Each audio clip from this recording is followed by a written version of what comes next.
dibutuhkan oleh masyarakat. Seperti apa pembentukannya? Irigasi aja misalkan kita melihat ada pemangkasan irigasi, anggaran irigasi yang justru akan memperberat program pemerintah untuk mencapai ketahanan pangan. Karena irigasi ini kan salah satu faktor penting untuk pangan kita gitu kan, pertanian kita gitu kan. Ketika ini diganggu anggarannya, otomatis sebenarnya irigasi untuk padi kita, pertanian kita akan terganggu. Ini yang akan menyebabkan untuk ketahanan pangan akan terancam. Nah, tapi ada anggaran-anggaran yang memang patut dievaluasi. Salah satu contohnya memang yang kita dorong adalah evaluasi anggaran untuk ibu kota Nusantara. Nah, ibu kota negara. Ibu kota Nusantara ini kenapa kita patut dievaluasi? Karena jadinya ini tidak menimbulkan banyak manfaat bagi ekonomi daerah maupun ekonomi nasional. Nah, ini yang kita harap adalah anggaran-anggaran seperti ini yang disisir gitu kan. Anggaran-anggaran yang memang tidak berdampak banyak terhadap ekonomi masyarakat dan sebagainya, yang ini bisa dievaluasi bahkan kita kurangi dan sebagainya. Nah, ini yang kita harap anggaran-anggaran seperti inilah yang memang dievaluasi dan dilakukan efisiensi. Oke. Lalu ini kemarin kan Menteri PU Pak Dodi Hanggodo kan sudah mengatakan bahwa anggaran IKN untuk 2025 katanya masih diblokir oleh Menteri Keuangan Sri Mulyani. Lalu sebenarnya kapan pencairan ini dilakukan dan masih menunggu apa? Mengingat ini kan ada pernyataan dari pemerintah juga bahwa penegasan bahwa IKN tetap akan lanjut pembangunannya seperti itu, Bang. Sudah. Ya, ini sangat sangat terkait dengan dulu ketika IKN ini dicanangkan ya. Terus kemudian memerlukan anggaran hingga 400 sekian triliun. Nah, terus kemudian pemerintah sampaikan pada saat itu bahwa anggaran dari APBN hanya 20%. Kita hitung hanya 90 triliun. Dan di tahun 2024 itu sebenarnya sudah banyak terpakai hingga 70 triliun lebih gitu kan. Dan saya rasa ini ketika mau ada lagi anggaran untuk PKN di tahun 2025, ini pasti akan memberatkan. Terlebih kalau kita lihat sebenarnya ini kan anggaran IKN yang begitu besar dan multi years ya katakan sama pemerintah sebelumnya gitu kan. Anggaran ini multi year dan sebagainya justru akan memberikan beban fiskal yang cukup berat bagi pemerintahan selanjutnya dalam hal ini pemerintahan Prabowo, maka ini akan jadi beban berat bagi Prabowo kelak untuk bisa menjalankan program-program andalannya. Nah, kita juga nggak bisa memungkiri juga bahwa setiap presiden itu pasti punya prioritas anggaran atau program prioritasnya masing-masing gitu kan. Kita tahu Jokowi itu sudah mencanangkan pindah ibu kota dan sebagainya, maka ini jadi prioritas Jokowi ketika menjabat untuk menggelontorkan uang sebanyak mungkin ke IKN. Nah, tapi Prabowo itu punya prioritas makan bergizi gratis gitu kan, di mana program ini pasti akan menjadi program yang bisa dibilang akan di backup sepenuhnya oleh Prabowo. Berapapun anggarannya itu pasti akan diusahakan oleh Prabowo. Nah, inilah yang saya sebutkan pasti ada masanya masing-masing, ada programnya masing-masing setiap presiden gitu. Nah, ini yang kita lihat ketika IKN ini anggaran diblokir dan sebagainya, ya ini salah satu cara Prabowo untuk bisa memberikan banyak anggaran kepada program prioritas miliknya gitu seperti program makan gizi gratis dan sebagainya.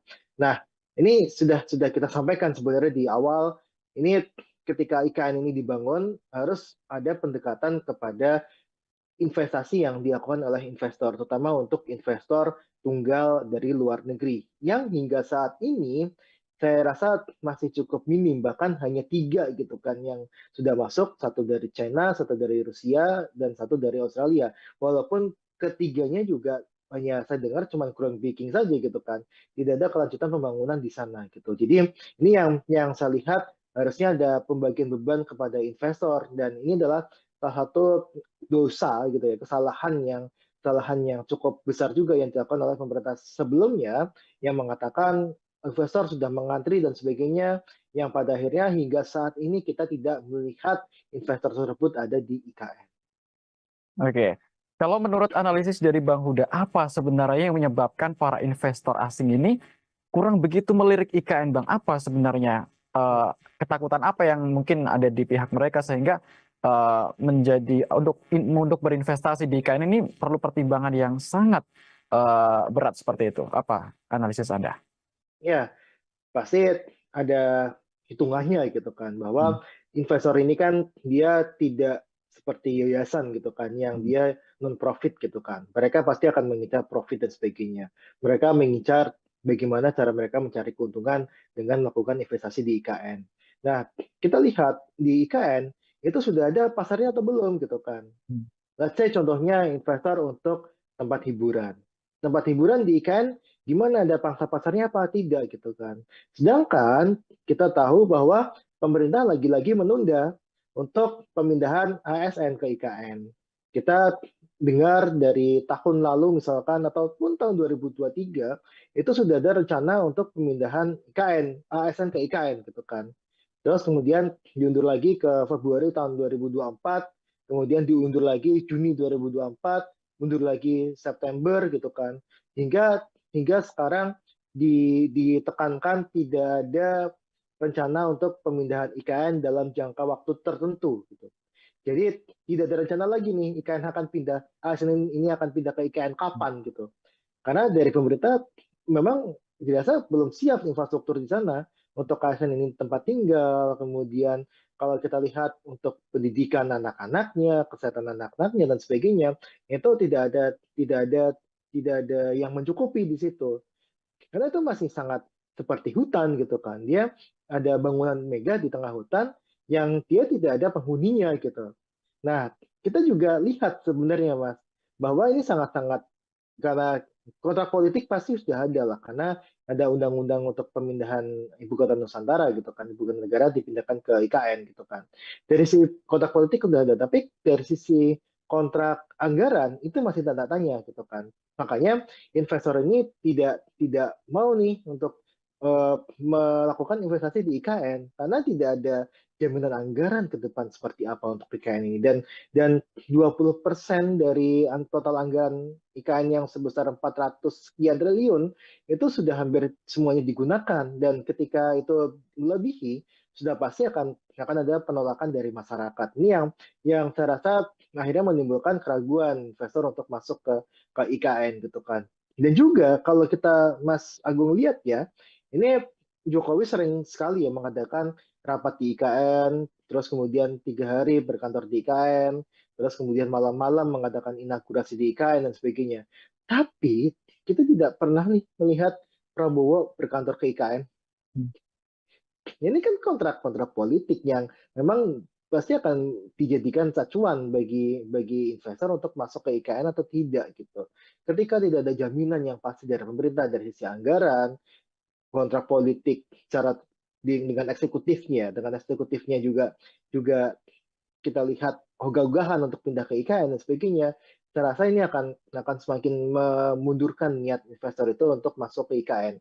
Dan ini sudah saya sampaikan di tahun 2022, IKN ini berpotensi mangkraknya sangat besar dan bisa menjadi ya hambalang titik 2.0 ya kalau saya bilang ya, untuk yang program yang mangkrak di zamannya, yang dilakukan oleh di zamannya Jokowi. Hmm. Baik. Tadi ada mengatakan bahwa setiap presiden punya masing-masing punya andalan tersendiri. Kalau di era Jokowi, IKN. Seperti itu kalau di eranya Pak Prabowo, sekarang yang terkenal kan program makan bergizi gratis seperti itu, Bang Huda. Lalu mungkinkah keduanya ini bisa berjalan bersama atau memang harus ada yang dikorbankan salah satu, Bang, jika melihat kondisi pemerintahan yang sekarang? Ya, ini sedikit klarifikasi, kalau programnya Jokowi itu bukan hanya IKN ya, tapi Ya.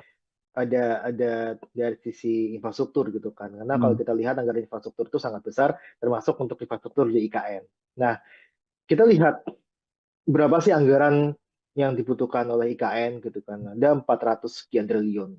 Kemudian berapa sih anggaran untuk program makan bergizi gratis gitu kan. Ini ada tahun ini aja anggarannya 70 triliun, bahkan ingin ditambah 100 triliun lagi gitu kan. Hmm. Kalau kita hitung untuk mencapai 100% itu membutuhkan angka di angka sekitar 300 triliun atau 240 sampai 300 triliun. Itu hanya untuk makan bergizi gratis tiap tahunnya. Nah, yang terjadi adalah ketika 100%, yang terjadi, yang kita prediksi, ini bisa meningkatkan defisit anggaran kita. Hmm. Defisit anggaran ke PDB itu sudah dipatok tidak boleh melebihi 3%. Hmm. Nah, ketika dilakukan tadi hanya untuk MBG saja, ketika 100%, ini akan meningkatkan untuk defisit anggaran terhadap PDB rasionya itu bisa melebihi dari 3%.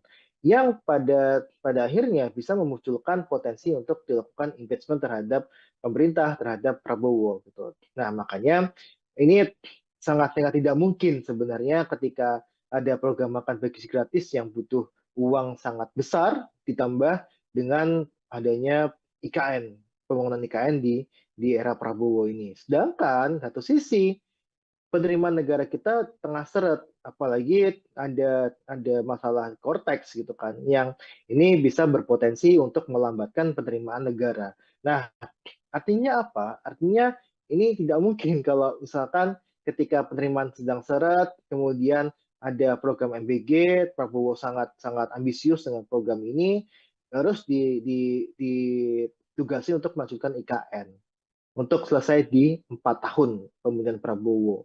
Sangat-sangat berat sekali, Mas. Jadi saya rasa sih jawabannya tidak bisa ya untuk melakukan keduanya. Baik, tapi ini sejumlah menteri Kabinet Merah Putih telah mengatakan, khususnya kemarin yang baru saja mengatakan Menteri Energi dan Sumber Daya Mineral Bang Huda Bahlil Lahadalia bahwa Prabowo akan pindah ke IKN tahun 2028. Begitu beliau mengatakan. Apakah Anda optimis ini terlaksana tepat waktu atau ini merupakan sesuatu yang dipaksakan dalam tanda kutip? Ya, itu hanya omong-omong saja, Mas Agung, sebenarnya. Kalau kita lihat ya, kita sudah mendengar lah bahwa tadi saya sampaikan saja, kita uh, di pemerintah gitu ya, pemerintah itu sudah mencanangkan ASN IKN akan pindah di Februari tahun 2024. Bahkan di 2023 juga sudah sampaikan. Sampai saat ini tidak ada satupun ASN yang dia pindah ke IKN. Kecuali yang badan otorita ya, nggak tahu itu statusnya ASN atau tidak gitu. Tapi tidak ada ASN yang pindah ke sana. Dan kemarin muncul untuk dari Badan Kepegawaian Negara ya, itu muncul surat bahwa pemindahan ASN ke IKN itu akan ditunda dalam jangka waktu yang tidak menentu. Artinya bisa tahun 2028, 2029, bahkan sampai tahun 2035 pun tidak dipindahkan. Itu bisa saja. Karena putusan suratnya seperti itu. Nah, ketika Bahlil mengatakan ini akan pindah tahun 2028, itu kan Bahlil juga mengatakan hal yang serupa, bahwa sudah ada 160 investor yang mau masuk ke IKN. Pada kenyataannya nggak ada. Kan bilang kan, Jokowi juga sudah sampaikan, ada 40 dari Korea, 40 dari Jepang, ada 120 dari Singapura, dari Malaysia dan sebagainya. Bahkan dari Uni Emirat Arab. Tapi sampai sekarang nggak ada gitu. Nggak ada investor ya, investor tunggal asing yang masuk ke IKN. Jadi omongan Bahlil itu nggak bisa dipertanggungjawabkan sebenarnya ketika sudah menyangkut mengenai IKN. Yang kita bisa tanggapan ya omongannya Pak Abbas selaku otorita IKN kan. Dan otorita IKN juga sering sampaikan bahwa belum ada investor asing yang masuk. Dan itu sampai sekarang juga masih sama gitu kan. Lantas kita melihat Prabowo mau pindah ke sana tahun 2028 gitu kan. Saya rasa itu cuma omong-omong saja sebenarnya Mas Agung. Oke, kita nyerempet sedikit ke masalah hubungan Prabowo dan Jokowi, Bang Huda. Ini kan kalau kita melihat IKN merupakan proyek besar tinggalin Jokowi yang ya mau nggak mau kan tentu ini dalam diharapkan akan dilanjutkan seperti itu. Nah, mengingat hubungan Prabowo dan Jokowi selama ini kan juga sangat baik, sangat dekat. Lantas ketika nanti IKN seandainya mangkrak atau justru dikesampingkan seperti itu, apakah ini juga akan berdampak kepada hubungan Jokowi dan juga Prabowo kalau dari kacamata Anda? Iya, yang jelas Jokowi sudah tidak punya kekuatan lagi Hmm, di pemerintahan ini, kecuali ya anaknya Gibran doang gitu kan. ya. Nah, yang pasti yang saya lihat adalah Prabowo pasti akan mementingkan program prioritasnya dia gitu kan. Tidak ada lah satu presiden pun yang dia memprioritaskan program pemerintahan sebelumnya. Yang pasti dia punya janji kampanye itulah yang akan dilakukan gitu kan. Pada saat ini kita melihat bahwa program prioritas Prabowo yang makan bergizi gratis, kita tengoklah Prabowo berkunjung IKN sama Prabowo mengunjungi untuk pelaksanaan program makan bergizi gratis, ya kan? Tidak. Saya rasa jarang ya, kayaknya Prabowo itu ke IKN. Tapi nggak tahu kalau diam-diam ke IKN itu saya nggak tahu juga. Tapi yang jelas sangat jarang sekali gitu kan. Nah, coba bandingkan dengan Prabowo meninjau implementasi program makan bergizi gratis. Hampir tiap minggu kayaknya Prabowo ketika di Indonesia itu pasti melakukan kunjungan ataupun sidak terhadap implementasi program makan bergizi gratis. Karena Prabowo tahu bahwa ini adalah program prioritasnya dia dan yang dijanjikan oleh masyarakat adalah ya makan bergizi gratis gitu kan, bukan melanjutkan IKN gitu. Nah makanya ini saya selalu sampaikan pasti setiap presiden itu punya prioritas masing-masing dan prioritasnya Prabowo sekarang adalah makan bergizi gratis gitu. Nah, ini akan pasti akan membuat hubungan merenggang gitu kan. Karena saya tahu kalau Jokowi ketika di kepemimpinannya akhir-akhir kepemimpinan periode kedua itu sudah tidak memikirkan program lainnya selain menyelesaikan proyek-proyek di IKN. Makanya Jokowi sangat ketol sekali gitu kan. 3 bulan sebelum dia lengser, itu berbagai acara dilakukan di IKN, termasuk untuk upacara 17 Agustus, kemudian beberapa acara inaugurasi malam-malam di IKN, terus kemudian melakukan rapat rapat paripurna kabinet ya, itu di IKN dan sebagainya, istana presiden di IKN ya. Nah, ini semua dilakukan hanya untuk melihat, oh ini loh progres IKN dan ada dukungan, harus ada dukungan ke IKN setelah dia lengser. Dia tidak mau untuk IKN ini menjadi hambalang baru sebenarnya.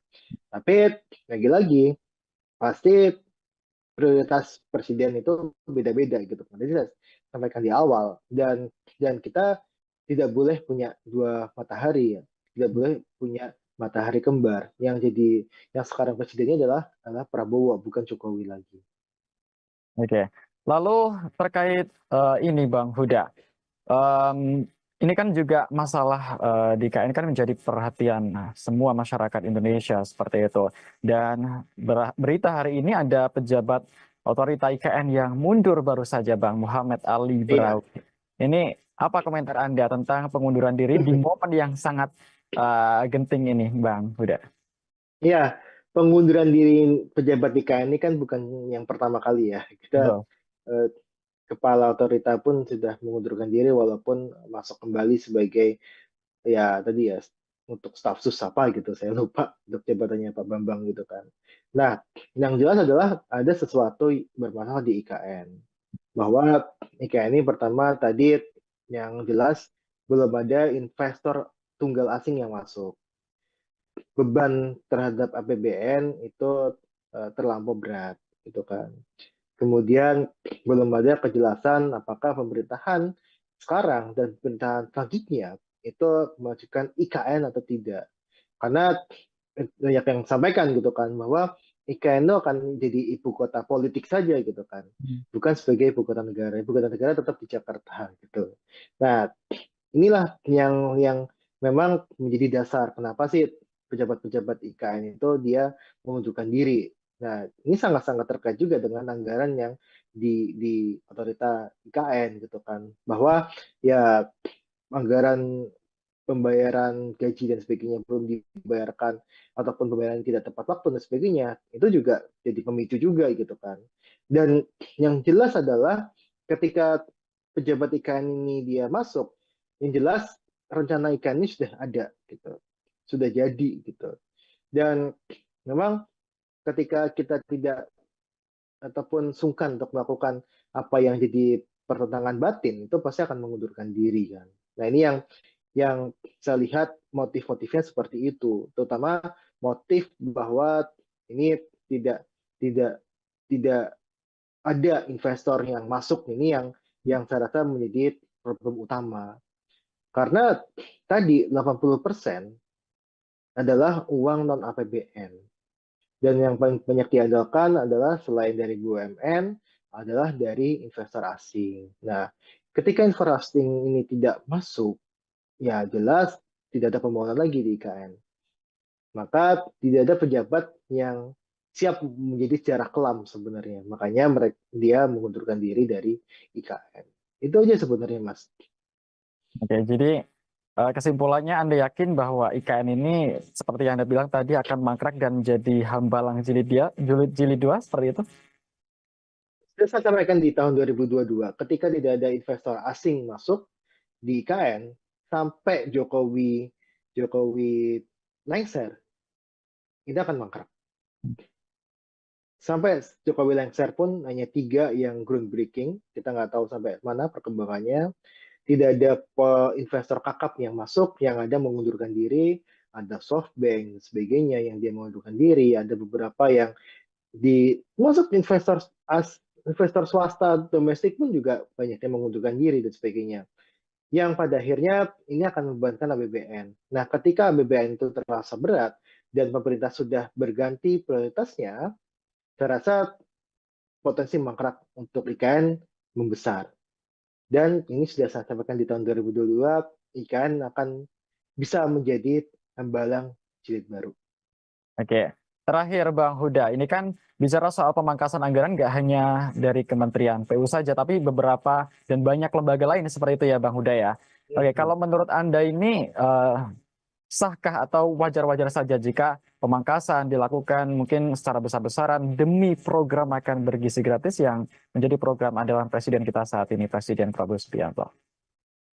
Ya, yang pasti, tadi saya jelaskan di awal, bahwa ada banyak program yang memang tidak memberikan efek besar terhadap masyarakat, terhadap ekonomi masyarakat. Ada program-program yang dia tidak follow the money. Artinya adalah programnya direncanakan secara ugal-ugalan, tidak direncanakan dengan baik, gitu kan. Yang pada akhirnya ini hanya menjadi bajakan, gitu kan. Nah, kita harus sadari itu pertama.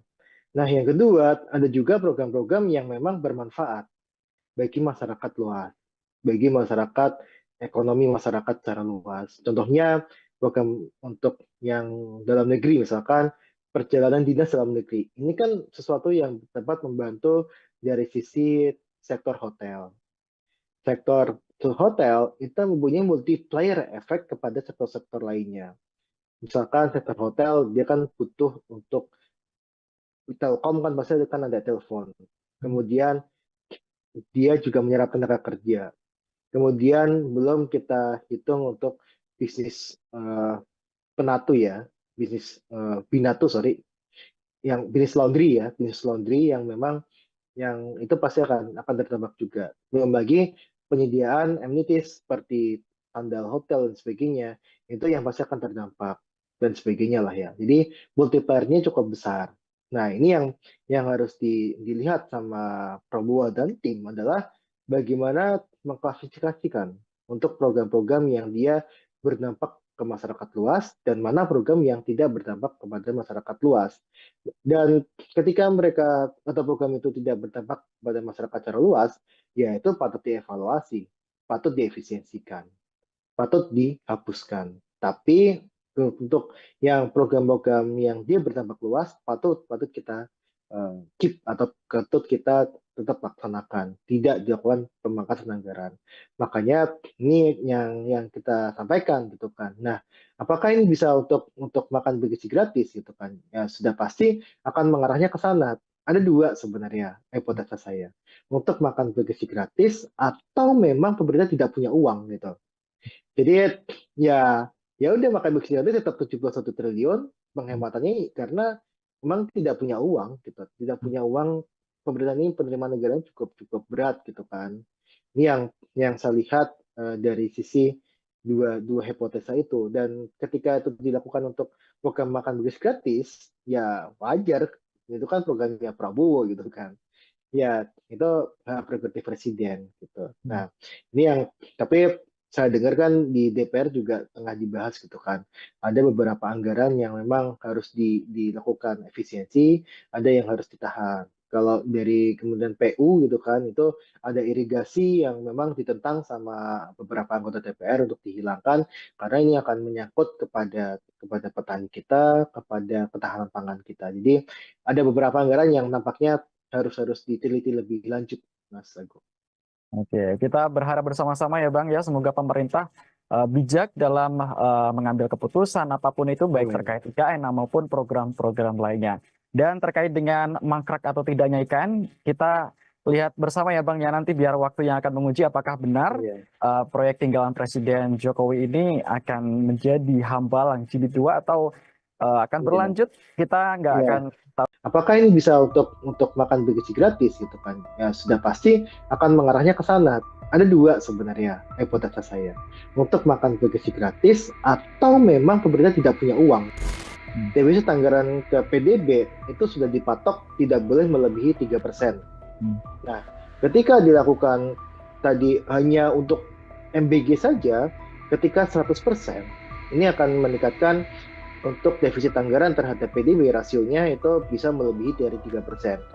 Ini tidak mungkin kalau misalkan ketika penerimaan sedang seret, kemudian ada program MBG, Prabowo sangat sangat ambisius dengan program ini, terus ditugasi untuk melanjutkan IKN untuk selesai di 4 tahun pemerintahan Prabowo.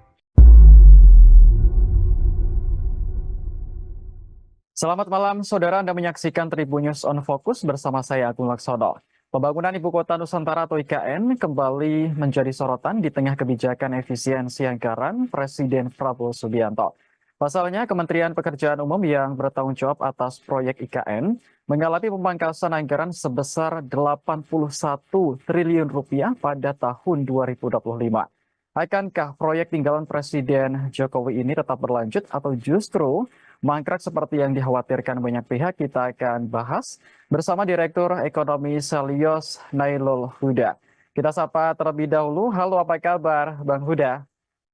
Halo Mas Agung, Alhamdulillah kabar saya baik. Semoga Mas Agung dan tim baik-baik juga. Alhamdulillah, kabar baik juga Bang Huda.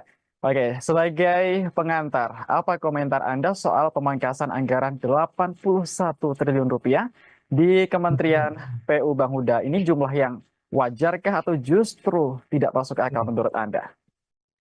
Iya, yang pertama seperti ini, bahwa kita masih, ya kita harus mengakui lah ya, bahwa ada anggaran-anggaran yang memang anggaran siluman gitu kan, atau anggaran yang seharusnya itu tidak membutuhkan anggaran besar, ternyata dianggarkannya cukup besar dan sebagainya. Kemudian ada anggaran-anggaran untuk infrastruktur yang dia tidak berdampak positif terhadap ekonomi masyarakat, tapi masih dianggarkan dan sebagainya. Nah, kita harus sadari itu.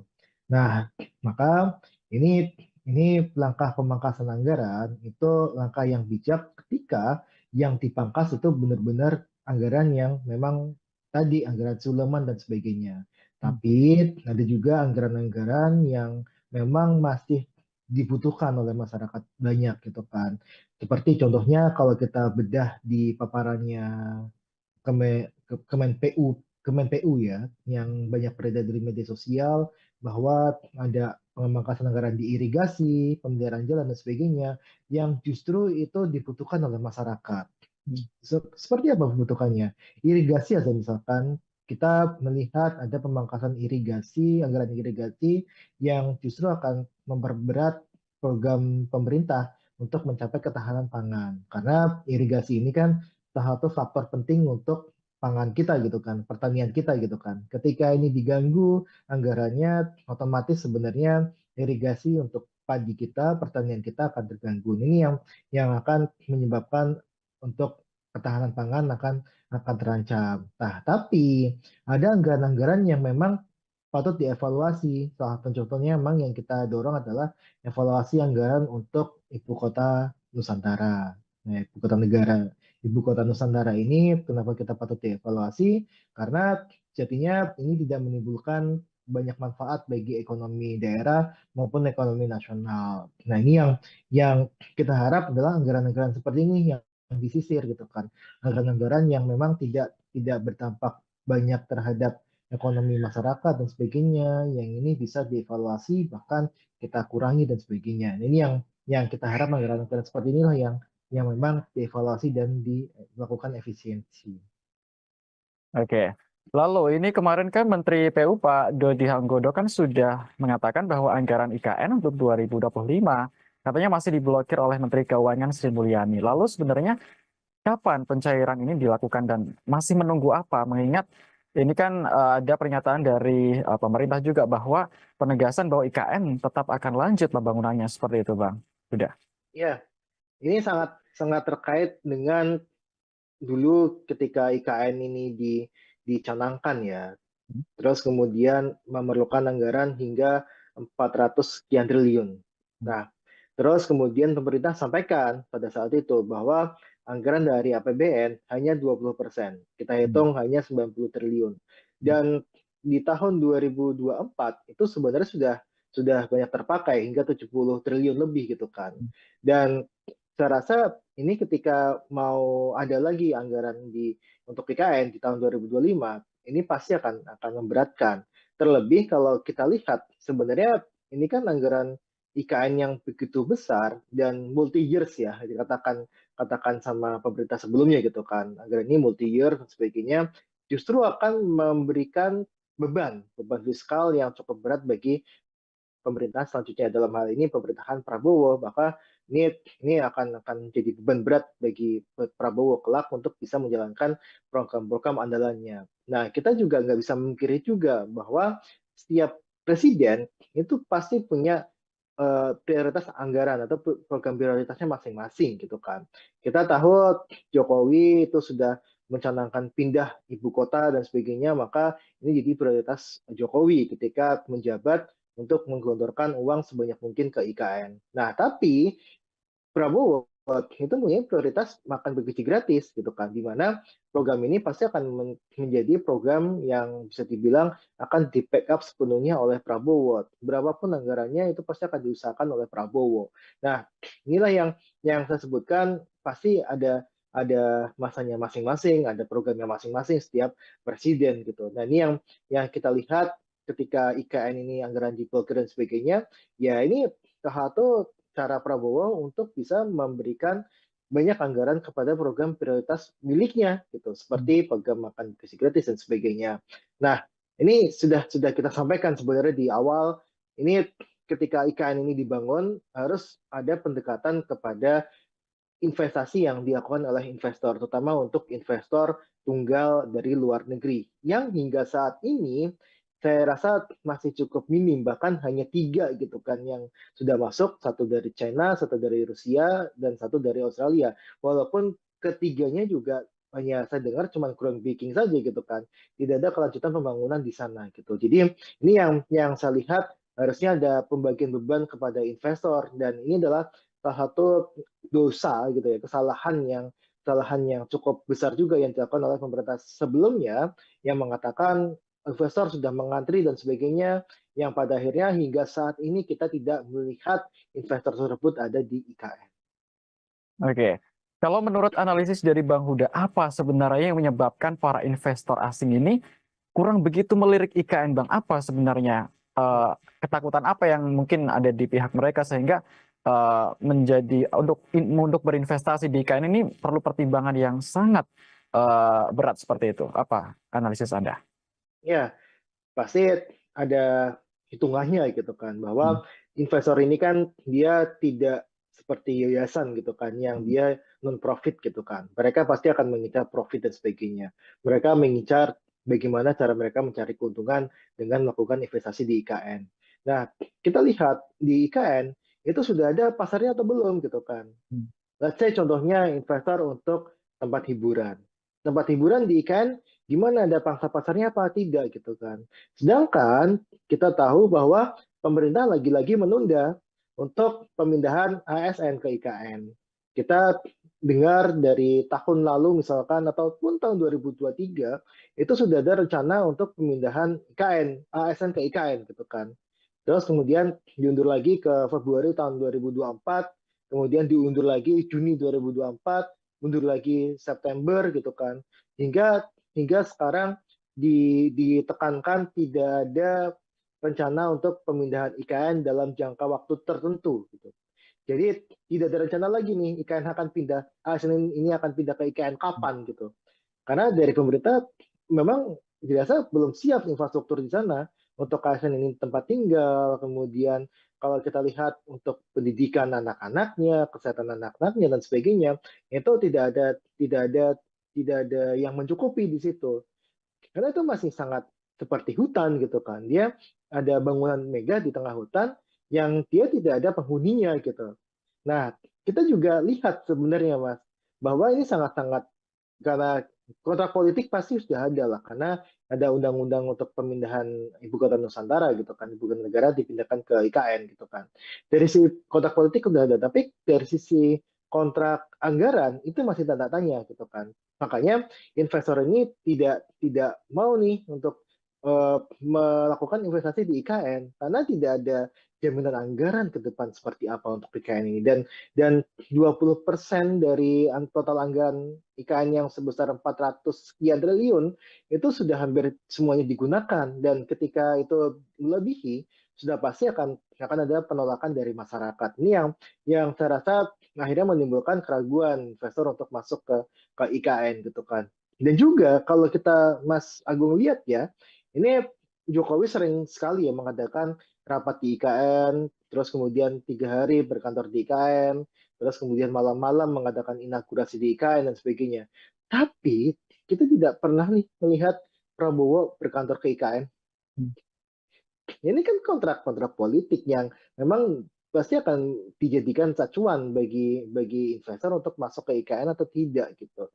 Ketika tidak ada jaminan yang pasti dari pemerintah dari sisi anggaran, kontrak politik secara dengan eksekutifnya juga juga kita lihat ogah-ogahan untuk pindah ke IKN dan sebagainya, saya rasa ini akan semakin memundurkan niat investor itu untuk masuk ke IKN.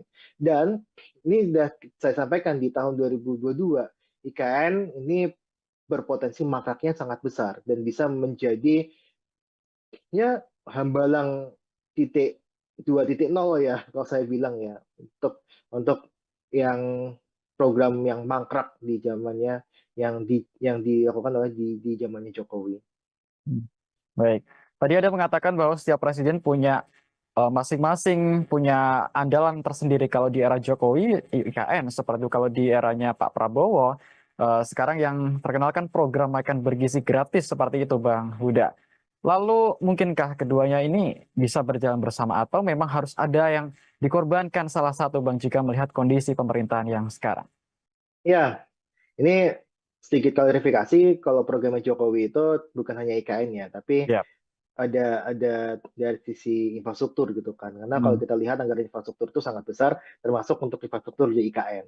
Nah, kita lihat berapa sih anggaran yang dibutuhkan oleh IKN gitu kan. Ada 400 sekian triliun. Kemudian berapa sih anggaran untuk program makan bergizi gratis gitu kan. Ini ada tahun ini aja anggarannya 70 triliun, bahkan ingin ditambah 100 triliun lagi gitu kan. Hmm. Kalau kita hitung yang untuk mencapai 100% itu membutuhkan angka di angka sekitar 300 triliun atau 240 sampai 300 triliun. Itu hanya untuk makan bergizi gratis tiap tahunnya. Nah, yang terjadi adalah ketika 100% yang terjadi, yang kita prediksi, ini bisa meningkatkan defisit anggaran kita. Hmm. Defisit anggaran ke PDB itu sudah dipatok tidak boleh melebihi 3%. Hmm. Nah, ketika dilakukan tadi hanya untuk MBG saja, ketika 100%, ini akan meningkatkan untuk defisit anggaran terhadap PDB rasionya itu bisa melebihi dari 3%. Yang pada akhirnya bisa memunculkan potensi untuk dilakukan impeachment terhadap pemerintah, terhadap Prabowo gitu. Nah, makanya ini sangat tidak mungkin sebenarnya ketika ada program makan bagi gratis yang butuh uang sangat besar, ditambah dengan adanya IKN, pembangunan IKN di era Prabowo ini. Sedangkan satu sisi penerimaan negara kita tengah seret, apalagi ada masalah Cortex gitu kan, yang ini bisa berpotensi untuk melambatkan penerimaan negara. Nah, artinya apa? Artinya ini tidak mungkin kalau misalkan ketika penerimaan sedang seret, kemudian ada program MBG, Prabowo sangat sangat ambisius dengan program ini, terus ditugasi untuk melanjutkan IKN untuk selesai di 4 tahun pemerintahan Prabowo. Sangat-sangat berat sekali, Mas. Jadi saya rasa sih jawabannya tidak bisa ya untuk melakukan keduanya. Baik, tapi ini sejumlah menteri Kabinet Merah Putih telah mengatakan, khususnya kemarin yang baru saja mengatakan Menteri Energi dan Sumber Daya Mineral Bang Huda Bahlil Lahadalia bahwa Prabowo akan pindah ke IKN tahun 2028. Begitu beliau mengatakan. Apakah Anda optimis ini terlaksana tepat waktu atau ini merupakan sesuatu yang dipaksakan dalam tanda kutip?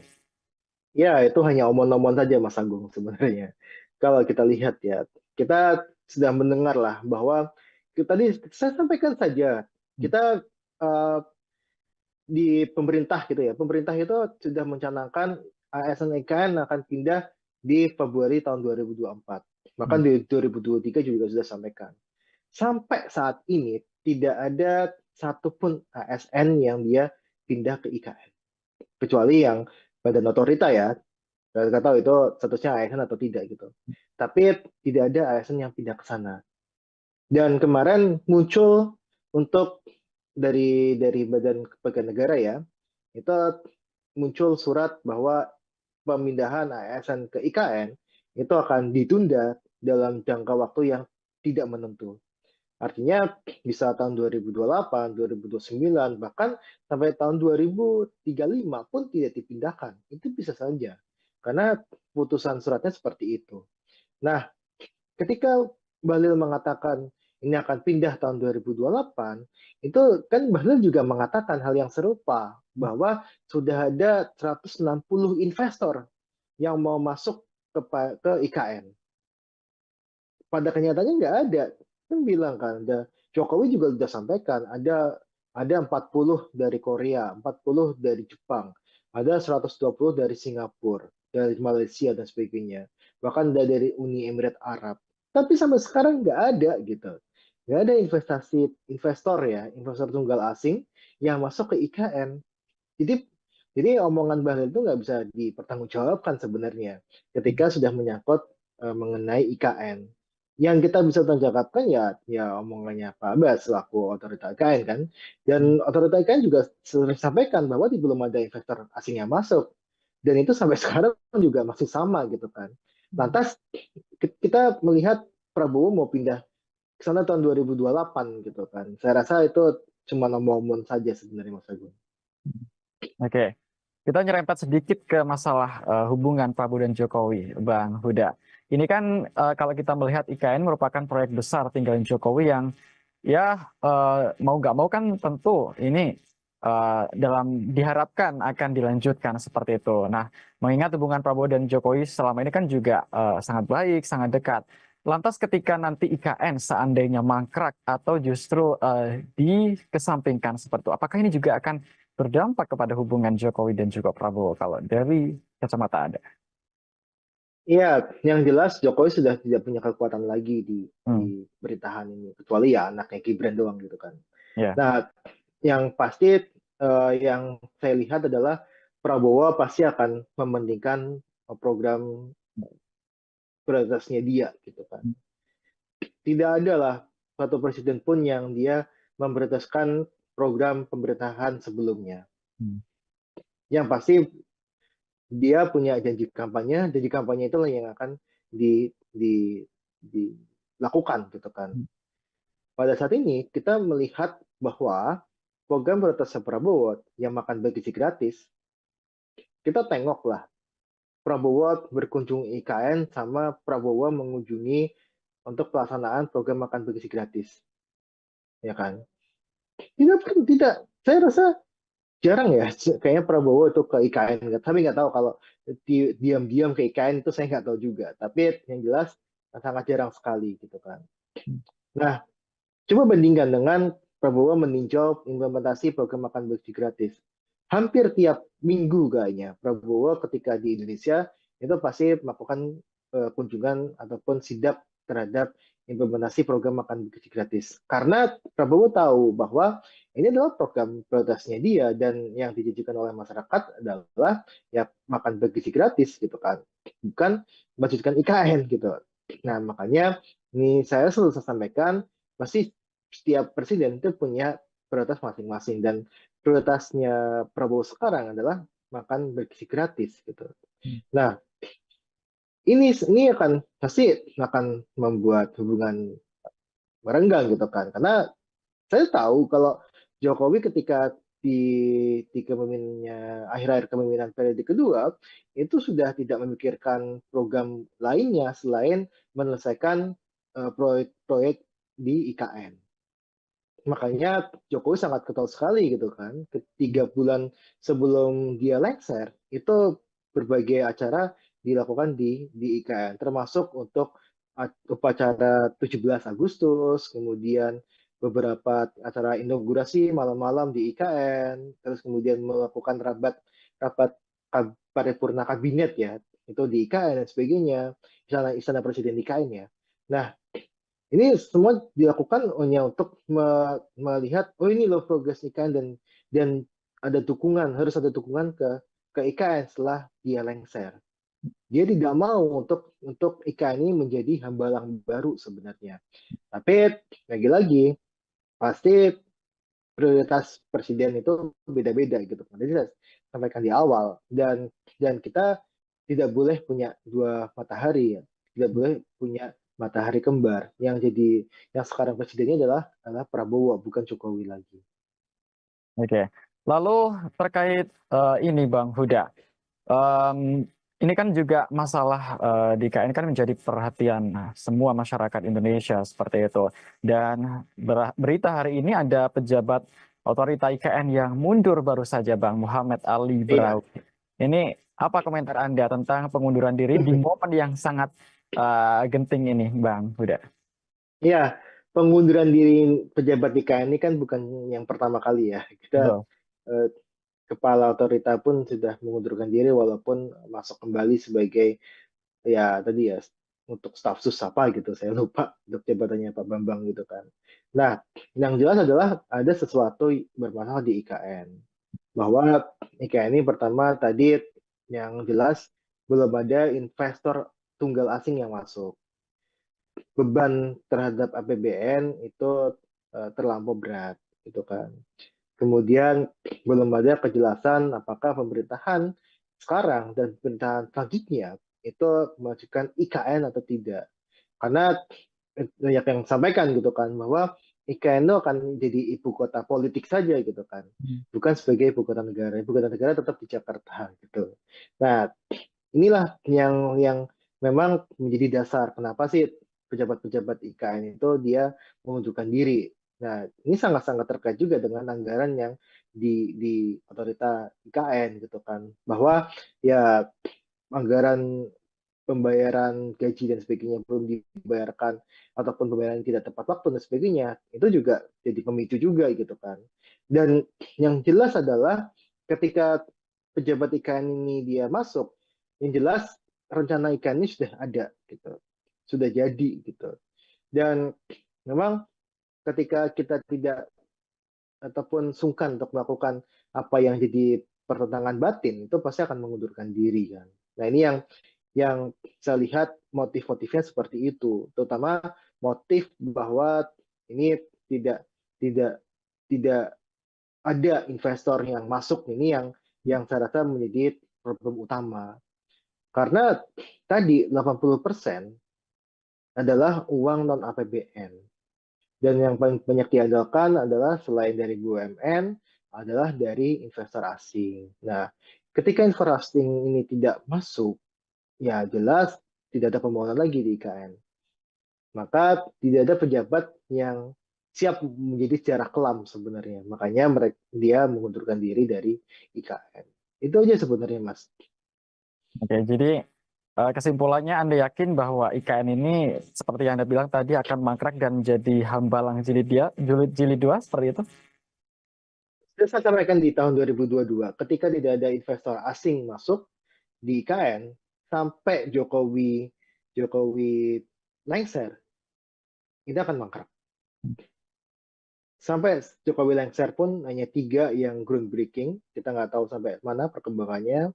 Tidak ada investor kakap yang masuk, yang ada mengundurkan diri, ada SoftBank, sebagainya yang dia mengundurkan diri, ada beberapa yang masuk investor swasta domestik pun juga banyak yang mengundurkan diri dan sebagainya. Yang pada akhirnya ini akan membebankan APBN. Nah, ketika APBN itu terasa berat dan pemerintah sudah berganti prioritasnya, saya rasa potensi mangkrak untuk IKN membesar. Dan ini sudah saya sampaikan di tahun 2022, IKN akan bisa menjadi hambalang jilid baru. Oke, terakhir Bang Huda, ini kan bicara soal pemangkasan anggaran nggak hanya dari Kementerian PU saja, tapi beberapa dan banyak lembaga lain seperti itu ya Bang Huda ya. Oke, Mhm. kalau menurut Anda ini sahkah atau wajar-wajar saja jika pemangkasan dilakukan mungkin secara besar-besaran demi program makan bergizi gratis yang menjadi program andalan Presiden kita saat ini, Presiden Prabowo Subianto? Ya, yang pasti tadi saya jelaskan di awal bahwa ada banyak program yang memang tidak memberikan efek besar terhadap masyarakat, terhadap ekonomi masyarakat. Ada program-program yang dia tidak follow the money. Artinya adalah programnya direncanakan secara ugal-ugalan, tidak direncanakan dengan baik gitu kan. Yang pada akhirnya ini hanya menjadi bajakan gitu kan. Nah, kita harus sadari itu pertama.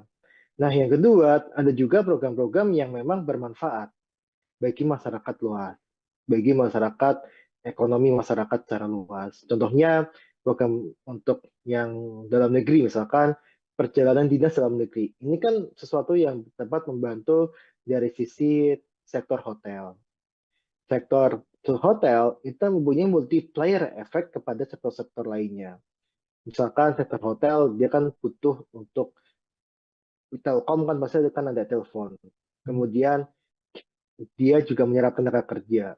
Kemudian belum kita hitung untuk bisnis penatu ya, bisnis binatu sorry, yang bisnis laundry ya, bisnis laundry yang memang yang itu pasti akan terdampak juga. Belum lagi penyediaan amenities seperti sandal hotel dan sebagainya, itu yang pasti akan terdampak dan sebagainya lah ya. Jadi multiplier-nya cukup besar.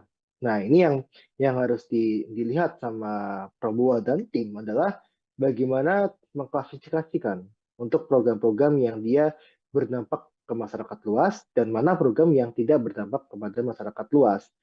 Dan ketika mereka atau program itu tidak berdampak pada masyarakat secara luas, ya itu patut dievaluasi, patut diefisiensikan, patut dihapuskan. Tapi untuk yang program-program yang dia berdampak luas, patut patut kita keep atau patut kita tetap laksanakan, tidak dilakukan pemangkasan anggaran. Makanya ini yang kita sampaikan gitu kan. Nah, apakah ini bisa untuk makan bergizi gratis gitu kan? Ya sudah pasti akan mengarahnya ke sana. Ada dua sebenarnya hipotesa saya. Untuk makan bergizi gratis atau memang pemerintah tidak punya uang gitu. Jadi ya ya udah makan bergizi gratis tetap 71 triliun penghematannya karena memang tidak punya uang gitu. Tidak punya uang, pemerintah ini penerimaan negara cukup cukup berat gitu kan. Ini yang saya lihat dari sisi dua dua hipotesa itu, dan ketika itu dilakukan untuk program makan bergizi gratis ya wajar, itu kan programnya Prabowo gitu kan. Ya, itu hak prerogatif presiden gitu. Nah, ini yang tapi saya dengar kan di DPR juga tengah dibahas gitu kan. Ada beberapa anggaran yang memang harus dilakukan efisiensi, ada yang harus ditahan. Kalau dari kemudian PU gitu kan, itu ada irigasi yang memang ditentang sama beberapa anggota DPR untuk dihilangkan karena ini akan menyangkut kepada petani kita, kepada ketahanan pangan kita. Jadi ada beberapa anggaran yang nampaknya harus harus diteliti lebih lanjut, Mas Agung. Oke, kita berharap bersama-sama ya Bang ya, semoga pemerintah bijak dalam mengambil keputusan apapun itu baik Amin. terkait IKN maupun program-program lainnya. Dan terkait dengan mangkrak atau tidaknya IKN, kita lihat bersama ya Bang ya nanti biar waktu yang akan menguji apakah benar Iya. proyek tinggalan Presiden Jokowi ini akan menjadi hambalang jilid 2 atau akan Iya. berlanjut, kita nggak Iya. akan tahu. Apakah ini bisa untuk makan bergizi gratis gitu kan? Ya sudah pasti akan mengarahnya ke sana. Ada dua sebenarnya hipotesa saya. Untuk makan bergizi gratis atau memang pemerintah tidak punya uang. Defisit anggaran ke PDB itu sudah dipatok tidak boleh melebihi 3%. Nah, ketika dilakukan tadi hanya untuk MBG saja, ketika 100%, ini akan meningkatkan untuk defisit anggaran terhadap PDB rasionya itu bisa melebihi dari 3%. Ini tidak mungkin kalau misalkan ketika penerimaan sedang seret, kemudian ada program MBG, Prabowo sangat ambisius dengan program ini, terus ditugasi untuk melanjutkan IKN untuk selesai di 4 tahun pemilihan Prabowo. Selamat malam, saudara. Anda menyaksikan Tribun News on Focus bersama saya, Agung Laksono. Pembangunan Ibu Kota Nusantara atau IKN kembali menjadi sorotan di tengah kebijakan efisiensi anggaran Presiden Prabowo Subianto. Pasalnya, Kementerian Pekerjaan Umum yang bertanggung jawab atas proyek IKN mengalami pemangkasan anggaran sebesar 81 triliun rupiah pada tahun 2025. Akankah proyek tinggalan Presiden Jokowi ini tetap berlanjut atau justru mangkrak seperti yang dikhawatirkan banyak pihak? Kita akan bahas bersama Direktur Ekonomi Selyos Nailul Huda. Kita sapa terlebih dahulu. Halo, apa kabar Bang Huda? Halo Mas Agung, Alhamdulillah kabar saya baik. Semoga Mas Agung dan tim baik-baik juga. Alhamdulillah, kabar baik juga Bang Huda. Oke, sebagai pengantar, apa komentar Anda soal pemangkasan anggaran 81 triliun rupiah di Kementerian PU Bang Huda? Ini jumlah yang wajarkah atau justru tidak masuk akal menurut Anda? Iya, yang pertama seperti ini, bahwa kita masih, ya kita harus mengakui lah ya, bahwa ada anggaran-anggaran yang memang anggaran siluman gitu kan, atau anggaran yang seharusnya itu tidak membutuhkan anggaran besar, ternyata dianggarkannya cukup besar dan sebagainya. Kemudian ada anggaran-anggaran untuk infrastruktur yang dia tidak berdampak positif terhadap ekonomi masyarakat, tapi masih dianggarkan dan sebagainya. Nah, kita harus sadari itu. Nah, maka ini langkah pemangkasan anggaran itu langkah yang bijak ketika yang dipangkas itu benar-benar anggaran yang memang tadi anggaran Suleman dan sebagainya. Tapi ada juga anggaran-anggaran yang memang masih dibutuhkan oleh masyarakat banyak gitu kan. Seperti contohnya kalau kita bedah di paparannya Kemen PU ya, yang banyak beredar di media sosial bahwa ada pemangkasan anggaran di irigasi, pemeliharaan jalan dan sebagainya, yang justru itu dibutuhkan oleh masyarakat. Seperti apa kebutuhannya? Irigasi aja misalkan kita melihat ada pemangkasan irigasi, anggaran irigasi yang justru akan memperberat program pemerintah untuk mencapai ketahanan pangan. Karena irigasi ini kan salah satu faktor penting untuk pangan kita gitu kan, pertanian kita gitu kan. Ketika ini diganggu anggarannya, otomatis sebenarnya irigasi untuk padi kita, pertanian kita akan terganggu. Ini yang akan menyebabkan untuk ketahanan pangan akan terancam. Nah, tapi ada anggaran-anggaran yang memang patut dievaluasi. Salah satu contohnya memang yang kita dorong adalah evaluasi anggaran untuk ibu kota Nusantara, ibu kota negara. Ibu kota Nusantara ini kenapa kita patut dievaluasi? Karena jadinya ini tidak menimbulkan banyak manfaat bagi ekonomi daerah maupun ekonomi nasional. Nah, ini yang kita harap adalah anggaran-anggaran seperti ini yang disisir gitu kan. Anggaran-anggaran yang memang tidak berdampak banyak terhadap ekonomi masyarakat dan sebagainya, yang ini bisa dievaluasi bahkan kita kurangi dan sebagainya. Nah, ini yang kita harap anggaran-anggaran seperti inilah yang memang dievaluasi dan dilakukan efisiensi. Oke. Lalu ini kemarin kan Menteri PU Pak Dodi Hanggodo kan sudah mengatakan bahwa anggaran IKN untuk 2025 katanya masih diblokir oleh Menteri Keuangan Sri Mulyani. Lalu sebenarnya kapan pencairan ini dilakukan dan masih menunggu apa? Mengingat ini kan ada pernyataan dari pemerintah juga bahwa penegasan bahwa IKN tetap akan lanjut pembangunannya seperti itu, Bang. Sudah. Ya, ini sangat sangat terkait dengan dulu ketika IKN ini dicanangkan ya. Terus kemudian memerlukan anggaran hingga 400 sekian triliun.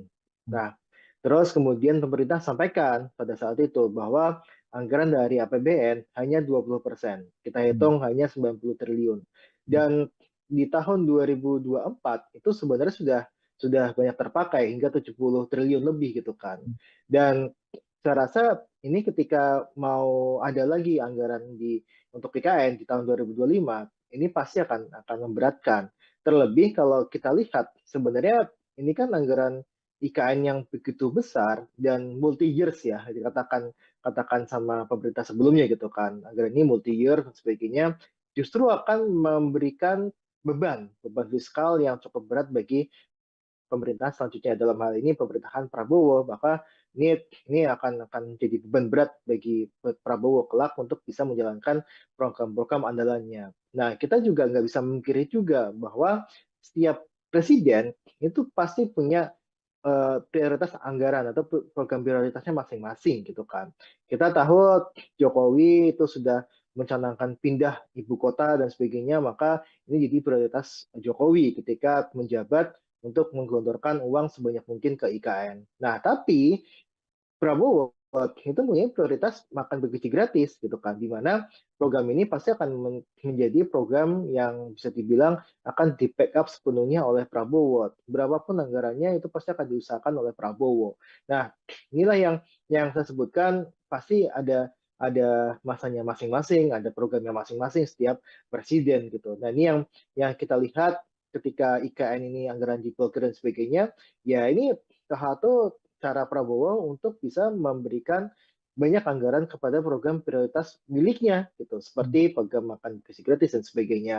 Nah, ini sudah kita sampaikan sebenarnya di awal, ini ketika IKN ini dibangun harus ada pendekatan kepada investasi yang dilakukan oleh investor, terutama untuk investor tunggal dari luar negeri, yang hingga saat ini saya rasa masih cukup minim, bahkan hanya 3 gitu kan yang sudah masuk, satu dari China, satu dari Rusia, dan satu dari Australia. Walaupun ketiganya juga hanya saya dengar cuma groundbreaking saja gitu kan, tidak ada kelanjutan pembangunan di sana gitu. Jadi ini yang saya lihat harusnya ada pembagian beban kepada investor, dan ini adalah salah satu dosa gitu ya, kesalahan yang cukup besar juga yang dilakukan oleh pemerintah sebelumnya, yang mengatakan investor sudah mengantri dan sebagainya, yang pada akhirnya hingga saat ini kita tidak melihat investor tersebut ada di IKN.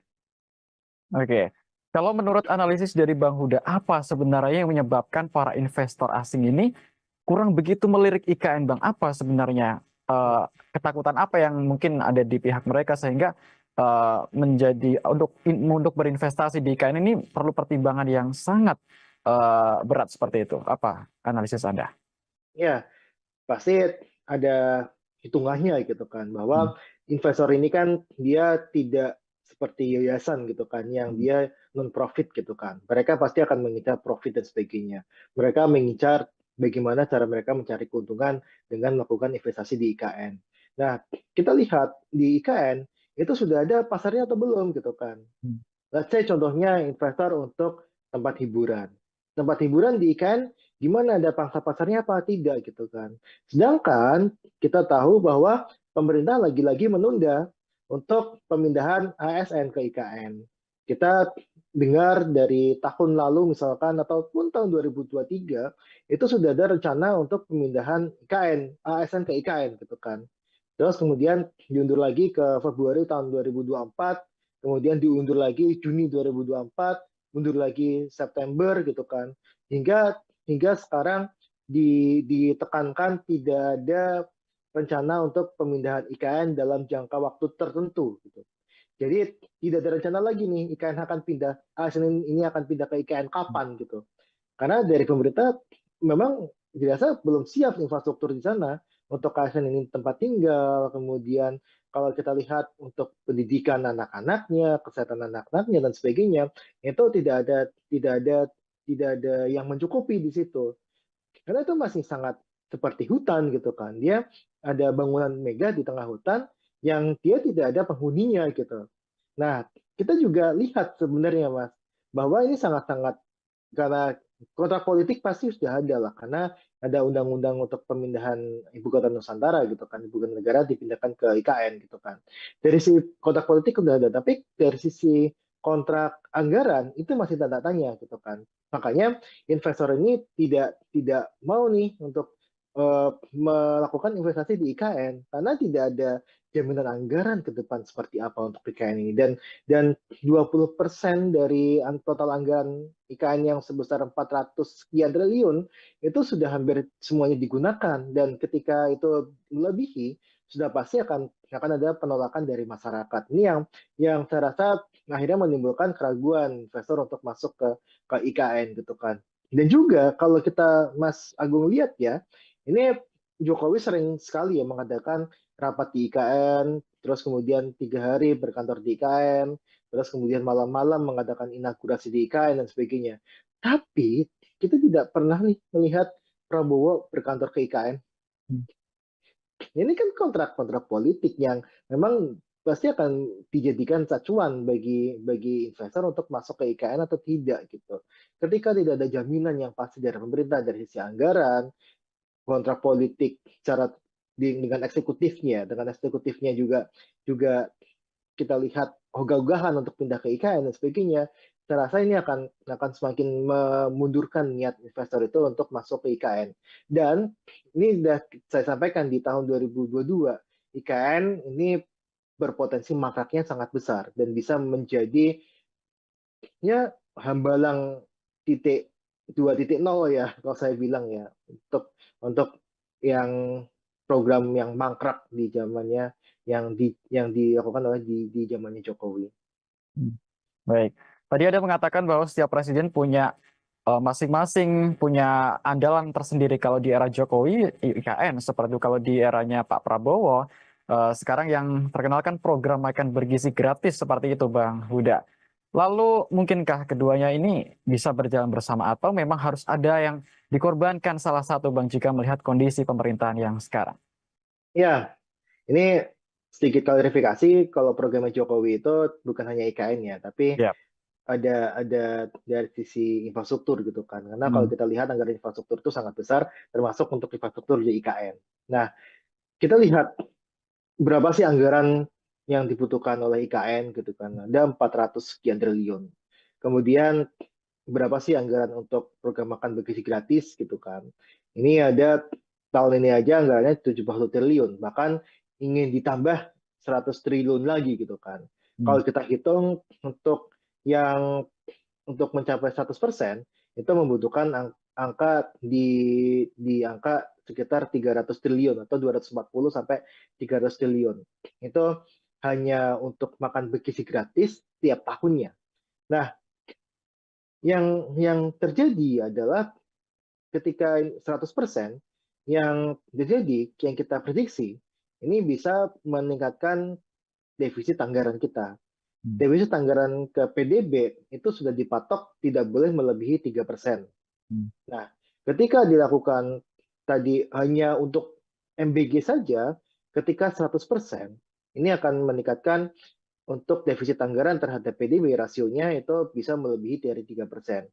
Yang pada akhirnya bisa memunculkan potensi untuk dilakukan impeachment terhadap pemerintah, terhadap Prabowo gitu. Nah, makanya ini sangat tidak mungkin sebenarnya ketika ada program makan bergizi gratis yang butuh uang sangat besar ditambah dengan adanya IKN, pembangunan IKN di era Prabowo ini. Sedangkan satu sisi penerimaan negara kita tengah seret, apalagi ada masalah Cortex gitu kan, yang ini bisa berpotensi untuk melambatkan penerimaan negara. Nah, artinya apa? Artinya ini tidak mungkin kalau misalkan ketika penerimaan sedang seret, kemudian ada program MBG, Prabowo sangat sangat ambisius dengan program ini, harus ditugasi untuk melanjutkan IKN. untuk selesai di 4 tahun pemerintahan Prabowo. Sangat-sangat berat sekali, Mas. Jadi saya rasa sih jawabannya tidak bisa ya untuk melakukan keduanya. Baik. Tapi ini sejumlah menteri Kabinet Merah Putih telah mengatakan, khususnya kemarin yang baru saja mengatakan Menteri Energi dan Sumber Daya Mineral Bang Huda Bahlil Lahadalia bahwa Prabowo akan pindah ke IKN tahun 2028. Begitu beliau mengatakan. Apakah Anda optimis ini terlaksana tepat waktu atau ini merupakan sesuatu yang dipaksakan dalam tanda kutip? Ya, itu hanya omong-omong saja, Mas Agung, sebenarnya. Kalau kita lihat ya, kita sudah mendengar lah bahwa tadi saya sampaikan saja, kita eh, di pemerintah gitu ya, pemerintah itu sudah mencanangkan ASN IKN akan pindah di Februari tahun 2024. Bahkan Hmm. di 2023 juga sudah sampaikan. Sampai saat ini tidak ada satupun ASN yang dia pindah ke IKN. Kecuali yang badan otorita ya, saya nggak tahu itu statusnya ASN atau tidak gitu. Tapi tidak ada ASN yang pindah ke sana. Dan kemarin muncul untuk dari Badan Kepegawaian Negara ya, itu muncul surat bahwa pemindahan ASN ke IKN itu akan ditunda dalam jangka waktu yang tidak menentu. Artinya bisa tahun 2028, 2029, bahkan sampai tahun 2035 pun tidak dipindahkan. Itu bisa saja. Karena putusan suratnya seperti itu. Nah, ketika Bahlil mengatakan ini akan pindah tahun 2028, itu kan Bahlil juga mengatakan hal yang serupa, bahwa sudah ada 160 investor yang mau masuk ke IKN. Pada kenyataannya nggak ada. Kan bilang kan, Jokowi juga sudah sampaikan, ada 40 dari Korea, 40 dari Jepang, ada 120 dari Singapura, dari Malaysia dan sebagainya. Bahkan ada dari Uni Emirat Arab. Tapi sampai sekarang nggak ada gitu. Nggak ada investor ya, investor tunggal asing yang masuk ke IKN. Jadi omongan Bahlil itu nggak bisa dipertanggungjawabkan sebenarnya ketika sudah menyangkut mengenai IKN. Yang kita bisa tanggapan ya omongannya Pak Abbas selaku otorita IKN kan. Dan otorita IKN juga sering sampaikan bahwa belum ada investor asing yang masuk. Dan itu sampai sekarang juga masih sama gitu kan.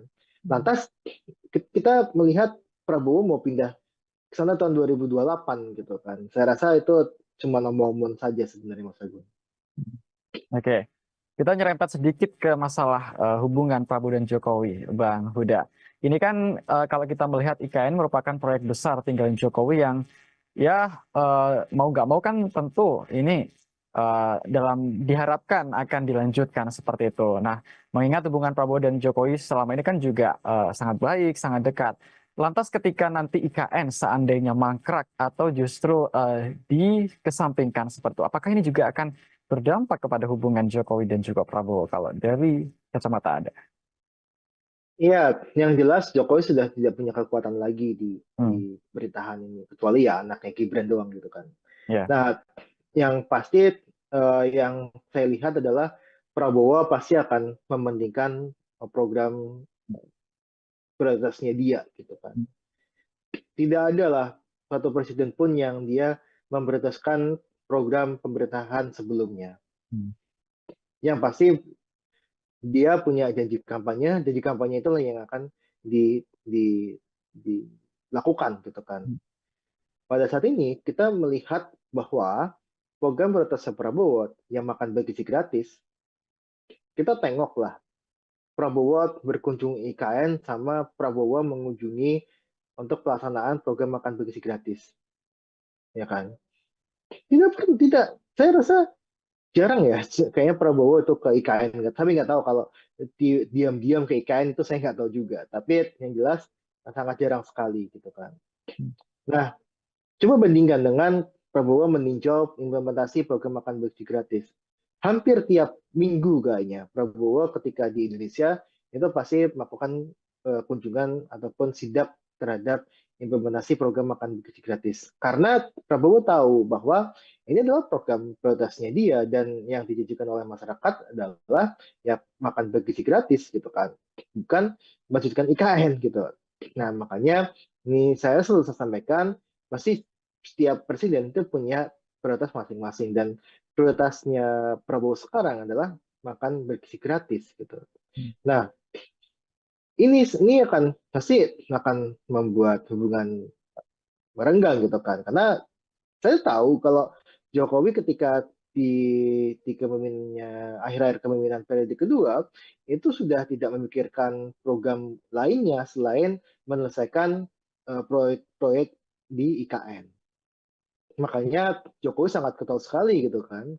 3 bulan sebelum dia lengser itu berbagai acara dilakukan di IKN, termasuk untuk upacara 17 Agustus, kemudian beberapa acara inaugurasi malam-malam di IKN, terus kemudian melakukan rapat rapat paripurna kabinet ya, itu di IKN dan sebagainya, istana presiden di IKN ya. Nah, ini semua dilakukan hanya untuk melihat, oh ini loh progres IKN, dan ada dukungan, harus ada dukungan ke IKN setelah dia lengser. Dia tidak mau untuk IKN ini menjadi hambalang baru sebenarnya. Tapi lagi-lagi pasti prioritas presiden itu beda-beda gitu. Jadi saya sampaikan di awal, dan kita tidak boleh punya dua matahari ya, tidak boleh punya matahari kembar. Yang sekarang presidennya adalah Prabowo, bukan Jokowi lagi. Oke. Lalu terkait ini Bang Huda, Em, ini kan juga masalah di IKN kan menjadi perhatian semua masyarakat Indonesia seperti itu. Dan berita hari ini ada pejabat otorita IKN yang mundur baru saja, Bang Muhammad Ali Iya. Brawi. Ini apa komentar Anda tentang pengunduran diri di momen yang sangat genting ini, Bang Huda? Iya, pengunduran diri pejabat IKN ini kan bukan yang pertama kali ya. Kita Betul. eh, kepala otorita pun sudah mengundurkan diri walaupun masuk kembali sebagai, ya tadi ya, untuk staf sus apa gitu, saya lupa untuk jabatannya Pak Bambang gitu kan. Nah, yang jelas adalah ada sesuatu bermasalah di IKN, bahwa IKN ini pertama tadi yang jelas belum ada investor tunggal asing yang masuk, beban terhadap APBN itu terlampau berat gitu kan. Kemudian belum ada kejelasan apakah pemerintahan sekarang dan pemerintahan selanjutnya itu memajukan IKN atau tidak. Karena banyak yang sampaikan gitu kan, bahwa IKN itu akan jadi ibu kota politik saja gitu kan, bukan sebagai ibu kota negara. Ibu kota negara tetap di Jakarta gitu. Nah, inilah yang memang menjadi dasar kenapa sih pejabat-pejabat IKN itu dia mengundurkan diri. Nah, ini sangat-sangat terkait juga dengan anggaran yang di otorita IKN gitu kan, bahwa ya anggaran pembayaran gaji dan sebagainya belum dibayarkan, ataupun pembayaran tidak tepat waktu dan sebagainya, itu juga jadi pemicu juga gitu kan.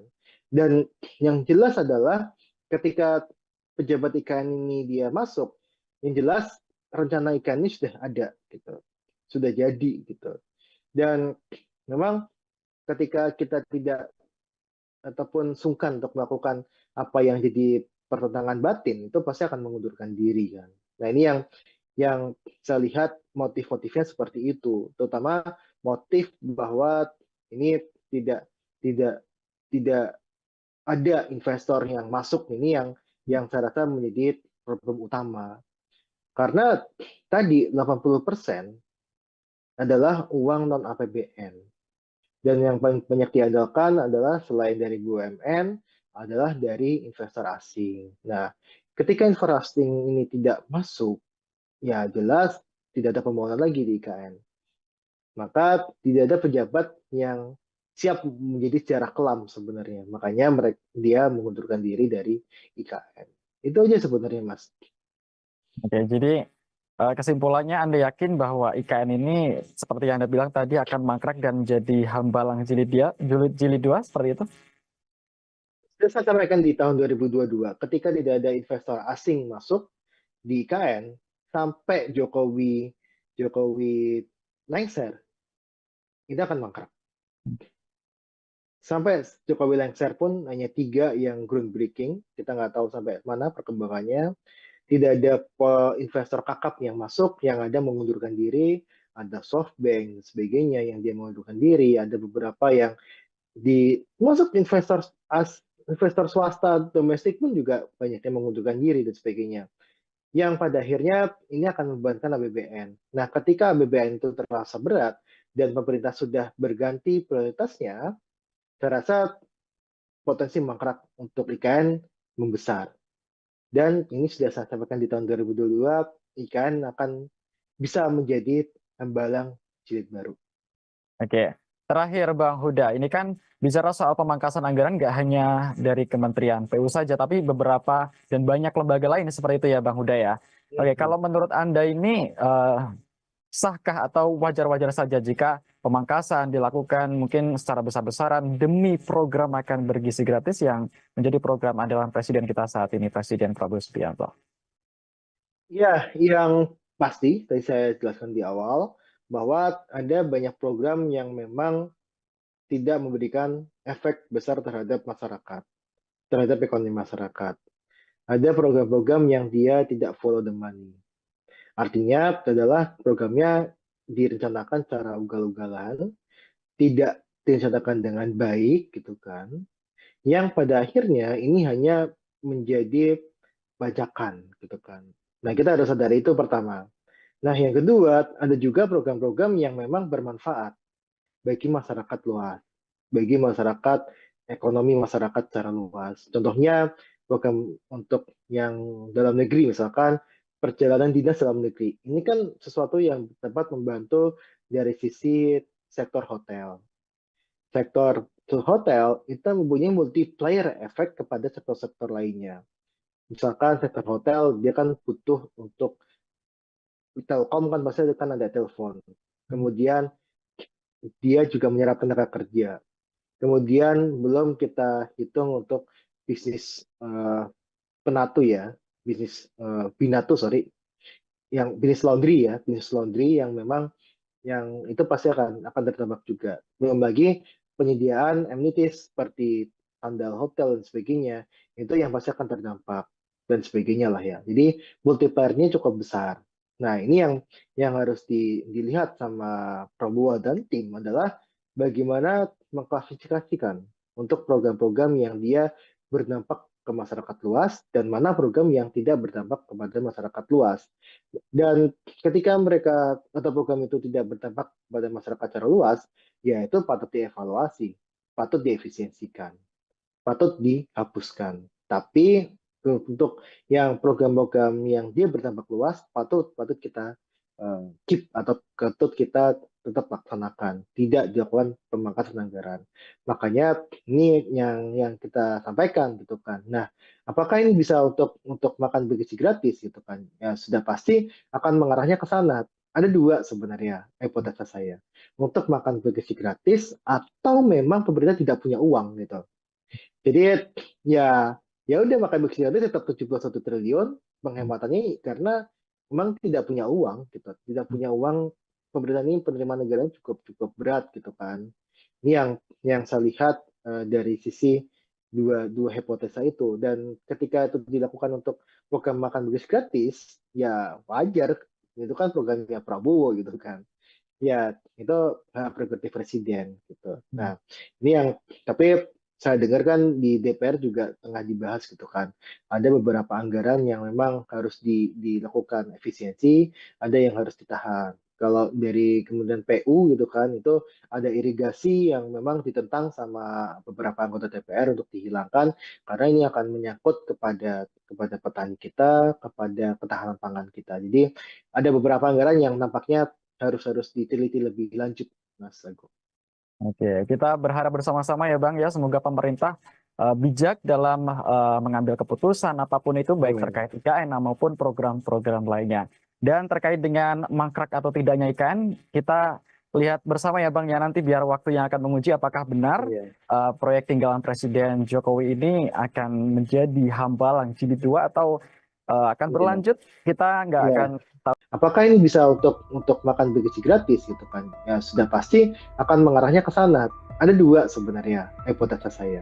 Untuk makan bergizi gratis atau memang pemerintah tidak punya uang.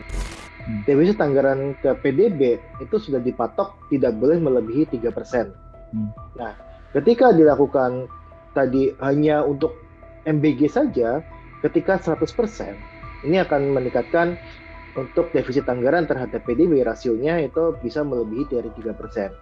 Ini tidak mungkin kalau misalkan ketika penerimaan sedang seret, kemudian ada program MBG, Prabowo sangat sangat ambisius dengan program ini, terus ditugasi untuk melanjutkan IKN untuk selesai di 4 tahun pemerintahan Prabowo. Selamat malam, saudara. Anda menyaksikan Tribun News on Focus bersama saya, Agung Laksono. Pembangunan Ibu Kota Nusantara atau IKN kembali menjadi sorotan di tengah kebijakan efisiensi anggaran Presiden Prabowo Subianto. Pasalnya, Kementerian Pekerjaan Umum yang bertanggung jawab atas proyek IKN mengalami pemangkasan anggaran sebesar 81 triliun rupiah pada tahun 2025. Akankah proyek tinggalan Presiden Jokowi ini tetap berlanjut atau justru mangkrak seperti yang dikhawatirkan banyak pihak? Kita akan bahas bersama Direktur Ekonomi Selyos Nailul Huda. Kita sapa terlebih dahulu. Halo, apa kabar Bang Huda? Halo Mas Agung, Alhamdulillah kabar saya baik. Semoga Mas Agung dan tim baik-baik juga. Alhamdulillah, kabar baik juga Bang Huda. Oke, sebagai pengantar, apa komentar Anda soal pemangkasan anggaran 81 triliun rupiah di Kementerian PU Bang Huda? Ini jumlah yang wajarkah atau justru tidak masuk akal menurut Anda? Iya, yang pertama seperti ini, bahwa kita masih, ya kita harus mengakui lah ya, bahwa ada anggaran-anggaran yang memang anggaran siluman gitu kan, atau anggaran yang seharusnya itu tidak membutuhkan anggaran besar, ternyata dianggarkannya cukup besar dan sebagainya. Kemudian ada anggaran-anggaran untuk infrastruktur yang dia tidak berdampak positif terhadap ekonomi masyarakat, tapi masih dianggarkan dan sebagainya. Nah, kita harus sadari itu. Nah, maka ini langkah pemangkasan anggaran itu langkah yang bijak ketika yang dipangkas itu benar-benar anggaran yang memang tadi anggaran Suleman dan sebagainya. Tapi ada juga anggaran-anggaran yang memang masih dibutuhkan oleh masyarakat banyak gitu kan. Seperti contohnya kalau kita bedah di paparannya Kemen PU ya, yang banyak beredar di media sosial bahwa ada pemangkasan anggaran di irigasi, pemeliharaan jalan dan sebagainya, yang justru itu dibutuhkan oleh masyarakat. Seperti apa kebutuhannya? Irigasi aja misalkan kita melihat ada pemangkasan irigasi, anggaran irigasi yang justru akan memperberat program pemerintah untuk mencapai ketahanan pangan. Karena irigasi ini kan salah satu faktor penting untuk pangan kita gitu kan, pertanian kita gitu kan. Ketika ini diganggu anggarannya, otomatis sebenarnya irigasi untuk padi kita, pertanian kita akan terganggu. Ini yang akan menyebabkan untuk ketahanan pangan akan terancam. Nah, tapi ada anggaran-anggaran yang memang patut dievaluasi. Salah satu contohnya memang yang kita dorong adalah evaluasi anggaran untuk ibu kota Nusantara. Nah, ibu kota negara, ibu kota Nusantara ini kenapa kita patut dievaluasi? Karena jadinya ini tidak menimbulkan banyak manfaat bagi ekonomi daerah maupun ekonomi nasional. Nah, ini yang kita harap adalah anggaran-anggaran seperti ini yang disisir gitu kan. Anggaran-anggaran yang memang tidak berdampak banyak terhadap ekonomi masyarakat dan sebagainya, yang ini bisa dievaluasi bahkan kita kurangi dan sebagainya. Nah, ini yang kita harap anggaran-anggaran seperti inilah yang memang dievaluasi dan dilakukan efisiensi. Oke. Lalu ini kemarin kan Menteri PU Pak Dodi Hanggodo kan sudah mengatakan bahwa anggaran IKN untuk 2025 katanya masih diblokir oleh Menteri Keuangan Sri Mulyani. Lalu sebenarnya kapan pencairan ini dilakukan dan masih menunggu apa? Mengingat ini kan ada pernyataan dari pemerintah juga bahwa penegasan bahwa IKN tetap akan lanjut pembangunannya seperti itu, Bang. Sudah. Ya, ini sangat sangat terkait dengan dulu ketika IKN ini dicanangkan ya. Terus kemudian memerlukan anggaran hingga 400 sekian triliun. Nah, terus kemudian pemerintah sampaikan pada saat itu bahwa anggaran dari APBN hanya 20%. Kita hitung hanya 90 triliun. Dan di tahun 2024 itu sebenarnya sudah banyak terpakai hingga 70 triliun lebih gitu kan. Dan saya rasa ini ketika mau ada lagi anggaran untuk IKN di tahun 2025 ini pasti akan memberatkan. Terlebih kalau kita lihat sebenarnya ini kan anggaran IKN yang begitu besar dan multi years ya, katakan sama pemerintah sebelumnya gitu kan. Anggaran ini multi year dan sebagainya justru akan memberikan beban fiskal yang cukup berat bagi pemerintahan selanjutnya, dalam hal ini pemerintahan Prabowo. Maka ini akan jadi beban berat bagi Prabowo kelak untuk bisa menjalankan program-program andalannya. Nah, kita juga nggak bisa memungkiri juga bahwa setiap presiden itu pasti punya prioritas anggaran atau program prioritasnya masing-masing gitu kan. Kita tahu Jokowi itu sudah mencanangkan pindah ibu kota dan sebagainya, maka ini jadi prioritas Jokowi ketika menjabat untuk menggelontorkan uang sebanyak mungkin ke IKN. Nah, tapi Prabowo itu punya prioritas makan bergizi gratis gitu kan, di mana program ini pasti akan menjadi program yang bisa dibilang akan di backup sepenuhnya oleh Prabowo. Berapapun anggarannya itu pasti akan diusahakan oleh Prabowo. Nah, inilah yang saya sebutkan, pasti ada masanya masing-masing, ada programnya masing-masing setiap presiden gitu. Nah, ini yang kita lihat ketika IKN ini anggaran diblokir dan sebagainya, ya ini salah satu cara Prabowo untuk bisa memberikan banyak anggaran kepada program prioritas miliknya gitu, seperti program makan gizi gratis dan sebagainya. Nah, ini sudah kita sampaikan sebenarnya di awal, ini ketika IKN ini dibangun harus ada pendekatan kepada investasi yang dilakukan oleh investor, terutama untuk investor tunggal dari luar negeri, yang hingga saat ini saya rasa masih cukup minim, bahkan hanya 3 gitu kan yang sudah masuk, satu dari China, satu dari Rusia, dan satu dari Australia. Walaupun ketiganya juga hanya saya dengar cuma groundbreaking saja gitu kan, tidak ada kelanjutan pembangunan di sana gitu. Jadi ini yang saya lihat harusnya ada pembagian beban kepada investor, dan ini adalah salah satu dosa gitu ya, kesalahan yang cukup besar juga yang dilakukan oleh pemerintah sebelumnya, yang mengatakan investor sudah mengantri dan sebagainya, yang pada akhirnya hingga saat ini kita tidak melihat investor tersebut ada di IKN. Oke, kalau menurut analisis dari Bang Huda, apa sebenarnya yang menyebabkan para investor asing ini kurang begitu melirik IKN, Bang? Apa sebenarnya ketakutan apa yang mungkin ada di pihak mereka sehingga menjadi untuk berinvestasi di IKN ini perlu pertimbangan yang sangat berat seperti itu? Apa analisis Anda? Ya, pasti ada hitungannya gitu kan, bahwa investor ini kan dia tidak seperti yayasan gitu kan, yang dia non profit gitu kan. Mereka pasti akan mengincar profit dan sebagainya. Mereka mengincar bagaimana cara mereka mencari keuntungan dengan melakukan investasi di IKN. Nah, kita lihat di IKN itu sudah ada pasarnya atau belum gitu kan. Let's say contohnya investor untuk tempat hiburan. Tempat hiburan di IKN gimana, ada pangsa pasarnya apa tidak gitu kan. Sedangkan kita tahu bahwa pemerintah lagi-lagi menunda untuk pemindahan ASN ke IKN. Kita dengar dari tahun lalu misalkan ataupun tahun 2023 itu sudah ada rencana untuk pemindahan IKN, ASN ke IKN gitu kan. Terus kemudian diundur lagi ke Februari tahun 2024, kemudian diundur lagi Juni 2024, mundur lagi September gitu kan. Hingga sekarang ditekankan tidak ada rencana untuk pemindahan IKN dalam jangka waktu tertentu gitu. Jadi tidak ada rencana lagi nih IKN akan pindah, ASN ini akan pindah ke IKN kapan gitu. Karena dari pemerintah memang dirasa belum siap infrastruktur di sana untuk ASN ini tempat tinggal, kemudian kalau kita lihat untuk pendidikan anak-anaknya, kesehatan anak-anaknya dan sebagainya, itu tidak ada yang mencukupi di situ. Karena itu masih sangat seperti hutan gitu kan. Dia ada bangunan megah di tengah hutan yang dia tidak ada penghuninya gitu. Nah, kita juga lihat sebenarnya Mas, bahwa ini sangat-sangat, karena kontrak politik pasti sudah ada lah, karena ada undang-undang untuk pemindahan ibu kota Nusantara gitu kan, ibu kota negara dipindahkan ke IKN gitu kan. Dari sisi kontrak politik sudah ada, tapi dari sisi kontrak anggaran itu masih tanda tanya gitu kan.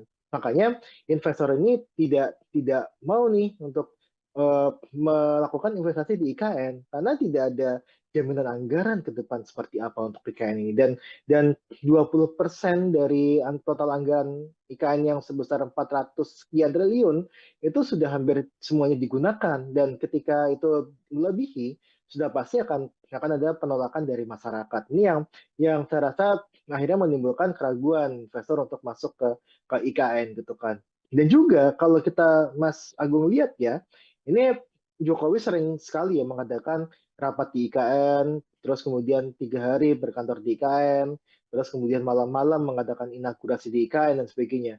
Tapi kita tidak pernah nih melihat Prabowo berkantor ke IKN. Ini kan kontrak-kontrak politik yang memang pasti akan dijadikan acuan bagi investor untuk masuk ke IKN atau tidak gitu. Ketika tidak ada jaminan yang pasti dari pemerintah dari sisi anggaran, kontrak politik secara dengan eksekutifnya juga juga kita lihat ogah-ogahan untuk pindah ke IKN dan sebagainya. Saya rasa ini akan semakin memundurkan niat investor itu untuk masuk ke IKN. Dan ini sudah saya sampaikan di tahun 2022, IKN ini berpotensi mangkraknya sangat besar dan bisa menjadi ya hambalang titik 2.0 ya kalau saya bilang ya, untuk yang program yang mangkrak di zamannya yang dilakukan oleh di zamannya Jokowi. Baik. Tadi ada mengatakan bahwa setiap presiden punya masing-masing punya andalan tersendiri. Kalau di era Jokowi IKN, seperti itu. Kalau di eranya Pak Prabowo sekarang yang terkenal kan program makan bergizi gratis seperti itu, Bang Huda. Lalu mungkinkah keduanya ini bisa berjalan bersama atau memang harus ada yang dikorbankan salah satu, Bang, jika melihat kondisi pemerintahan yang sekarang? Ya, ini sedikit klarifikasi, kalau programnya Jokowi itu bukan hanya IKN ya, tapi Ya. ada dari sisi infrastruktur gitu kan. Karena kalau Hmm. kita lihat anggaran infrastruktur itu sangat besar, termasuk untuk infrastruktur di IKN. Nah, kita lihat berapa sih anggaran yang dibutuhkan oleh IKN gitu kan. Ada 400 sekian triliun. Kemudian berapa sih anggaran untuk program makan bergizi gratis gitu kan. Ini ada tahun ini aja anggarannya 70 triliun, bahkan ingin ditambah 100 triliun lagi gitu kan. Hmm. Kalau kita hitung yang untuk mencapai 100% itu membutuhkan angka di angka sekitar 300 triliun atau 240 sampai 300 triliun. Itu hanya untuk makan bergizi gratis tiap tahunnya. Nah, yang terjadi adalah ketika 100% yang terjadi, yang kita prediksi, ini bisa meningkatkan defisit anggaran kita. Hmm. Defisit anggaran ke PDB itu sudah dipatok tidak boleh melebihi 3%. Hmm. Nah, ketika dilakukan tadi hanya untuk MBG saja, ketika 100%, ini akan meningkatkan untuk defisit anggaran terhadap PDB rasionya itu bisa melebihi dari 3%. Yang pada akhirnya bisa memunculkan potensi untuk dilakukan impeachment terhadap pemerintah, terhadap Prabowo gitu. Nah, makanya ini sangat tidak mungkin sebenarnya ketika ada program makan bergizi gratis yang butuh uang sangat besar ditambah dengan adanya IKN, pembangunan IKN di era Prabowo ini. Sedangkan satu sisi penerimaan negara kita tengah seret, apalagi ada masalah Cortex gitu kan, yang ini bisa berpotensi untuk melambatkan penerimaan negara. Nah, artinya apa? Artinya ini tidak mungkin kalau misalkan ketika penerimaan sedang seret, kemudian ada program MBG, Prabowo sangat sangat ambisius dengan program ini, harus ditugasi untuk melanjutkan IKN untuk selesai di 4 tahun pemerintahan Prabowo. Sangat-sangat berat sekali, Mas. Jadi saya rasa sih jawabannya tidak bisa ya untuk melakukan keduanya. Baik, tapi ini sejumlah menteri Kabinet Merah Putih telah mengatakan, khususnya kemarin yang baru saja mengatakan Menteri Energi dan Sumber Daya Mineral Bang Huda Bahlil Lahadalia bahwa Prabowo akan pindah ke IKN tahun 2028. Begitu beliau mengatakan. Apakah Anda optimis ini terlaksana tepat waktu atau ini merupakan sesuatu yang dipaksakan dalam tanda kutip? Ya, itu hanya omong-omong saja, Mas Agung, sebenarnya. Kalau kita lihat ya, kita sudah mendengar lah bahwa tadi saya sampaikan saja, kita uh, di pemerintah gitu ya. Pemerintah itu sudah mencanangkan ASN IKN akan pindah di Februari tahun 2024. Bahkan di 2023 juga sudah sampaikan. Sampai saat ini tidak ada satupun ASN yang dia pindah ke IKN. Kecuali yang badan otorita ya. Saya nggak tahu itu statusnya ASN atau tidak gitu. Tapi tidak ada ASN yang pindah ke sana. Dan kemarin muncul untuk dari Badan Kepegawaian Negara ya, itu muncul surat bahwa pemindahan ASN ke IKN itu akan ditunda dalam jangka waktu yang tidak menentu. Artinya bisa tahun 2028, 2029, bahkan sampai tahun 2035 pun tidak dipindahkan. Itu bisa saja. Karena putusan suratnya seperti itu. Nah, ketika Bahlil mengatakan ini akan pindah tahun 2028, itu kan Bahlil juga mengatakan hal yang serupa, bahwa sudah ada 160 investor yang mau masuk ke IKN. Pada kenyataannya nggak ada. Kan bilang kan, Jokowi juga sudah sampaikan, ada 40 dari Korea, 40 dari Jepang, ada 120 dari Singapura, dari Malaysia dan sebagainya. Bahkan dari Uni Emirat Arab. Tapi sampai sekarang nggak ada gitu. Nggak ada investor ya, investor tunggal asing yang masuk ke IKN. Jadi jadi omongan Bahlil itu nggak bisa dipertanggungjawabkan sebenarnya ketika sudah menyangkut mengenai IKN. Yang kita bisa tanggapan ya omongannya Pak Abbas selaku otorita IKN kan. Dan otorita IKN juga sering sampaikan bahwa belum ada investor asing yang masuk.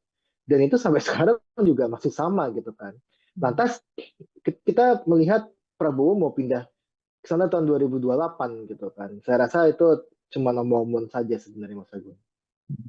Oke, kita nyerempet sedikit ke masalah hubungan Prabowo dan Jokowi, Bang Huda. Ini kan kalau kita melihat IKN merupakan proyek besar tinggalan Jokowi yang ya mau nggak mau kan tentu ini dalam diharapkan akan dilanjutkan seperti itu. Nah, mengingat hubungan Prabowo dan Jokowi selama ini kan juga sangat baik, sangat dekat. Lantas ketika nanti IKN seandainya mangkrak atau justru dikesampingkan seperti itu, apakah ini juga akan berdampak kepada hubungan Jokowi dan juga Prabowo kalau dari kacamata Anda? Iya, yang jelas Jokowi sudah tidak punya kekuatan lagi di Hmm, pemerintahan ini, kecuali ya anaknya Gibran doang gitu kan. ya. Nah, yang pasti yang saya lihat adalah Prabowo pasti akan mementingkan program prioritasnya dia gitu kan. Tidak ada lah satu presiden pun yang dia memprioritaskan program pemerintahan sebelumnya. Hmm, Yang pasti dia punya janji kampanye itulah yang akan dilakukan gitu kan. Pada saat ini kita melihat bahwa program prioritas Prabowo yang makan bergizi gratis, kita tengoklah Prabowo berkunjung IKN sama Prabowo mengunjungi untuk pelaksanaan program makan bergizi gratis, ya kan? Tidak, saya rasa jarang ya, kayaknya Prabowo itu ke IKN, tapi nggak tahu kalau diam-diam ke IKN itu saya nggak tahu juga. Tapi yang jelas sangat jarang sekali gitu kan. Nah, coba bandingkan dengan Prabowo meninjau implementasi program makan bergizi gratis. Hampir tiap minggu kayaknya Prabowo ketika di Indonesia itu pasti melakukan kunjungan ataupun sidak terhadap implementasi program makan bergizi gratis. Karena Prabowo tahu bahwa ini adalah program prioritasnya dia dan yang dijanjikan oleh masyarakat adalah ya makan bergizi gratis gitu kan. Bukan melanjutkan IKN gitu. Nah, makanya ini saya selalu sampaikan pasti setiap presiden itu punya prioritas masing-masing dan prioritasnya Prabowo sekarang adalah makan bergizi gratis gitu. Nah, ini akan pasti akan membuat hubungan merenggang gitu kan. Karena saya tahu kalau Jokowi ketika di kepemimpinannya akhir-akhir kepemimpinan periode kedua itu sudah tidak memikirkan program lainnya selain menyelesaikan proyek-proyek di IKN. Makanya Jokowi sangat ketol sekali gitu kan. Ketiga bulan sebelum dia lengser, itu berbagai acara dilakukan di IKN, termasuk untuk upacara 17 Agustus, kemudian beberapa acara inaugurasi malam-malam di IKN, terus kemudian melakukan rapat paripurna kabinet ya, itu di IKN dan sebagainya, istana presiden di IKN ya. Nah, ini semua dilakukan hanya untuk melihat, oh ini loh progres IKN dan ada dukungan, harus ada dukungan ke IKN setelah dia lengser. Dia tidak mau untuk IKN ini menjadi hambalang baru sebenarnya. Tapi lagi-lagi pasti prioritas presiden itu beda-beda gitu. Tadi saya sampaikan di awal dan kita tidak boleh punya dua matahari ya. Tidak boleh punya matahari kembar yang sekarang presidennya adalah Prabowo bukan Jokowi lagi. Oke. Lalu terkait ini Bang Huda. Ini kan juga masalah di IKN kan menjadi perhatian semua masyarakat Indonesia seperti itu. Dan berita hari ini ada pejabat otorita IKN yang mundur baru saja Bang Muhammad Ali Iya. Brawi. Ini apa komentar Anda tentang pengunduran diri di momen yang sangat genting ini Bang Huda? Iya, pengunduran diri pejabat IKN ini kan bukan yang pertama kali ya. Kita Betul. eh, kepala otorita pun sudah mengundurkan diri walaupun masuk kembali sebagai ya tadi ya untuk staf sus apa gitu saya lupa untuk jabatannya Pak Bambang gitu kan. Nah, yang jelas adalah ada sesuatu bermasalah di IKN bahwa IKN ini pertama tadi yang jelas belum ada investor tunggal asing yang masuk. Beban terhadap APBN itu terlampau berat gitu kan. Kemudian belum ada kejelasan apakah pemerintahan sekarang dan pemerintahan selanjutnya itu memajukan IKN atau tidak. Karena banyak yang sampaikan gitu kan bahwa IKN itu akan jadi ibu kota politik saja gitu kan, bukan sebagai ibu kota negara. Ibu kota negara tetap di Jakarta gitu. Nah, inilah yang memang menjadi dasar kenapa sih pejabat-pejabat IKN itu dia mengundurkan diri. Nah, ini sangat-sangat terkait juga dengan anggaran yang di otorita IKN gitu kan, bahwa ya anggaran pembayaran gaji dan sebagainya belum dibayarkan ataupun pembayaran tidak tepat waktu dan sebagainya itu juga jadi pemicu juga gitu kan. Dan yang jelas adalah ketika pejabat IKN ini dia masuk, yang jelas rencana IKN ini sudah ada gitu, sudah jadi gitu. Dan memang ketika kita tidak ataupun sungkan untuk melakukan apa yang jadi pertentangan batin itu pasti akan mengundurkan diri kan. Nah ini yang saya lihat motif-motifnya seperti itu, terutama motif bahwa ini tidak tidak tidak ada investor yang masuk ini yang saya rasa menjadi problem utama. Karena tadi 80% adalah uang non APBN. Dan yang paling banyak diandalkan adalah selain dari BUMN adalah dari investor asing. Nah, ketika investor asing ini tidak masuk, ya jelas tidak ada pembangunan lagi di IKN. Maka tidak ada pejabat yang siap menjadi sejarah kelam sebenarnya. Makanya dia mengundurkan diri dari IKN. Itu aja sebenarnya, Mas. Oke, jadi kesimpulannya Anda yakin bahwa IKN ini seperti yang Anda bilang tadi akan mangkrak dan jadi hambalang jilid dua seperti itu? Sudah saya sampaikan di tahun 2022, ketika tidak ada investor asing masuk di IKN, sampai Jokowi lengser, ini akan mangkrak. Sampai Jokowi lengser pun hanya 3 yang groundbreaking, kita nggak tahu sampai mana perkembangannya. Tidak ada investor kakap yang masuk, yang ada mengundurkan diri, ada SoftBank, sebagainya yang dia mengundurkan diri, ada beberapa yang masuk investor swasta domestik pun juga banyak yang mengundurkan diri dan sebagainya. Yang pada akhirnya ini akan membebankan APBN. Nah, ketika APBN itu terasa berat dan pemerintah sudah berganti prioritasnya, saya rasa potensi mangkrak untuk IKN membesar. Dan ini sudah saya sampaikan di tahun 2022, IKN akan bisa menjadi hambalang jilid baru. Oke, terakhir Bang Huda, ini kan bicara soal pemangkasan anggaran nggak hanya dari Kementerian PU saja, tapi beberapa dan banyak lembaga lain seperti itu ya Bang Huda ya. Oke, kalau menurut Anda ini sahkah atau wajar-wajar saja jika pemangkasan dilakukan mungkin secara besar-besaran demi program makan bergizi gratis yang menjadi program andalan presiden kita saat ini, Presiden Prabowo Subianto? Ya, yang pasti tadi saya jelaskan di awal bahwa ada banyak program yang memang tidak memberikan efek besar terhadap masyarakat, terhadap ekonomi masyarakat. Ada program-program yang dia tidak follow the money. Artinya adalah programnya direncanakan secara ugal-ugalan, tidak direncanakan dengan baik gitu kan. Yang pada akhirnya ini hanya menjadi bajakan gitu kan. Nah, kita harus sadari itu pertama. Nah, yang kedua, ada juga program-program yang memang bermanfaat bagi masyarakat luas, bagi masyarakat, ekonomi masyarakat secara luas. Contohnya, program untuk yang dalam negeri, misalkan perjalanan dinas dalam negeri. Ini kan sesuatu yang dapat membantu dari sisi sektor hotel. Sektor hotel itu mempunyai multiplier efek kepada sektor-sektor lainnya. Misalkan sektor hotel, dia kan butuh untuk Telkom kan pasti kan ada telepon.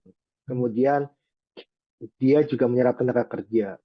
Kemudian belum kita hitung untuk bisnis penatu ya, bisnis binatu sorry, yang bisnis laundry ya, bisnis laundry yang memang yang itu pasti akan terdampak juga. Belum lagi penyediaan amenities seperti sandal hotel dan sebagainya, itu yang pasti akan terdampak dan sebagainya lah ya. Jadi multiplier-nya cukup besar. Nah, ini yang harus dilihat sama Prabowo dan tim adalah bagaimana mengklasifikasikan untuk program-program yang dia berdampak ke masyarakat luas dan mana program yang tidak berdampak kepada masyarakat luas.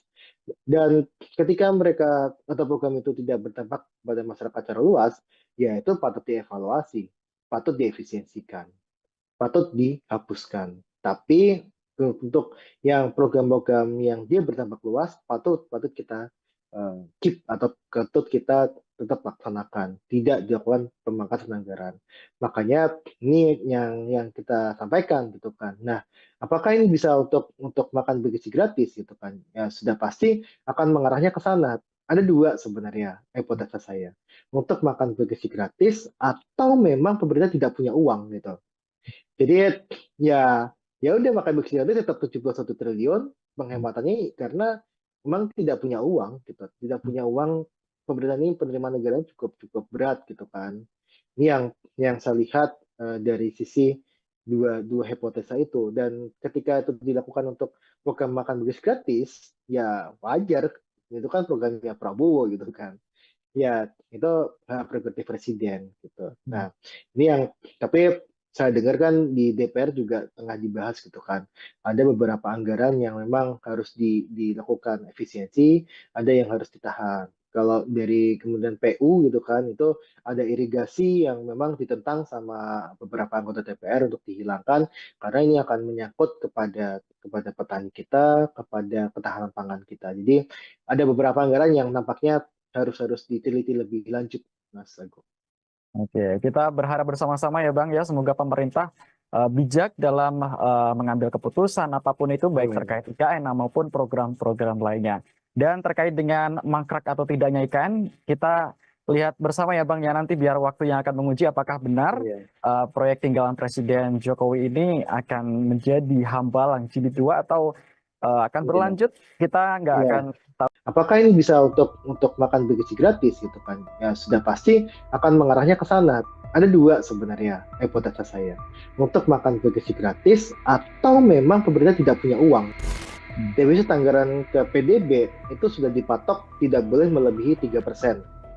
Nah, ketika dilakukan tadi hanya untuk MBG saja, ketika 100%, ini akan meningkatkan untuk defisit anggaran terhadap PDB rasionya itu bisa melebihi dari 3%. Ini tidak mungkin kalau misalkan ketika penerimaan sedang seret, kemudian ada program MBG, Prabowo sangat ambisius dengan program ini, terus ditugasi untuk melanjutkan IKN untuk selesai di 4 tahun pemerintahan Prabowo. Selamat malam saudara, Anda menyaksikan Tribun News on Focus bersama saya Agung Laksono. Pembangunan Ibu Kota Nusantara atau IKN kembali menjadi sorotan di tengah kebijakan efisiensi anggaran Presiden Prabowo Subianto. Pasalnya, Kementerian Pekerjaan Umum yang bertanggung jawab atas proyek IKN mengalami pemangkasan anggaran sebesar 81 triliun rupiah pada tahun 2025. Akankah proyek tinggalan Presiden Jokowi ini tetap berlanjut atau justru mangkrak seperti yang dikhawatirkan banyak pihak? Kita akan bahas bersama Direktur Ekonomi Selios Nailul Huda. Kita sapa terlebih dahulu. Halo, apa kabar, Bang Huda? Halo Mas Agung, Alhamdulillah kabar saya baik. Semoga Mas Agung dan tim baik-baik juga. Alhamdulillah, kabar baik juga, Bang Huda. Oke, sebagai pengantar, apa komentar Anda soal pemangkasan anggaran 81 triliun rupiah di Kementerian PU, Bang Huda? Ini jumlah yang wajarkah atau justru tidak masuk akal menurut Anda? Iya, yang pertama seperti ini, bahwa kita masih, ya kita harus mengakui lah ya, bahwa ada anggaran-anggaran yang memang anggaran siluman gitu kan, atau anggaran yang seharusnya itu tidak membutuhkan anggaran besar, ternyata dianggarkannya cukup besar dan sebagainya. Kemudian ada anggaran-anggaran untuk infrastruktur yang dia tidak berdampak positif terhadap ekonomi masyarakat, tapi masih dianggarkan dan sebagainya. Nah, kita harus sadari itu. Nah, maka ini langkah pemangkasan anggaran itu langkah yang bijak ketika yang dipangkas itu benar-benar anggaran yang memang tadi anggaran Suleman dan sebagainya. Tapi ada juga anggaran-anggaran yang memang masih dibutuhkan oleh masyarakat banyak gitu kan. Seperti contohnya kalau kita bedah di paparannya Kemen PU, Kemen PU ya, yang banyak beredar di media sosial bahwa ada pemangkasan anggaran di irigasi, pemeliharaan jalan dan sebagainya, yang justru itu dibutuhkan oleh masyarakat. Seperti apa membutuhkannya? Irigasi aja misalkan kita melihat ada pemangkasan irigasi, anggaran irigasi yang justru akan memperberat program pemerintah untuk mencapai ketahanan pangan. Karena irigasi ini kan salah satu faktor penting untuk pangan kita gitu kan, pertanian kita gitu kan. Ketika ini diganggu anggarannya, otomatis sebenarnya irigasi untuk padi kita, pertanian kita akan terganggu. Ini yang akan menyebabkan untuk ketahanan pangan akan terancam. Nah, tapi ada anggaran-anggaran yang memang patut dievaluasi. Salah satu contohnya memang yang kita dorong adalah evaluasi anggaran untuk ibu kota Nusantara. Nah, ibu kota negara, ibu kota Nusantara ini kenapa kita patut dievaluasi? Karena jadinya ini tidak menimbulkan banyak manfaat bagi ekonomi daerah maupun ekonomi nasional. Nah, ini yang kita harap adalah anggaran-anggaran seperti ini yang disisir gitu kan. Anggaran-anggaran yang memang tidak berdampak banyak terhadap ekonomi masyarakat dan sebagainya, yang ini bisa dievaluasi bahkan kita kurangi dan sebagainya. Nah, ini yang kita harap anggaran-anggaran seperti inilah yang memang dievaluasi dan dilakukan efisiensi. Oke. Lalu ini kemarin kan Menteri PU Pak Dodi Hanggodo kan sudah mengatakan bahwa anggaran IKN untuk 2025 katanya masih diblokir oleh Menteri Keuangan Sri Mulyani. Lalu sebenarnya kapan pencairan ini dilakukan dan masih menunggu apa? Mengingat ini kan ada pernyataan dari pemerintah juga bahwa penegasan bahwa IKN tetap akan lanjut pembangunannya seperti itu, Bang. Sudah.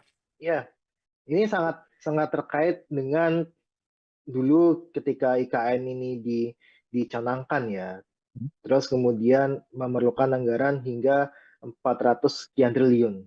Nah, terus kemudian pemerintah sampaikan pada saat itu bahwa anggaran dari APBN hanya 20%. Kita hitung hanya 90 triliun. Dan di tahun 2024 itu sebenarnya sudah banyak terpakai hingga 70 triliun lebih gitu kan.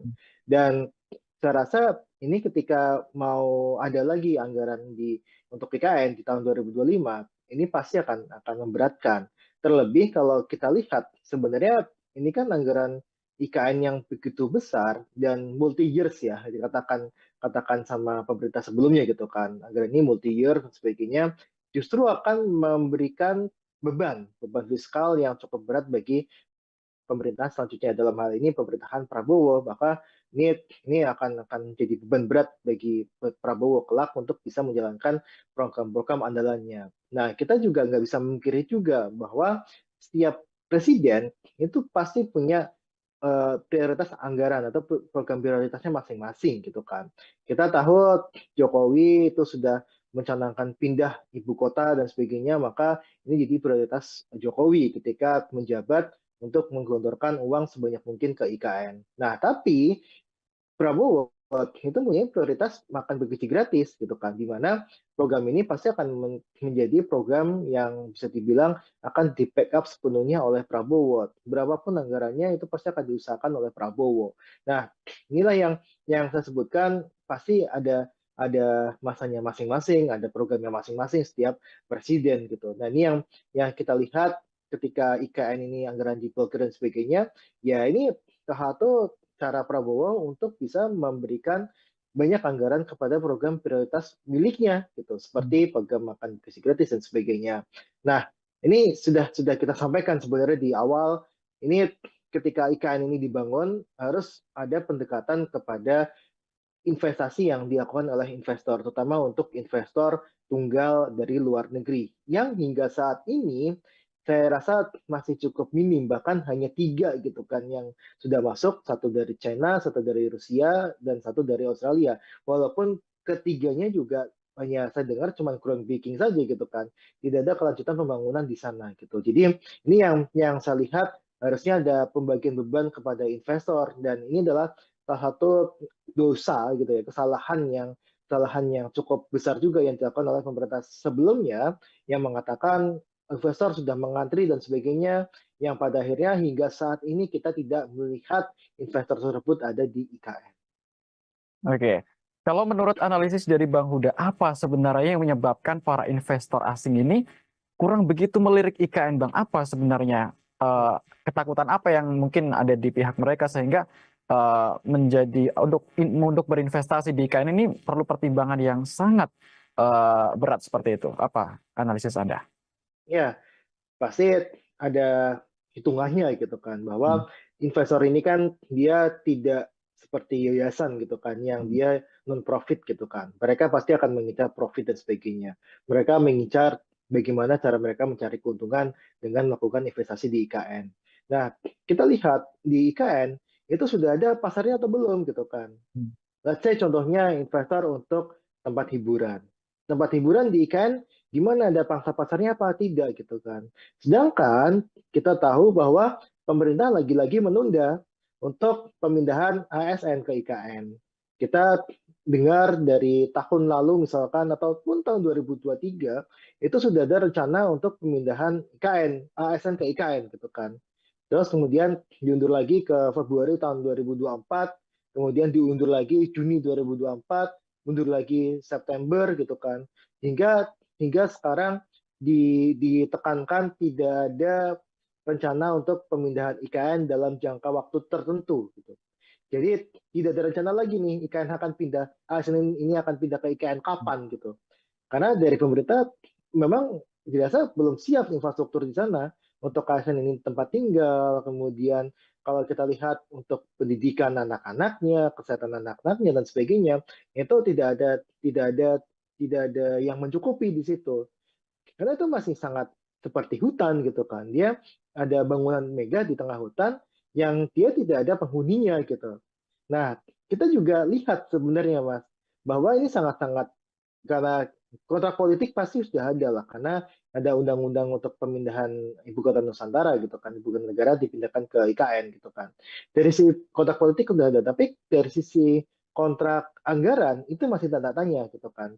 Makanya investor ini tidak mau nih untuk melakukan investasi di IKN karena tidak ada jaminan anggaran ke depan seperti apa untuk IKN ini, dan 20% dari total anggaran IKN yang sebesar 400 sekian triliun itu sudah hampir semuanya digunakan, dan ketika itu melebihi sudah pasti akan ada penolakan dari masyarakat. Ini yang saya rasa akhirnya menimbulkan keraguan investor untuk masuk ke IKN gitu kan. Dan juga kalau kita Mas Agung lihat ya, ini Jokowi sering sekali ya mengadakan rapat di IKN, terus kemudian 3 hari berkantor di IKN, terus kemudian malam-malam mengadakan inaugurasi di IKN dan sebagainya. Tapi kita tidak pernah nih melihat Prabowo berkantor ke IKN. ini kan kontrak-kontrak politik yang memang pasti akan dijadikan acuan bagi investor untuk masuk ke IKN atau tidak gitu. Ketika tidak ada jaminan yang pasti dari pemerintah dari sisi anggaran, kontrak politik secara dengan eksekutifnya juga juga kita lihat ogah-ogahan untuk pindah ke IKN dan sebagainya, saya rasa ini akan semakin memundurkan niat investor itu untuk masuk ke IKN. Dan ini sudah saya sampaikan di tahun 2022, IKN ini berpotensi mangkraknya sangat besar dan bisa menjadi ya hambalang titik 2.0 ya kalau saya bilang ya untuk yang program yang mangkrak di zamannya yang dilakukan oleh di zamannya Jokowi. Baik. Tadi ada mengatakan bahwa setiap presiden punya masing-masing punya andalan tersendiri. Kalau di era Jokowi, IKN. Seperti kalau di eranya Pak Prabowo, sekarang yang terkenal kan program makan bergizi gratis seperti itu, Bang Huda. Lalu mungkinkah keduanya ini bisa berjalan bersama atau memang harus ada yang dikorbankan salah satu, Bang, jika melihat kondisi pemerintahan yang sekarang? Ya, ini sedikit klarifikasi kalau programnya Jokowi itu bukan hanya IKN ya, tapi Ya. ada dari sisi infrastruktur gitu kan. Karena kalau Hmm. kita lihat anggaran infrastruktur itu sangat besar, termasuk untuk infrastruktur di IKN. Nah, kita lihat berapa sih anggaran yang dibutuhkan oleh IKN gitu kan. Ada 400 sekian triliun.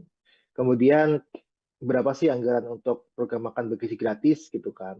Ini ada tahun ini aja anggarannya 70 triliun, bahkan ingin ditambah 100 triliun lagi gitu kan.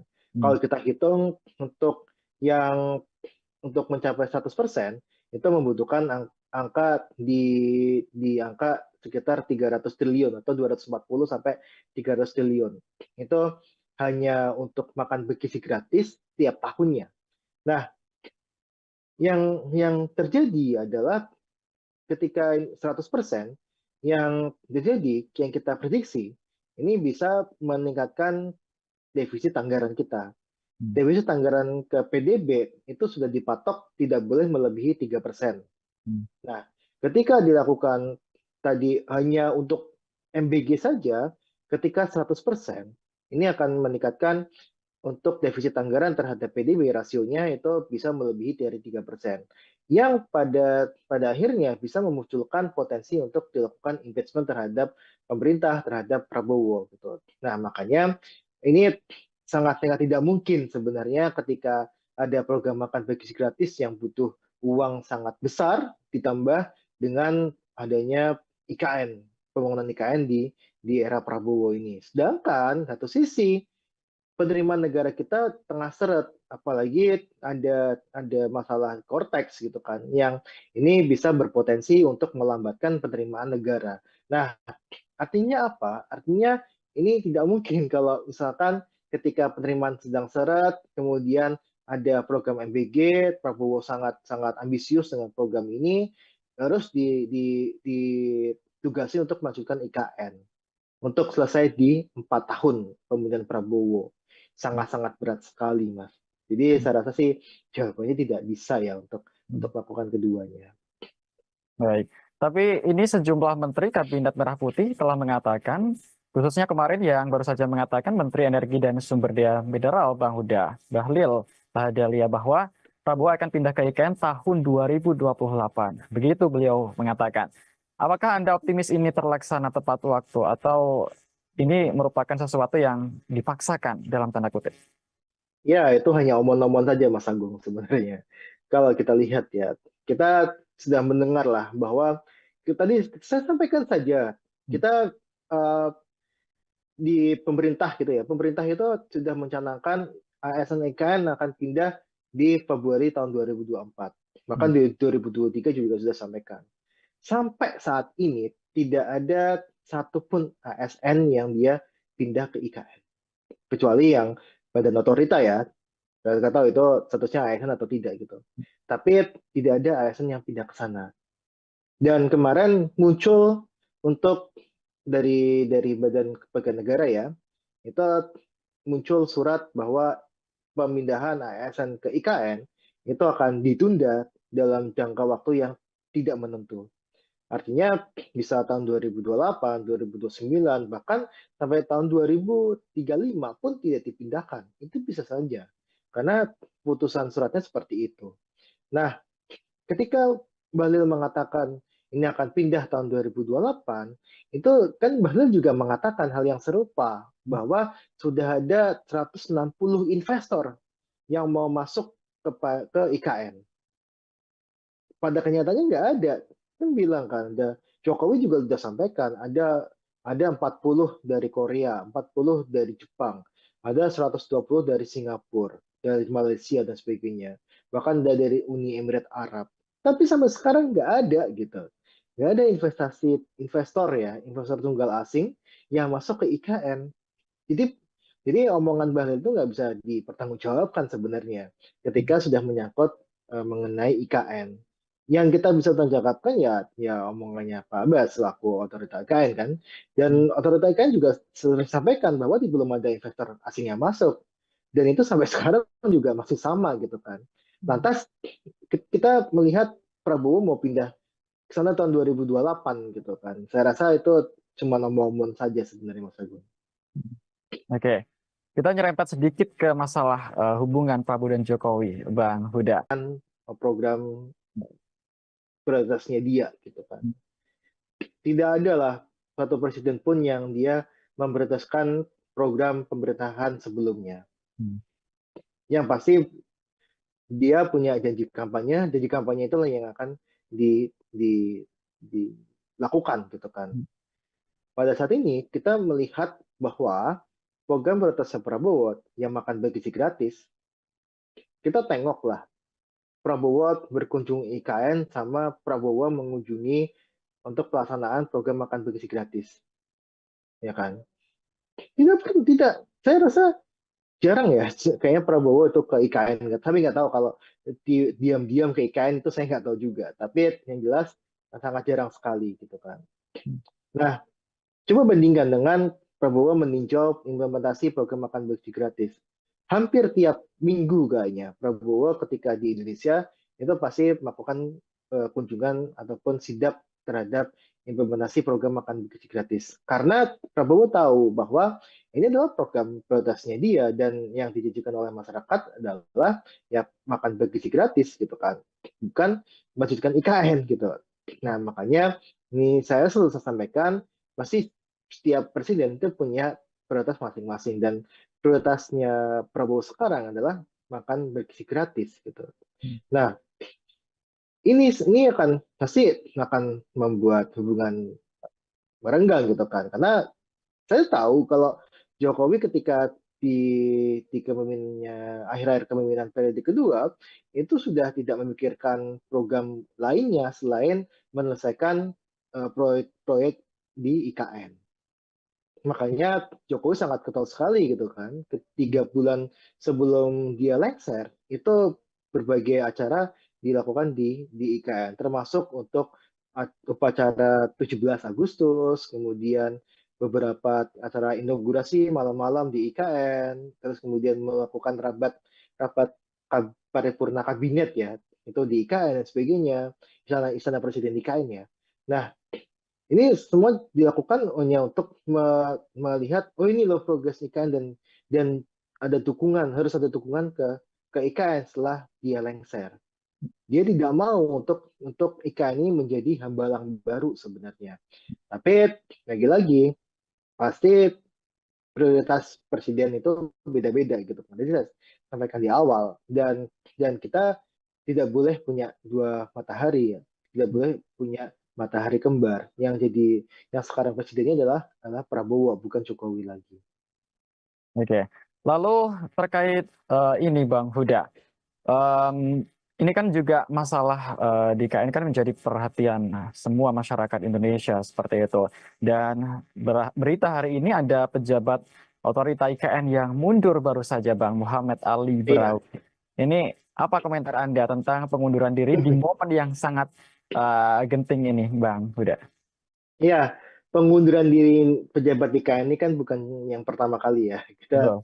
eh, kepala otorita pun sudah mengundurkan diri walaupun masuk kembali sebagai ya tadi ya untuk stafsus apa gitu, saya lupa untuk jabatannya Pak Bambang gitu kan.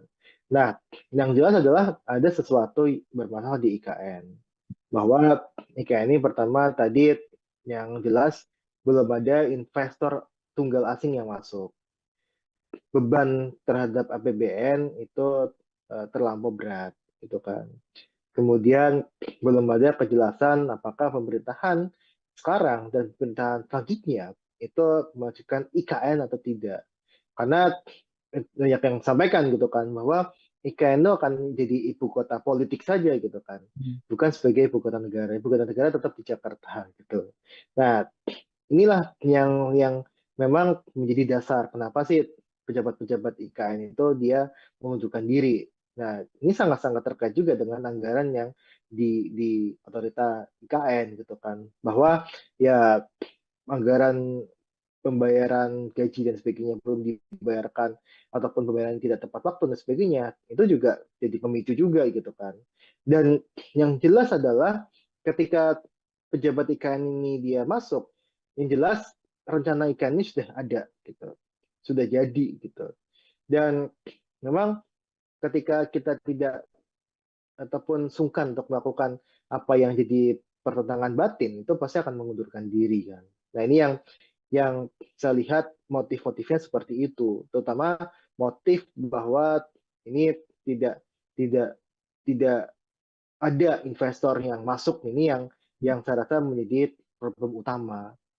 Karena tadi 80% adalah uang non APBN. Dan yang paling banyak diandalkan adalah selain dari BUMN, adalah dari investor asing. Nah, ketika investor asing ini tidak masuk, ya jelas tidak ada pembangunan lagi di IKN. Maka tidak ada pejabat yang siap menjadi sejarah kelam sebenarnya. Makanya dia mengundurkan diri dari IKN. Itu aja sebenarnya, Mas. Oke, jadi kesimpulannya Anda yakin bahwa IKN ini seperti yang Anda bilang tadi akan mangkrak dan menjadi hambalang jilid dua seperti itu? Sudah saya sampaikan di tahun 2022, ketika tidak ada investor asing masuk di IKN, sampai Jokowi Jokowi lengser, ini akan mangkrak. Sampai Jokowi lengser pun hanya 3 yang groundbreaking, kita nggak tahu sampai mana perkembangannya. Tidak ada investor kakap yang masuk, yang ada mengundurkan diri, ada SoftBank dan sebagainya yang dia mengundurkan diri, ada beberapa yang masuk investor swasta domestik pun juga banyak yang mengundurkan diri dan sebagainya. Yang pada akhirnya ini akan membebankan APBN. Nah, ketika APBN itu terasa berat dan pemerintah sudah berganti prioritasnya, saya rasa potensi mangkrak untuk IKN membesar. Dan ini sudah saya sampaikan di tahun 2022, IKN akan bisa menjadi hambalang jilid baru. Oke, terakhir Bang Huda, ini kan bicara soal pemangkasan anggaran nggak hanya dari Kementerian PU saja, tapi beberapa dan banyak lembaga lain seperti itu ya Bang Huda ya. Oke, kalau menurut Anda ini sahkah atau wajar-wajar saja jika pemangkasan dilakukan mungkin secara besar-besaran demi program makan bergizi gratis yang menjadi program andalan Presiden kita saat ini, Presiden Prabowo Subianto? Ya, yang pasti, tadi saya jelaskan di awal, bahwa ada banyak program yang memang tidak memberikan efek besar terhadap masyarakat, terhadap ekonomi masyarakat. Ada program-program yang dia tidak follow the money.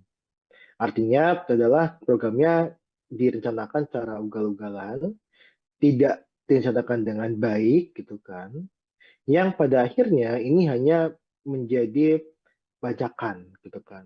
Nah, kita harus sadari itu pertama. Nah, yang kedua, ada juga program-program yang memang bermanfaat bagi masyarakat luas, bagi masyarakat, ekonomi masyarakat secara luas. Contohnya, program untuk yang dalam negeri, misalkan perjalanan dinas dalam negeri. Ini kan sesuatu yang dapat membantu dari sisi sektor hotel. Sektor hotel itu mempunyai multiplier efek kepada sektor-sektor lainnya. Misalkan sektor hotel, dia kan butuh untuk Telkom kan pasti kan ada telepon. Kemudian dia juga menyerap tenaga kerja.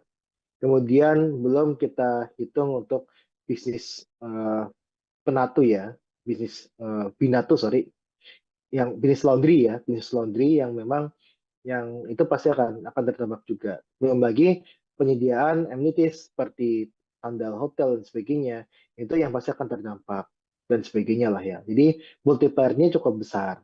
Nah, ini yang harus dilihat sama Prabowo dan tim adalah bagaimana mengklasifikasikan untuk program-program yang dia berdampak ke masyarakat luas dan mana program yang tidak berdampak kepada masyarakat luas.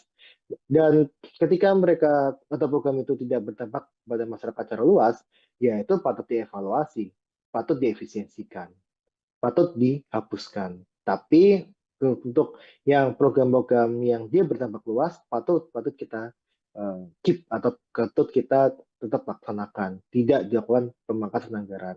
Makanya ini yang kita sampaikan gitu kan. Nah, apakah ini bisa untuk makan bergizi gratis gitu kan? Ya sudah pasti akan mengarahnya ke sana. Ada dua sebenarnya hipotesa saya. Untuk makan bergizi gratis atau memang pemerintah tidak punya uang gitu. Jadi ya ya udah makan bergizi gratis tetap 71 triliun penghematannya karena memang tidak punya uang gitu. Tidak punya uang, pemerintah ini penerimaan negara cukup cukup berat gitu kan. Ini yang saya lihat dari sisi dua dua hipotesa itu, dan ketika itu dilakukan untuk program makan bergizi gratis ya wajar, itu kan programnya Prabowo gitu kan. Ya, itu hak prerogatif presiden gitu. Nah, ini yang tapi saya dengar kan di DPR juga tengah dibahas gitu kan. Ada beberapa anggaran yang memang harus dilakukan efisiensi, ada yang harus ditahan. Kalau dari kemudian PU gitu kan, itu ada irigasi yang memang ditentang sama beberapa anggota DPR untuk dihilangkan karena ini akan menyangkut kepada petani kita, kepada ketahanan pangan kita. Jadi ada beberapa anggaran yang nampaknya harus diteliti lebih lanjut, Mas Agung. Oke, kita berharap bersama-sama ya Bang ya, semoga pemerintah bijak dalam mengambil keputusan apapun itu, baik Amin. terkait IKN maupun program-program lainnya. Dan terkait dengan mangkrak atau tidaknya IKN, kita lihat bersama ya Bang ya, nanti biar waktu yang akan menguji apakah benar Iya. proyek tinggalan Presiden Jokowi ini akan menjadi hambalang jilid 2 atau akan Iya. berlanjut, kita nggak Iya. akan tahu. Apakah ini bisa untuk makan bergizi gratis gitu kan? Ya sudah pasti akan mengarahnya ke sana. Ada dua sebenarnya hipotesa saya. Untuk makan bergizi gratis atau memang pemerintah tidak punya uang. Defisit anggaran ke PDB itu sudah dipatok tidak boleh melebihi 3%. Nah, ketika dilakukan tadi hanya untuk MBG saja, ketika 100%, ini akan meningkatkan untuk defisit anggaran terhadap PDB rasionya itu bisa melebihi dari 3%. Ini tidak mungkin kalau misalkan ketika penerimaan sedang seret, kemudian ada program MBG, Prabowo sangat sangat ambisius dengan program ini, terus ditugasi untuk melanjutkan IKN untuk selesai di 4 tahun pemerintahan Prabowo. Selamat malam, saudara. Anda menyaksikan Tribun News on Focus bersama saya, Agung Laksono. Pembangunan Ibu Kota Nusantara atau IKN kembali menjadi sorotan di tengah kebijakan efisiensi anggaran Presiden Prabowo Subianto. Pasalnya, Kementerian Pekerjaan Umum yang bertanggung jawab atas proyek IKN mengalami pemangkasan anggaran sebesar 81 triliun rupiah pada tahun 2025. Akankah proyek tinggalan Presiden Jokowi ini tetap berlanjut atau justru mangkrak seperti yang dikhawatirkan banyak pihak? Kita akan bahas bersama Direktur Ekonomi Selyos Nailul Huda. Kita sapa terlebih dahulu. Halo, apa kabar Bang Huda? Halo Mas Agung, Alhamdulillah kabar saya baik. Semoga Mas Agung dan tim baik-baik juga. Alhamdulillah, kabar baik juga Bang Huda. Oke, sebagai pengantar, apa komentar Anda soal pemangkasan anggaran 81 triliun rupiah di Kementerian PU Bang Huda? Ini jumlah yang wajarkah atau justru tidak masuk akal menurut Anda?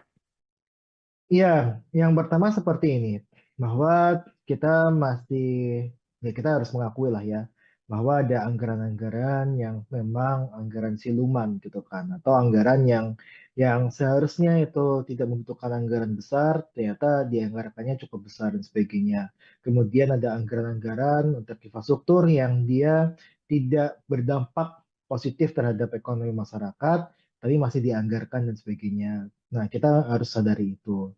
Nah, maka Ini ini langkah pemangkasan anggaran itu langkah yang bijak ketika yang dipangkas itu benar-benar anggaran yang memang tadi anggaran Suleman dan sebagainya. Hmm. Tapi ada juga anggaran-anggaran yang memang masih dibutuhkan oleh masyarakat banyak gitu kan.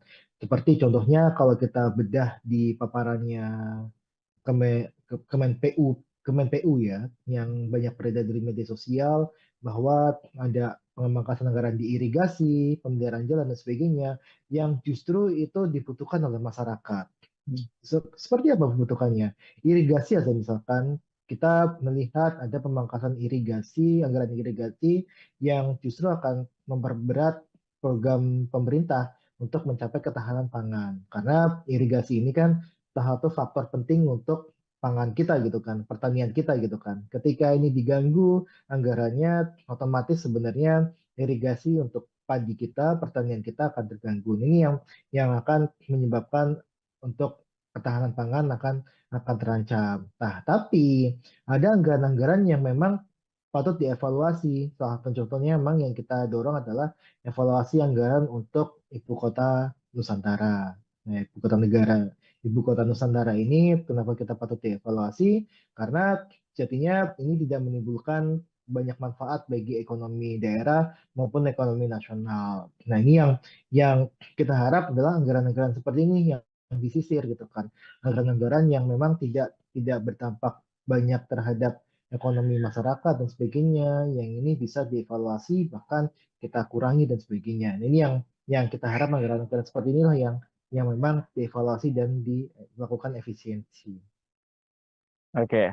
Lalu ini kemarin kan Menteri PU Pak Dodi Hanggodo kan sudah mengatakan bahwa anggaran IKN untuk 2025 katanya masih diblokir oleh Menteri Keuangan Sri Mulyani. Lalu sebenarnya kapan pencairan ini dilakukan dan masih menunggu apa? Mengingat ini kan ada pernyataan dari pemerintah juga bahwa penegasan bahwa IKN tetap akan lanjut pembangunannya seperti itu, Bang. Sudah. Ya, ini sangat sangat terkait dengan dulu ketika IKN ini dicanangkan ya. Terus kemudian memerlukan anggaran hingga 400 sekian triliun.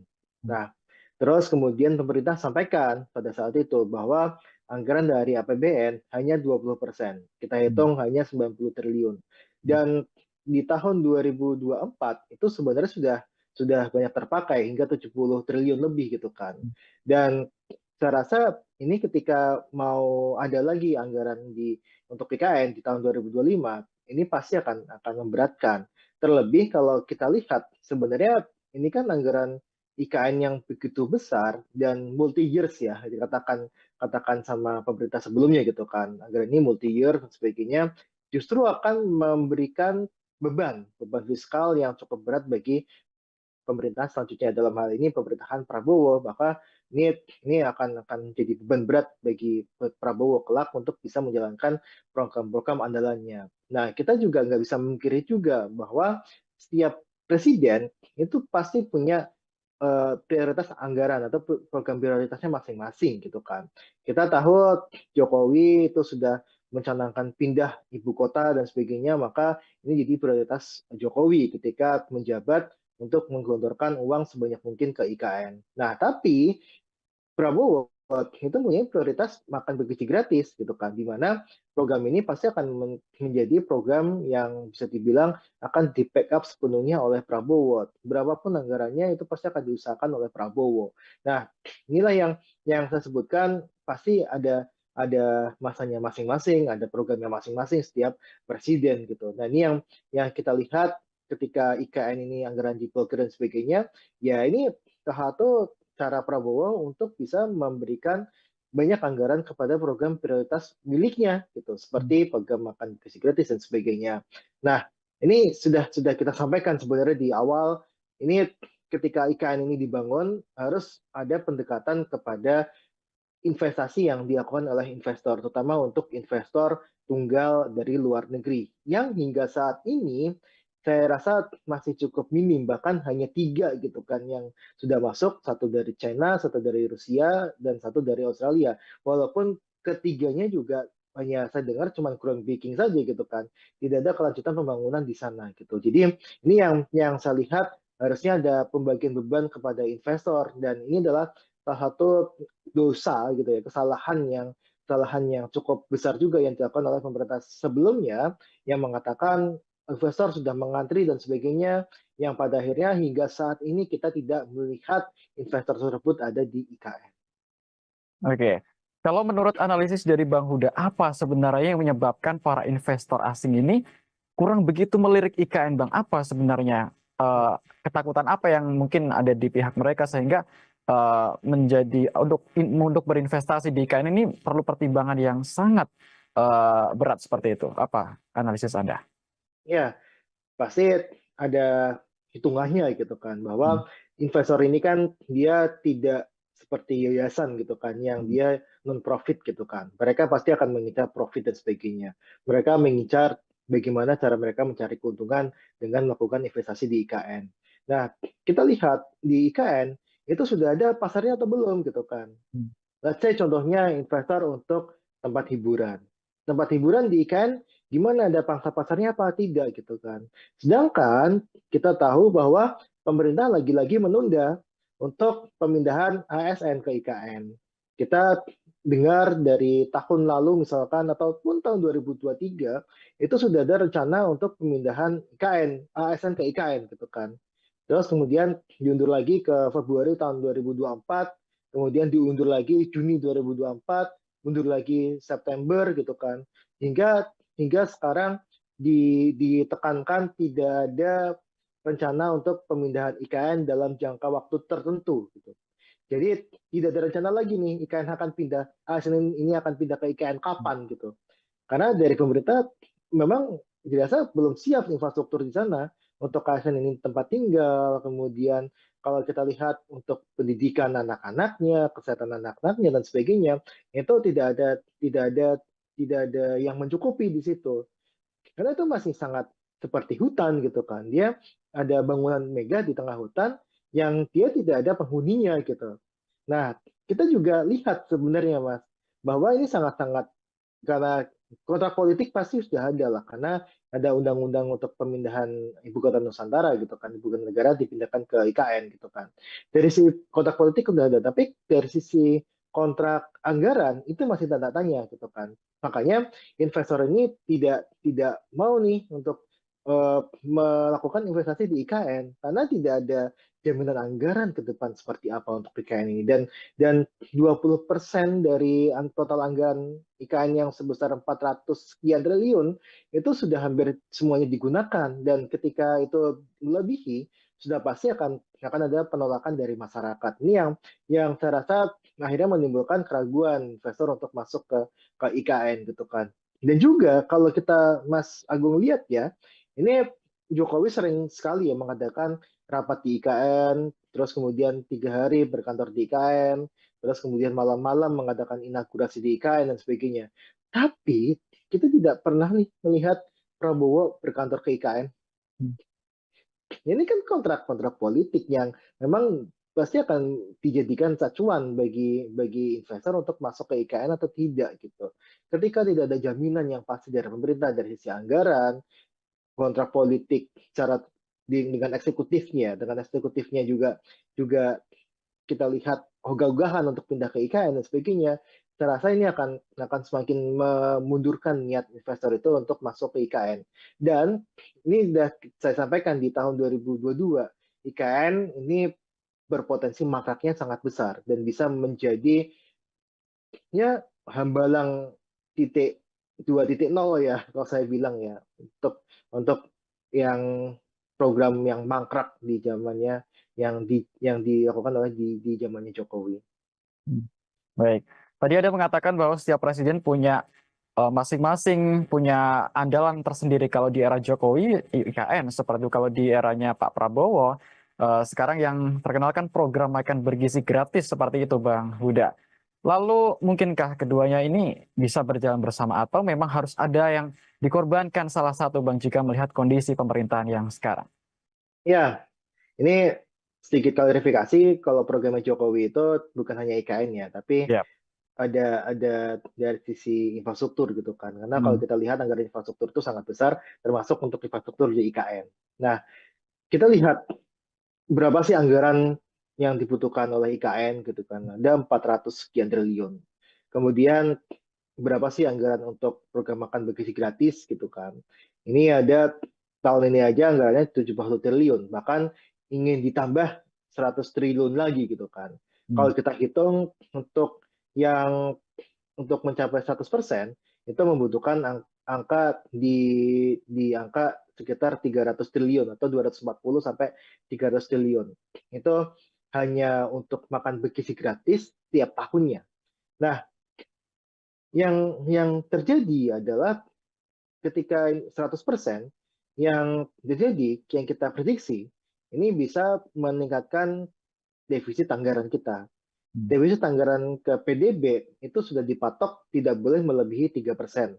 Hmm. Nah, ketika dilakukan tadi hanya untuk MBG saja, ketika 100%, ini akan meningkatkan untuk defisit anggaran terhadap PDB rasionya itu bisa melebihi dari 3%.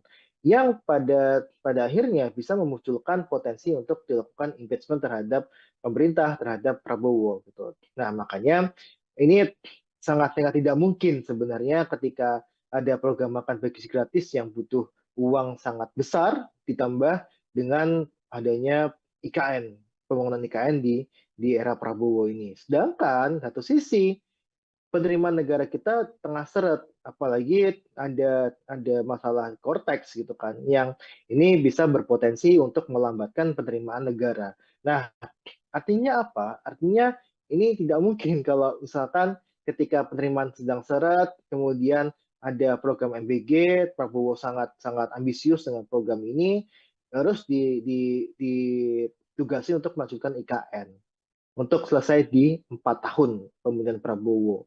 Sangat-sangat berat sekali, Mas. Jadi saya rasa sih jawabannya tidak bisa ya Hmm. untuk melakukan keduanya.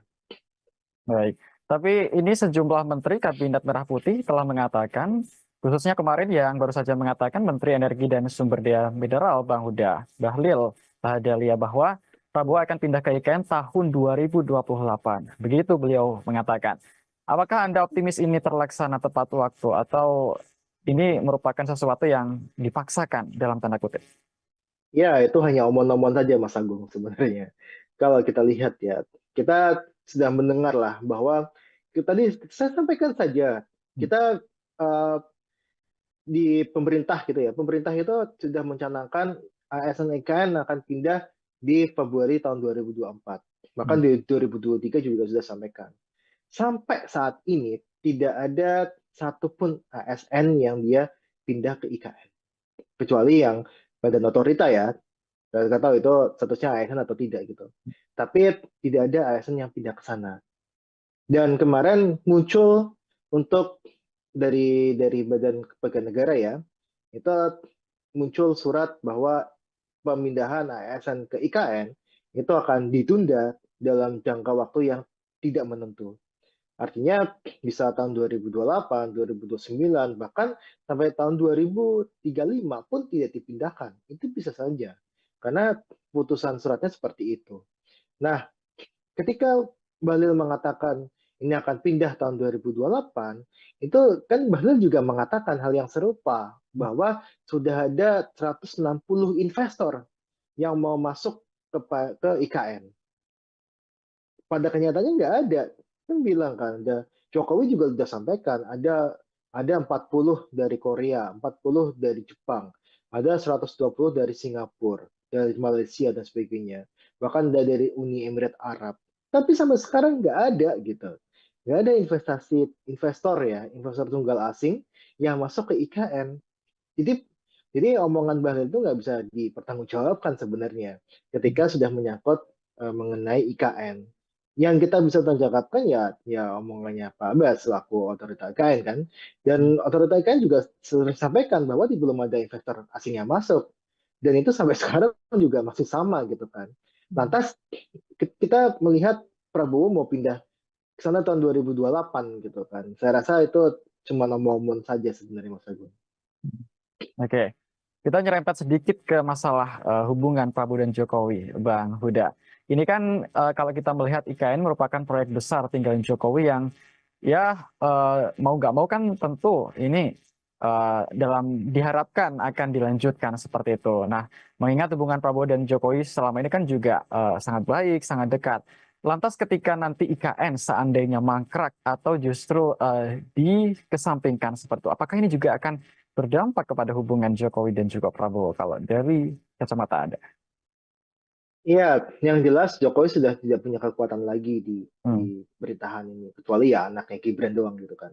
ya. Nah, yang pasti yang saya lihat adalah Prabowo pasti akan mementingkan program prioritasnya dia gitu kan. Tidak ada lah satu presiden pun yang dia memprioritaskan program pemerintahan sebelumnya. Hmm, Yang pasti dia punya janji kampanye itulah yang akan dilakukan gitu kan. Pada saat ini kita melihat bahwa program prioritas Prabowo yang makan bergizi gratis, kita tengoklah Prabowo berkunjung IKN sama Prabowo mengunjungi untuk pelaksanaan program makan bergizi gratis, ya kan? Tidak. Saya rasa jarang ya, kayaknya Prabowo itu ke IKN. Tapi nggak tahu kalau diam-diam ke IKN itu saya nggak tahu juga. Tapi yang jelas sangat jarang sekali gitu kan. Nah, coba bandingkan dengan Prabowo meninjau implementasi program makan bergizi gratis. Hampir tiap minggu kayaknya Prabowo ketika di Indonesia itu pasti melakukan kunjungan ataupun sidak terhadap implementasi program makan bergizi gratis. Karena Prabowo tahu bahwa ini adalah program prioritasnya dia dan yang dijanjikan oleh masyarakat adalah ya makan bergizi gratis gitu kan, bukan melanjutkan IKN gitu. Nah makanya ini saya selalu sampaikan pasti setiap presiden itu punya prioritas masing-masing dan prioritasnya Prabowo sekarang adalah makan bergizi gratis gitu.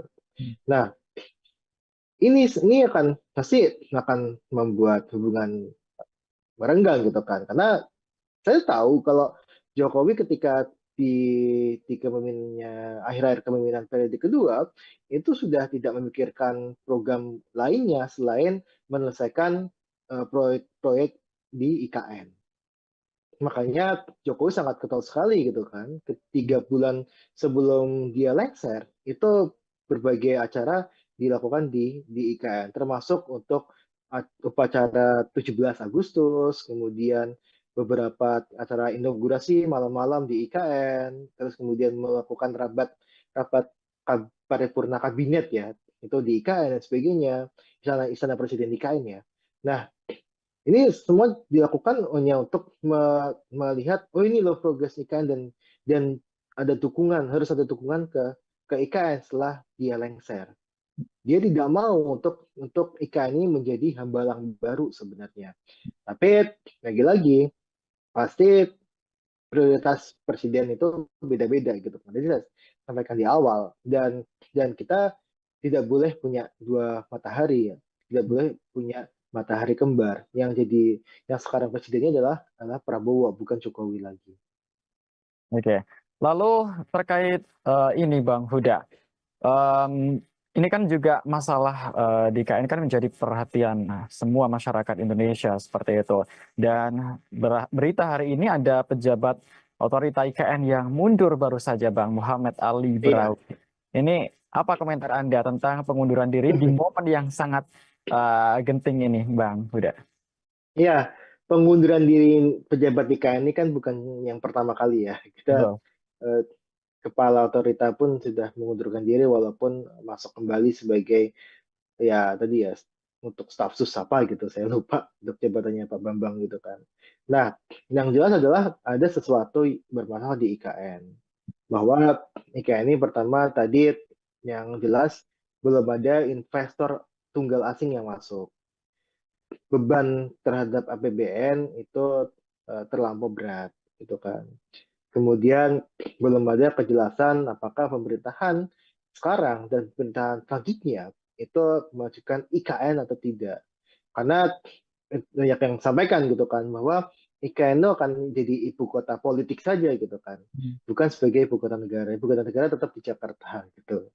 Nah, inilah yang memang menjadi dasar kenapa sih pejabat-pejabat IKN itu dia mengundurkan diri. Nah, ini sangat-sangat terkait juga dengan anggaran yang di otorita IKN gitu kan. Bahwa ya anggaran pembayaran gaji dan sebagainya belum dibayarkan ataupun pembayaran tidak tepat waktu dan sebagainya, itu juga jadi pemicu juga gitu kan.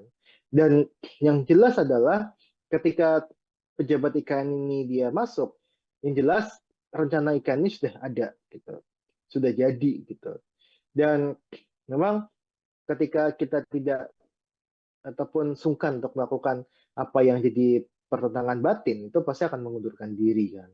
Nah ini yang saya lihat motif-motifnya seperti itu, terutama motif bahwa ini tidak tidak tidak ada investor yang masuk, ini yang saya rasa menjadi problem utama. Karena tadi 80% adalah uang non APBN. Dan yang paling banyak diandalkan adalah selain dari BUMN, adalah dari investor asing. Nah, ketika investor asing ini tidak masuk, ya jelas tidak ada pembangunan lagi di IKN. Maka tidak ada pejabat yang siap menjadi sejarah kelam sebenarnya. Makanya dia mengundurkan diri dari IKN. Itu aja sebenarnya, Mas. Oke, jadi kesimpulannya Anda yakin bahwa IKN ini seperti yang Anda bilang tadi akan mangkrak dan jadi hambalang jilid dua seperti itu? Sudah saya sampaikan di tahun 2022, ketika tidak ada investor asing masuk di IKN, sampai Jokowi Jokowi lengser, itu akan mangkrak. Sampai Jokowi lengser pun hanya 3 yang groundbreaking, kita nggak tahu sampai mana perkembangannya. Tidak ada investor kakap yang masuk, yang ada mengundurkan diri, ada SoftBank dan sebagainya yang dia mengundurkan diri, ada beberapa yang masuk investor swasta domestik pun juga banyak yang mengundurkan diri dan sebagainya. Yang pada akhirnya ini akan membebankan APBN. Nah, ketika APBN itu terasa berat dan pemerintah sudah berganti prioritasnya, saya rasa potensi mangkrak untuk IKN membesar. Dan ini sudah saya sampaikan di tahun 2022, IKN akan bisa menjadi hambalang jilid baru. Oke, terakhir Bang Huda, ini kan bicara soal pemangkasan anggaran nggak hanya dari Kementerian PU saja, tapi beberapa dan banyak lembaga lain seperti itu ya Bang Huda ya. Oke, kalau menurut Anda ini sahkah atau wajar-wajar saja jika pemangkasan dilakukan mungkin secara besar-besaran demi program makan bergizi gratis yang menjadi program andalan Presiden kita saat ini, Presiden Prabowo Subianto? Ya, yang pasti tadi saya jelaskan di awal bahwa ada banyak program yang memang tidak memberikan efek besar terhadap masyarakat, terhadap ekonomi masyarakat. Ada program-program yang dia tidak follow the money. Artinya adalah programnya direncanakan secara ugal-ugalan, tidak direncanakan dengan baik gitu kan. Yang pada akhirnya ini hanya menjadi bajakan gitu kan. Nah, kita harus sadari itu pertama. Nah, yang kedua, ada juga program-program yang memang bermanfaat bagi masyarakat luas, bagi masyarakat, ekonomi masyarakat secara luas. Contohnya, program untuk yang dalam negeri, misalkan perjalanan dinas dalam negeri. Ini kan sesuatu yang dapat membantu dari sisi sektor hotel. Sektor hotel itu mempunyai multiplier efek kepada sektor-sektor lainnya. Misalkan sektor hotel, dia kan butuh untuk Telkom kan pasti kan ada telepon. Kemudian dia juga menyerap tenaga kerja. Kemudian belum kita hitung untuk bisnis penatu ya, bisnis binatu sorry, yang bisnis laundry ya, bisnis laundry yang memang yang itu pasti akan terdampak juga. Belum lagi penyediaan amenities seperti sandal hotel dan sebagainya, itu yang pasti akan terdampak dan sebagainya lah ya. Jadi multiplier-nya cukup besar. Nah, ini yang harus dilihat sama Prabowo dan tim adalah bagaimana mengklasifikasikan untuk program-program yang dia berdampak ke masyarakat luas dan mana program yang tidak berdampak kepada masyarakat luas. Dan ketika mereka atau program itu tidak berdampak pada masyarakat secara luas, ya itu patut dievaluasi, patut diefisiensikan, patut dihapuskan. Tapi untuk yang program-program yang dia berdampak luas, patut kita keep atau patut kita tetap laksanakan, tidak dilakukan pemangkasan anggaran. Makanya ini yang kita sampaikan gitu kan. Nah, apakah ini bisa untuk makan bergizi gratis gitu kan? Ya sudah pasti akan mengarahnya ke sana. Ada dua sebenarnya hipotesa saya, untuk makan bergizi gratis atau memang pemerintah tidak punya uang gitu. Jadi ya ya udah makan bergizi gratis tetap 71 triliun penghematannya karena memang tidak punya uang gitu, tidak punya uang. Pemerintah ini penerimaan negara cukup cukup berat gitu kan. Ini yang saya lihat dari sisi dua dua hipotesa itu. Dan ketika itu dilakukan untuk program makan bergizi gratis, ya wajar, itu kan programnya Prabowo gitu kan. Ya itu hak prerogatif presiden gitu. Nah ini yang, tapi saya dengar kan di DPR juga tengah dibahas gitu kan. Ada beberapa anggaran yang memang harus dilakukan efisiensi, ada yang harus ditahan. Kalau dari kemudian PU gitu kan, itu ada irigasi yang memang ditentang sama beberapa anggota DPR untuk dihilangkan karena ini akan menyangkut kepada petani kita, kepada ketahanan pangan kita. Jadi ada beberapa anggaran yang nampaknya harus diteliti lebih lanjut, Mas Agung. Oke, kita berharap bersama-sama ya Bang ya, semoga pemerintah bijak dalam mengambil keputusan apapun itu, baik Amin. terkait IKN maupun program-program lainnya.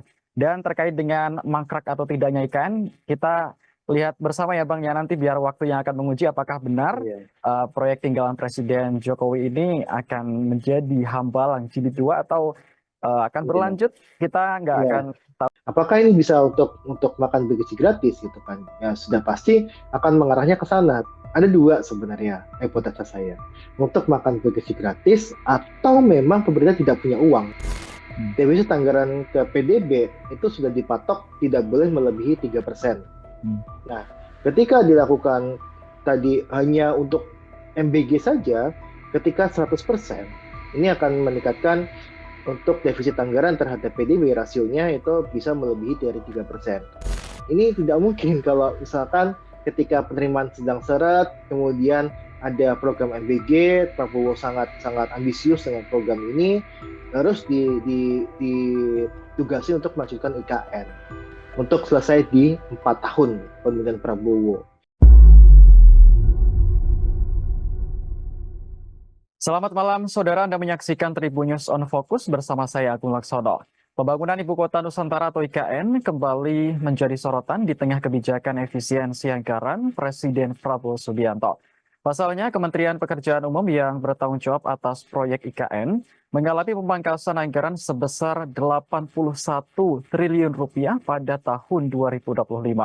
Akankah proyek tinggalan Presiden Jokowi ini tetap berlanjut atau justru mangkrak seperti yang dikhawatirkan banyak pihak? Kita akan bahas bersama Direktur Ekonomi Selyos Nailul Huda.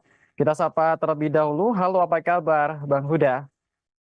Halo Mas Agung, Alhamdulillah kabar saya baik. Semoga Mas Agung dan tim baik-baik juga. Alhamdulillah, kabar baik juga Bang Huda.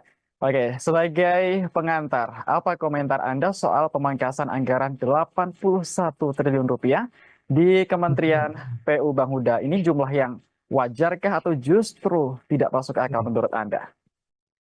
Iya, yang pertama seperti ini, bahwa kita masih, ya kita harus mengakui lah ya, bahwa ada anggaran-anggaran yang memang anggaran siluman gitu kan, atau anggaran yang seharusnya itu tidak membutuhkan anggaran besar, ternyata dianggarkannya cukup besar dan sebagainya. Kemudian ada anggaran-anggaran untuk infrastruktur yang dia tidak berdampak positif terhadap ekonomi masyarakat, tapi masih dianggarkan dan sebagainya. Nah, kita harus sadari itu. Nah, maka ini langkah pemangkasan anggaran itu langkah yang bijak ketika yang dipangkas itu benar-benar anggaran yang memang tadi anggaran Suleman dan sebagainya. Tapi ada juga anggaran-anggaran yang memang masih dibutuhkan oleh masyarakat banyak gitu kan. Seperti contohnya kalau kita bedah di paparannya Kemen PU, Kemen PU ya, yang banyak beredar di media sosial bahwa ada pemangkasan anggaran di irigasi, pemeliharaan jalan dan sebagainya, yang justru itu dibutuhkan oleh masyarakat. Seperti apa membutuhkannya? Irigasi aja misalkan kita melihat ada pemangkasan irigasi, anggaran irigasi yang justru akan memperberat program pemerintah untuk mencapai ketahanan pangan. Karena irigasi ini kan salah satu faktor penting untuk pangan kita gitu kan, pertanian kita gitu kan. Ketika ini diganggu anggarannya, otomatis sebenarnya irigasi untuk padi kita, pertanian kita akan terganggu. Ini yang akan menyebabkan untuk ketahanan pangan akan terancam. Nah, tapi ada anggaran-anggaran yang memang patut dievaluasi. Salah satu contohnya memang yang kita dorong adalah evaluasi anggaran untuk ibu kota Nusantara, ibu kota negara. Ibu kota Nusantara ini kenapa kita patut dievaluasi? Karena jadinya ini tidak menimbulkan banyak manfaat bagi ekonomi daerah maupun ekonomi nasional. Nah, ini yang kita harap adalah anggaran-anggaran seperti ini yang disisir gitu kan. Anggaran-anggaran yang memang tidak berdampak banyak terhadap ekonomi masyarakat dan sebagainya, yang ini bisa dievaluasi bahkan kita kurangi dan sebagainya. Nah, ini yang kita harap anggaran-anggaran seperti inilah yang memang dievaluasi dan dilakukan efisiensi. Oke. Lalu ini kemarin kan Menteri PU Pak Dodi Hanggodo kan sudah mengatakan bahwa anggaran IKN untuk 2025 katanya masih diblokir oleh Menteri Keuangan Sri Mulyani. Lalu sebenarnya kapan pencairan ini dilakukan dan masih menunggu apa? Mengingat ini kan ada pernyataan dari pemerintah juga bahwa penegasan bahwa IKN tetap akan lanjut pembangunannya seperti itu, Bang. Sudah. Ya, ini sangat sangat terkait dengan dulu ketika IKN ini dicanangkan ya, terus kemudian memerlukan anggaran hingga 400 sekian triliun. Nah, terus kemudian pemerintah sampaikan pada saat itu bahwa anggaran dari APBN hanya 20%. Kita hitung hanya 90 triliun. Dan di tahun 2024 itu sebenarnya sudah banyak terpakai hingga 70 triliun lebih gitu kan. Dan saya rasa ini ketika mau ada lagi anggaran untuk IKN di tahun 2025, ini pasti akan memberatkan. Terlebih kalau kita lihat sebenarnya ini kan anggaran IKN yang begitu besar dan multi years ya, katakan sama pemerintah sebelumnya gitu kan. Anggaran ini multi year dan sebagainya justru akan memberikan beban fiskal yang cukup berat bagi pemerintah selanjutnya, dalam hal ini pemerintahan Prabowo, maka ini akan jadi beban berat bagi Prabowo kelak untuk bisa menjalankan program-program andalannya. Nah, kita juga nggak bisa memungkiri juga bahwa setiap presiden itu pasti punya prioritas anggaran atau program prioritasnya masing-masing gitu kan. Kita tahu Jokowi itu sudah mencanangkan pindah ibu kota dan sebagainya, maka ini jadi prioritas Jokowi ketika menjabat untuk menggelontorkan uang sebanyak mungkin ke IKN. Nah, tapi Prabowo itu punya prioritas makan bergizi gratis gitu kan, di mana program ini pasti akan menjadi program yang bisa dibilang akan di backup sepenuhnya oleh Prabowo. Berapapun anggarannya itu pasti akan diusahakan oleh Prabowo. Nah, inilah yang saya sebutkan, pasti ada masanya masing-masing, ada programnya masing-masing setiap presiden gitu. Nah, ini yang kita lihat ketika IKN ini anggaran diblokir dan sebagainya, ya ini salah satu cara Prabowo untuk bisa memberikan banyak anggaran kepada program prioritas miliknya gitu, seperti program makan gizi gratis dan sebagainya. Nah, ini sudah kita sampaikan sebenarnya di awal, ini ketika IKN ini dibangun harus ada pendekatan kepada investasi yang dilakukan oleh investor, terutama untuk investor tunggal dari luar negeri, yang hingga saat ini saya rasa masih cukup minim, bahkan hanya 3 gitu kan yang sudah masuk, satu dari China, satu dari Rusia, dan satu dari Australia. Walaupun ketiganya juga hanya saya dengar cuma groundbreaking saja gitu kan, tidak ada kelanjutan pembangunan di sana gitu. Jadi ini yang saya lihat harusnya ada pembagian beban kepada investor, dan ini adalah salah satu dosa gitu ya, kesalahan yang cukup besar juga yang dilakukan oleh pemerintah sebelumnya, yang mengatakan investor sudah mengantri dan sebagainya, yang pada akhirnya hingga saat ini kita tidak melihat investor tersebut ada di IKN. Oke. Kalau menurut analisis dari Bang Huda, apa sebenarnya yang menyebabkan para investor asing ini kurang begitu melirik IKN, Bang? Apa sebenarnya ketakutan apa yang mungkin ada di pihak mereka sehingga menjadi untuk berinvestasi di IKN ini perlu pertimbangan yang sangat berat seperti itu? Apa analisis Anda? Ya, pasti ada hitungannya gitu kan, bahwa investor ini kan dia tidak seperti yayasan gitu kan, yang dia non-profit gitu kan. Mereka pasti akan mengincar profit dan sebagainya. Mereka mengincar bagaimana cara mereka mencari keuntungan dengan melakukan investasi di IKN.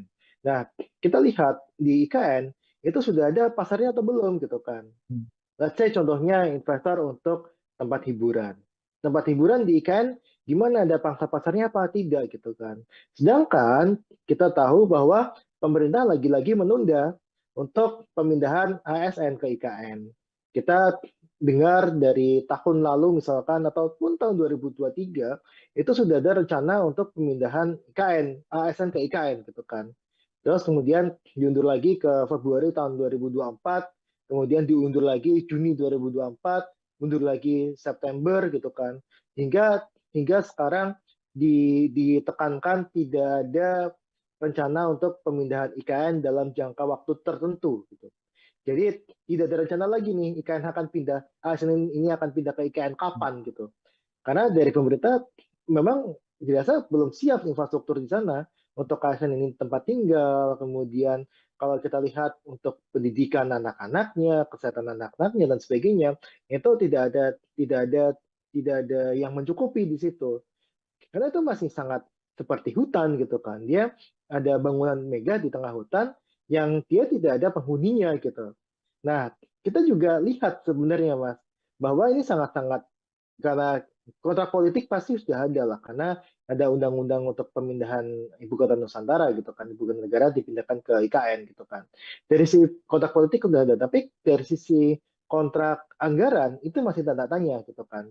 Makanya investor ini tidak mau nih untuk melakukan investasi di IKN karena tidak ada jaminan anggaran ke depan seperti apa untuk IKN ini, dan 20% dari total anggaran IKN yang sebesar 400 sekian triliun itu sudah hampir semuanya digunakan, dan ketika itu melebihi sudah pasti akan ada penolakan dari masyarakat. Ini yang saya rasa akhirnya menimbulkan keraguan investor untuk masuk ke IKN gitu kan. Dan juga kalau kita Mas Agung lihat ya, ini Jokowi sering sekali ya mengadakan rapat di IKN, terus kemudian 3 hari berkantor di IKN, terus kemudian malam-malam mengadakan inaugurasi di IKN dan sebagainya. Tapi kita tidak pernah nih melihat Prabowo berkantor ke IKN. Ini kan kontrak-kontrak politik yang memang pasti akan dijadikan acuan bagi investor untuk masuk ke IKN atau tidak gitu. Ketika tidak ada jaminan yang pasti dari pemerintah dari sisi anggaran, kontrak politik secara dengan eksekutifnya juga kita lihat ogah-ogahan untuk pindah ke IKN dan sebagainya, saya rasa ini akan semakin memundurkan niat investor itu untuk masuk ke IKN. Dan ini sudah saya sampaikan di tahun 2022, IKN ini berpotensi mangkraknya sangat besar dan bisa menjadi ya hambalang titik 2.0 ya kalau saya bilang ya, untuk yang program yang mangkrak di zamannya, yang dilakukan oleh di zamannya Jokowi. Baik. Tadi ada mengatakan bahwa setiap presiden punya masing-masing punya andalan tersendiri. Kalau di era Jokowi, IKN. Seperti kalau di eranya Pak Prabowo, sekarang yang terkenal kan program makan bergizi gratis seperti itu, Bang Huda. Lalu mungkinkah keduanya ini bisa berjalan bersama atau memang harus ada yang dikorbankan salah satu, Bang, jika melihat kondisi pemerintahan yang sekarang? Ya, ini sedikit klarifikasi, kalau programnya Jokowi itu bukan hanya IKN ya, tapi Ya. ada dari sisi infrastruktur gitu kan. Karena kalau kita lihat anggaran infrastruktur itu sangat besar, termasuk untuk infrastruktur di IKN. Nah, kita lihat berapa sih anggaran yang dibutuhkan oleh IKN gitu kan. Ada 400 sekian triliun. Kemudian berapa sih anggaran untuk program makan bergizi gratis gitu kan. Ini ada tahun ini aja anggarannya 70 triliun, bahkan ingin ditambah 100 triliun lagi gitu kan. Kalau kita hitung yang untuk mencapai 100% itu membutuhkan angka di angka sekitar 300 triliun atau 240 sampai 300 triliun. Itu hanya untuk makan bergizi gratis tiap tahunnya. Nah, yang terjadi adalah ketika 100%, yang terjadi, yang kita prediksi, ini bisa meningkatkan defisit anggaran kita. defisit anggaran ke PDB itu sudah dipatok tidak boleh melebihi 3%. Nah, ketika dilakukan tadi hanya untuk MBG saja, ketika 100%, ini akan meningkatkan untuk defisit anggaran terhadap PDB rasionya itu bisa melebihi dari 3%. Yang pada akhirnya bisa memunculkan potensi untuk dilakukan impeachment terhadap pemerintah, terhadap Prabowo gitu. Nah, makanya ini sangat tidak mungkin sebenarnya ketika ada program makan bagi gratis yang butuh uang sangat besar ditambah dengan adanya IKN, pembangunan IKN di era Prabowo ini. Sedangkan satu sisi penerimaan negara kita tengah seret, apalagi ada masalah Cortex gitu kan, yang ini bisa berpotensi untuk melambatkan penerimaan negara. Nah, artinya apa? Artinya ini tidak mungkin kalau misalkan ketika penerimaan sedang seret, kemudian ada program MBG, Prabowo sangat sangat ambisius dengan program ini, harus ditugasi untuk melanjutkan IKN untuk selesai di 4 tahun pemerintahan Prabowo. Sangat-sangat berat sekali, Mas. Jadi saya rasa sih jawabannya tidak bisa ya untuk melakukan keduanya. Baik, tapi ini sejumlah menteri Kabinet Merah Putih telah mengatakan, khususnya kemarin yang baru saja mengatakan Menteri Energi dan Sumber Daya Mineral Bang Huda Bahlil Lahadalia bahwa Prabowo akan pindah ke IKN tahun 2028. Begitu beliau mengatakan. Apakah Anda optimis ini terlaksana tepat waktu atau ini merupakan sesuatu yang dipaksakan dalam tanda kutip? Ya, itu hanya omong-omong saja, Mas Agung, sebenarnya. Kalau kita lihat ya, kita sudah mendengar lah bahwa tadi saya sampaikan saja, kita di pemerintah gitu ya, pemerintah itu sudah mencanangkan ASN IKN akan pindah di Februari tahun 2024. Bahkan di 2023 juga sudah sampaikan. Sampai saat ini tidak ada satupun ASN yang dia pindah ke IKN. Kecuali yang badan otorita ya, nggak tahu itu statusnya ASN atau tidak gitu. Tapi tidak ada ASN yang pindah ke sana. Dan kemarin muncul untuk dari Badan Kepegawaian Negara ya, itu muncul surat bahwa pemindahan ASN ke IKN itu akan ditunda dalam jangka waktu yang tidak menentu. Artinya bisa tahun 2028, 2029, bahkan sampai tahun 2035 pun tidak dipindahkan. Itu bisa saja. Karena putusan suratnya seperti itu. Nah, ketika Bahlil mengatakan ini akan pindah tahun 2028, itu kan Bahlil juga mengatakan hal yang serupa, bahwa sudah ada 160 investor yang mau masuk ke IKN. Pada kenyataannya nggak ada. Kan bilang kan, ada Jokowi juga sudah sampaikan, ada 40 dari Korea, 40 dari Jepang, ada 120 dari Singapura, dari Malaysia dan sebagainya. Bahkan dari Uni Emirat Arab. Tapi sampai sekarang nggak ada gitu. Nggak ada investor ya, investor tunggal asing yang masuk ke IKN. Jadi jadi omongan Bahlil itu nggak bisa dipertanggungjawabkan sebenarnya ketika sudah menyangkut mengenai IKN. Yang kita bisa tanggapan ya omongannya Pak Abbas selaku otorita IKN kan. Dan otorita IKN juga sudah sampaikan bahwa belum ada investor asing yang masuk. Dan itu sampai sekarang juga masih sama gitu kan. Lantas kita melihat Prabowo mau pindah ke sana tahun 2028 gitu kan. Saya rasa itu cuma omong-omong saja sebenarnya Mas Agung. Oke, kita nyerempet sedikit ke masalah hubungan Prabowo dan Jokowi, Bang Huda. Ini kan kalau kita melihat IKN merupakan proyek besar tinggalin Jokowi yang ya mau nggak mau kan tentu ini dalam diharapkan akan dilanjutkan seperti itu. Nah, mengingat hubungan Prabowo dan Jokowi selama ini kan juga sangat baik, sangat dekat. Lantas ketika nanti IKN seandainya mangkrak atau justru dikesampingkan seperti itu, apakah ini juga akan berdampak kepada hubungan Jokowi dan juga Prabowo kalau dari kacamata Anda? Iya, yang jelas Jokowi sudah tidak punya kekuatan lagi di Hmm, pemerintahan ini, kecuali ya anaknya Gibran doang gitu kan. ya. Nah, yang pasti yang saya lihat adalah Prabowo pasti akan mementingkan program prioritasnya dia gitu kan. Tidak ada lah satu presiden pun yang dia memprioritaskan program pemerintahan sebelumnya. Hmm, Yang pasti dia punya janji kampanye itulah yang akan dilakukan gitu kan. Pada saat ini kita melihat bahwa program prioritas Prabowo yang makan gaji gratis, kita tengoklah Prabowo berkunjung IKN sama Prabowo mengunjungi untuk pelaksanaan program makan gaji gratis, ya kan? Tidak, saya rasa jarang ya, kayaknya Prabowo itu ke IKN, tapi nggak tahu kalau diam-diam ke IKN itu saya nggak tahu juga. Tapi yang jelas sangat jarang sekali gitu kan. Nah, coba bandingkan dengan Prabowo meninjau implementasi program makan gaji gratis. Hampir tiap minggu kayaknya Prabowo ketika di Indonesia itu pasti melakukan kunjungan ataupun sidak terhadap implementasi program makan gaji gratis. Karena Prabowo tahu bahwa ini adalah program prioritasnya dia dan yang dijanjikan oleh masyarakat adalah ya makan gaji gratis gitu kan, bukan melanjutkan IKN gitu.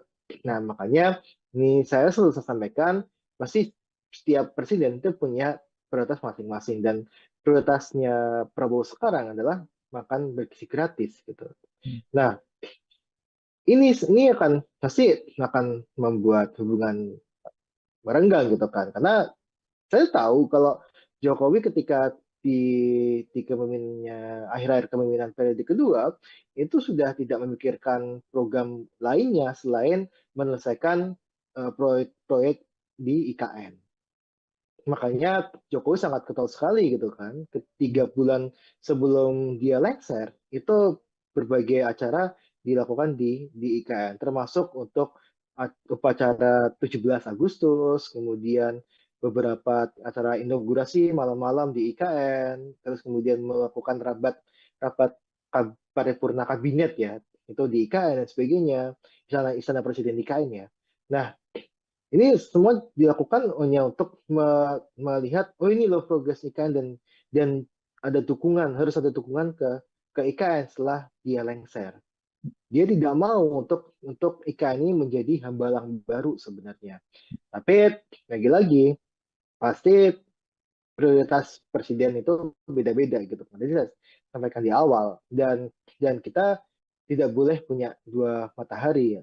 Tidak boleh punya matahari kembar. Yang sekarang presidennya adalah Prabowo bukan Jokowi lagi. Oke. Lalu terkait ini Bang Huda, em, ini kan juga masalah di KN kan menjadi perhatian semua masyarakat Indonesia seperti itu.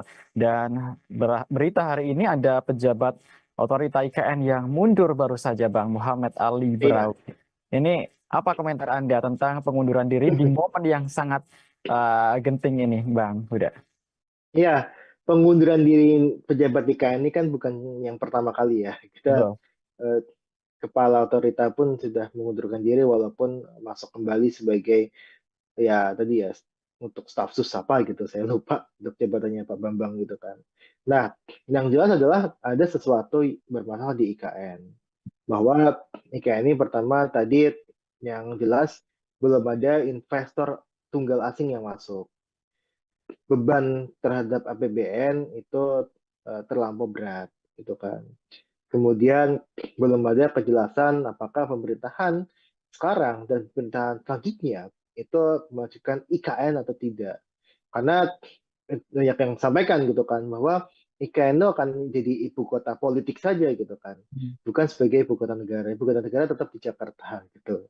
Nah, inilah yang memang menjadi dasar kenapa sih pejabat-pejabat IKN itu dia mengundurkan diri. Nah, ini sangat-sangat terkait juga dengan anggaran yang di otorita IKN gitu kan, bahwa ya anggaran pembayaran gaji dan sebagainya belum dibayarkan ataupun pembayaran tidak tepat waktu dan sebagainya itu juga jadi pemicu juga gitu kan. Dan yang jelas adalah ketika pejabat IKN ini dia masuk, yang jelas rencana IKN ini sudah ada gitu, sudah jadi gitu. Dan memang ketika kita tidak ataupun sungkan untuk melakukan apa yang jadi pertentangan batin itu pasti akan mengundurkan diri kan. Nah ini yang saya lihat motif-motifnya seperti itu, terutama motif bahwa ini tidak tidak tidak ada investor yang masuk ini yang saya rasa menjadi problem utama. Karena tadi 80% adalah uang non APBN. Dan yang paling banyak diandalkan adalah selain dari BUMN, adalah dari investor asing. Nah, ketika investor asing ini tidak masuk, ya jelas tidak ada pembangunan lagi di IKN. Maka tidak ada pejabat yang siap menjadi sejarah kelam sebenarnya. Makanya dia mengundurkan diri dari IKN. Itu aja sebenarnya, Mas. Oke, jadi kesimpulannya Anda yakin bahwa IKN ini seperti yang Anda bilang tadi akan mangkrak dan menjadi hambalang jilid dua seperti itu? Sudah saya sampaikan di tahun 2022, ketika tidak ada investor asing masuk di IKN, sampai Jokowi lengser, ini akan mangkrak. Sampai Jokowi lengser pun hanya 3 yang groundbreaking, kita nggak tahu sampai mana perkembangannya. Tidak ada investor kakap yang masuk, yang ada mengundurkan diri, ada SoftBank, sebagainya yang dia mengundurkan diri, ada beberapa yang masuk investor swasta domestik pun juga banyak yang mengundurkan diri dan sebagainya. Yang pada akhirnya ini akan membebankan APBN. Nah, ketika APBN itu terasa berat dan pemerintah sudah berganti prioritasnya, saya rasa potensi mangkrak untuk IKN membesar. Dan ini sudah saya sampaikan di tahun 2022, IKN akan bisa menjadi hambalang jilid baru. Oke, terakhir Bang Huda, ini kan bicara soal pemangkasan anggaran nggak hanya dari Kementerian PU saja, tapi beberapa dan banyak lembaga lain seperti itu ya Bang Huda ya. Oke, kalau menurut Anda ini sahkah atau wajar-wajar saja jika pemangkasan dilakukan mungkin secara besar-besaran demi program makan bergizi gratis yang menjadi program andalan Presiden kita saat ini, Presiden Prabowo Subianto?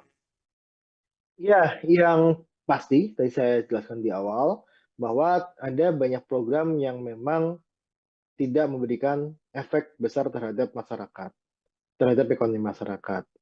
Ada program-program yang dia tidak follow the money.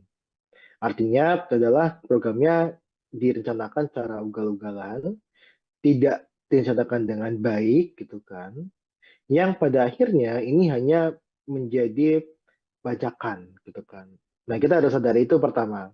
Nah, yang kedua, ada juga program-program yang memang bermanfaat bagi masyarakat luas, bagi masyarakat, ekonomi masyarakat secara luas. Contohnya, program untuk yang dalam negeri, misalkan perjalanan dinas dalam negeri. Ini kan sesuatu yang dapat membantu dari sisi sektor hotel. Sektor hotel itu mempunyai multiplier efek kepada sektor-sektor lainnya. Misalkan sektor hotel, dia kan butuh untuk Telkom kan pasti kan ada telepon. Kemudian dia juga menyerap tenaga kerja. Kemudian belum kita hitung untuk bisnis penatu ya, bisnis binatu sorry, yang bisnis laundry ya, bisnis laundry yang memang yang itu pasti akan terdampak juga. Belum lagi penyediaan amenities seperti sandal hotel dan sebagainya, itu yang pasti akan terdampak dan sebagainya lah ya. Jadi multiplier-nya cukup besar. Nah, ini yang harus dilihat sama Prabowo dan tim adalah bagaimana mengklasifikasikan untuk program-program yang dia berdampak ke masyarakat luas dan mana program yang tidak berdampak kepada masyarakat luas. Dan ketika mereka atau program itu tidak berdampak pada masyarakat secara luas, ya itu patut dievaluasi, patut diefisiensikan, patut dihapuskan. Tapi untuk yang program-program yang dia berdampak luas, patut kita keep atau patut kita tetap laksanakan, tidak dilakukan pemangkasan anggaran. Makanya ini yang kita sampaikan gitu kan. Nah, apakah ini bisa untuk makan bergizi gratis gitu kan? Ya sudah pasti akan mengarahnya ke sana. Ada dua sebenarnya hipotesa saya. Untuk makan bergizi gratis atau memang pemerintah tidak punya uang gitu. Jadi ya ya udah makan bergizi gratis tetap 71 triliun penghematannya karena memang tidak punya uang gitu. Tidak punya uang, pemerintah ini penerimaan negara cukup berat gitu kan. Ini yang saya lihat dari sisi dua hipotesa itu, dan ketika itu dilakukan untuk program makan bergizi gratis ya wajar, itu kan programnya Prabowo gitu kan, ya itu hak prerogatif presiden gitu. Nah, ini yang tapi saya dengar kan di DPR juga tengah dibahas gitu kan. Ada beberapa anggaran yang memang harus dilakukan efisiensi, ada yang harus ditahan. Kalau dari kemudian PU gitu kan, itu ada irigasi yang memang ditentang sama beberapa anggota DPR untuk dihilangkan karena ini akan menyangkut kepada petani kita, kepada ketahanan pangan kita. Jadi ada beberapa anggaran yang nampaknya harus diteliti lebih lanjut, Mas Agung. Oke, kita berharap bersama-sama ya Bang ya, semoga pemerintah bijak dalam mengambil keputusan apapun itu baik Amin. terkait IKN maupun program-program lainnya. Dan terkait dengan mangkrak atau tidaknya IKN, kita lihat bersama ya Bang ya nanti biar waktu yang akan menguji apakah benar Iya. proyek tinggalan Presiden Jokowi ini akan menjadi hambalang jilid 2 atau akan Iya. berlanjut, kita nggak Iya. akan tahu. Apakah ini bisa untuk makan bergizi gratis gitu kan? Ya sudah pasti akan mengarahnya ke sana. Ada dua sebenarnya hipotesa saya. Untuk makan bergizi gratis atau memang pemerintah tidak punya uang. Defisit anggaran ke PDB itu sudah dipatok tidak boleh melebihi 3%. Nah, ketika dilakukan tadi hanya untuk MBG saja, ketika 100%, ini akan meningkatkan untuk defisit anggaran terhadap PDB rasionya itu bisa melebihi dari 3%. Ini tidak mungkin kalau misalkan ketika penerimaan sedang seret, kemudian ada program MBG, Prabowo sangat sangat ambisius dengan program ini, terus ditugasi untuk melanjutkan IKN untuk selesai di 4 tahun pemerintahan Prabowo. Selamat malam, saudara. Anda menyaksikan Tribun News on Focus bersama saya, Agung Laksono. Pembangunan Ibu Kota Nusantara atau IKN kembali menjadi sorotan di tengah kebijakan efisiensi anggaran Presiden Prabowo Subianto. Pasalnya, Kementerian Pekerjaan Umum yang bertanggung jawab atas proyek IKN mengalami pemangkasan anggaran sebesar 81 triliun rupiah pada tahun 2025. Akankah proyek tinggalan Presiden Jokowi ini tetap berlanjut atau justru mangkrak seperti yang dikhawatirkan banyak pihak? Kita akan bahas bersama Direktur Ekonomi Selios Nailul Huda. Kita sapa terlebih dahulu. Halo, apa kabar Bang Huda? Halo Mas Agung, Alhamdulillah kabar saya baik. Semoga Mas Agung dan tim baik-baik juga. Alhamdulillah, kabar baik juga Bang Huda. Oke, sebagai pengantar, apa komentar Anda soal pemangkasan anggaran 81 triliun rupiah di Kementerian PU Bang Huda? Ini jumlah yang wajarkah atau justru tidak masuk akal menurut Anda?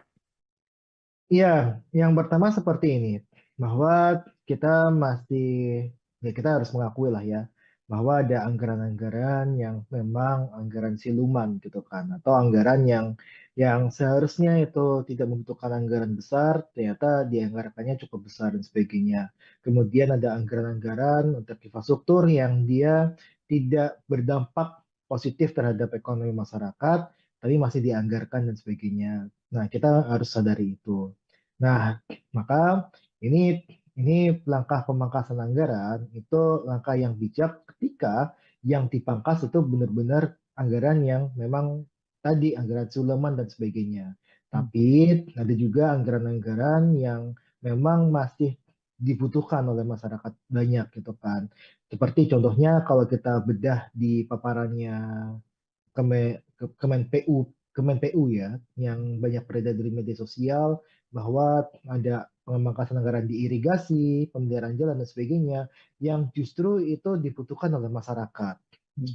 Seperti apa kebutuhannya? Irigasi aja misalkan kita melihat ada pemangkasan irigasi, anggaran irigasi yang justru akan memperberat program pemerintah untuk mencapai ketahanan pangan. Karena irigasi ini kan salah satu faktor penting untuk pangan kita gitu kan, pertanian kita gitu kan. Ketika ini diganggu anggarannya, otomatis sebenarnya irigasi untuk padi kita, pertanian kita akan terganggu. Ini yang akan menyebabkan untuk ketahanan pangan akan terancam. Nah, tapi ada anggaran-anggaran yang memang patut dievaluasi. Salah satu contohnya memang yang kita dorong adalah evaluasi anggaran untuk ibu kota Nusantara, nah, ibu kota negara. Ibu kota Nusantara ini kenapa kita patut dievaluasi? Karena jadinya ini tidak menimbulkan banyak manfaat bagi ekonomi daerah maupun ekonomi nasional. Nah, ini yang kita harap adalah anggaran-anggaran seperti ini yang disisir gitu kan. Anggaran-anggaran yang memang tidak tidak berdampak banyak terhadap ekonomi masyarakat dan sebagainya, yang ini bisa dievaluasi bahkan kita kurangi dan sebagainya. Nah, ini yang kita harap anggaran-anggaran seperti inilah yang memang dievaluasi dan dilakukan efisiensi. Oke. Lalu ini kemarin kan Menteri PU Pak Dodi Hanggodo kan sudah mengatakan bahwa anggaran IKN untuk 2025 katanya masih diblokir oleh Menteri Keuangan Sri Mulyani. Lalu sebenarnya kapan pencairan ini dilakukan dan masih menunggu apa? Mengingat ini kan ada pernyataan dari pemerintah juga bahwa penegasan bahwa IKN tetap akan lanjut pembangunannya seperti itu, Bang. Sudah. Ya, ini sangat sangat terkait dengan dulu ketika IKN ini dicanangkan ya, terus kemudian memerlukan anggaran hingga 400 sekian triliun. Nah, terus kemudian pemerintah sampaikan pada saat itu bahwa anggaran dari APBN hanya 20%. Kita hitung hanya 90 triliun. Dan di tahun 2024 itu sebenarnya sudah banyak terpakai hingga 70 triliun lebih gitu kan. Dan saya rasa ini ketika mau ada lagi anggaran untuk IKN di tahun 2025, ini pasti akan memberatkan. Terlebih kalau kita lihat sebenarnya ini kan anggaran IKN yang begitu besar dan multi years ya, katakan sama pemerintah sebelumnya gitu kan. Anggaran ini multi year dan sebagainya justru akan memberikan beban fiskal yang cukup berat bagi pemerintahan selanjutnya, dalam hal ini pemerintahan Prabowo, maka ini akan jadi beban berat bagi Prabowo kelak untuk bisa menjalankan program-program andalannya. Nah, kita juga nggak bisa memungkiri juga bahwa setiap presiden itu pasti punya prioritas anggaran atau program prioritasnya masing-masing gitu kan. Kita tahu Jokowi itu sudah mencanangkan pindah ibu kota dan sebagainya, maka ini jadi prioritas Jokowi ketika menjabat untuk menggelontorkan uang sebanyak mungkin ke IKN. Nah, tapi Prabowo itu punya prioritas makan bergizi gratis gitu kan, di mana program ini pasti akan menjadi program yang bisa dibilang akan di backup sepenuhnya oleh Prabowo. Berapapun anggarannya itu pasti akan diusahakan oleh Prabowo. Nah, inilah yang saya sebutkan, pasti ada masanya masing-masing, ada programnya masing-masing setiap presiden gitu. Nah, ini yang kita lihat ketika IKN ini anggaran diblokir dan sebagainya, ya ini salah satu cara Prabowo untuk bisa memberikan banyak anggaran kepada program prioritas miliknya gitu, seperti program makan gizi gratis dan sebagainya. Nah, ini sudah kita sampaikan sebenarnya di awal, ini ketika IKN ini dibangun harus ada pendekatan kepada investasi yang dilakukan oleh investor, terutama untuk investor tunggal dari luar negeri, yang hingga saat ini saya rasa masih cukup minim, bahkan hanya 3 gitu kan yang sudah masuk, satu dari China, satu dari Rusia, dan satu dari Australia. Walaupun ketiganya juga hanya saya dengar cuma groundbreaking saja gitu kan, tidak ada kelanjutan pembangunan di sana gitu. Jadi ini yang saya lihat harusnya ada pembagian beban kepada investor, dan ini adalah salah satu dosa gitu ya, kesalahan yang cukup besar juga yang dilakukan oleh pemerintah sebelumnya, yang mengatakan investor sudah mengantri dan sebagainya, yang pada akhirnya hingga saat ini kita tidak melihat investor tersebut ada di IKN. Oke. Kalau menurut analisis dari Bang Huda, apa sebenarnya yang menyebabkan para investor asing ini kurang begitu melirik IKN, Bang? Apa sebenarnya ketakutan apa yang mungkin ada di pihak mereka sehingga menjadi untuk berinvestasi di IKN ini perlu pertimbangan yang sangat berat seperti itu? Apa analisis Anda? Ya, pasti ada hitungannya gitu kan, bahwa investor ini kan dia tidak seperti yayasan gitu kan, yang dia non profit gitu kan. Mereka pasti akan mengincar profit dan sebagainya. Mereka mengincar bagaimana cara mereka mencari keuntungan dengan melakukan investasi di IKN. Nah, kita lihat di IKN itu sudah ada pasarnya atau belum gitu kan. Let's say contohnya investor untuk tempat hiburan. Tempat hiburan di IKN gimana, ada pangsa pasarnya apa tidak gitu kan. Sedangkan kita tahu bahwa pemerintah lagi-lagi menunda untuk pemindahan ASN ke IKN. Kita dengar dari tahun lalu misalkan ataupun tahun 2023 itu sudah ada rencana untuk pemindahan IKN, ASN ke IKN gitu kan. Terus kemudian diundur lagi ke Februari tahun 2024, kemudian diundur lagi Juni 2024, mundur lagi September gitu kan. Hingga hingga sekarang ditekankan tidak ada rencana untuk pemindahan IKN dalam jangka waktu tertentu gitu. Jadi tidak ada rencana lagi nih IKN akan pindah, Senin ini akan pindah ke IKN kapan gitu. Karena dari pemerintah memang dirasa belum siap infrastruktur di sana untuk ASN ini tempat tinggal, kemudian kalau kita lihat untuk pendidikan anak-anaknya, kesehatan anak-anaknya dan sebagainya, itu tidak ada yang mencukupi di situ. Karena itu masih sangat seperti hutan gitu kan. Dia ada bangunan megah di tengah hutan yang dia tidak ada penghuninya gitu. Nah, kita juga lihat sebenarnya Mas, bahwa ini sangat-sangat karena kontrak politik pasti sudah ada lah, karena ada undang-undang untuk pemindahan ibu kota Nusantara gitu kan, ibu kota negara dipindahkan ke IKN gitu kan.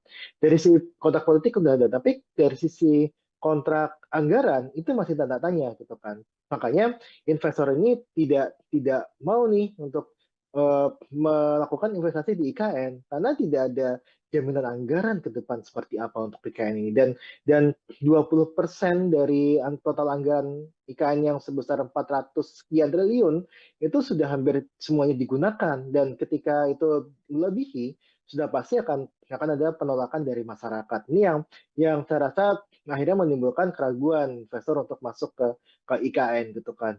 Dan juga kalau kita Mas Agung lihat ya, ini Jokowi sering sekali ya mengadakan rapat di IKN, terus kemudian 3 hari berkantor di IKN, terus kemudian malam-malam mengadakan inaugurasi di IKN dan sebagainya.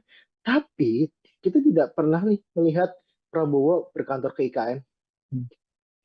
Ini kan kontrak-kontrak politik yang memang pasti akan dijadikan acuan bagi investor untuk masuk ke IKN atau tidak gitu.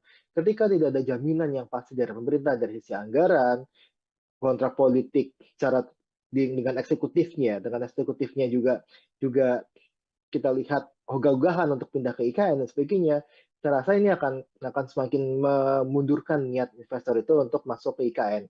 Dan ini sudah saya sampaikan di tahun 2022, IKN ini berpotensi mangkraknya sangat besar dan bisa menjadi ya hambalang titik 2.0 ya kalau saya bilang ya, untuk yang program yang mangkrak di zamannya yang dilakukan oleh di zamannya Jokowi. Baik. Tadi ada mengatakan bahwa setiap presiden punya masing-masing punya andalan tersendiri. Kalau di era Jokowi, IKN. Seperti itu kalau di eranya Pak Prabowo, sekarang yang terkenal kan program makan bergizi gratis seperti itu, Bang Huda. Lalu mungkinkah keduanya ini bisa berjalan bersama atau memang harus ada yang dikorbankan salah satu, Bang, jika melihat kondisi pemerintahan yang sekarang? Ya, ini sedikit klarifikasi, kalau programnya Jokowi itu bukan hanya IKN ya, tapi Ya. ada dari sisi infrastruktur gitu kan. Karena kalau kita lihat anggaran infrastruktur itu sangat besar, termasuk untuk infrastruktur di IKN. Nah, kita lihat berapa sih anggaran yang dibutuhkan oleh IKN gitu kan. Ada 400 sekian triliun. Kemudian berapa sih anggaran untuk program makan bergizi gratis gitu kan. Ini ada tahun ini aja anggarannya 70 triliun, bahkan ingin ditambah 100 triliun lagi gitu kan. Kalau kita hitung untuk mencapai 100% itu membutuhkan angka di angka sekitar 300 triliun atau 240 sampai 300 triliun. Itu hanya untuk makan bergizi gratis tiap tahunnya. Nah, yang terjadi adalah ketika 100%, yang terjadi, yang kita prediksi, ini bisa meningkatkan defisit anggaran kita. Defisit anggaran ke PDB itu sudah dipatok tidak boleh melebihi 3%. Nah, ketika dilakukan tadi hanya untuk MBG saja, ketika 100%, ini akan meningkatkan untuk defisit anggaran terhadap PDB rasionya itu bisa melebihi dari 3%. Yang pada akhirnya bisa memunculkan potensi untuk dilakukan impeachment terhadap pemerintah, terhadap Prabowo gitu. Nah, makanya ini sangat tidak mungkin sebenarnya ketika ada program makan bergizi gratis yang butuh uang sangat besar ditambah dengan adanya IKN, pembangunan IKN di era Prabowo ini. Sedangkan satu sisi penerimaan negara kita tengah seret, apalagi ada masalah Cortex gitu kan, yang ini bisa berpotensi untuk melambatkan penerimaan negara. Nah, artinya apa? Artinya ini tidak mungkin kalau misalkan ketika penerimaan sedang seret, kemudian ada program MBG, Prabowo sangat sangat ambisius dengan program ini, terus ditugasi untuk melanjutkan IKN untuk selesai di 4 tahun pemerintahan Prabowo. Sangat-sangat berat sekali, Mas. Jadi saya rasa sih jawabannya tidak bisa ya untuk melakukan keduanya. Baik. Tapi ini sejumlah menteri Kabinet Merah Putih telah mengatakan, khususnya kemarin yang baru saja mengatakan Menteri Energi dan Sumber Daya Mineral Bang Huda Bahlil Lahadalia bahwa Prabowo akan pindah ke IKN tahun 2028. Begitu beliau mengatakan. Apakah Anda optimis ini terlaksana tepat waktu atau ini merupakan sesuatu yang dipaksakan dalam tanda kutip? Ya, itu hanya omong-omong saja, Mas Agung, sebenarnya. Kalau kita lihat ya, kita sudah mendengar lah bahwa tadi saya sampaikan saja, kita di pemerintah gitu ya, pemerintah itu sudah mencanangkan ASN IKN akan pindah di Februari tahun 2024. Bahkan di 2023 juga sudah sampaikan. Sampai saat ini tidak ada satupun ASN yang dia pindah ke IKN. Kecuali yang badan otorita ya, nggak tahu itu statusnya ASN atau tidak gitu. Tapi tidak ada ASN yang pindah ke sana. Dan kemarin muncul untuk dari Badan Kepegawaian Negara ya, itu muncul surat bahwa pemindahan ASN ke IKN itu akan ditunda dalam jangka waktu yang tidak menentu. Artinya bisa tahun 2028, 2029, bahkan sampai tahun 2035 pun tidak dipindahkan. Itu bisa saja. Karena putusan suratnya seperti itu. Nah, ketika Bahlil mengatakan ini akan pindah tahun 2028, itu kan Bahlil juga mengatakan hal yang serupa, bahwa sudah ada 160 investor yang mau masuk ke IKN. Pada kenyataannya nggak ada. Kan bilang kan, Jokowi juga sudah sampaikan, ada 40 dari Korea, 40 dari Jepang, ada 120 dari Singapura, dari Malaysia dan sebagainya. Bahkan dari Uni Emirat Arab. Tapi sampai sekarang nggak ada gitu. Nggak ada investor ya, investor tunggal asing yang masuk ke IKN. Jadi omongan Bahlil itu nggak bisa dipertanggungjawabkan sebenarnya ketika sudah menyangkut mengenai IKN. Yang kita bisa tanggapan ya omongannya Pak Abbas selaku otorita IKN kan. Dan otorita IKN juga sering sampaikan bahwa belum ada investor asing yang masuk. Dan itu sampai sekarang juga masih sama gitu kan. Lantas kita melihat Prabowo mau pindah ke sana tahun 2028 gitu kan. Saya rasa itu cuma omong-omong saja sebenarnya Mas Agung. Oke, kita nyerempet sedikit ke masalah hubungan Prabowo dan Jokowi, Bang Huda. Ini kan kalau kita melihat IKN merupakan proyek besar tinggalin Jokowi yang ya mau nggak mau kan tentu ini dalam diharapkan akan dilanjutkan seperti itu. Nah, mengingat hubungan Prabowo dan Jokowi selama ini kan juga sangat baik, sangat dekat. Lantas ketika nanti IKN seandainya mangkrak atau justru dikesampingkan seperti itu, apakah ini juga akan berdampak kepada hubungan Jokowi dan juga Prabowo kalau dari kacamata Anda? Iya, yang jelas Jokowi sudah tidak punya kekuatan lagi di Hmm, pemerintahan ini, kecuali ya anaknya Gibran doang gitu kan. ya. Nah, yang pasti yang saya lihat adalah Prabowo pasti akan mementingkan program prioritasnya dia gitu kan. Tidak ada lah satu presiden pun yang dia memprioritaskan program pemerintahan sebelumnya. Hmm, Yang pasti dia punya janji kampanye itulah yang akan dilakukan gitu kan. Pada saat ini kita melihat bahwa program prioritas Prabowo yang makan bagi gratis, kita tengoklah Prabowo berkunjung IKN sama Prabowo mengunjungi untuk pelaksanaan program makan bagi gratis, ya kan? Tidak. Saya rasa jarang ya, kayaknya Prabowo itu ke IKN. Tapi nggak tahu kalau diam-diam ke IKN itu saya nggak tahu juga. Tapi yang jelas sangat jarang sekali gitu kan. Nah, coba bandingkan dengan Prabowo meninjau implementasi program makan bersih gratis. hampir tiap minggu kayaknya Prabowo ketika di Indonesia itu pasti melakukan kunjungan ataupun sidak terhadap implementasi program makan bergizi gratis. Karena Prabowo tahu bahwa ini adalah program prioritasnya dia dan yang dijanjikan oleh masyarakat adalah ya makan bergizi gratis gitu kan, bukan melanjutkan IKN gitu. Nah makanya ini saya selalu sampaikan pasti setiap presiden itu punya prioritas masing-masing dan prioritasnya Prabowo sekarang adalah makan bergizi gratis gitu. Nah, ini akan pasti akan membuat hubungan merenggang gitu kan. Karena saya tahu kalau Jokowi ketika di kepemimpinannya akhir-akhir kepemimpinan periode kedua itu sudah tidak memikirkan program lainnya selain menyelesaikan proyek-proyek di IKN. Makanya Jokowi sangat ketol sekali gitu kan. Ketiga bulan sebelum dia lengser, itu berbagai acara dilakukan di IKN, termasuk untuk upacara 17 Agustus, kemudian beberapa acara inaugurasi malam-malam di IKN, terus kemudian melakukan rapat rapat paripurna kabinet ya, itu di IKN dan sebagainya, istana presiden di IKN ya. Nah, ini semua dilakukan hanya untuk melihat, oh ini loh progres IKN dan ada dukungan, harus ada dukungan ke IKN setelah dia lengser. Dia tidak mau untuk IKN ini menjadi hambalang baru sebenarnya.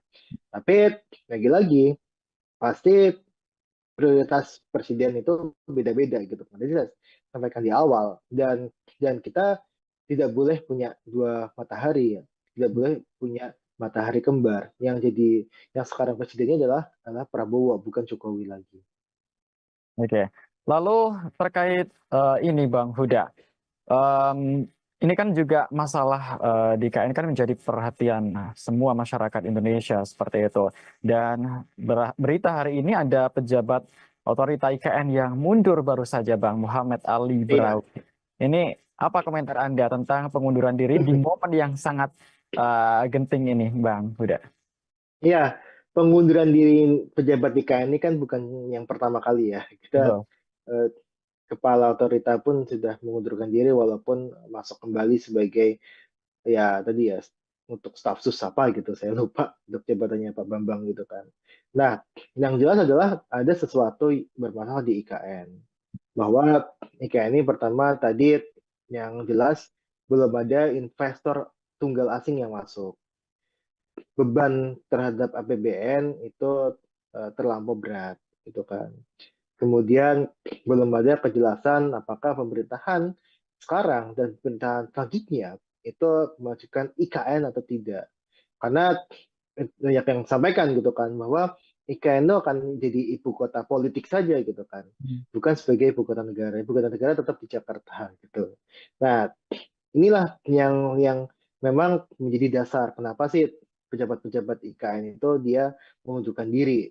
Nah, ini sangat-sangat terkait juga dengan anggaran yang di otorita IKN gitu kan. Bahwa ya anggaran pembayaran gaji dan sebagainya belum dibayarkan ataupun pembayaran tidak tepat waktu dan sebagainya itu juga jadi pemicu juga gitu kan.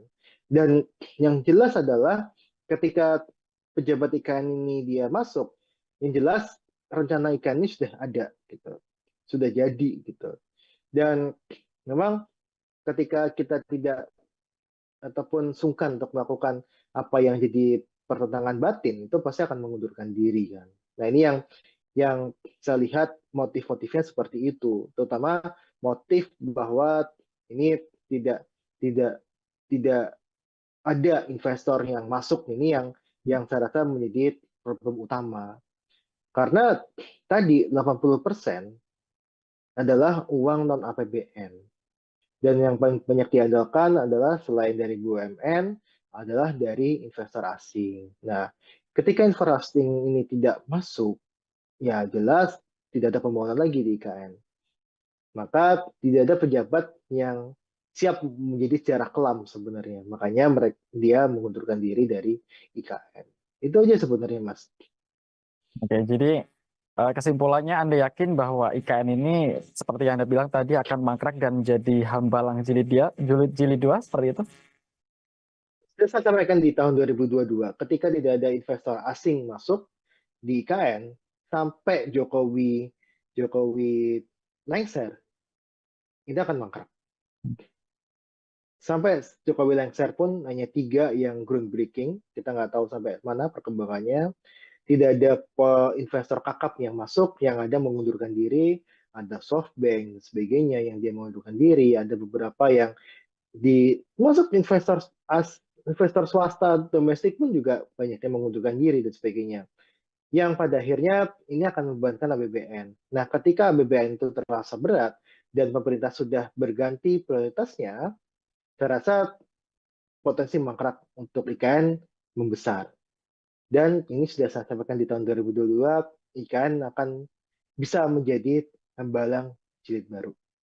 Oke, terakhir Bang Huda, ini kan bicara soal pemangkasan anggaran nggak hanya dari Kementerian PU saja, tapi beberapa dan banyak lembaga lain seperti itu ya Bang Huda ya.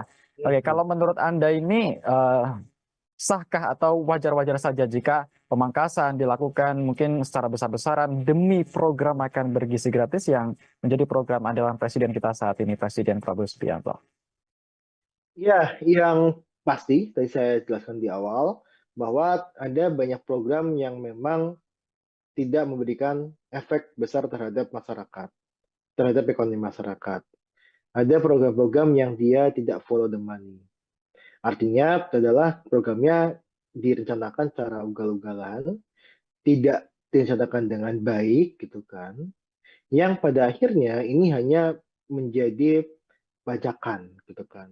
Nah, kita harus sadari itu pertama.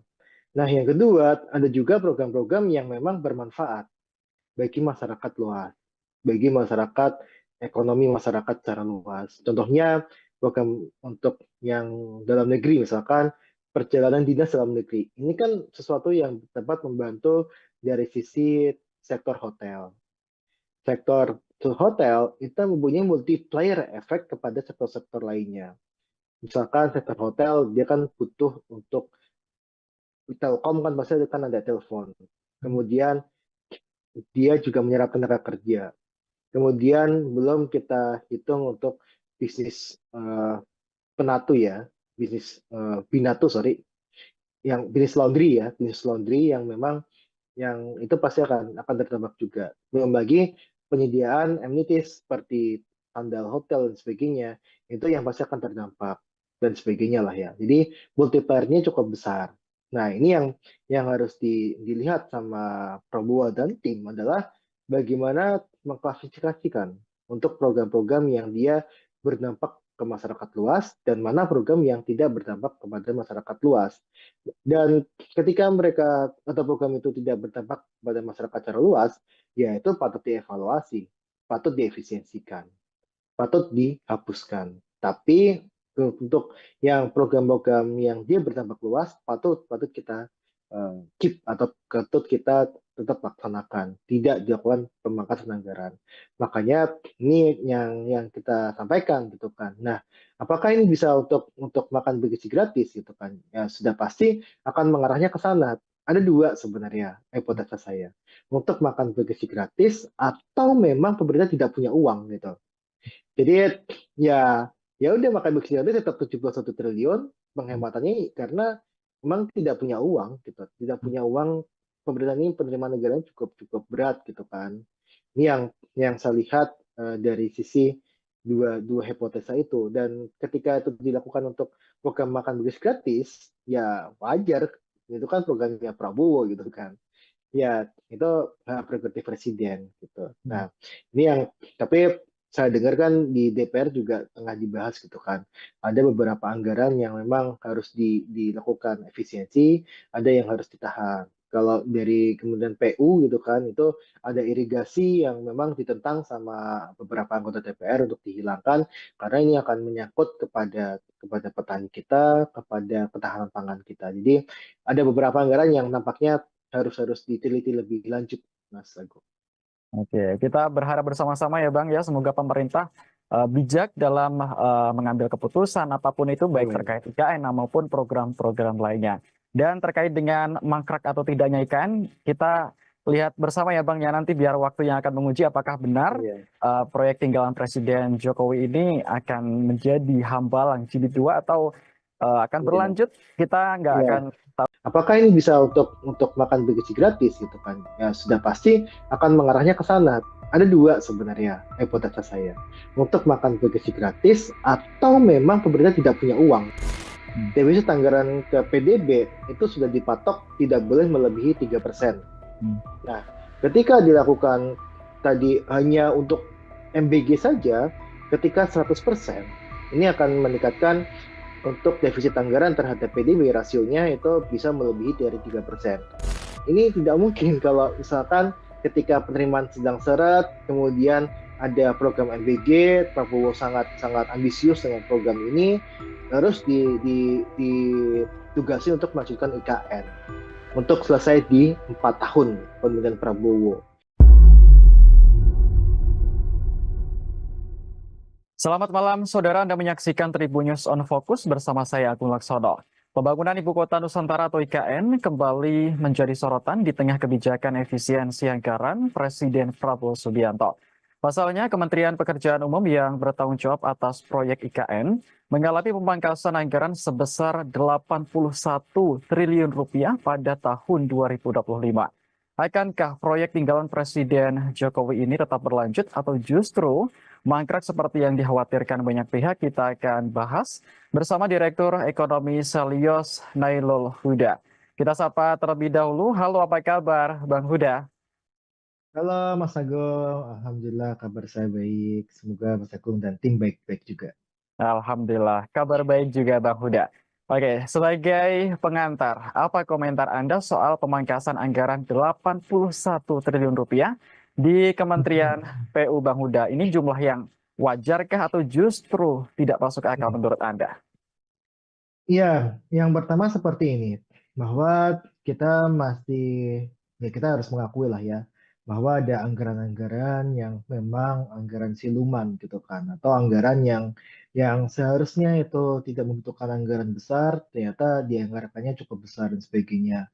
Kemudian ada anggaran-anggaran untuk infrastruktur yang dia tidak berdampak positif terhadap ekonomi masyarakat, tapi masih dianggarkan dan sebagainya. Nah, kita harus sadari itu. Nah, maka ini langkah pemangkasan anggaran itu langkah yang bijak ketika yang dipangkas itu benar-benar anggaran yang memang tadi anggaran Suleman dan sebagainya.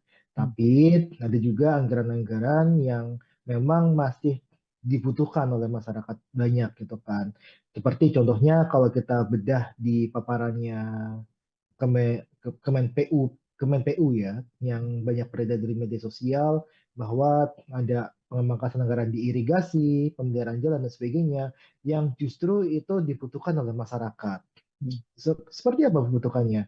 Irigasi aja misalkan kita melihat ada pemangkasan irigasi, anggaran irigasi yang justru akan memperberat program pemerintah untuk mencapai ketahanan pangan. Karena irigasi ini kan salah satu faktor penting untuk pangan kita gitu kan, pertanian kita gitu kan. Ketika ini diganggu anggarannya, otomatis sebenarnya irigasi untuk padi kita, pertanian kita akan terganggu. Ini yang akan menyebabkan untuk ketahanan pangan akan terancam. Nah, tapi ada anggaran-anggaran yang memang patut dievaluasi. Salah satu contohnya memang yang kita dorong adalah evaluasi anggaran untuk ibu kota Nusantara, ibu kota negara. Ibu kota Nusantara ini kenapa kita patut dievaluasi? Karena sejatinya ini tidak menimbulkan banyak manfaat bagi ekonomi daerah maupun ekonomi nasional. Nah, ini yang kita harap adalah anggaran-anggaran seperti ini yang disisir gitu kan. Anggaran-anggaran yang memang tidak berdampak banyak terhadap ekonomi masyarakat dan sebagainya, yang ini bisa dievaluasi bahkan kita kurangi dan sebagainya. Nah, ini yang kita harap anggaran-anggaran seperti inilah yang memang dievaluasi dan dilakukan efisiensi. Oke.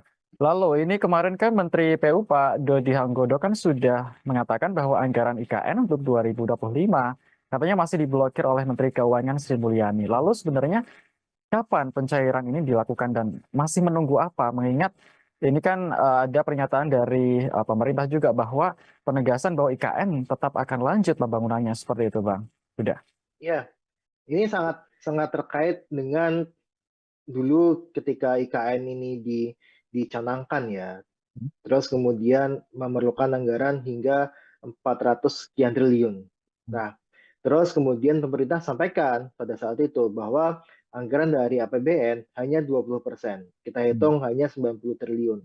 Dan di tahun 2024 itu sebenarnya sudah banyak terpakai hingga 70 triliun lebih gitu kan.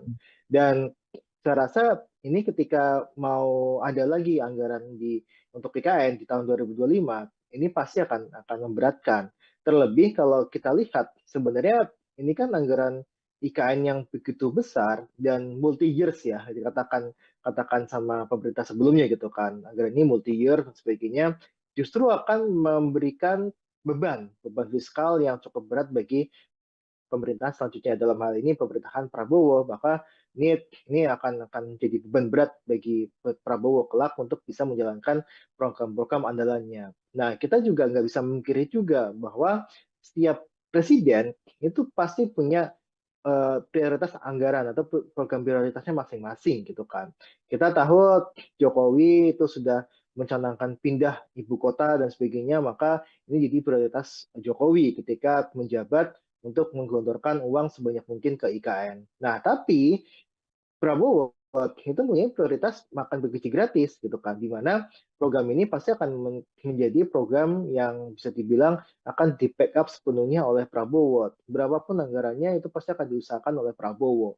Nah, inilah yang saya sebutkan, pasti ada masanya masing-masing, ada programnya masing-masing setiap presiden gitu. Nah, ini yang kita lihat ketika IKN ini anggaran diblokir dan sebagainya, ya ini salah satu cara Prabowo untuk bisa memberikan banyak anggaran kepada program prioritas miliknya gitu, seperti program makan gizi gratis dan sebagainya. Nah, ini sudah kita sampaikan sebenarnya di awal, ini ketika IKN ini dibangun harus ada pendekatan kepada investasi yang dilakukan oleh investor, terutama untuk investor tunggal dari luar negeri, yang hingga saat ini saya rasa masih cukup minim, bahkan hanya 3 gitu kan yang sudah masuk, satu dari China, satu dari Rusia, dan satu dari Australia. Walaupun ketiganya juga hanya saya dengar cuma groundbreaking saja gitu kan, tidak ada kelanjutan pembangunan di sana gitu. Jadi ini yang saya lihat harusnya ada pembagian beban kepada investor, dan ini adalah salah satu dosa gitu ya, kesalahan yang cukup besar juga yang dilakukan oleh pemerintah sebelumnya, yang mengatakan investor sudah mengantri dan sebagainya, yang pada akhirnya hingga saat ini kita tidak melihat investor tersebut ada di IKN. Oke, kalau menurut analisis dari Bang Huda, apa sebenarnya yang menyebabkan para investor asing ini kurang begitu melirik IKN, Bang? Apa sebenarnya ketakutan apa yang mungkin ada di pihak mereka sehingga menjadi untuk berinvestasi di IKN ini perlu pertimbangan yang sangat berat seperti itu? Apa analisis Anda? Ya, pasti ada hitungannya gitu kan, bahwa investor ini kan dia tidak seperti yayasan gitu kan yang dia non profit gitu kan, mereka pasti akan mengincar profit dan sebagainya, mereka mengincar bagaimana cara mereka mencari keuntungan dengan melakukan investasi di IKN. Nah, kita lihat di IKN itu sudah ada pasarnya atau belum gitu kan. Let's say contohnya investor untuk tempat hiburan. Tempat hiburan di IKN gimana, ada pangsa pasarnya apa tidak gitu kan. Sedangkan kita tahu bahwa pemerintah lagi-lagi menunda untuk pemindahan ASN ke IKN. Kita dengar dari tahun lalu misalkan ataupun tahun 2023 itu sudah ada rencana untuk pemindahan IKN, ASN ke IKN gitu kan. Terus kemudian diundur lagi ke Februari tahun 2024, kemudian diundur lagi Juni 2024, mundur lagi September gitu kan. Hingga sekarang ditekankan tidak ada rencana untuk pemindahan IKN dalam jangka waktu tertentu gitu. Jadi tidak ada rencana lagi nih IKN akan pindah, ASN ini akan pindah ke IKN kapan gitu. Karena dari pemerintah memang dirasa belum siap infrastruktur di sana untuk ASN ini tempat tinggal, kemudian kalau kita lihat untuk pendidikan anak-anaknya, kesehatan anak-anaknya dan sebagainya, itu tidak ada yang mencukupi di situ. Karena itu masih sangat seperti hutan gitu kan. Dia ada bangunan megah di tengah hutan yang dia tidak ada penghuninya gitu. Nah, kita juga lihat sebenarnya Mas, bahwa ini sangat-sangat, karena kontrak politik pasti sudah ada lah, karena ada undang-undang untuk pemindahan ibu kota Nusantara gitu kan, ibu kota negara dipindahkan ke IKN gitu kan. Dari sisi kontrak politik udah ada, tapi dari sisi kontrak anggaran itu masih tanda tanya gitu kan.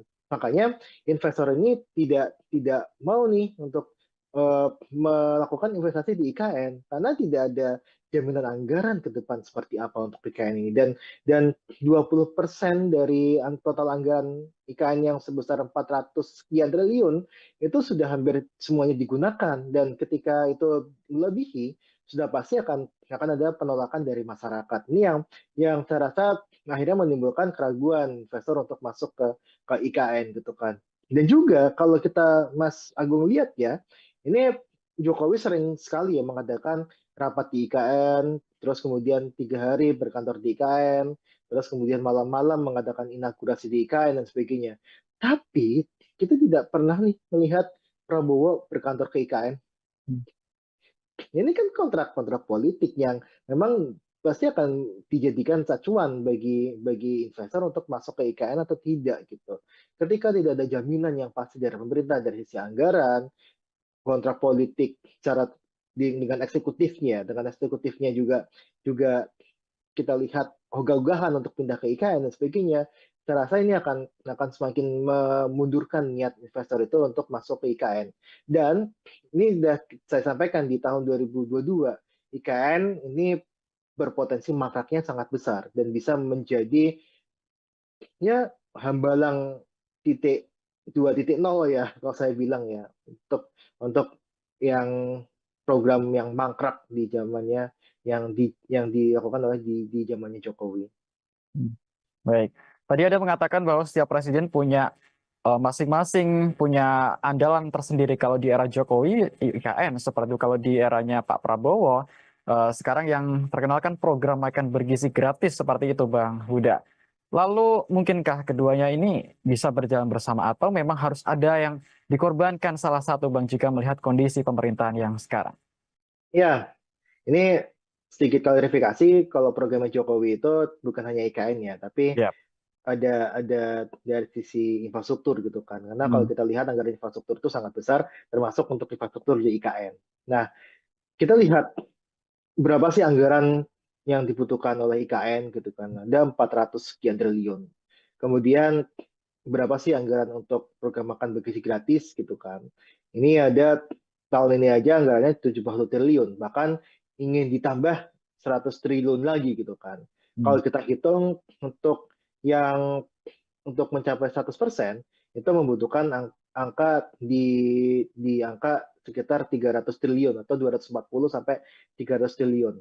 Itu hanya untuk makan bergizi gratis tiap tahunnya. Nah, yang terjadi adalah ketika 100% yang terjadi, yang kita prediksi, ini bisa meningkatkan defisit anggaran kita.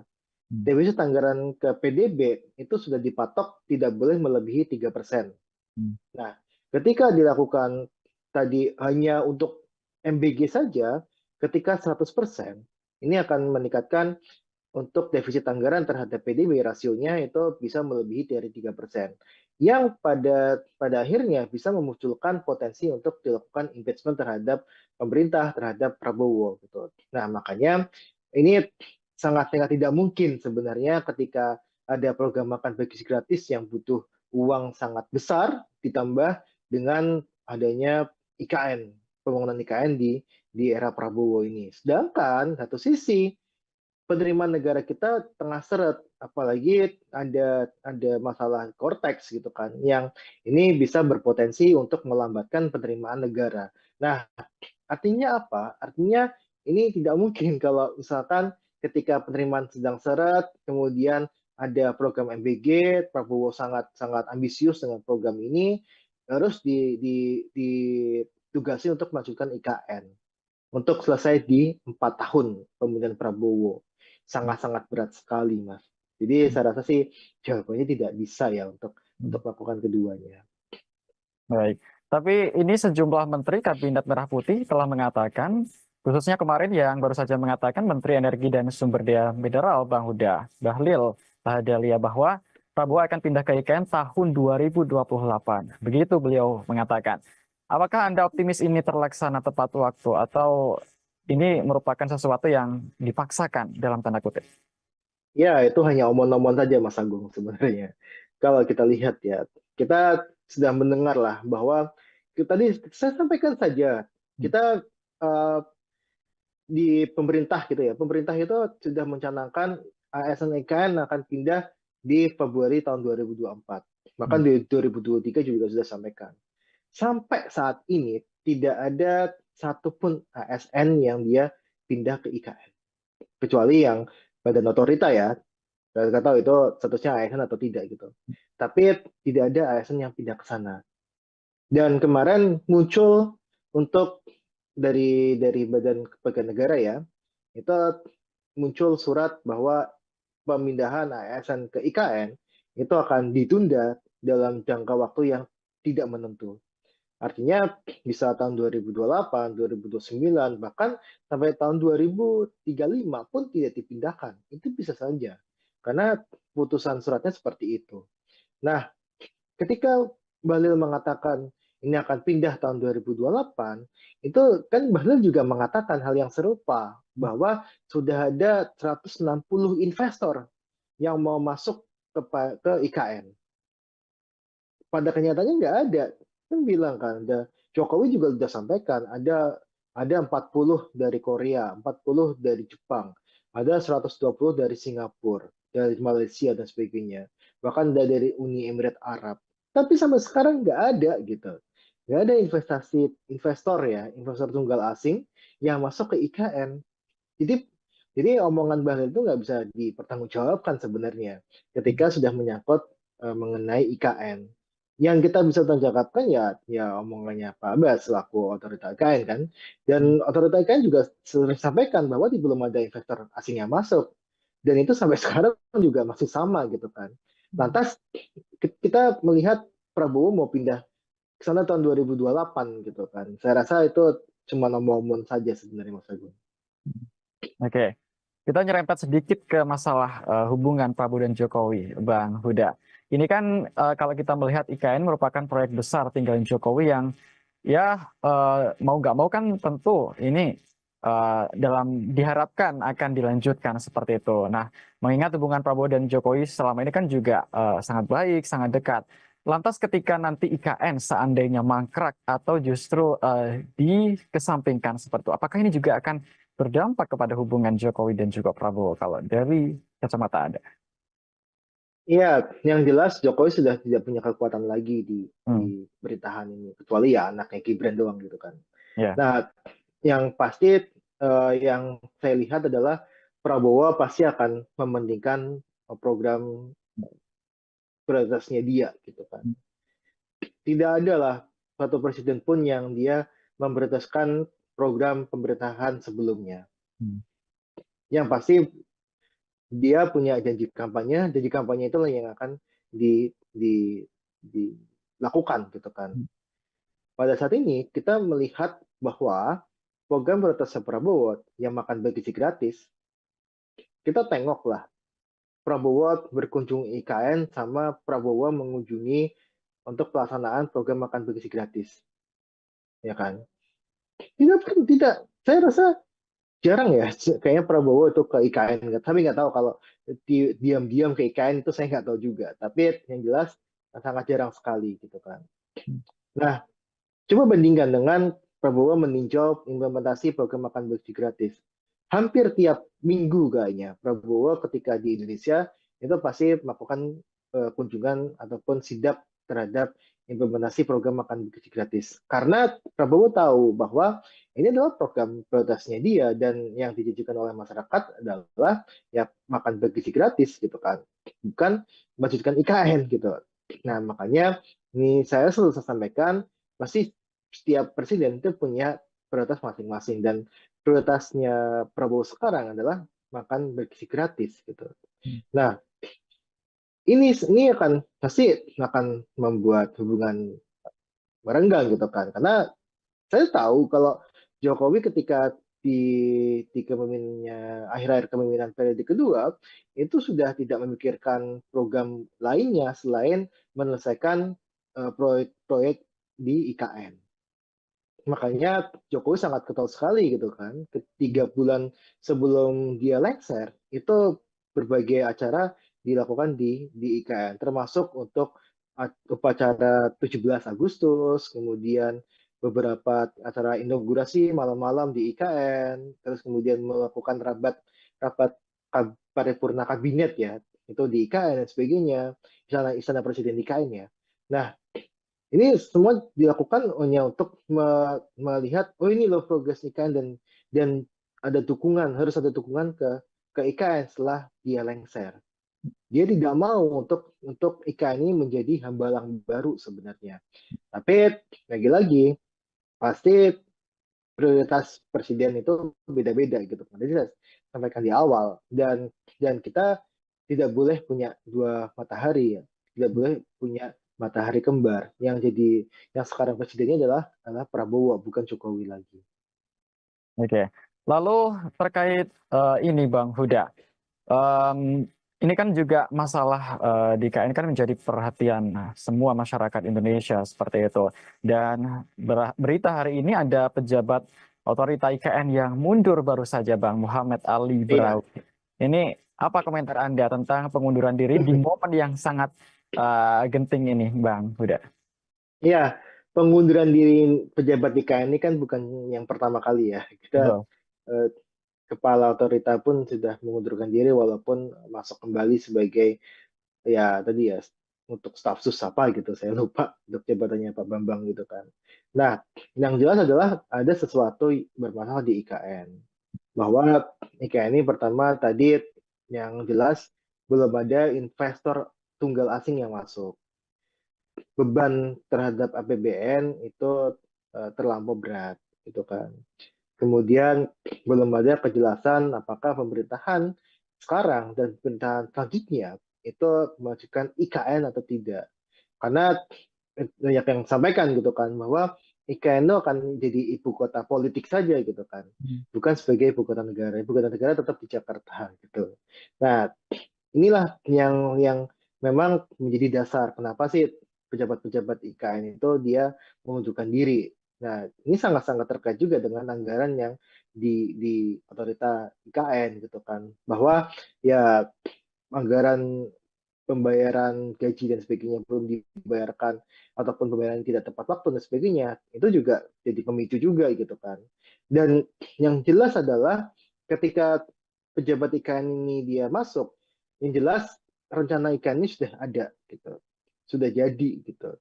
Dan memang ketika kita tidak ataupun sungkan untuk melakukan apa yang jadi pertentangan batin, itu pasti akan mengundurkan diri kan.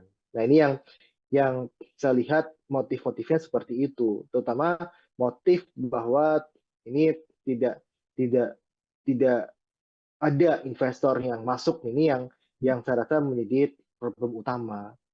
Karena tadi 80% adalah uang non APBN. Dan yang paling banyak diandalkan adalah selain dari BUMN, adalah dari investor asing. Nah, ketika investor asing ini tidak masuk, ya jelas tidak ada pembangunan lagi di IKN.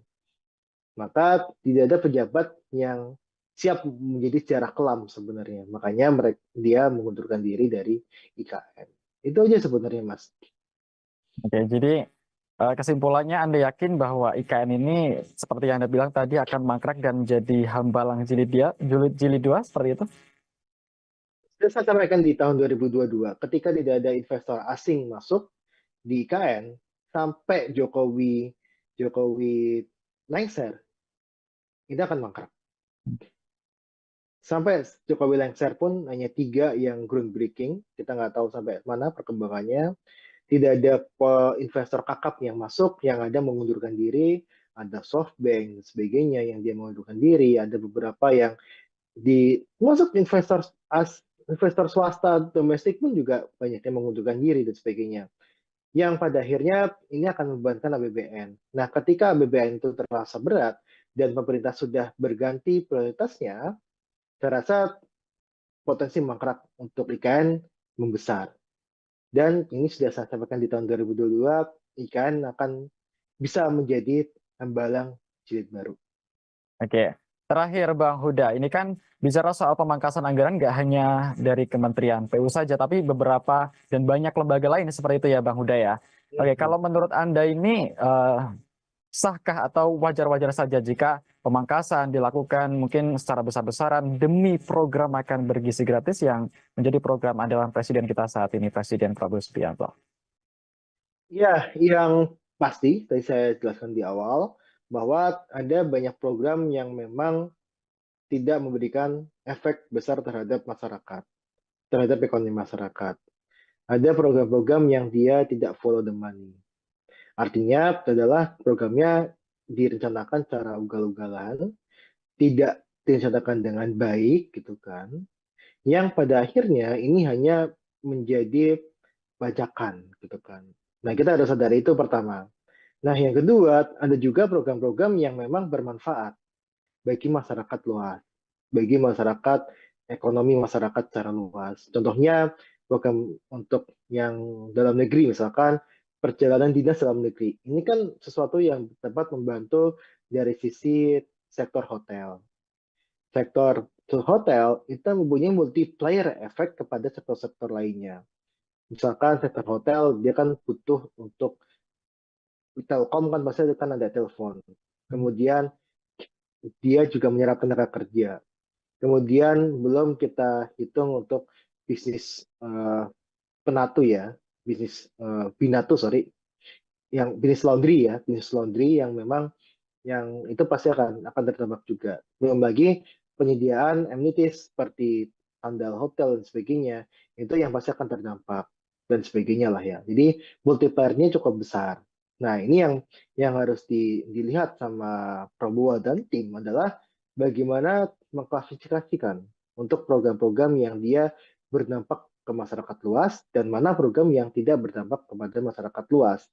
Dan ketika mereka atau program itu tidak berdampak pada masyarakat secara luas, ya itu patut dievaluasi, patut diefisiensikan, patut dihapuskan. Tapi untuk yang program-program yang dia berdampak luas, patut kita keep atau patut kita tetap laksanakan, tidak dilakukan pemangkasan anggaran. Makanya ini yang kita sampaikan gitu kan. Nah, apakah ini bisa untuk makan bergizi gratis gitu kan? Ya sudah pasti akan mengarahnya ke sana. Ada dua sebenarnya hipotesa saya. Untuk makan bergizi gratis atau memang pemerintah tidak punya uang gitu. Jadi ya ya udah makan bergizi gratis tetap 71 triliun penghematannya karena memang tidak punya uang gitu. Tidak punya uang, pemerintah ini penerimaan negaranya cukup berat gitu kan. Ini yang saya lihat dari sisi dua hipotesa itu. Dan ketika itu dilakukan untuk program makan bergizi gratis, ya wajar. Itu kan programnya Prabowo gitu kan. Ya, itu hak prerogatif presiden gitu. Nah, ini yang tapi saya dengar kan di DPR juga tengah dibahas gitu kan. Ada beberapa anggaran yang memang harus dilakukan efisiensi, ada yang harus ditahan. Kalau dari kemudian PU gitu kan, itu ada irigasi yang memang ditentang sama beberapa anggota DPR untuk dihilangkan karena ini akan menyangkut kepada petani kita, kepada ketahanan pangan kita. Jadi ada beberapa anggaran yang nampaknya harus diteliti lebih lanjut, Mas Agung. Oke, kita berharap bersama-sama ya Bang ya, semoga pemerintah bijak dalam mengambil keputusan apapun itu, baik terkait IKN maupun program-program lainnya.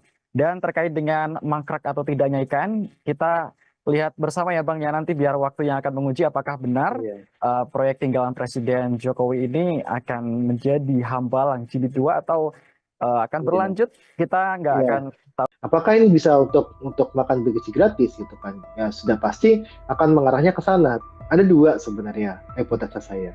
Untuk makan bergizi gratis atau memang pemerintah tidak punya uang. Defisit anggaran ke PDB itu sudah dipatok tidak boleh melebihi 3%. Nah, ketika dilakukan tadi hanya untuk MBG saja, ketika 100%, ini akan meningkatkan untuk defisit anggaran terhadap PDB rasionya itu bisa melebihi dari 3%. Ini tidak mungkin kalau misalkan ketika penerimaan sedang seret, kemudian ada program MBG, Prabowo sangat sangat ambisius dengan program ini, terus ditugasi untuk melanjutkan IKN untuk selesai di 4 tahun pemerintahan Prabowo. Selamat malam, saudara. Anda menyaksikan Tribun News on Focus bersama saya, Agung Laksono.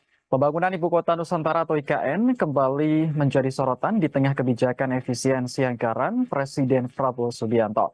Pasalnya, Kementerian Pekerjaan Umum yang bertanggung jawab atas proyek IKN mengalami pemangkasan anggaran sebesar 81 triliun rupiah pada tahun 2025.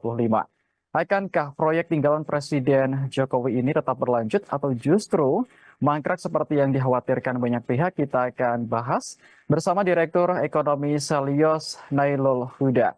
Kita sapa terlebih dahulu. Halo, apa kabar Bang Huda? Halo Mas Agung, Alhamdulillah kabar saya baik. Semoga Mas Agung dan tim baik-baik juga. Alhamdulillah, kabar baik juga Bang Huda. Oke, sebagai pengantar, apa komentar Anda soal pemangkasan anggaran 81 triliun rupiah di Kementerian PU Bang Huda? Ini jumlah yang wajarkah atau justru tidak masuk akal menurut Anda? Iya, yang pertama seperti ini, bahwa kita masih, ya kita harus mengakui lah ya, bahwa ada anggaran-anggaran yang memang anggaran siluman gitu kan, atau anggaran yang seharusnya itu tidak membutuhkan anggaran besar, ternyata dianggarkannya cukup besar dan sebagainya. Kemudian ada anggaran-anggaran untuk infrastruktur yang dia tidak berdampak positif terhadap ekonomi masyarakat, tapi masih dianggarkan dan sebagainya. Nah, kita harus sadari itu. Nah, maka ini langkah pemangkasan anggaran itu langkah yang bijak ketika yang dipangkas itu benar-benar anggaran yang memang tadi anggaran Suleman dan sebagainya. Tapi ada juga anggaran-anggaran yang memang masih dibutuhkan oleh masyarakat banyak gitu kan. Seperti contohnya kalau kita bedah di paparannya Kemen PU ya, yang banyak beredar di media sosial bahwa ada pemangkasan anggaran di irigasi, pemeliharaan jalan dan sebagainya, yang justru itu dibutuhkan oleh masyarakat. Seperti apa kebutuhannya? Irigasi aja misalkan kita melihat ada pemangkasan irigasi, anggaran irigasi yang justru akan memperberat program pemerintah untuk mencapai ketahanan pangan. Karena irigasi ini kan salah satu faktor penting untuk pangan kita gitu kan, pertanian kita gitu kan. Ketika ini diganggu anggarannya, otomatis sebenarnya irigasi untuk padi kita, pertanian kita akan terganggu. Ini yang akan menyebabkan untuk ketahanan pangan akan terancam. Nah, tapi ada anggaran-anggaran yang memang patut dievaluasi. Salah satu contohnya memang yang kita dorong adalah evaluasi anggaran untuk ibu kota Nusantara, nah, ibu kota negara. Ibu kota Nusantara ini kenapa kita patut dievaluasi? Karena jadinya ini tidak menimbulkan banyak manfaat bagi ekonomi daerah maupun ekonomi nasional. Nah, ini yang kita harap adalah anggaran-anggaran seperti ini yang disisir gitu kan. Anggaran-anggaran yang memang tidak berdampak banyak terhadap ekonomi masyarakat dan sebagainya, yang ini bisa dievaluasi bahkan kita kurangi dan sebagainya. Nah, ini yang kita harap anggaran-anggaran seperti inilah yang memang dievaluasi dan dilakukan efisiensi. Oke. Lalu ini kemarin kan Menteri PU Pak Dodi Hanggodo kan sudah mengatakan bahwa anggaran IKN untuk 2025 katanya masih diblokir oleh Menteri Keuangan Sri Mulyani. Lalu sebenarnya kapan pencairan ini dilakukan dan masih menunggu apa? Mengingat ini kan ada pernyataan dari pemerintah juga bahwa penegasan bahwa IKN tetap akan lanjut pembangunannya seperti itu, Bang. Sudah. Ya, ini sangat sangat terkait dengan dulu ketika IKN ini dicanangkan ya, terus kemudian memerlukan anggaran hingga 400 sekian triliun. Nah, terus kemudian pemerintah sampaikan pada saat itu bahwa anggaran dari APBN hanya 20%. Kita hitung hanya 90 triliun. Dan di tahun 2024 itu sebenarnya sudah banyak terpakai hingga 70 triliun lebih gitu kan. Dan saya rasa ini ketika mau ada lagi anggaran untuk IKN di tahun 2025, ini pasti akan memberatkan. Terlebih kalau kita lihat sebenarnya ini kan anggaran IKN yang begitu besar dan multi years ya, dikatakan katakan sama pemerintah sebelumnya gitu kan, anggaran ini multi-year dan sebagainya, justru akan memberikan beban fiskal yang cukup berat bagi pemerintahan selanjutnya, dalam hal ini pemerintahan Prabowo. Maka ini akan jadi beban berat bagi Prabowo kelak untuk bisa menjalankan program-program andalannya. Nah, kita juga nggak bisa memungkiri juga bahwa setiap presiden itu pasti punya prioritas anggaran atau program prioritasnya masing-masing gitu kan. Kita tahu Jokowi itu sudah mencanangkan pindah ibu kota dan sebagainya, maka ini jadi prioritas Jokowi ketika menjabat untuk menggelontorkan uang sebanyak mungkin ke IKN. Nah, tapi Prabowo itu punya prioritas makan bergizi gratis gitu kan, di mana program ini pasti akan menjadi program yang bisa dibilang akan di backup sepenuhnya oleh Prabowo. Berapapun anggarannya itu pasti akan diusahakan oleh Prabowo. Nah, inilah yang saya sebutkan, pasti ada masanya masing-masing, ada programnya masing-masing setiap presiden gitu. Nah, ini yang kita lihat ketika IKN ini anggaran diblokir dan sebagainya, ya ini salah satu cara Prabowo untuk bisa memberikan banyak anggaran kepada program prioritas miliknya gitu, seperti program makan gizi gratis dan sebagainya. Nah, ini sudah kita sampaikan sebenarnya di awal, ini ketika IKN ini dibangun harus ada pendekatan kepada investasi yang dilakukan oleh investor, terutama untuk investor tunggal dari luar negeri, yang hingga saat ini saya rasa masih cukup minim, bahkan hanya 3 gitu kan yang sudah masuk, satu dari China, satu dari Rusia, dan satu dari Australia. Walaupun ketiganya juga hanya saya dengar cuma groundbreaking saja gitu kan, tidak ada kelanjutan pembangunan di sana gitu. Jadi ini yang saya lihat harusnya ada pembagian beban kepada investor, dan ini adalah salah satu dosa gitu ya, kesalahan yang cukup besar juga yang dilakukan oleh pemerintah sebelumnya, yang mengatakan investor sudah mengantri dan sebagainya, yang pada akhirnya hingga saat ini kita tidak melihat investor tersebut ada di IKN. Oke, kalau menurut analisis dari Bang Huda, apa sebenarnya yang menyebabkan para investor asing ini kurang begitu melirik IKN, Bang? Apa sebenarnya ketakutan apa yang mungkin ada di pihak mereka sehingga menjadi untuk berinvestasi di IKN ini perlu pertimbangan yang sangat berat seperti itu? Apa analisis Anda? Ya, pasti ada hitungannya gitu kan, bahwa investor ini kan dia tidak seperti yayasan gitu kan, yang dia non profit gitu kan. Mereka pasti akan mengincar profit dan sebagainya. Mereka mengincar bagaimana cara mereka mencari keuntungan dengan melakukan investasi di IKN. Nah, kita lihat di IKN itu sudah ada pasarnya atau belum gitu kan. Let's say contohnya investor untuk tempat hiburan. Tempat hiburan di IKN gimana, ada pangsa pasarnya apa tidak gitu kan. Sedangkan kita tahu bahwa pemerintah lagi-lagi menunda untuk pemindahan ASN ke IKN. Kita dengar dari tahun lalu misalkan ataupun tahun 2023 itu sudah ada rencana untuk pemindahan IKN, ASN ke IKN gitu kan. Terus kemudian diundur lagi ke Februari tahun 2024, kemudian diundur lagi Juni 2024, mundur lagi September gitu kan. Hingga sekarang ditekankan tidak ada rencana untuk pemindahan IKN dalam jangka waktu tertentu gitu. Jadi tidak ada rencana lagi nih IKN akan pindah, Senin ini akan pindah ke IKN kapan gitu. Karena dari pemerintah memang dirasa belum siap infrastruktur di sana untuk ASN ini tempat tinggal, kemudian kalau kita lihat untuk pendidikan anak-anaknya, kesehatan anak-anaknya dan sebagainya, itu tidak ada yang mencukupi di situ. Karena itu masih sangat seperti hutan gitu kan. Dia ada bangunan megah di tengah hutan yang dia tidak ada penghuninya gitu. Nah, kita juga lihat sebenarnya Mas, bahwa ini sangat-sangat, karena kontrak politik pasti sudah ada lah, karena ada undang-undang untuk pemindahan ibu kota Nusantara gitu kan, ibu kota negara dipindahkan ke IKN gitu kan.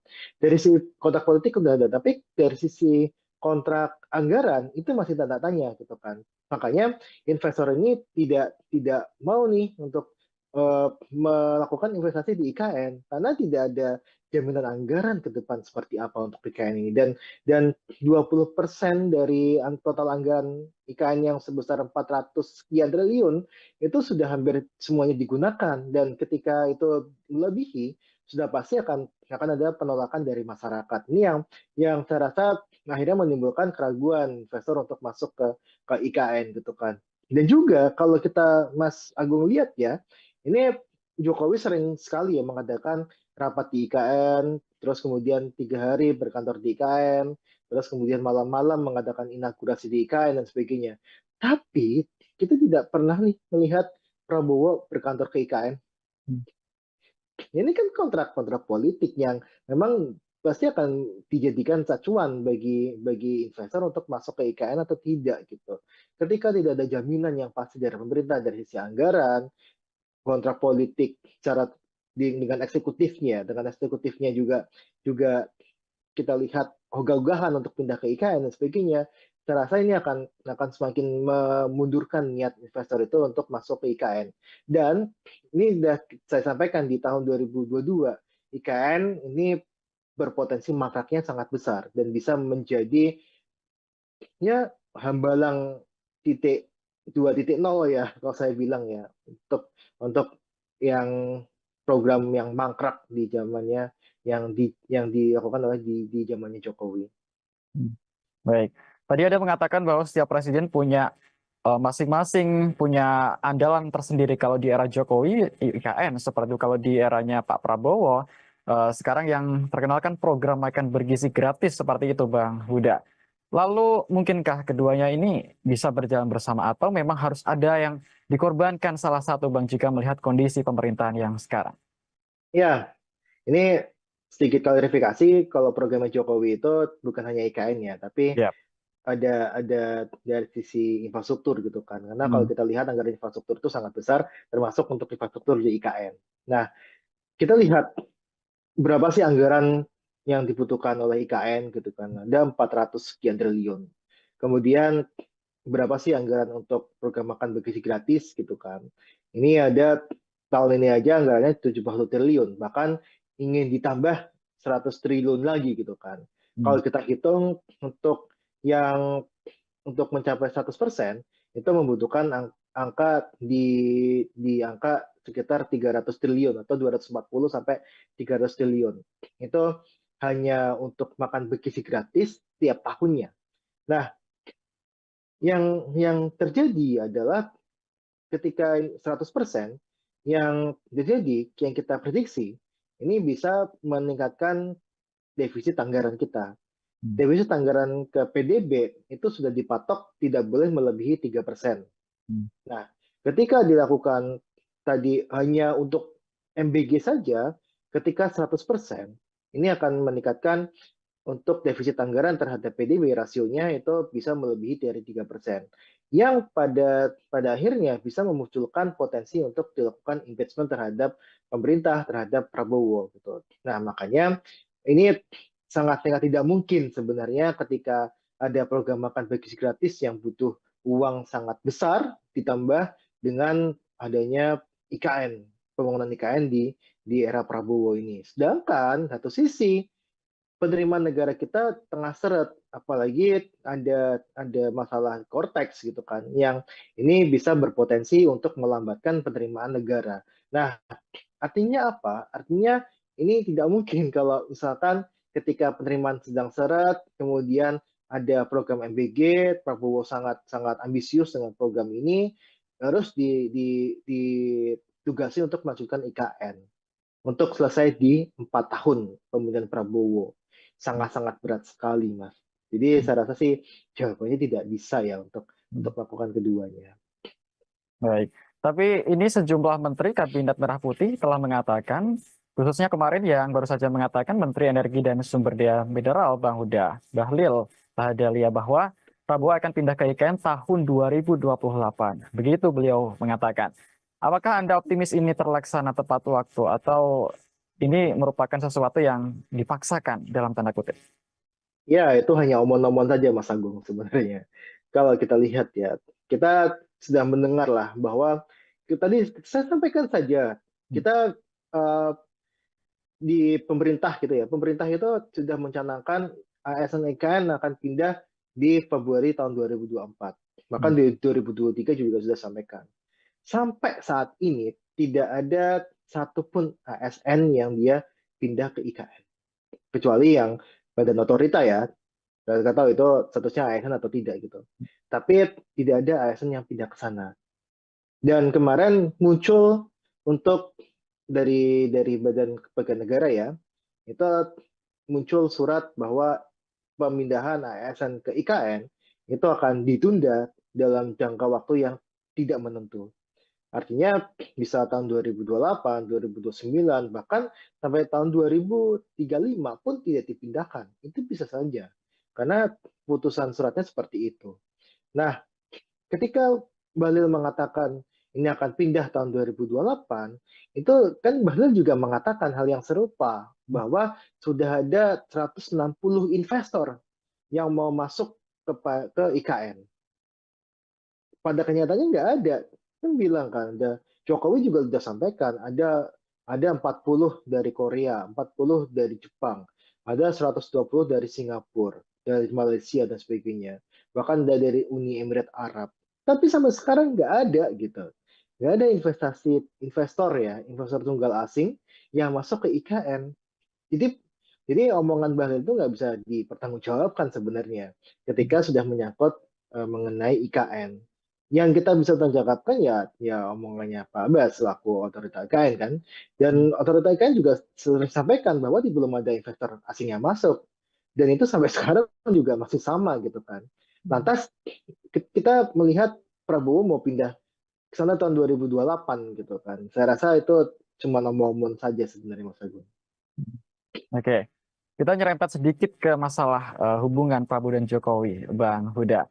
Ini kan kalau kita melihat IKN merupakan proyek besar tinggalin Jokowi yang ya mau nggak mau kan tentu ini dalam diharapkan akan dilanjutkan seperti itu. Nah, mengingat hubungan Prabowo dan Jokowi selama ini kan juga sangat baik, sangat dekat.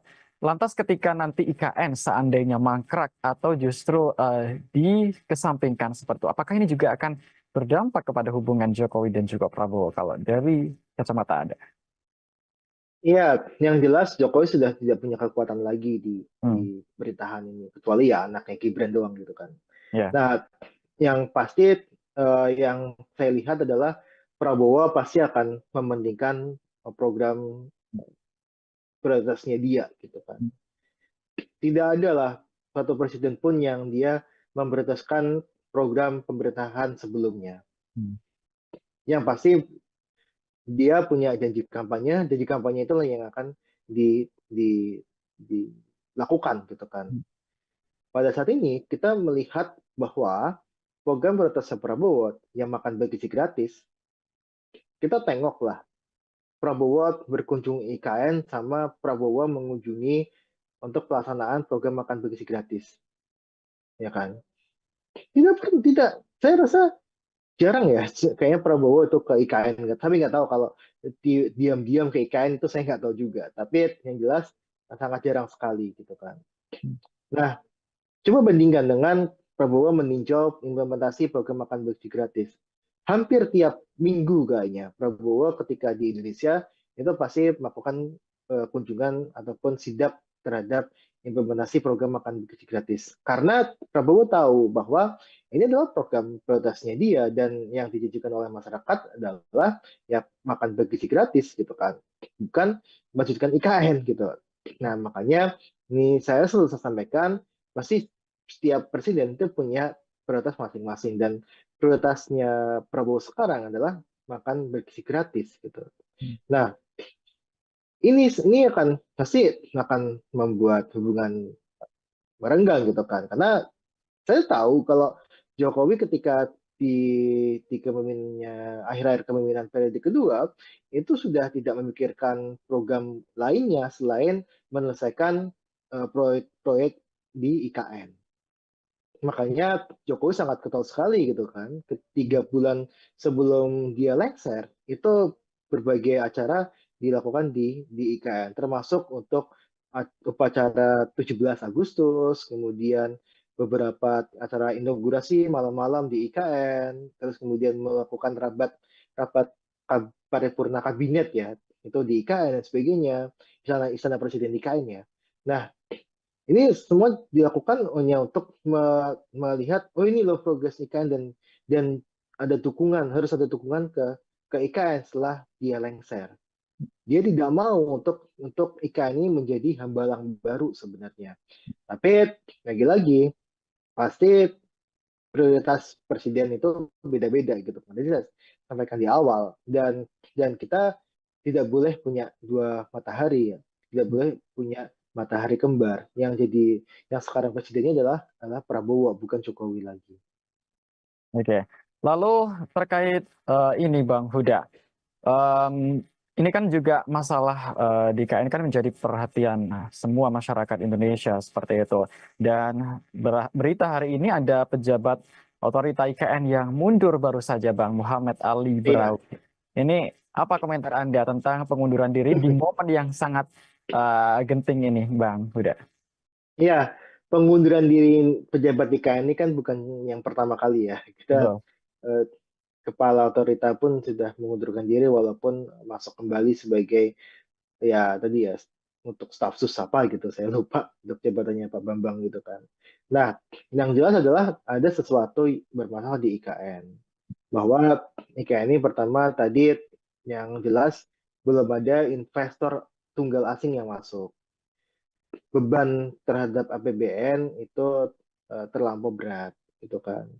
Kemudian belum ada kejelasan apakah pemerintahan sekarang dan pemerintahan selanjutnya itu memajukan IKN atau tidak. Karena banyak yang sampaikan gitu kan bahwa IKN itu akan jadi ibu kota politik saja gitu kan. Bukan sebagai ibu kota negara. Ibu kota negara tetap di Jakarta gitu.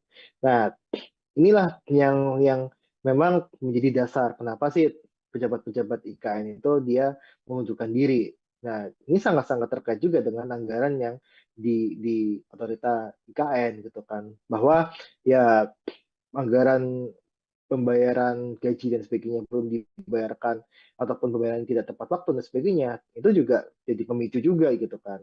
Dan yang jelas adalah ketika pejabat IKN ini dia masuk, yang jelas rencana IKN ini sudah ada gitu, sudah jadi gitu. Dan memang ketika kita tidak ataupun sungkan untuk melakukan apa yang jadi pertentangan batin itu pasti akan mengundurkan diri kan. Nah ini yang saya lihat motif-motifnya seperti itu, terutama motif bahwa ini tidak tidak tidak ada investor yang masuk ini yang saya rasa menjadi problem utama.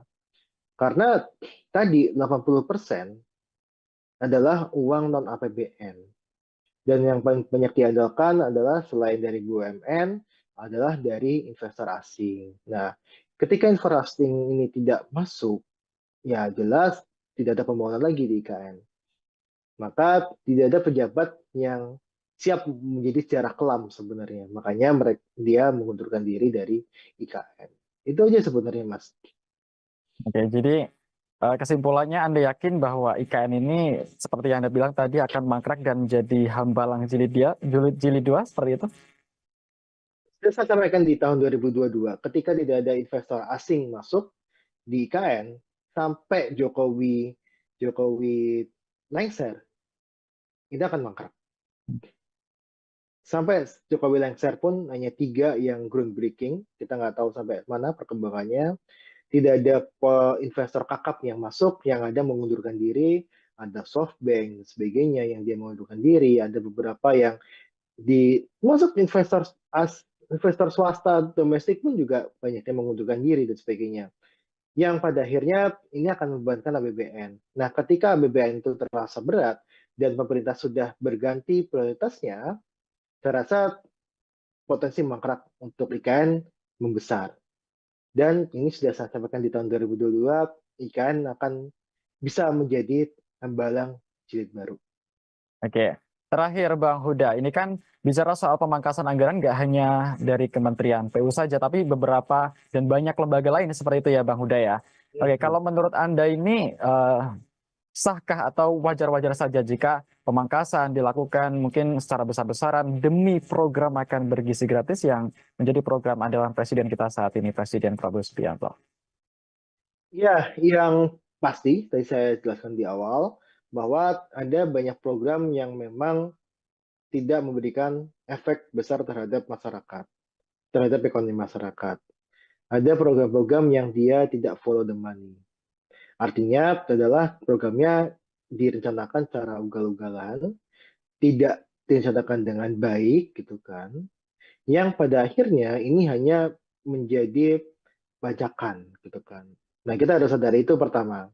Nah, yang kedua, ada juga program-program yang memang bermanfaat bagi masyarakat luas, bagi masyarakat, ekonomi masyarakat secara luas. Contohnya program untuk yang dalam negeri, misalkan perjalanan dinas dalam negeri. Ini kan sesuatu yang dapat membantu dari sisi sektor hotel. Sektor hotel itu mempunyai multiplier efek kepada sektor-sektor lainnya. Misalkan sektor hotel, dia kan butuh untuk Telkom kan pasti kan ada telepon. Kemudian dia juga menyerap tenaga kerja.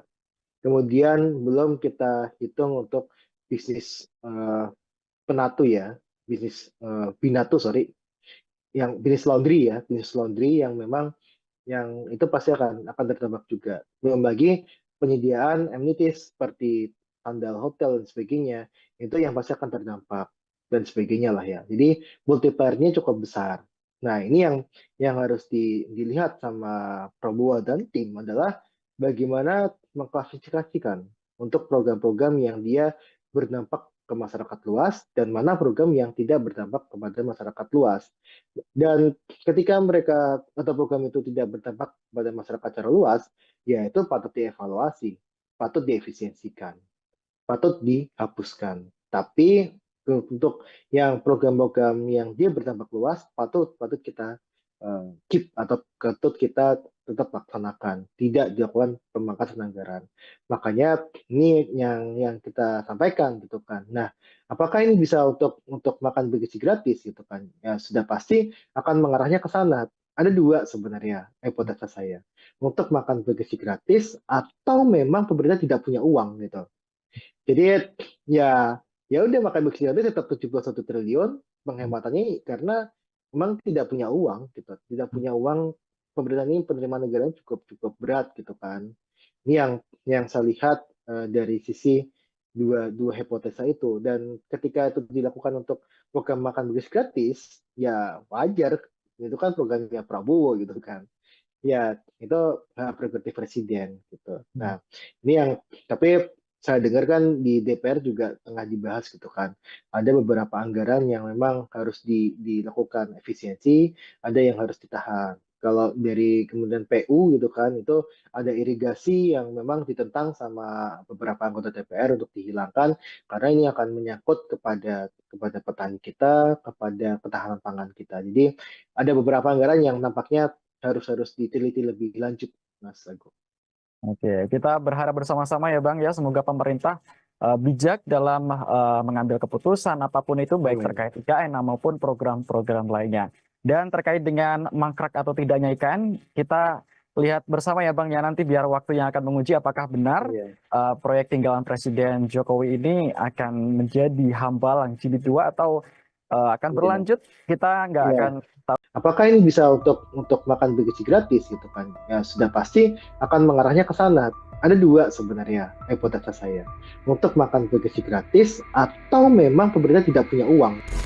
Defisit anggaran ke PDB itu sudah dipatok tidak boleh melebihi 3%. Nah, ketika dilakukan tadi hanya untuk MBG saja, ketika 100%, ini akan meningkatkan untuk defisit anggaran terhadap PDB, rasionya itu bisa melebihi dari 3%.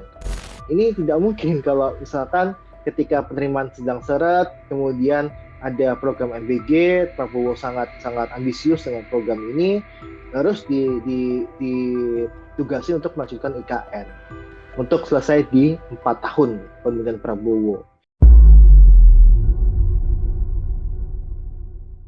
Selamat malam, saudara. Anda menyaksikan Tribun News on Focus bersama saya, Agung Laksono.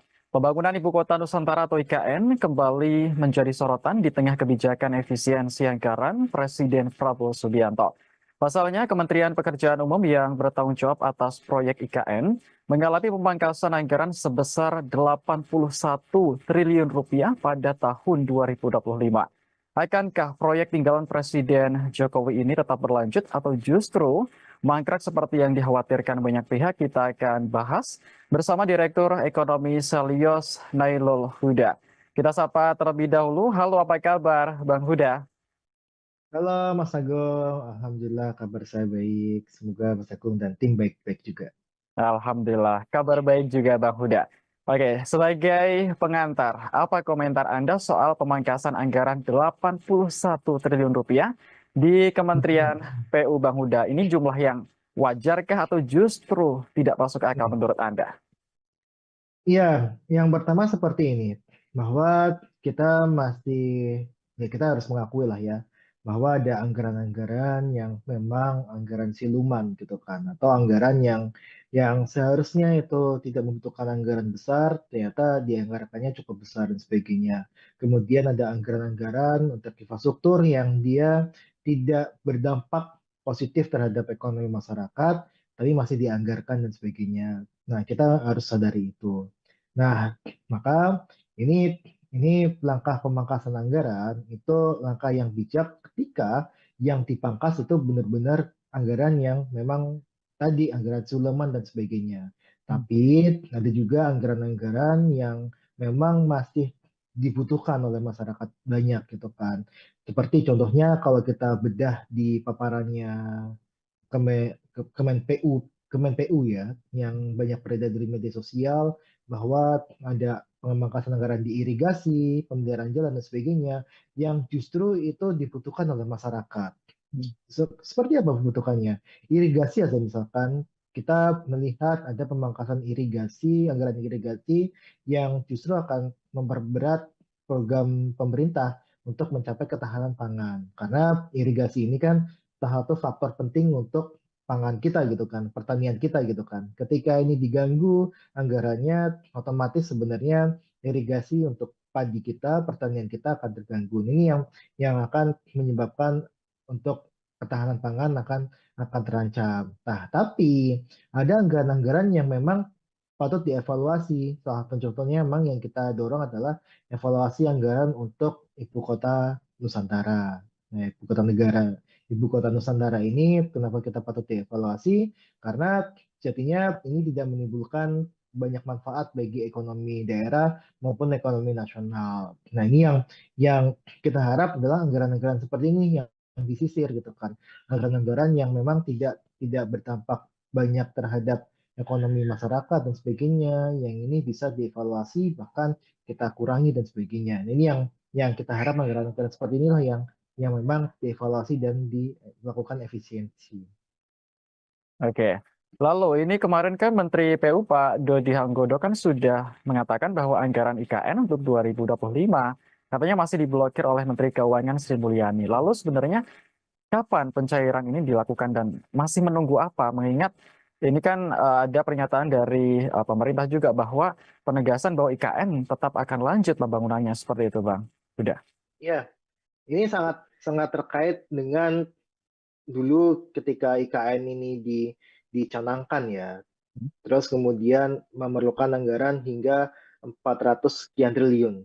Nah, terus kemudian pemerintah sampaikan pada saat itu bahwa anggaran dari APBN hanya 20%. Kita hitung hanya 90 triliun. Dan di tahun 2024 itu sebenarnya sudah banyak terpakai hingga 70 triliun lebih gitu kan. Dan saya rasa ini ketika mau ada lagi anggaran untuk PKN di tahun 2025, ini pasti akan memberatkan.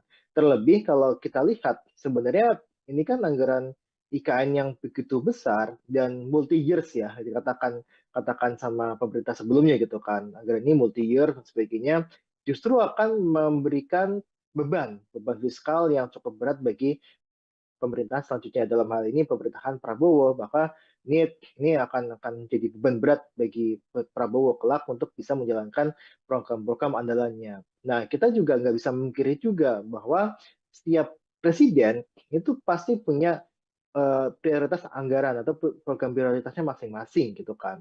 Kita tahu Jokowi itu sudah mencanangkan pindah ibu kota dan sebagainya, maka ini jadi prioritas Jokowi ketika menjabat untuk menggelontorkan uang sebanyak mungkin ke IKN. Nah, tapi Prabowo itu punya prioritas makan bergizi gratis gitu kan, di mana program ini pasti akan menjadi program yang bisa dibilang akan di backup sepenuhnya oleh Prabowo. Berapapun anggarannya itu pasti akan diusahakan oleh Prabowo. Nah, inilah yang saya sebutkan, pasti ada masanya masing-masing, ada programnya masing-masing setiap presiden gitu. Nah, ini yang kita lihat ketika IKN ini anggaran diblokir dan sebagainya, ya ini salah satu cara Prabowo untuk bisa memberikan banyak anggaran kepada program prioritas miliknya gitu, seperti program makan gizi gratis dan sebagainya. Nah, ini sudah kita sampaikan sebenarnya di awal, ini ketika IKN ini dibangun harus ada pendekatan kepada investasi yang dilakukan oleh investor, terutama untuk investor tunggal dari luar negeri, yang hingga saat ini saya rasa masih cukup minim, bahkan hanya 3 gitu kan yang sudah masuk, satu dari China, satu dari Rusia, dan satu dari Australia. Walaupun ketiganya juga hanya saya dengar cuma groundbreaking saja gitu kan, tidak ada kelanjutan pembangunan di sana gitu. Jadi ini yang saya lihat harusnya ada pembagian beban kepada investor, dan ini adalah salah satu dosa gitu ya, kesalahan yang cukup besar juga yang dilakukan oleh pemerintah sebelumnya, yang mengatakan investor sudah mengantri dan sebagainya, yang pada akhirnya hingga saat ini kita tidak melihat investor tersebut ada di IKN. Oke, kalau menurut analisis dari Bang Huda, apa sebenarnya yang menyebabkan para investor asing ini kurang begitu melirik IKN, Bang? Apa sebenarnya ketakutan apa yang mungkin ada di pihak mereka sehingga menjadi untuk berinvestasi di IKN ini perlu pertimbangan yang sangat berat seperti itu? Apa analisis Anda? Ya, pasti ada hitungannya gitu kan, bahwa investor ini kan dia tidak seperti yayasan gitu kan, yang dia non profit gitu kan. Mereka pasti akan mengincar profit dan sebagainya. Mereka mengincar bagaimana cara mereka mencari keuntungan dengan melakukan investasi di IKN. Nah, kita lihat di IKN itu sudah ada pasarnya atau belum gitu kan. Let's say contohnya investor untuk tempat hiburan. Tempat hiburan di IKN gimana, ada pangsa pasarnya apa tidak gitu kan. Sedangkan kita tahu bahwa pemerintah lagi-lagi menunda untuk pemindahan ASN ke IKN. Kita dengar dari tahun lalu misalkan ataupun tahun 2023 itu sudah ada rencana untuk pemindahan IKN, ASN ke IKN gitu kan.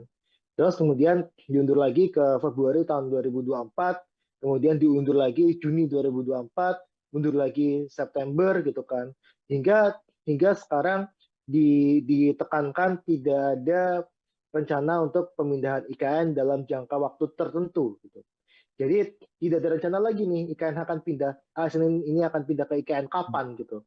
Karena dari pemerintah memang dirasa belum siap infrastruktur di sana untuk ASN ini tempat tinggal, kemudian kalau kita lihat untuk pendidikan anak-anaknya, kesehatan anak-anaknya dan sebagainya, itu tidak ada yang mencukupi di situ.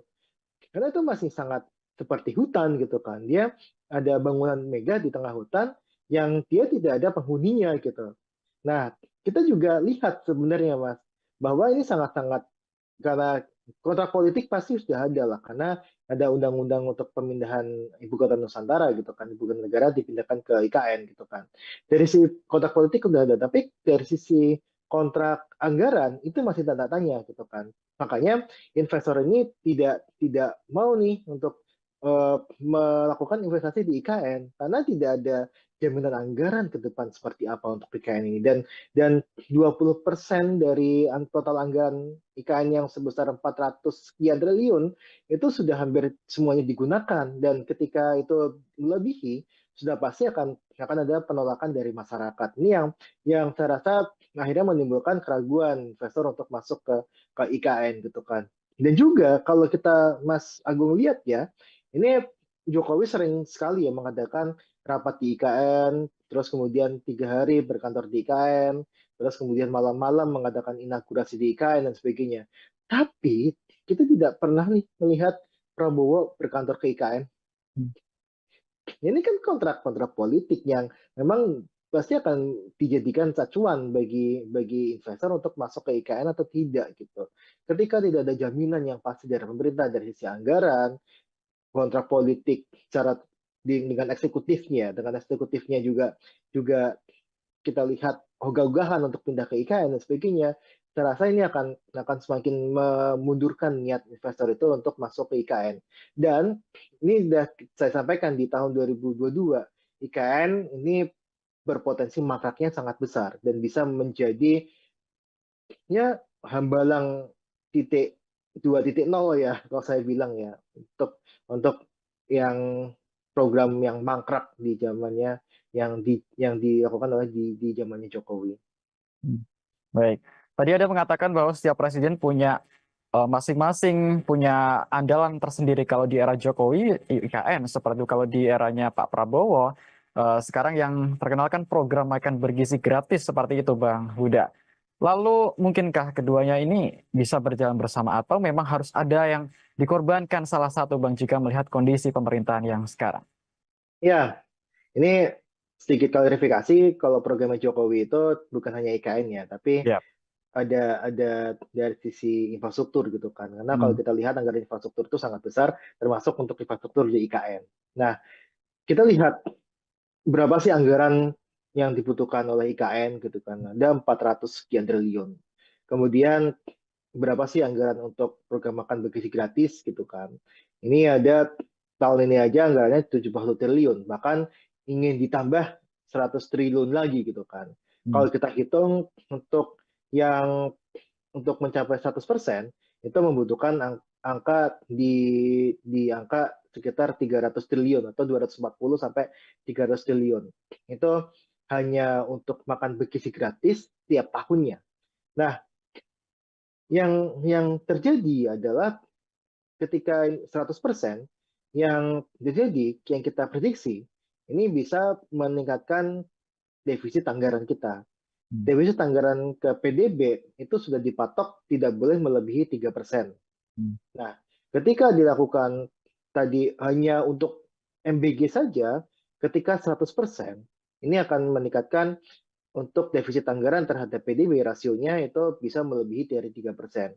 Yang pada akhirnya bisa memunculkan potensi untuk dilakukan impeachment terhadap pemerintah, terhadap Prabowo gitu. Nah, makanya ini sangat tidak mungkin sebenarnya ketika ada program makan bergizi gratis yang butuh uang sangat besar ditambah dengan adanya IKN, pembangunan IKN di era Prabowo ini. Sedangkan satu sisi penerimaan negara kita tengah seret, apalagi ada masalah Cortex gitu kan, yang ini bisa berpotensi untuk melambatkan penerimaan negara. Nah, artinya apa? Artinya ini tidak mungkin kalau misalkan ketika penerimaan sedang seret, kemudian ada program MBG, Prabowo sangat ambisius dengan program ini, terus ditugasi untuk melanjutkan IKN untuk selesai di 4 tahun pemerintahan Prabowo. Sangat-sangat berat sekali, Mas. Jadi saya rasa sih jawabannya tidak bisa ya untuk melakukan keduanya. Baik, tapi ini sejumlah menteri Kabinet Merah Putih telah mengatakan, khususnya kemarin yang baru saja mengatakan Menteri Energi dan Sumber Daya Mineral Bang Huda Bahlil Lahadalia bahwa Prabowo akan pindah ke IKN tahun 2028. Begitu beliau mengatakan. Apakah Anda optimis ini terlaksana tepat waktu atau ini merupakan sesuatu yang dipaksakan dalam tanda kutip? Ya, itu hanya omong-omong saja, Mas Agung, sebenarnya. Kalau kita lihat ya, kita sudah mendengar lah bahwa tadi saya sampaikan saja, kita di pemerintah gitu ya, pemerintah itu sudah mencanangkan ASN IKN akan pindah di Februari tahun 2024. Bahkan di 2023 juga sudah sampaikan. Sampai saat ini tidak ada satupun ASN yang dia pindah ke IKN. Kecuali yang badan otorita ya, saya nggak tahu itu statusnya ASN atau tidak gitu. Tapi tidak ada ASN yang pindah ke sana. Dan kemarin muncul untuk dari Badan Kepegawaian Negara ya, itu muncul surat bahwa pemindahan ASN ke IKN itu akan ditunda dalam jangka waktu yang tidak menentu. Artinya bisa tahun 2028, 2029, bahkan sampai tahun 2035 pun tidak dipindahkan. Itu bisa saja. Karena putusan suratnya seperti itu. Nah, ketika Bahlil mengatakan ini akan pindah tahun 2028, itu kan Bahlil juga mengatakan hal yang serupa, bahwa sudah ada 160 investor yang mau masuk ke IKN. Pada kenyataannya nggak ada. Kan bilang kan, Jokowi juga sudah sampaikan, ada 40 dari Korea, 40 dari Jepang, ada 120 dari Singapura, dari Malaysia dan sebagainya. Bahkan dari Uni Emirat Arab. Tapi sampai sekarang nggak ada gitu. Nggak ada investor ya, investor tunggal asing yang masuk ke IKN. Jadi jadi omongan Bahlil itu nggak bisa dipertanggungjawabkan sebenarnya ketika sudah menyangkut mengenai IKN. Yang kita bisa tanggapan ya omongannya Pak Abbas selaku otorita IKN kan. Dan otorita IKN juga sering sampaikan bahwa belum ada investor asing yang masuk. Dan itu sampai sekarang juga masih sama gitu kan. Lantas kita melihat Prabowo mau pindah ke sana tahun 2028 gitu kan. Saya rasa itu cuma omong-omong saja sebenarnya Mas Agung. Oke, kita nyerempet sedikit ke masalah hubungan Prabowo dan Jokowi, Bang Huda. Ini kan kalau kita melihat IKN merupakan proyek besar tinggalin Jokowi yang ya mau nggak mau kan tentu ini dalam diharapkan akan dilanjutkan seperti itu. Nah, mengingat hubungan Prabowo dan Jokowi selama ini kan juga sangat baik, sangat dekat. Lantas ketika nanti IKN seandainya mangkrak atau justru dikesampingkan seperti itu, apakah ini juga akan berdampak kepada hubungan Jokowi dan juga Prabowo kalau dari kacamata Anda? Iya, yang jelas Jokowi sudah tidak punya kekuatan lagi di Hmm, pemerintahan ini, kecuali ya anaknya Gibran doang gitu kan. ya. Nah, yang pasti yang saya lihat adalah Prabowo pasti akan mementingkan program prioritasnya dia gitu kan. Tidak ada lah satu presiden pun yang dia memprioritaskan program pemerintahan sebelumnya. Hmm, Yang pasti dia punya janji kampanye itulah yang akan dilakukan gitu kan. Pada saat ini kita melihat bahwa program prioritas Prabowo yang makan bagi gratis, kita tengoklah Prabowo berkunjung IKN sama Prabowo mengunjungi untuk pelaksanaan program makan bagi gratis, ya kan? Tidak, saya rasa jarang ya, kayaknya Prabowo itu ke IKN, tapi nggak tahu kalau diam-diam ke IKN itu saya nggak tahu juga. Tapi yang jelas sangat jarang sekali gitu kan. Nah, coba bandingkan dengan Prabowo meninjau implementasi program makan bersih gratis. Hampir tiap minggu kayaknya Prabowo ketika di Indonesia itu pasti melakukan kunjungan ataupun sidak terhadap implementasi program makan bersih gratis. Karena Prabowo tahu bahwa ini adalah program prioritasnya dia dan yang dijanjikan oleh masyarakat adalah ya makan bersih gratis gitu kan. Bukan melanjutkan IKN gitu. Nah, makanya ini saya selalu sampaikan pasti setiap presiden itu punya prioritas masing-masing dan prioritasnya Prabowo sekarang adalah makan bergizi gratis gitu. Nah, ini akan pasti akan membuat hubungan merenggang gitu kan. Karena saya tahu kalau Jokowi ketika di kepemimpinannya akhir-akhir kepemimpinan periode kedua itu sudah tidak memikirkan program lainnya selain menyelesaikan proyek-proyek di IKN. Makanya Jokowi sangat ketol sekali gitu kan. Ketiga bulan sebelum dia lengser, itu berbagai acara dilakukan di IKN, termasuk untuk upacara 17 Agustus, kemudian beberapa acara inaugurasi malam-malam di IKN, terus kemudian melakukan rapat rapat paripurna kabinet ya, itu di IKN dan sebagainya, istana presiden di IKN ya.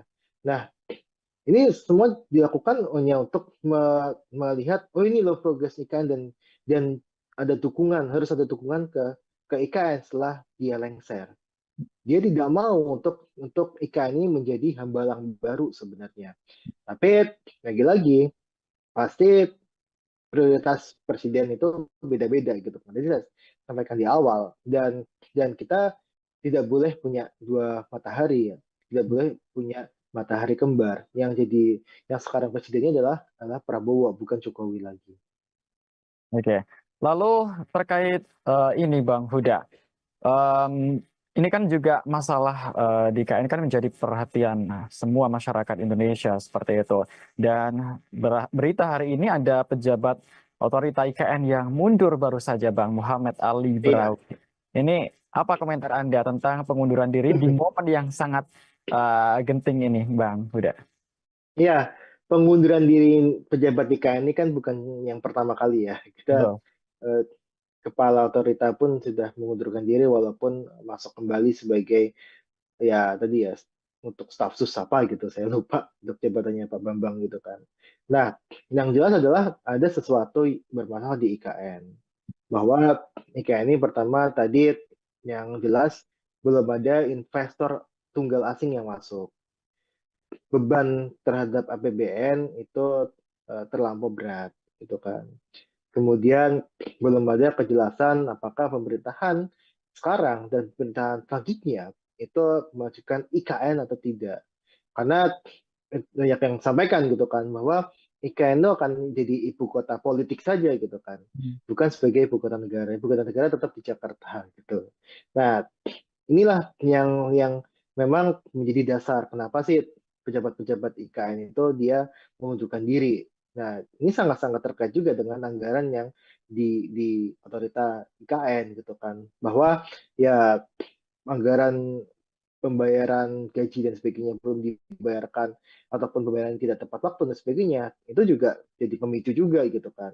Dan yang jelas adalah ketika pejabat IKN ini dia masuk, yang jelas rencana IKN ini sudah ada gitu, sudah jadi gitu. Dan memang ketika kita tidak ataupun sungkan untuk melakukan apa yang jadi pertentangan batin, itu pasti akan mengundurkan diri kan. Nah, ini yang saya lihat motif-motifnya seperti itu, terutama motif bahwa ini tidak tidak tidak ada investor yang masuk, ini yang saya rasa menjadi problem utama. Karena tadi 80% adalah uang non APBN. Dan yang paling banyak diandalkan adalah selain dari BUMN, adalah dari investor asing. Nah, ketika investor asing ini tidak masuk, ya jelas tidak ada pembangunan lagi di IKN. Maka tidak ada pejabat yang siap menjadi sejarah kelam sebenarnya. Makanya dia mengundurkan diri dari IKN. Itu aja sebenarnya, Mas. Oke, jadi kesimpulannya Anda yakin bahwa IKN ini seperti yang Anda bilang tadi akan mangkrak dan menjadi hambalang jilid dua seperti itu? Sudah saya sampaikan di tahun 2022, ketika tidak ada investor asing masuk di IKN, sampai Jokowi Jokowi lengser, itu akan mangkrak. Sampai Jokowi lengser pun hanya 3 yang groundbreaking, kita nggak tahu sampai mana perkembangannya.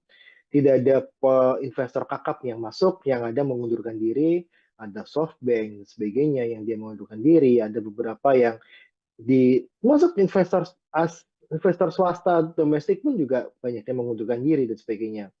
Yang pada akhirnya ini akan membebankan APBN. Nah, ketika APBN itu terasa berat dan pemerintah sudah berganti prioritasnya, saya rasa potensi mangkrak untuk IKN membesar.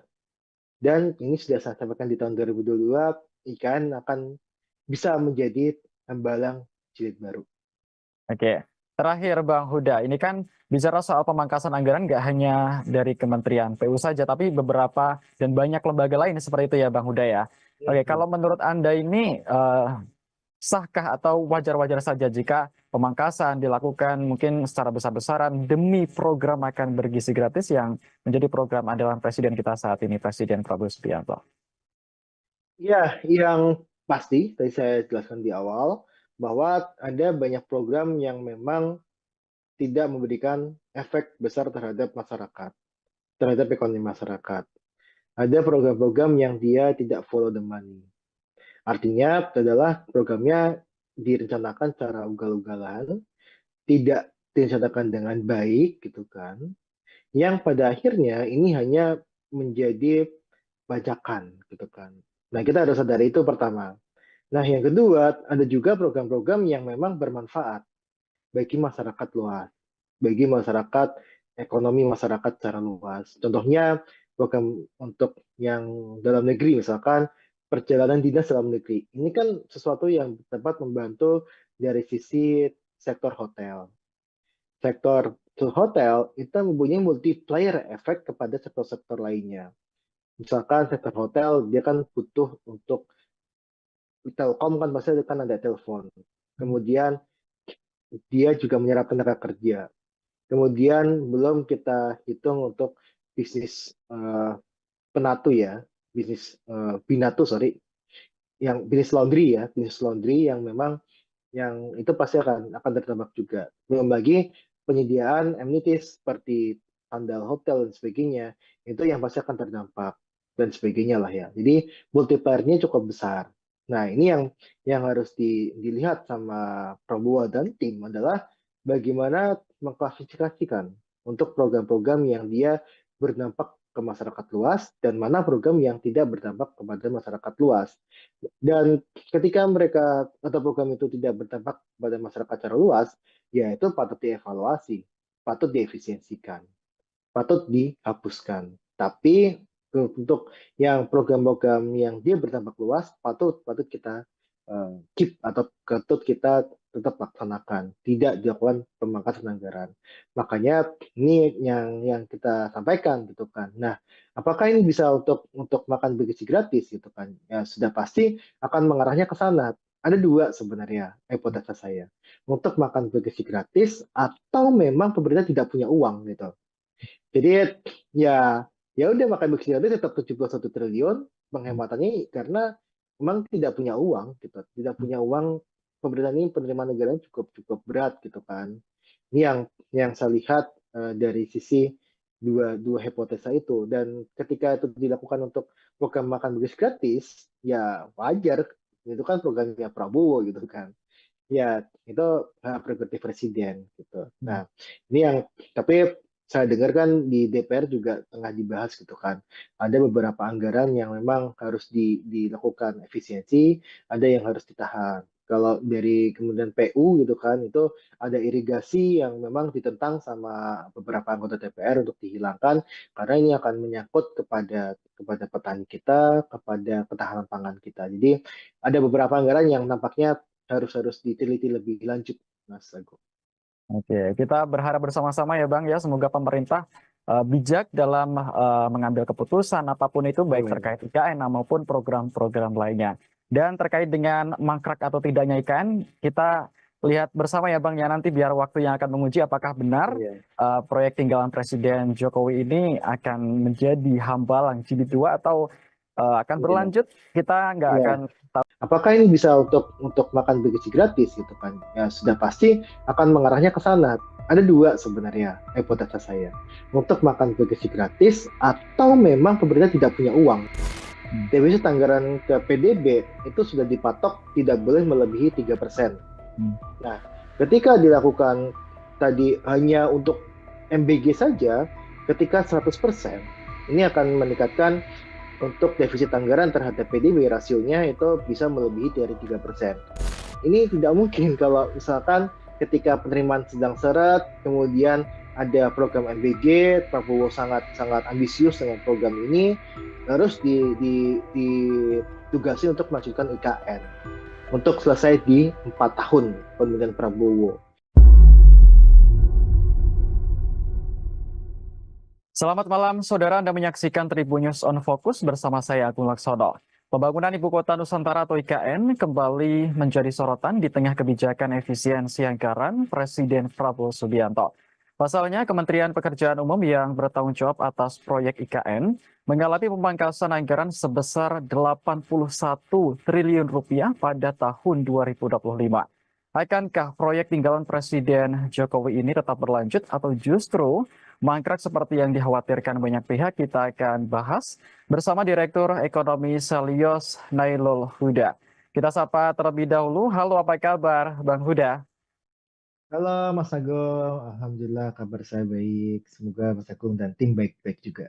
Alhamdulillah, kabar baik juga Bang Huda. Oke, sebagai pengantar, apa komentar Anda soal pemangkasan anggaran 81 triliun rupiah di Kementerian PU Bang Huda? Ini jumlah yang wajarkah atau justru tidak masuk akal menurut Anda? Iya, yang pertama seperti ini, bahwa kita masih, ya kita harus mengakui lah ya, bahwa ada anggaran-anggaran yang memang anggaran siluman gitu kan, atau anggaran yang seharusnya itu tidak membutuhkan anggaran besar, ternyata dianggarkannya cukup besar dan sebagainya. Kemudian ada anggaran-anggaran untuk infrastruktur yang dia tidak berdampak positif terhadap ekonomi masyarakat, tapi masih dianggarkan dan sebagainya. Nah, kita harus sadari itu. Nah, maka ini langkah pemangkasan anggaran itu langkah yang bijak ketika yang dipangkas itu benar-benar anggaran yang memang tadi anggaran Suleman dan sebagainya. Hmm. Tapi ada juga anggaran-anggaran yang memang masih dibutuhkan oleh masyarakat banyak gitu kan. Seperti contohnya kalau kita bedah di paparannya Kemen PU ya, yang banyak beredar di media sosial bahwa ada pemangkasan anggaran di irigasi, pemeliharaan jalan dan sebagainya yang justru itu dibutuhkan oleh masyarakat. Hmm. Seperti apa kebutuhannya? Irigasi aja misalkan kita melihat ada pemangkasan irigasi, anggaran irigasi yang justru akan memperberat program pemerintah untuk mencapai ketahanan pangan. Karena irigasi ini kan salah satu faktor penting untuk pangan kita gitu kan, pertanian kita gitu kan. Ketika ini diganggu anggarannya, otomatis sebenarnya irigasi untuk padi kita, pertanian kita akan terganggu. Ini yang akan menyebabkan untuk ketahanan pangan akan terancam. Nah, tapi ada anggaran-anggaran yang memang patut dievaluasi. Salah satu contohnya memang yang kita dorong adalah evaluasi anggaran untuk ibu kota Nusantara. Nah, ibu kota negara, ibu kota Nusantara ini kenapa kita patut dievaluasi? Karena jadinya ini tidak menimbulkan banyak manfaat bagi ekonomi daerah maupun ekonomi nasional. Nah, ini yang kita harap adalah anggaran-anggaran seperti ini yang disisir gitu kan. Anggaran-anggaran yang memang tidak berdampak banyak terhadap ekonomi masyarakat dan sebagainya, yang ini bisa dievaluasi bahkan kita kurangi dan sebagainya. Nah, ini yang kita harap anggaran-anggaran seperti inilah yang memang dievaluasi dan dilakukan efisiensi. Oke. Lalu ini kemarin kan Menteri PU Pak Dodi Hanggodo kan sudah mengatakan bahwa anggaran IKN untuk 2025 katanya masih diblokir oleh Menteri Keuangan Sri Mulyani. Lalu sebenarnya kapan pencairan ini dilakukan dan masih menunggu apa? Mengingat ini kan ada pernyataan dari pemerintah juga bahwa penegasan bahwa IKN tetap akan lanjut pembangunannya seperti itu, Bang. Sudah. Ya, ini sangat sangat terkait dengan dulu ketika IKN ini dicanangkan ya. Terus kemudian memerlukan anggaran hingga 400 sekian triliun. Nah, terus kemudian pemerintah sampaikan pada saat itu bahwa anggaran dari APBN hanya 20%. Kita hitung hanya 90 triliun. Dan di tahun 2024 itu sebenarnya sudah banyak terpakai hingga 70 triliun lebih gitu kan. Dan saya rasa ini ketika mau ada lagi anggaran untuk PKN di tahun 2025, ini pasti akan memberatkan. Terlebih kalau kita lihat sebenarnya ini kan anggaran IKN yang begitu besar dan multi years ya katakan sama pemerintah sebelumnya gitu kan. Anggaran ini multi year dan sebagainya justru akan memberikan beban fiskal yang cukup berat bagi pemerintah selanjutnya dalam hal ini pemerintahan Prabowo, maka ini akan jadi beban berat bagi Prabowo kelak untuk bisa menjalankan program-program andalannya. Nah, kita juga nggak bisa memungkiri juga bahwa setiap presiden itu pasti punya prioritas anggaran atau program prioritasnya masing-masing gitu kan. Kita tahu Jokowi itu sudah mencanangkan pindah ibu kota dan sebagainya, maka ini jadi prioritas Jokowi ketika menjabat untuk menggelontorkan uang sebanyak mungkin ke IKN. Nah, tapi Prabowo itu punya prioritas makan bergizi gratis gitu kan, di mana program ini pasti akan menjadi program yang bisa dibilang akan di backup sepenuhnya oleh Prabowo. Berapapun anggarannya itu pasti akan diusahakan oleh Prabowo. Nah, inilah yang saya sebutkan pasti ada masanya masing-masing, ada programnya masing-masing setiap presiden gitu. Nah, ini yang kita lihat ketika IKN ini anggaran diblokir dan sebagainya, ya ini salah satu cara Prabowo untuk bisa memberikan banyak anggaran kepada program prioritas miliknya gitu seperti program makan gizi gratis dan sebagainya. Nah, Ini sudah kita sampaikan sebenarnya di awal. Ini ketika IKN ini dibangun harus ada pendekatan kepada investasi yang dilakukan oleh investor, terutama untuk investor tunggal dari luar negeri, yang hingga saat ini saya rasa masih cukup minim, bahkan hanya 3 gitu kan yang sudah masuk, satu dari China, satu dari Rusia, dan satu dari Australia. Walaupun ketiganya juga hanya saya dengar cuma groundbreaking saja gitu kan, tidak ada kelanjutan pembangunan di sana gitu. Jadi ini yang saya lihat harusnya ada pembagian beban kepada investor, dan ini adalah salah satu dosa gitu ya, kesalahan yang cukup besar juga yang dilakukan oleh pemerintah sebelumnya, yang mengatakan investor sudah mengantri dan sebagainya, yang pada akhirnya hingga saat ini kita tidak melihat investor tersebut ada di IKN. Oke, kalau menurut analisis dari Bang Huda, apa sebenarnya yang menyebabkan para investor asing ini kurang begitu melirik IKN, Bang? Apa sebenarnya ketakutan apa yang mungkin ada di pihak mereka sehingga menjadi untuk berinvestasi di IKN ini perlu pertimbangan yang sangat berat seperti itu? Apa analisis Anda? Ya, pasti ada hitungannya gitu kan, bahwa investor ini kan dia tidak seperti yayasan gitu kan yang dia non profit gitu kan, mereka pasti akan mengincar profit dan sebagainya, mereka mengincar bagaimana cara mereka mencari keuntungan dengan melakukan investasi di IKN. Nah, kita lihat di IKN itu sudah ada pasarnya atau belum gitu kan. Let's say contohnya investor untuk tempat hiburan. Tempat hiburan di IKN gimana, ada pangsa pasarnya apa tidak gitu kan. Sedangkan kita tahu bahwa pemerintah lagi-lagi menunda untuk pemindahan ASN ke IKN.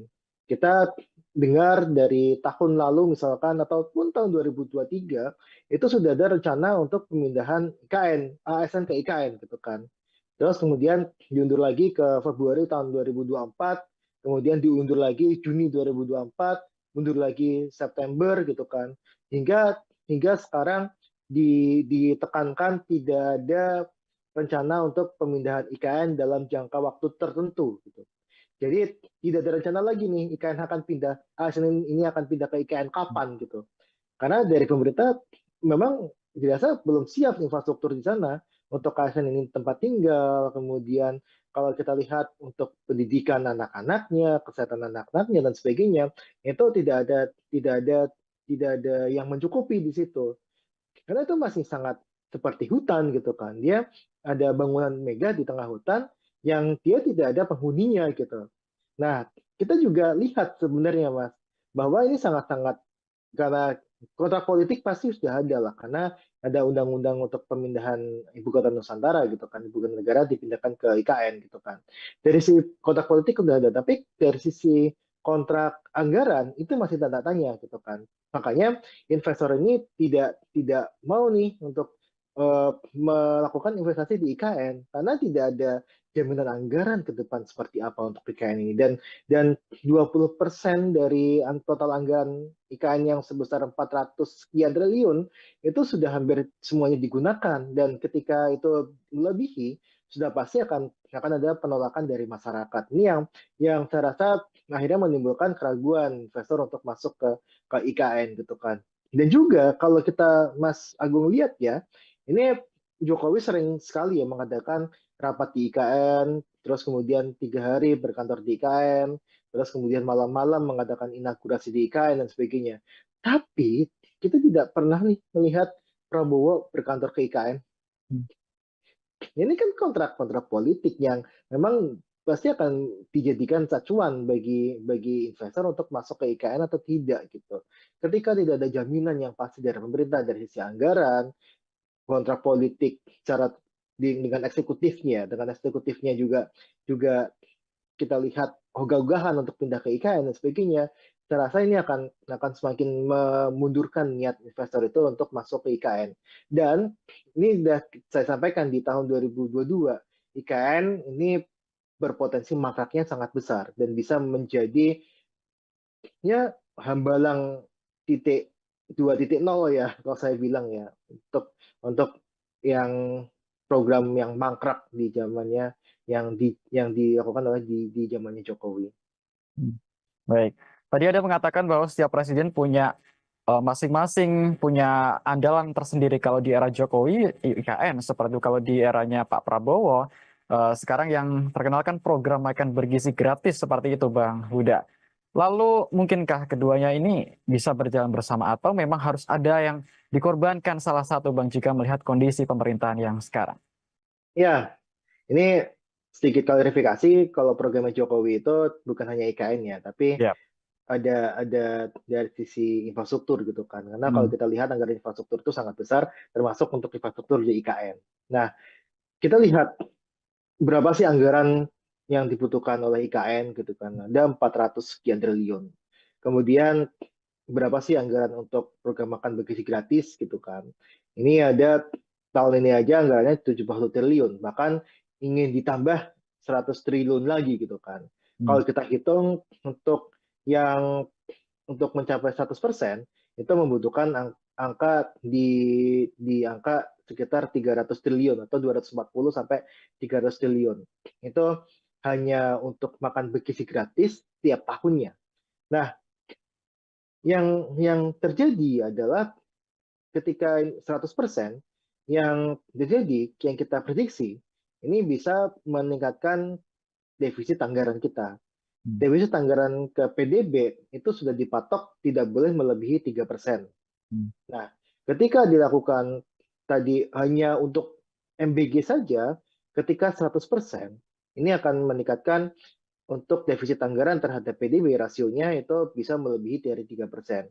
Yang pada akhirnya bisa memunculkan potensi untuk dilakukan impeachment terhadap pemerintah, terhadap Prabowo gitu. Nah, makanya ini sangat tidak mungkin sebenarnya ketika ada program makan bergizi gratis yang butuh uang sangat besar ditambah dengan adanya IKN, pembangunan IKN di era Prabowo ini. Sedangkan satu sisi penerimaan negara kita tengah seret, apalagi ada masalah Cortex gitu kan, yang ini bisa berpotensi untuk melambatkan penerimaan negara. Nah, artinya apa? Artinya ini tidak mungkin kalau misalkan ketika penerimaan sedang seret, kemudian ada program MBG, Prabowo sangat sangat ambisius dengan program ini, harus ditugasi untuk melanjutkan IKN untuk selesai di 4 tahun pemerintahan Prabowo. Sangat-sangat berat sekali, Mas. Jadi saya rasa sih jawabannya tidak bisa ya Hmm. untuk melakukan keduanya. Baik, tapi ini sejumlah menteri Kabinet Merah Putih telah mengatakan, khususnya kemarin yang baru saja mengatakan Menteri Energi dan Sumber Daya Mineral Bang Huda Bahlil Lahadalia bahwa Prabowo akan pindah ke IKN tahun 2028. Begitu beliau mengatakan. Apakah Anda optimis ini terlaksana tepat waktu atau ini merupakan sesuatu yang dipaksakan dalam tanda kutip? Ya, itu hanya omong-omong saja, Mas Agung, sebenarnya. Kalau kita lihat ya, kita sudah mendengar lah bahwa tadi saya sampaikan saja, kita uh, di pemerintah gitu ya, pemerintah itu sudah mencanangkan ASN IKN akan pindah di Februari tahun 2024. Bahkan Hmm. di 2023 juga sudah sampaikan. Sampai saat ini tidak ada satupun ASN yang dia pindah ke IKN. Kecuali yang badan otorita ya, kita tahu itu statusnya ASN atau tidak gitu. Tapi tidak ada ASN yang pindah ke sana. Dan kemarin muncul untuk dari Badan Kepegawaian Negara ya, itu muncul surat bahwa pemindahan ASN ke IKN itu akan ditunda dalam jangka waktu yang tidak menentu. Artinya bisa tahun 2028, 2029, bahkan sampai tahun 2035 pun tidak dipindahkan. Itu bisa saja. Karena putusan suratnya seperti itu. Nah, ketika Bahlil mengatakan ini akan pindah tahun 2028, itu kan Bahlil juga mengatakan hal yang serupa, bahwa sudah ada 160 investor yang mau masuk ke IKN. Pada kenyataannya nggak ada. Kan bilang kan, Jokowi juga sudah sampaikan, ada 40 dari Korea, 40 dari Jepang, ada 120 dari Singapura, dari Malaysia dan sebagainya. Bahkan dari Uni Emirat Arab. Tapi sampai sekarang nggak ada gitu. Nggak ada investor ya, investor tunggal asing yang masuk ke IKN. Jadi jadi omongan Bahlil itu nggak bisa dipertanggungjawabkan sebenarnya ketika sudah menyangkut mengenai IKN. yang kita bisa tanjakan ya omongannya Pak Abbas selaku otorita IKN kan. Dan otorita IKN juga sering sampaikan bahwa belum ada investor asing yang masuk. Dan itu sampai sekarang juga masih sama gitu kan. Lantas kita melihat Prabowo mau pindah ke sana tahun 2028 gitu kan. Saya rasa itu cuma omong-omong saja sebenarnya Mas Agung. Oke, kita nyerempet sedikit ke masalah hubungan Prabowo dan Jokowi, Bang Huda. Ini kan kalau kita melihat IKN merupakan proyek besar tinggalan Jokowi yang ya mau nggak mau kan tentu ini dalam diharapkan akan dilanjutkan seperti itu. Nah, mengingat hubungan Prabowo dan Jokowi selama ini kan juga sangat baik, sangat dekat. Lantas ketika nanti IKN seandainya mangkrak atau justru dikesampingkan seperti itu, apakah ini juga akan berdampak kepada hubungan Jokowi dan juga Prabowo kalau dari kacamata Anda? Iya, yang jelas Jokowi sudah tidak punya kekuatan lagi di Hmm, pemerintahan ini, kecuali ya anaknya Gibran doang gitu kan. ya, Nah, yang pasti yang saya lihat adalah Prabowo pasti akan mementingkan program prioritasnya dia gitu kan. Tidak ada lah satu presiden pun yang dia memprioritaskan program pemerintahan sebelumnya. hmm, Yang pasti dia punya janji kampanye itulah yang akan dilakukan gitu kan.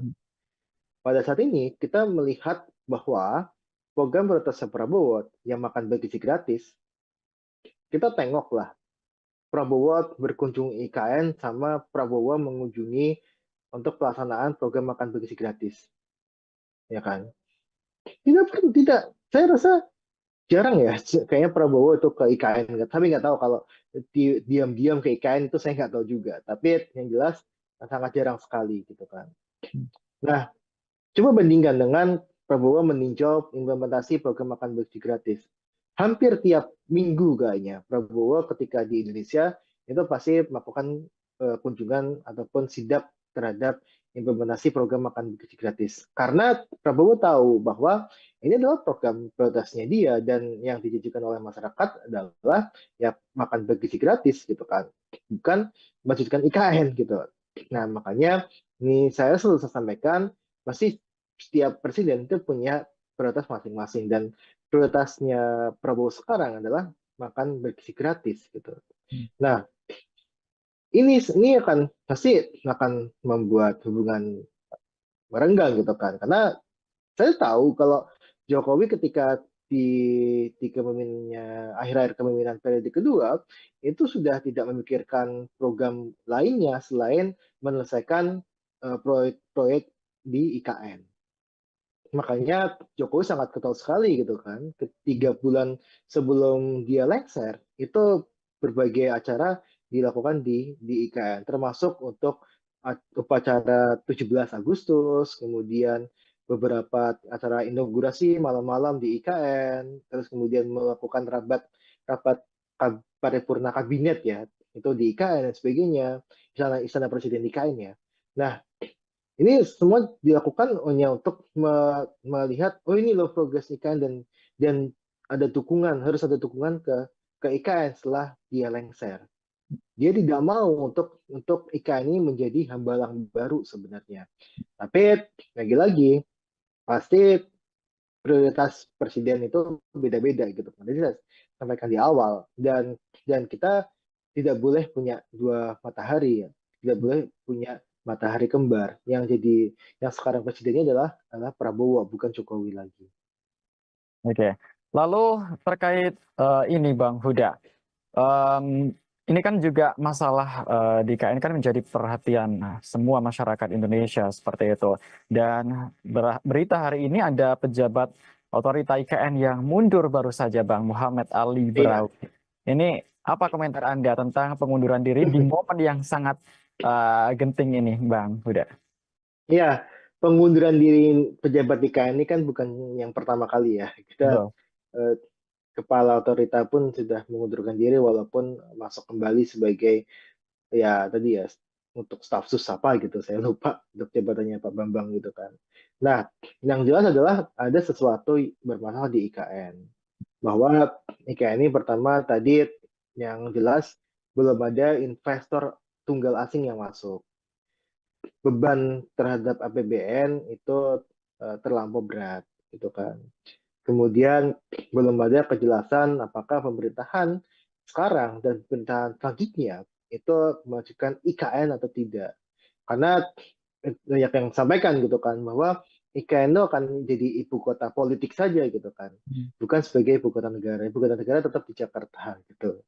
Nah, inilah yang memang menjadi dasar kenapa sih pejabat-pejabat IKN itu dia mengundurkan diri. Nah, ini sangat-sangat terkait juga dengan anggaran yang di otorita IKN gitu kan, bahwa ya anggaran pembayaran gaji dan sebagainya belum dibayarkan ataupun pembayaran tidak tepat waktu dan sebagainya, itu juga jadi pemicu juga gitu kan. Dan yang jelas adalah ketika pejabat IKN ini dia masuk, yang jelas rencana IKN ini sudah ada gitu, sudah jadi gitu. Dan memang ketika kita tidak ataupun sungkan untuk melakukan apa yang jadi pertentangan batin, itu pasti akan mengundurkan diri kan. Nah, ini yang saya lihat motif-motifnya seperti itu, terutama motif bahwa ini tidak tidak tidak ada investor yang masuk, ini yang saya rasa menjadi problem utama. Karena tadi 80% adalah uang non APBN. Dan yang paling banyak diandalkan adalah selain dari BUMN, adalah dari investor asing. Nah, ketika investor asing ini tidak masuk, ya jelas tidak ada pembangunan lagi di IKN. Maka tidak ada pejabat yang siap menjadi sejarah kelam sebenarnya. Makanya dia mengundurkan diri dari IKN. Itu aja sebenarnya, Mas. Oke, jadi kesimpulannya Anda yakin bahwa IKN ini seperti yang Anda bilang tadi akan mangkrak dan menjadi hambalang jilid dua seperti itu? Sudah saya sampaikan di tahun 2022, ketika tidak ada investor asing masuk di IKN, sampai Jokowi lengser, itu akan mangkrak. Sampai Jokowi lengser pun hanya 3 yang groundbreaking, kita nggak tahu sampai mana perkembangannya. Tidak ada investor kakap yang masuk, yang ada mengundurkan diri, ada SoftBank, sebagainya yang dia mengundurkan diri, ada beberapa yang masuk investor swasta domestik pun juga banyak yang mengundurkan diri dan sebagainya. Yang pada akhirnya ini akan membebankan APBN. Nah, ketika APBN itu terasa berat dan pemerintah sudah berganti prioritasnya, saya rasa potensi mangkrak untuk IKN membesar. Dan ini sudah saya sampaikan di tahun 2022, IKN akan bisa menjadi hambalang jilid baru. Oke, terakhir Bang Huda, ini kan bicara soal pemangkasan anggaran nggak hanya dari Kementerian PU saja, tapi beberapa dan banyak lembaga lain seperti itu ya Bang Huda ya. Oke, kalau menurut Anda ini sahkah atau wajar-wajar saja jika pemangkasan dilakukan mungkin secara besar-besaran demi program makan bergizi gratis yang menjadi program andalan Presiden kita saat ini, Presiden Prabowo Subianto? Ya, yang pasti, tadi saya jelaskan di awal, bahwa ada banyak program yang memang tidak memberikan efek besar terhadap masyarakat, terhadap ekonomi masyarakat. Ada program-program yang dia tidak follow the money. Artinya adalah programnya direncanakan secara ugal-ugalan, tidak direncanakan dengan baik gitu kan, yang pada akhirnya ini hanya menjadi bajakan gitu kan. Nah, kita harus sadari itu pertama. Nah, yang kedua, ada juga program-program yang memang bermanfaat bagi masyarakat luas, bagi masyarakat, ekonomi masyarakat secara luas. Contohnya, program untuk yang dalam negeri, misalkan perjalanan dinas dalam negeri. Ini kan sesuatu yang dapat membantu dari sisi sektor hotel. Sektor hotel itu mempunyai multiplier efek kepada sektor-sektor lainnya. Misalkan sektor hotel, dia kan butuh untuk Telkom kan pasti kan ada telepon. Kemudian dia juga menyerap tenaga kerja.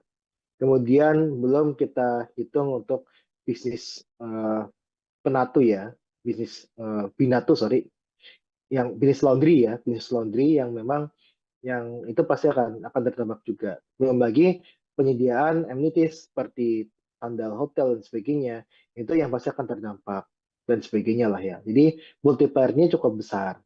Nah, ini yang harus dilihat sama Prabowo dan tim adalah bagaimana mengklasifikasikan untuk program-program yang dia berdampak ke masyarakat luas dan mana program yang tidak berdampak kepada masyarakat luas.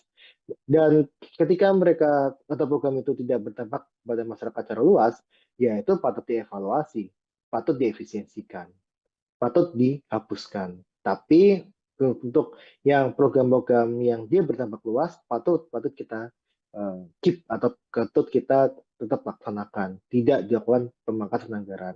Makanya ini yang kita sampaikan gitu kan. Nah, apakah ini bisa untuk makan bergizi gratis gitu kan? Ya sudah pasti akan mengarahnya ke sana. Ada dua sebenarnya hipotesa saya, untuk makan bergizi gratis atau memang pemerintah tidak punya uang gitu. Jadi ya ya udah makan bergizi tetap 71 triliun penghematannya karena memang tidak punya uang gitu. Tidak punya uang, pemerintah ini penerimaan negaranya cukup cukup berat gitu kan.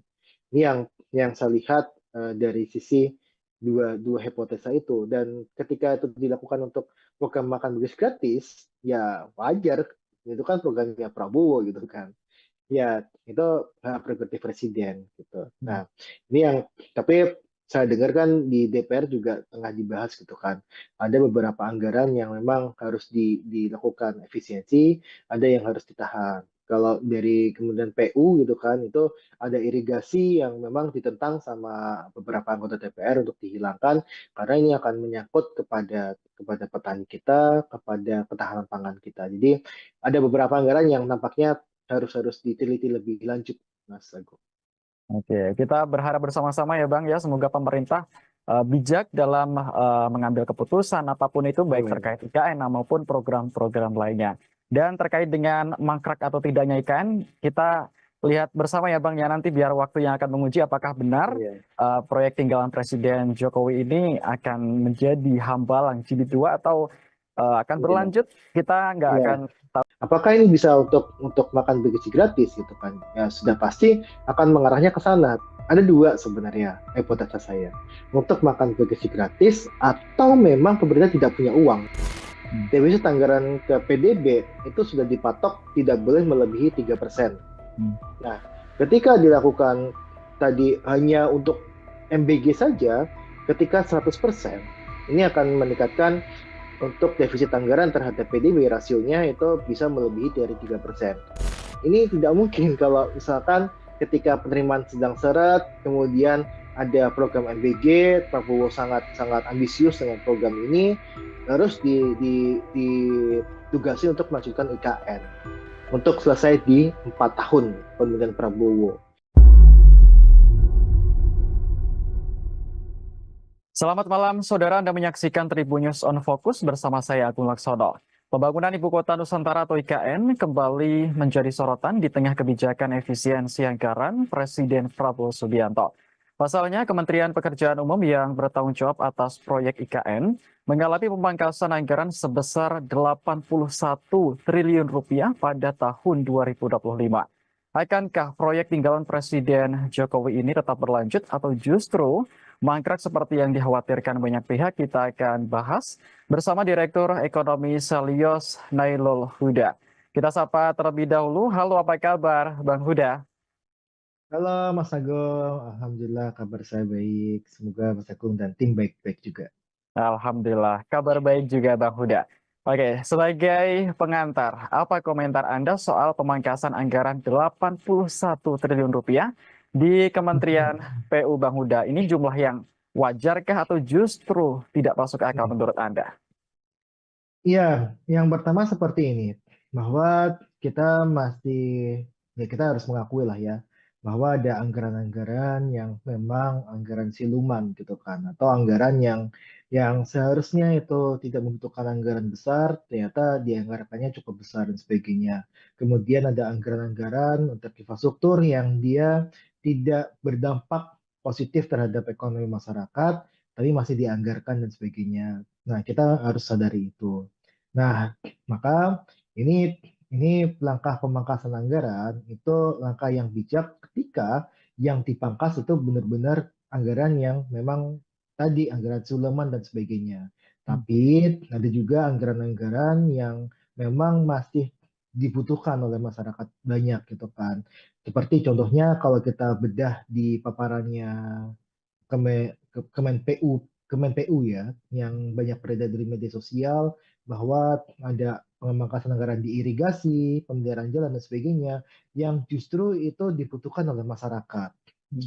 Seperti apa pembutuhannya? Irigasi aja misalkan kita melihat ada pemangkasan irigasi, anggaran irigasi yang justru akan memperberat program pemerintah untuk mencapai ketahanan pangan. Karena irigasi ini kan salah satu faktor penting untuk pangan kita gitu kan, pertanian kita gitu kan. Ketika ini diganggu anggarannya, otomatis sebenarnya irigasi untuk padi kita, pertanian kita akan terganggu. Ini yang akan menyebabkan untuk ketahanan pangan akan terancam. Nah, tapi ada anggaran-anggaran yang memang patut dievaluasi. Salah satu contohnya memang yang kita dorong adalah evaluasi anggaran untuk ibu kota Nusantara. Nah, ibu kota negara. Ibu kota Nusantara ini kenapa kita patut dievaluasi? Karena jadinya ini tidak menimbulkan banyak manfaat bagi ekonomi daerah maupun ekonomi nasional. Nah, ini yang kita harap adalah anggaran-anggaran seperti ini yang disisir gitu kan. Anggaran-anggaran yang memang tidak berdampak banyak terhadap ekonomi masyarakat dan sebagainya, yang ini bisa dievaluasi bahkan kita kurangi dan sebagainya. Nah, ini yang kita harap anggaran-anggaran seperti inilah yang memang dievaluasi dan dilakukan efisiensi. Oke. Lalu ini kemarin kan Menteri PU Pak Dodi Hanggodo kan sudah mengatakan bahwa anggaran IKN untuk 2025 katanya masih diblokir oleh Menteri Keuangan Sri Mulyani. Lalu sebenarnya kapan pencairan ini dilakukan dan masih menunggu apa? Mengingat ini kan ada pernyataan dari pemerintah juga bahwa penegasan bahwa IKN tetap akan lanjut pembangunannya seperti itu, Bang. Sudah. Ya, ini sangat sangat terkait dengan dulu ketika IKN ini dicanangkan ya. Terus kemudian memerlukan anggaran hingga 400 sekian triliun. Nah, terus kemudian pemerintah sampaikan pada saat itu bahwa anggaran dari APBN hanya 20%. Kita hitung hanya 90 triliun. Dan di tahun 2024 itu sebenarnya sudah banyak terpakai hingga 70 triliun lebih gitu kan. Dan saya rasa ini ketika mau ada lagi anggaran untuk PKN di tahun 2025, ini pasti akan memberatkan. Terlebih kalau kita lihat sebenarnya ini kan anggaran IKN yang begitu besar dan multi years ya katakan sama pemerintah sebelumnya gitu kan. Anggaran ini multi year dan sebagainya justru akan memberikan beban fiskal yang cukup berat bagi pemerintahan selanjutnya, dalam hal ini pemerintahan Prabowo, maka ini akan jadi beban berat bagi Prabowo kelak untuk bisa menjalankan program-program andalannya. Nah, kita juga nggak bisa memungkiri juga bahwa setiap presiden itu pasti punya prioritas anggaran atau program prioritasnya masing-masing gitu kan. Kita tahu Jokowi itu sudah mencanangkan pindah ibu kota dan sebagainya, maka ini jadi prioritas Jokowi ketika menjabat untuk menggelontorkan uang sebanyak mungkin ke IKN. Nah, tapi Prabowo itu punya prioritas makan bergizi gratis gitu kan, di mana program ini pasti akan menjadi program yang bisa dibilang akan di backup sepenuhnya oleh Prabowo. Berapapun anggarannya itu pasti akan diusahakan oleh Prabowo.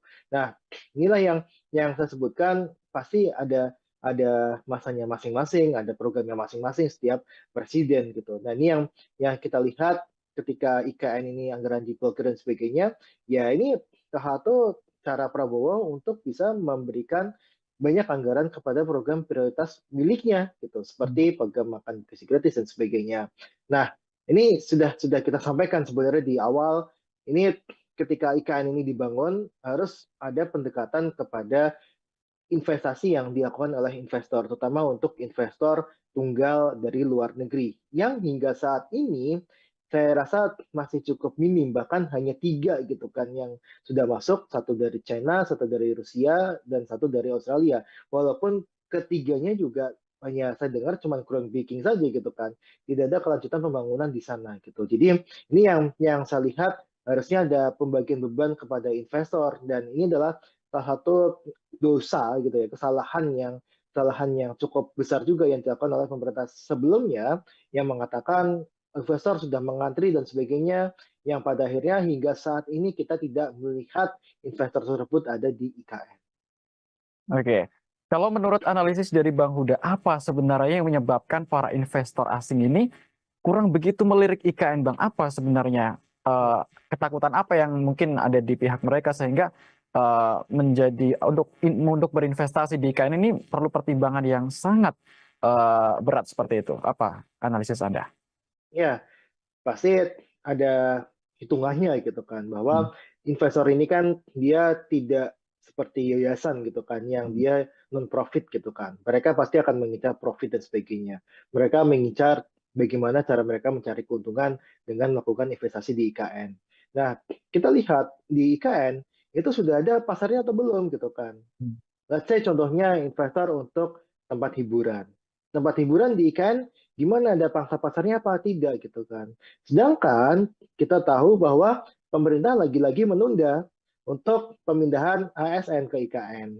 Kita dengar dari tahun lalu misalkan ataupun tahun 2023 itu sudah ada rencana untuk pemindahan IKN, ASN ke IKN gitu kan. Terus kemudian diundur lagi ke Februari tahun 2024, kemudian diundur lagi Juni 2024, mundur lagi September gitu kan. Hingga sekarang ditekankan tidak ada rencana untuk pemindahan IKN dalam jangka waktu tertentu gitu. Jadi tidak ada rencana lagi nih IKN akan pindah, ASN ini akan pindah ke IKN kapan gitu. Karena dari pemerintah memang dirasa belum siap infrastruktur di sana untuk ASN ini tempat tinggal, kemudian kalau kita lihat untuk pendidikan anak-anaknya, kesehatan anak-anaknya dan sebagainya, itu tidak ada yang mencukupi di situ. Karena itu masih sangat seperti hutan gitu kan. Dia ada bangunan megah di tengah hutan yang dia tidak ada penghuninya gitu. Nah, kita juga lihat sebenarnya Mas, bahwa ini sangat-sangat, karena kontrak politik pasti sudah ada lah, karena ada undang-undang untuk pemindahan ibu kota Nusantara gitu kan, ibu kota negara dipindahkan ke IKN gitu kan. Dari sisi kontrak politik sudah ada, tapi dari sisi kontrak anggaran itu masih tanda tanya gitu kan.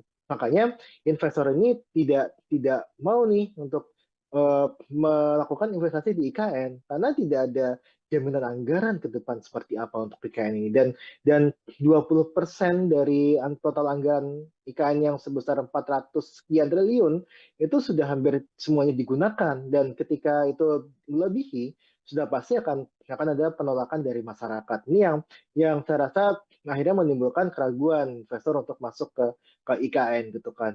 Dan juga kalau kita Mas Agung lihat ya, ini Jokowi sering sekali ya mengadakan rapat di IKN, terus kemudian 3 hari berkantor di IKN, terus kemudian malam-malam mengadakan inaugurasi di IKN dan sebagainya. Tapi kita tidak pernah nih melihat Prabowo berkantor ke IKN. Ini kan kontrak-kontrak politik yang memang pasti akan dijadikan acuan bagi investor untuk masuk ke IKN atau tidak gitu. Ketika tidak ada jaminan yang pasti dari pemerintah dari sisi anggaran, kontrak politik secara dengan eksekutifnya juga juga kita lihat ogah-ogahan untuk pindah ke IKN dan sebagainya, saya rasa ini akan semakin memundurkan niat investor itu untuk masuk ke IKN. Dan ini sudah saya sampaikan di tahun 2022, IKN ini berpotensi mangkraknya sangat besar dan bisa menjadi ya hambalang titik 2.0 ya kalau saya bilang ya, untuk yang program yang mangkrak di zamannya, yang dilakukan oleh di zamannya Jokowi. Hmm. Baik. Tadi ada mengatakan bahwa setiap presiden punya masing-masing punya andalan tersendiri. Kalau di era Jokowi, IKN. Seperti itu kalau di eranya Pak Prabowo, sekarang yang terkenal kan program makan bergizi gratis seperti itu, Bang Huda. Lalu mungkinkah keduanya ini bisa berjalan bersama atau memang harus ada yang dikorbankan salah satu, Bang, jika melihat kondisi pemerintahan yang sekarang? Ya, ini sedikit klarifikasi, kalau programnya Jokowi itu bukan hanya IKN ya, tapi Ya. ada dari sisi infrastruktur gitu kan. Karena kalau Hmm. kita lihat anggaran infrastruktur itu sangat besar, termasuk untuk infrastruktur di IKN. Nah, kita lihat berapa sih anggaran yang dibutuhkan oleh IKN gitu kan. Ada 400 sekian triliun. Kemudian berapa sih anggaran untuk program makan bergizi gratis gitu kan. Ini ada tahun ini aja anggarannya 71 triliun, bahkan ingin ditambah 100 triliun lagi gitu kan. Kalau kita hitung yang untuk mencapai 100% itu membutuhkan angka di angka sekitar 300 triliun atau 240 sampai 300 triliun. Itu hanya untuk makan bergizi gratis tiap tahunnya. Nah, yang terjadi adalah ketika 100% yang terjadi, yang kita prediksi, ini bisa meningkatkan defisit anggaran kita. Defisit anggaran ke PDB itu sudah dipatok tidak boleh melebihi 3%. Nah, ketika dilakukan tadi hanya untuk MBG saja, ketika 100%, ini akan meningkatkan untuk defisit anggaran terhadap PDB rasionya itu bisa melebihi dari 3%. Yang pada akhirnya bisa memunculkan potensi untuk dilakukan impeachment terhadap pemerintah, terhadap Prabowo gitu. Nah, makanya ini sangat tidak mungkin sebenarnya ketika ada program makan bagi gratis yang butuh uang sangat besar ditambah dengan adanya IKN, pembangunan IKN di era Prabowo ini. Sedangkan satu sisi penerimaan negara kita tengah seret, apalagi ada masalah Cortex gitu kan, yang ini bisa berpotensi untuk melambatkan penerimaan negara. Nah, artinya apa? Artinya ini tidak mungkin kalau misalkan ketika penerimaan sedang seret, kemudian ada program MBG, Prabowo sangat sangat ambisius dengan program ini, harus ditugasi untuk melanjutkan IKN untuk selesai di 4 tahun pemerintahan Prabowo. Sangat-sangat berat sekali, Mas. Jadi saya rasa sih jawabannya tidak bisa ya untuk melakukan keduanya. Baik, tapi ini sejumlah menteri Kabinet Merah Putih telah mengatakan, khususnya kemarin yang baru saja mengatakan Menteri Energi dan Sumber Daya Mineral Bang Huda Bahlil Lahadalia bahwa Prabowo akan pindah ke IKN tahun 2028. Begitu beliau mengatakan. Apakah Anda optimis ini terlaksana tepat waktu atau ini merupakan sesuatu yang dipaksakan dalam tanda kutip? Ya, itu hanya omong-omong saja, Mas Agung, sebenarnya. Kalau kita lihat ya, kita sudah mendengar lah bahwa tadi saya sampaikan saja, kita di pemerintah gitu ya, pemerintah itu sudah mencanangkan ASN IKN akan pindah di Februari tahun 2024. Bahkan di 2023 juga sudah sampaikan. Sampai saat ini tidak ada satupun ASN yang dia pindah ke IKN.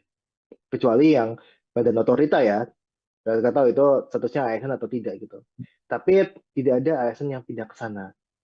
Dan kemarin muncul untuk dari Badan Kepegawaian Negara ya, itu muncul surat bahwa pemindahan ASN ke IKN itu akan ditunda dalam jangka waktu yang tidak menentu. Artinya bisa tahun 2028, 2029, bahkan sampai tahun 2035 pun tidak dipindahkan. Itu bisa saja. Karena putusan suratnya seperti itu. Nah, ketika Bahlil mengatakan ini akan pindah tahun 2028, itu kan Bahlil juga mengatakan hal yang serupa, bahwa sudah ada 160 investor yang mau masuk ke IKN. Pada kenyataannya nggak ada. Kan bilang kan, Jokowi juga sudah sampaikan, ada 40 dari Korea, 40 dari Jepang, ada 120 dari Singapura, dari Malaysia dan sebagainya. Bahkan dari Uni Emirat Arab. Tapi sampai sekarang nggak ada gitu. Nggak ada investor ya, investor tunggal asing yang masuk ke IKN. Jadi omongan Bahlil itu nggak bisa dipertanggungjawabkan sebenarnya ketika sudah menyangkut mengenai IKN. Yang kita bisa tanggapan ya omongannya Pak Abbas selaku otorita IKN kan. Dan otorita IKN juga sering sampaikan bahwa belum ada investor asing yang masuk. Dan itu sampai sekarang juga masih sama gitu kan. Lantas kita melihat Prabowo mau pindah ke sana tahun 2028 gitu kan. Saya rasa itu cuma omong-omong saja sebenarnya Mas Agung. Oke, kita nyerempet sedikit ke masalah hubungan Prabowo dan Jokowi, Bang Huda. Ini kan kalau kita melihat IKN merupakan proyek besar tinggalin Jokowi yang ya mau nggak mau kan tentu ini diharapkan akan dilanjutkan seperti itu. Nah, mengingat hubungan Prabowo dan Jokowi selama ini kan juga sangat baik, sangat dekat. Lantas ketika nanti IKN seandainya mangkrak atau justru dikesampingkan seperti itu, apakah ini juga akan berdampak kepada hubungan Jokowi dan juga Prabowo kalau dari kacamata Anda? Iya, yang jelas Jokowi sudah tidak punya kekuatan lagi Hmm, di pemerintahan ini, kecuali ya anaknya Gibran doang gitu kan. ya. Nah, yang pasti yang saya lihat adalah Prabowo pasti akan mementingkan program prioritasnya dia gitu kan. Tidak ada lah satu presiden pun yang dia memprioritaskan program pemerintahan sebelumnya. Hmm, Yang pasti dia punya janji kampanye itulah yang akan dilakukan gitu kan. Pada saat ini kita melihat bahwa program prioritas Prabowo yang makan bergizi gratis, kita tengoklah Prabowo berkunjung IKN sama Prabowo mengunjungi untuk pelaksanaan program makan bergizi gratis, ya kan? Tidak, saya rasa jarang ya, kayaknya Prabowo itu ke IKN, tapi nggak tahu kalau diam-diam ke IKN itu saya nggak tahu juga. Tapi yang jelas sangat jarang sekali gitu kan. Nah, coba bandingkan dengan Prabowo meninjau implementasi program makan bersih gratis. Hampir tiap minggu kayaknya Prabowo ketika di Indonesia itu pasti melakukan kunjungan ataupun sidak terhadap implementasi program makan bersih gratis. Karena Prabowo tahu bahwa ini adalah program prioritasnya dia dan yang dijanjikan oleh masyarakat adalah ya makan bergizi gratis gitu kan, bukan melanjutkan IKN gitu. Nah makanya ini saya selalu sampaikan pasti setiap presiden itu punya prioritas masing-masing dan prioritasnya Prabowo sekarang adalah makan bergizi gratis gitu. Nah, ini akan pasti akan membuat hubungan merenggang gitu kan. Karena saya tahu kalau Jokowi ketika di kepemimpinannya akhir-akhir kepemimpinan periode kedua itu sudah tidak memikirkan program lainnya selain menyelesaikan proyek-proyek di IKN.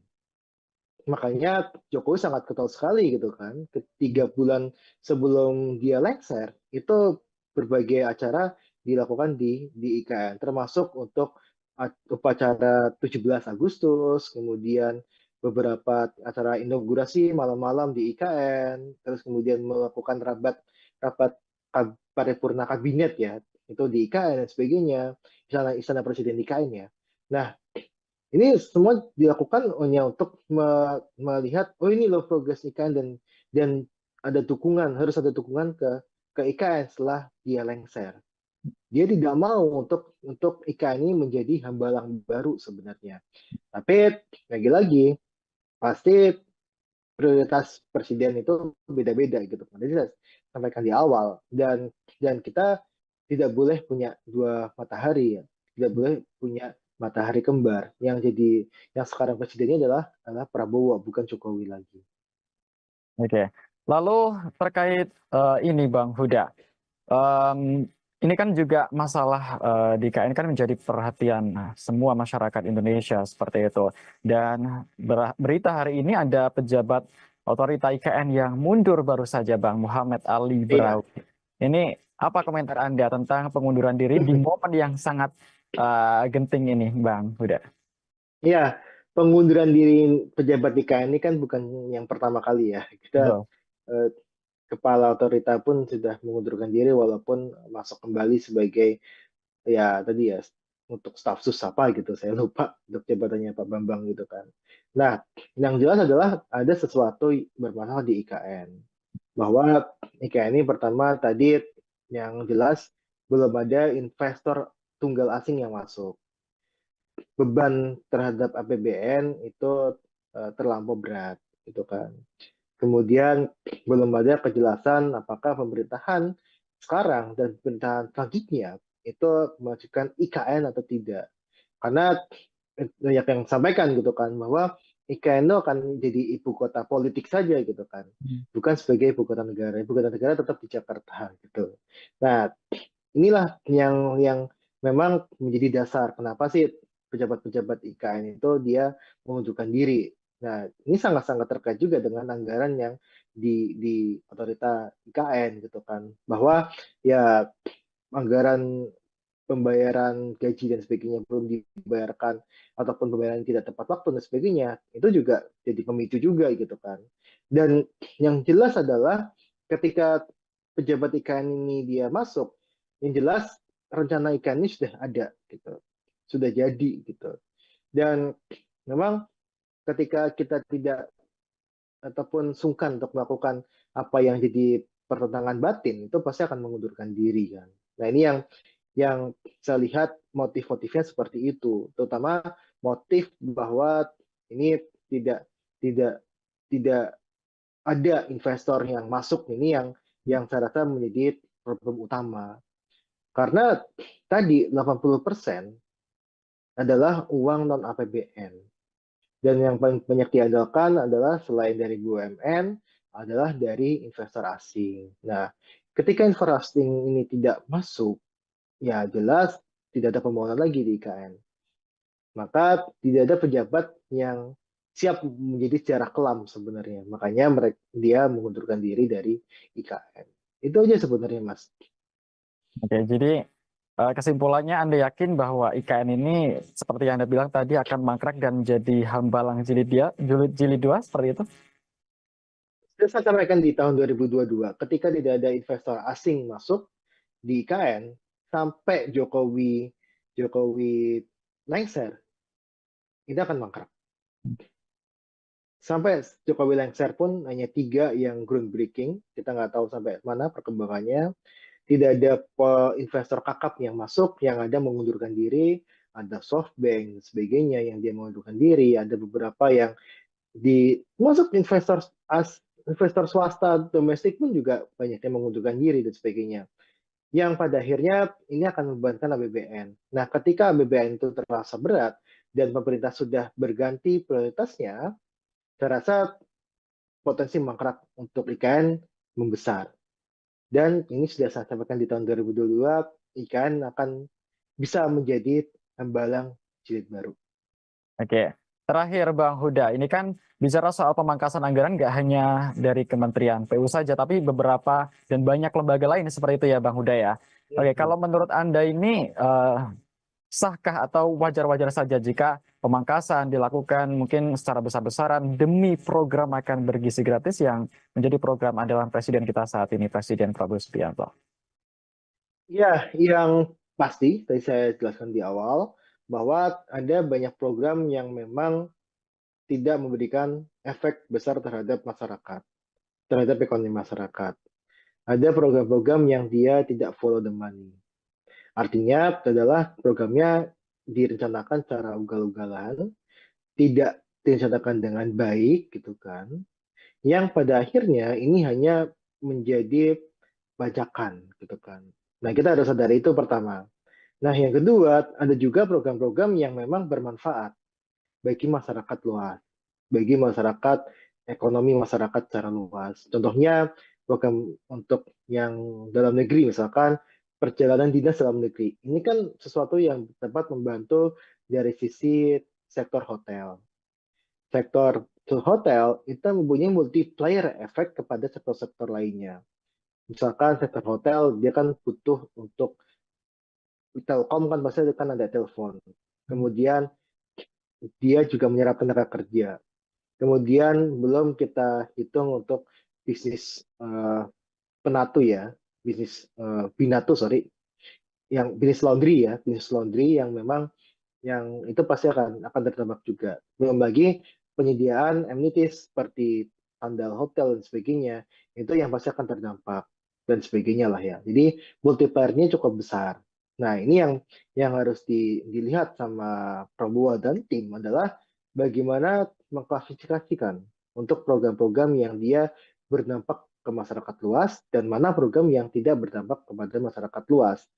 Dan ketika mereka atau program itu tidak berdampak pada masyarakat secara luas, ya itu patut dievaluasi, patut diefisiensikan, patut dihapuskan. Tapi untuk yang program-program yang dia berdampak luas, patut kita keep atau patut kita tetap laksanakan, tidak dilakukan pemangkasan anggaran.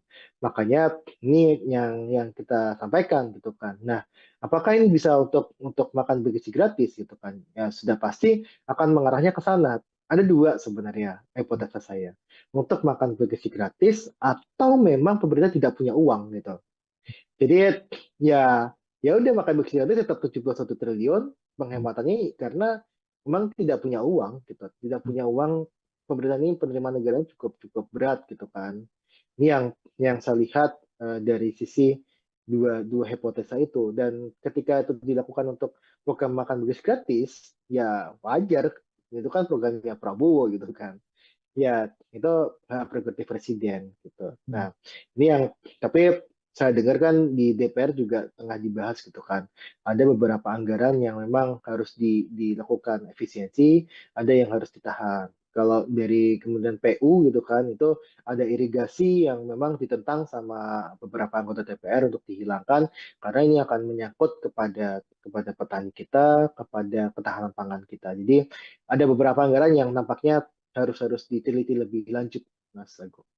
Oke, kita berharap bersama-sama ya Bang ya, semoga pemerintah bijak dalam mengambil keputusan apapun itu, baik Amin. terkait IKN maupun program-program lainnya. Dan terkait dengan mangkrak atau tidaknya IKN, kita lihat bersama ya Bang ya, nanti biar waktu yang akan menguji apakah benar Iya, proyek tinggalan Presiden Jokowi ini akan menjadi hambalang jilid 2 atau akan iya, berlanjut, kita nggak iya. akan tahu. Apakah ini bisa untuk makan bergizi gratis gitu kan? Ya sudah pasti akan mengarahnya ke sana. Ada dua sebenarnya hipotesa saya. Untuk makan bergizi gratis atau memang pemerintah tidak punya uang. Defisit anggaran ke PDB itu sudah dipatok tidak boleh melebihi 3%.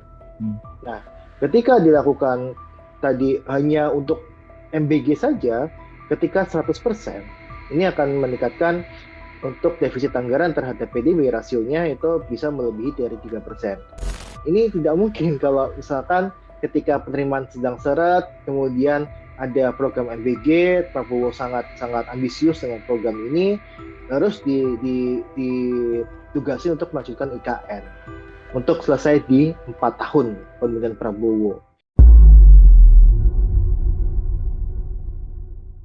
Selamat malam, saudara. Anda menyaksikan Tribun News on Focus bersama saya, Agung Laksono. Pembangunan Ibu Kota Nusantara atau IKN kembali menjadi sorotan di tengah kebijakan efisiensi anggaran Presiden Prabowo Subianto. Pasalnya, Kementerian Pekerjaan Umum yang bertanggung jawab atas proyek IKN mengalami pemangkasan anggaran sebesar 81 triliun rupiah pada tahun 2025. Akankah proyek tinggalan Presiden Jokowi ini tetap berlanjut atau justru mangkrak seperti yang dikhawatirkan banyak pihak? Kita akan bahas bersama Direktur Ekonomi Selyos Nailul Huda. Kita sapa terlebih dahulu. Halo, apa kabar Bang Huda? Halo Mas Agung, Alhamdulillah kabar saya baik. Semoga Mas Agung dan tim baik-baik juga. Alhamdulillah, kabar baik juga Bang Huda. Oke, sebagai pengantar, apa komentar Anda soal pemangkasan anggaran 81 triliun rupiah di Kementerian PU Bang Huda? Ini jumlah yang wajarkah atau justru tidak masuk akal menurut Anda? Iya, yang pertama seperti ini, bahwa kita masih, ya kita harus mengakui lah ya, bahwa ada anggaran-anggaran yang memang anggaran siluman gitu kan, atau anggaran yang seharusnya itu tidak membutuhkan anggaran besar, ternyata dianggarkannya cukup besar dan sebagainya. Kemudian ada anggaran-anggaran untuk infrastruktur yang dia tidak berdampak positif terhadap ekonomi masyarakat, tapi masih dianggarkan dan sebagainya. Nah, kita harus sadari itu. Nah, maka ini langkah pemangkasan anggaran itu langkah yang bijak ketika yang dipangkas itu benar-benar anggaran yang memang tadi anggaran Suleman dan sebagainya. Tapi ada juga anggaran-anggaran yang memang masih dibutuhkan oleh masyarakat banyak gitu kan. Seperti contohnya kalau kita bedah di paparannya Kemen PU ya, yang banyak beredar di media sosial bahwa ada pemangkasan anggaran di irigasi, pemeliharaan jalan dan sebagainya yang justru itu dibutuhkan oleh masyarakat. Seperti apa kebutuhannya? Irigasi aja misalkan kita melihat ada pemangkasan irigasi, anggaran irigasi yang justru akan memperberat program pemerintah untuk mencapai ketahanan pangan. Karena irigasi ini kan salah satu faktor penting untuk pangan kita gitu kan, pertanian kita gitu kan. Ketika ini diganggu anggarannya, otomatis sebenarnya irigasi untuk padi kita, pertanian kita akan terganggu. Ini yang akan menyebabkan untuk ketahanan pangan akan terancam. Nah, tapi ada anggaran-anggaran yang memang patut dievaluasi. Salah satu contohnya memang yang kita dorong adalah evaluasi anggaran untuk ibu kota Nusantara. Nah, ibu kota negara. Ibu kota Nusantara ini kenapa kita patut dievaluasi? Karena jadinya ini tidak menimbulkan banyak manfaat bagi ekonomi daerah maupun ekonomi nasional. Nah, ini yang kita harap adalah anggaran-anggaran seperti ini yang disisir gitu kan. Anggaran-anggaran yang memang tidak berdampak banyak terhadap ekonomi masyarakat dan sebagainya, yang ini bisa dievaluasi bahkan kita kurangi dan sebagainya. Nah, ini yang kita harap anggaran-anggaran seperti inilah yang memang dievaluasi dan dilakukan efisiensi. Oke. Lalu ini kemarin kan Menteri PU Pak Dodi Hanggodo kan sudah mengatakan bahwa anggaran IKN untuk 2025 katanya masih diblokir oleh Menteri Keuangan Sri Mulyani. Lalu sebenarnya kapan pencairan ini dilakukan dan masih menunggu apa? Mengingat ini kan ada pernyataan dari pemerintah juga bahwa penegasan bahwa IKN tetap akan lanjut pembangunannya seperti itu, Bang. Sudah. Ya, ini sangat sangat terkait dengan dulu ketika IKN ini dicanangkan ya, terus kemudian memerlukan anggaran hingga 400 sekian triliun. Nah, terus kemudian pemerintah sampaikan pada saat itu bahwa anggaran dari APBN hanya 20%. Kita hitung hanya 90 triliun. Dan di tahun 2024 itu sebenarnya sudah banyak terpakai hingga 70 triliun lebih gitu kan. Dan saya rasa ini ketika mau ada lagi anggaran untuk IKN di tahun 2025, ini pasti akan memberatkan. Terlebih kalau kita lihat sebenarnya ini kan anggaran IKN yang begitu besar dan multi years ya, katakan sama pemerintah sebelumnya gitu kan. Anggaran ini multi year dan sebagainya justru akan memberikan beban fiskal yang cukup berat bagi pemerintahan selanjutnya, dalam hal ini pemerintahan Prabowo, maka ini akan jadi beban berat bagi Prabowo kelak untuk bisa menjalankan program-program andalannya. Nah, kita juga nggak bisa memungkiri juga bahwa setiap presiden itu pasti punya prioritas anggaran atau program prioritasnya masing-masing gitu kan.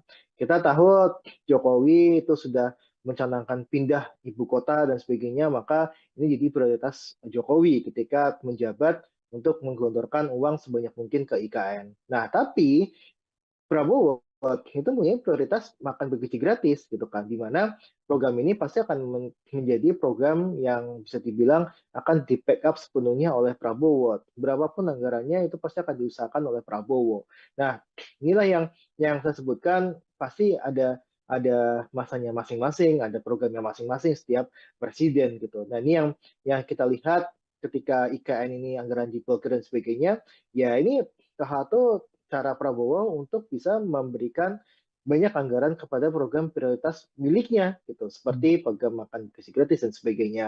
Nah, ini sudah kita sampaikan sebenarnya di awal, ini ketika IKN ini dibangun harus ada pendekatan kepada investasi yang dilakukan oleh investor, terutama untuk investor tunggal dari luar negeri, yang hingga saat ini saya rasa masih cukup minim, bahkan hanya 3 gitu kan yang sudah masuk, satu dari China, satu dari Rusia, dan satu dari Australia.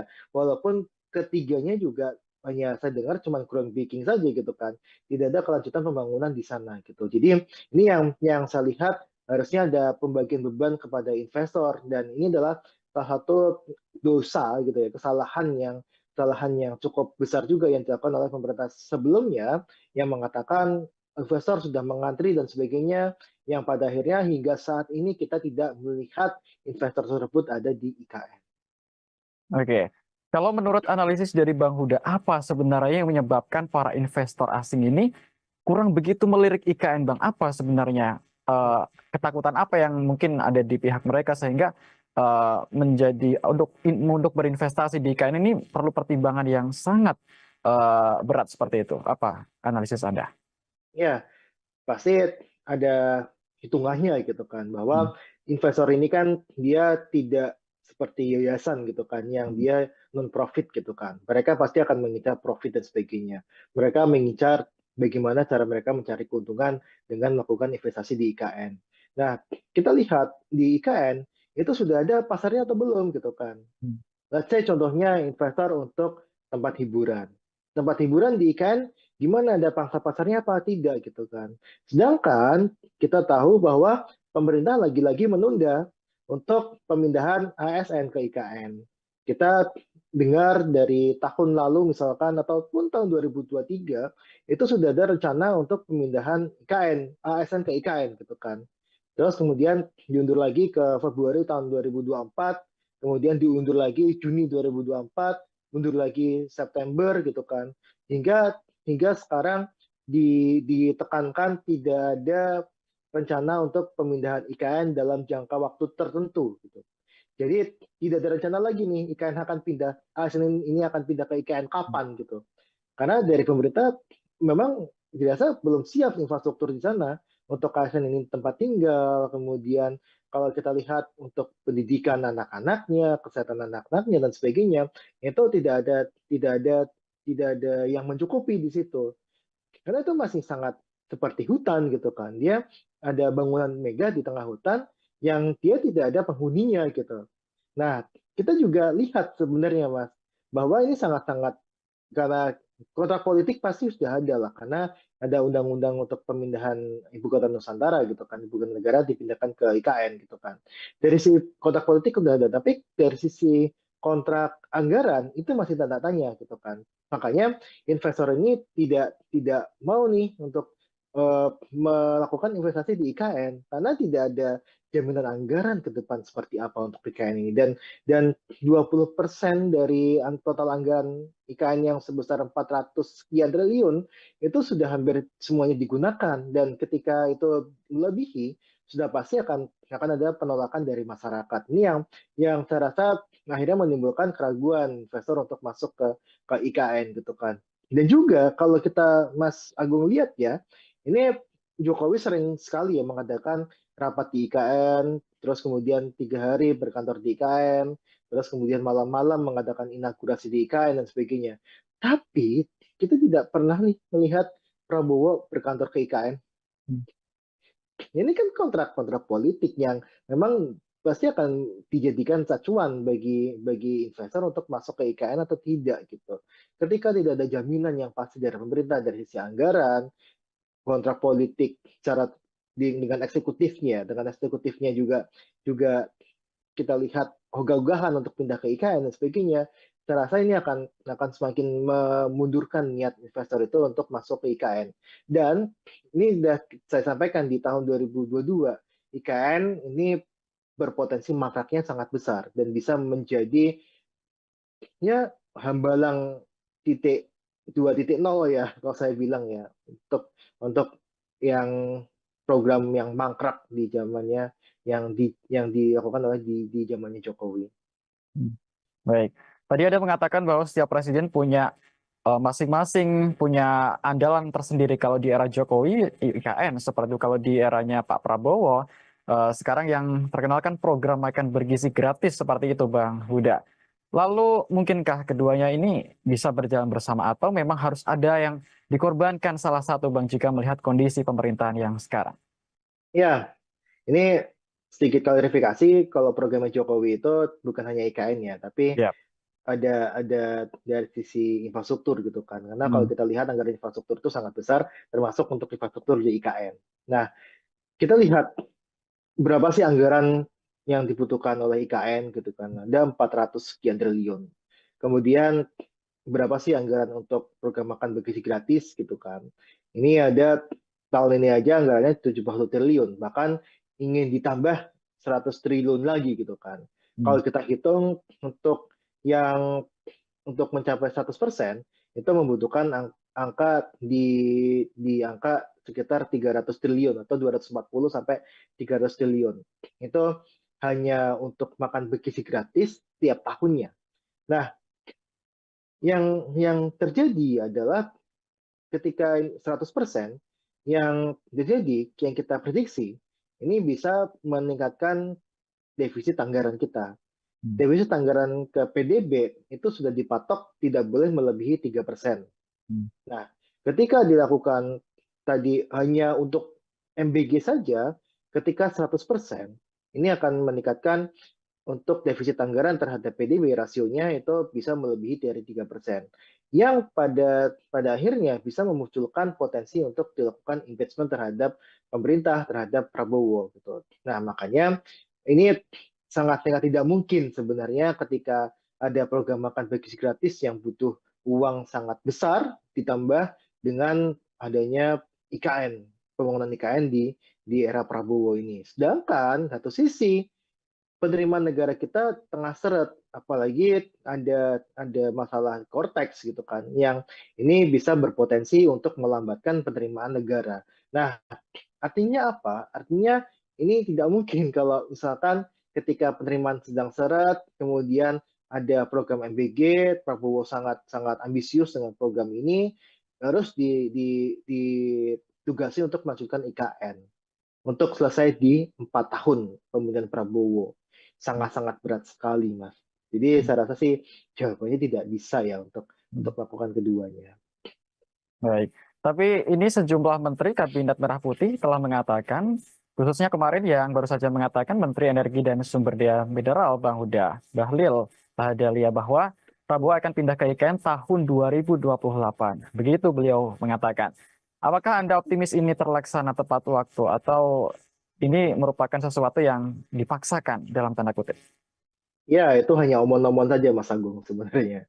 Kalau kita lihat ya, kita sudah mendengar lah bahwa tadi saya sampaikan saja, kita di pemerintah gitu ya, pemerintah itu sudah mencanangkan ASN IKN akan pindah di Februari tahun 2024. Bahkan di 2023 juga sudah sampaikan.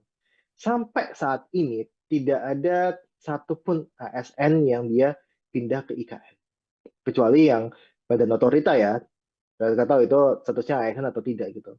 Tapi tidak ada ASN yang pindah ke sana.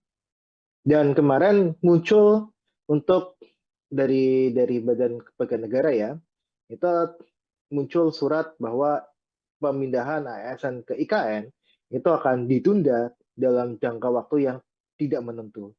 Artinya bisa tahun 2028, 2029, bahkan sampai tahun 2035 pun tidak dipindahkan. Itu bisa saja. Karena putusan suratnya seperti itu. Nah, ketika Bahlil mengatakan ini akan pindah tahun 2028, itu kan Bahlil juga mengatakan hal yang serupa, bahwa sudah ada 160 investor yang mau masuk ke IKN. Pada kenyataannya nggak ada.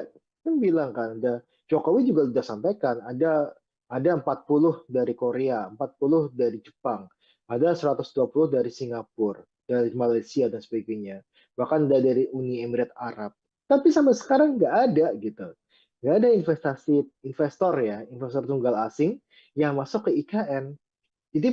Jadi omongan Bahlil itu nggak bisa dipertanggungjawabkan sebenarnya ketika sudah menyangkut mengenai IKN.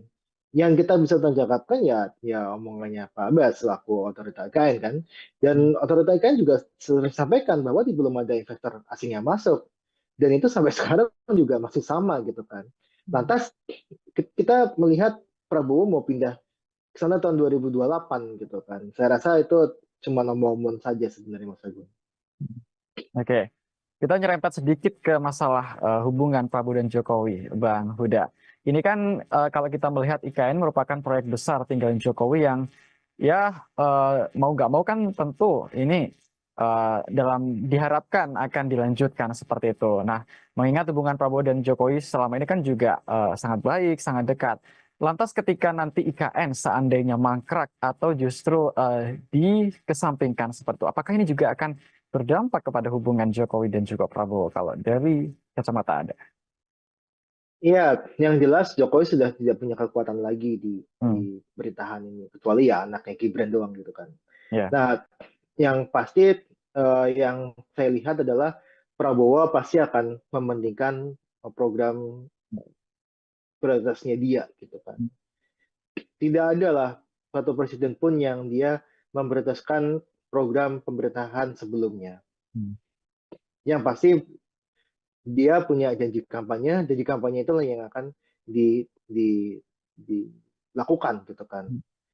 Pada saat ini kita melihat bahwa program prioritasnya Prabowo yang makan bergizi gratis, kita tengoklah Prabowo berkunjung IKN sama Prabowo mengunjungi untuk pelaksanaan program makan bergizi gratis, ya kan?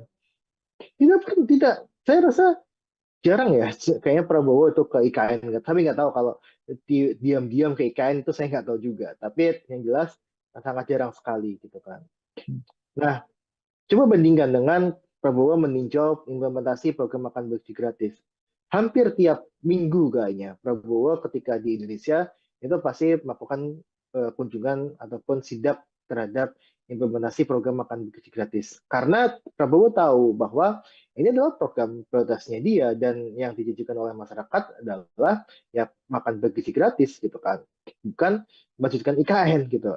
Nah makanya ini saya selalu sampaikan pasti setiap presiden itu punya prioritas masing-masing dan prioritasnya Prabowo sekarang adalah makan bergizi gratis gitu.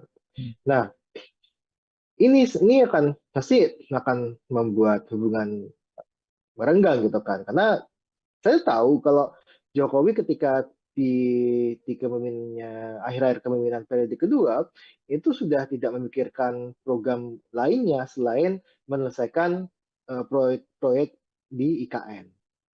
Makanya Jokowi sangat ketol sekali gitu kan. 3 bulan sebelum dia lengser, itu berbagai acara dilakukan di IKN, termasuk untuk upacara 17 Agustus, kemudian beberapa acara inaugurasi malam-malam di IKN, terus kemudian melakukan rapat rapat paripurna kabinet ya, itu di IKN dan sebagainya, istana presiden di IKN ya. Nah, ini semua dilakukan hanya untuk melihat, oh ini loh progres IKN dan ada dukungan, harus ada dukungan ke IKN setelah dia lengser. Dia tidak mau untuk IKN ini menjadi hambalang baru sebenarnya. Tapi lagi-lagi pasti prioritas presiden itu beda-beda gitu. Jadi saya sampaikan di awal dan kita tidak boleh punya dua matahari ya. Tidak boleh punya matahari kembar yang sekarang presidennya adalah Prabowo bukan Jokowi lagi. Oke. Lalu terkait ini Bang Huda, Em, ini kan juga masalah di KN kan menjadi perhatian semua masyarakat Indonesia seperti itu. Dan berita hari ini ada pejabat otorita IKN yang mundur baru saja, Bang Muhammad Ali Iya, Braw. Ini apa komentar Anda tentang pengunduran diri di momen yang sangat genting ini, Bang Huda? iya. Pengunduran diri pejabat IKN ini kan bukan yang pertama kali ya. Kita Betul. eh, kepala otorita pun sudah mengundurkan diri walaupun masuk kembali sebagai ya tadi ya untuk staf sus apa gitu saya lupa untuk jabatannya Pak Bambang gitu kan. Nah, yang jelas adalah ada sesuatu bermasalah di IKN bahwa IKN ini pertama tadi yang jelas belum ada investor tunggal asing yang masuk. Beban terhadap APBN itu terlampau berat gitu kan. Kemudian belum ada kejelasan apakah pemerintahan sekarang dan pemerintahan selanjutnya itu mengajukan IKN atau tidak. Karena banyak yang sampaikan gitu kan bahwa IKN itu akan jadi ibu kota politik saja gitu kan. Bukan sebagai ibu kota negara. Ibu kota negara tetap di Jakarta gitu. Nah, inilah yang memang menjadi dasar kenapa sih pejabat-pejabat IKN itu dia mengundurkan diri. Nah, ini sangat-sangat terkait juga dengan anggaran yang di otorita IKN gitu kan. Bahwa ya anggaran pembayaran gaji dan sebagainya belum dibayarkan ataupun pembayaran tidak tepat waktu dan sebagainya itu juga jadi pemicu juga gitu kan. Dan yang jelas adalah ketika pejabat IKN ini dia masuk, yang jelas rencana IKN ini sudah ada gitu, sudah jadi gitu. Dan memang ketika kita tidak ataupun sungkan untuk melakukan apa yang jadi pertentangan batin itu pasti akan mengundurkan diri kan. Nah ini yang saya lihat motif-motifnya seperti itu, terutama motif bahwa ini tidak tidak tidak ada investor yang masuk ini yang saya rasa menjadi problem utama. Karena tadi 80% adalah uang non-APBN. Dan yang paling banyak diandalkan adalah selain dari BUMN, adalah dari investor asing. Nah, ketika investor asing ini tidak masuk, ya jelas tidak ada pembangunan lagi di IKN.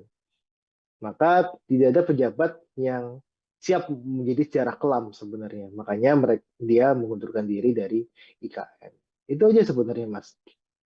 Oke, jadi kesimpulannya Anda yakin bahwa IKN ini seperti yang Anda bilang tadi akan mangkrak dan menjadi hambalang jilid dua seperti itu? Sudah saya sampaikan di tahun 2022, ketika tidak ada investor asing masuk di IKN, sampai Jokowi lengser, ini akan mangkrak. Sampai Jokowi lengser pun hanya 3 yang groundbreaking, kita nggak tahu sampai mana perkembangannya. Tidak ada investor kakap yang masuk, yang ada mengundurkan diri, ada SoftBank, sebagainya yang dia mengundurkan diri, ada beberapa yang masuk investor swasta domestik pun juga banyak yang mengundurkan diri dan sebagainya. Yang pada akhirnya ini akan membebankan APBN. Nah, ketika APBN itu terasa berat dan pemerintah sudah berganti prioritasnya, saya rasa potensi mangkrak untuk IKN membesar. Dan ini sudah saya sampaikan di tahun 2022, IKN akan bisa menjadi hambalang jilid baru. Oke, terakhir Bang Huda, ini kan bicara soal pemangkasan anggaran nggak hanya dari Kementerian PU saja, tapi beberapa dan banyak lembaga lain seperti itu ya Bang Huda ya. Oke, kalau menurut Anda ini sahkah atau wajar-wajar saja jika pemangkasan dilakukan mungkin secara besar-besaran demi program makan bergizi gratis yang menjadi program andalan Presiden kita saat ini, Presiden Prabowo Subianto? Ya, yang pasti, tadi saya jelaskan di awal, bahwa ada banyak program yang memang tidak memberikan efek besar terhadap masyarakat, terhadap ekonomi masyarakat. Ada program-program yang dia tidak follow the money. Artinya adalah programnya direncanakan secara ugal-ugalan, tidak direncanakan dengan baik, gitu kan. Yang pada akhirnya ini hanya menjadi bajakan, gitu kan. Nah, kita harus sadari itu pertama. Nah, yang kedua, ada juga program-program yang memang bermanfaat bagi masyarakat luas, bagi masyarakat, ekonomi masyarakat secara luas. Contohnya, program untuk yang dalam negeri, misalkan perjalanan dinas dalam negeri. Ini kan sesuatu yang dapat membantu dari sisi sektor hotel. Sektor hotel itu mempunyai multiplier efek kepada sektor-sektor lainnya. Misalkan sektor hotel, dia kan butuh untuk Telkom kan pasti kan ada telepon. Kemudian dia juga menyerap tenaga kerja.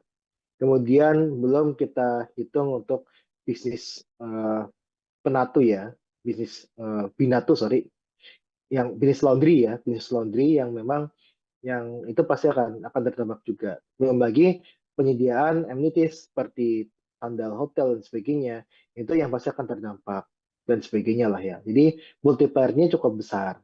Nah, ini yang harus dilihat sama Prabowo dan tim adalah bagaimana mengklasifikasikan untuk program-program yang dia berdampak ke masyarakat luas dan mana program yang tidak berdampak kepada masyarakat luas.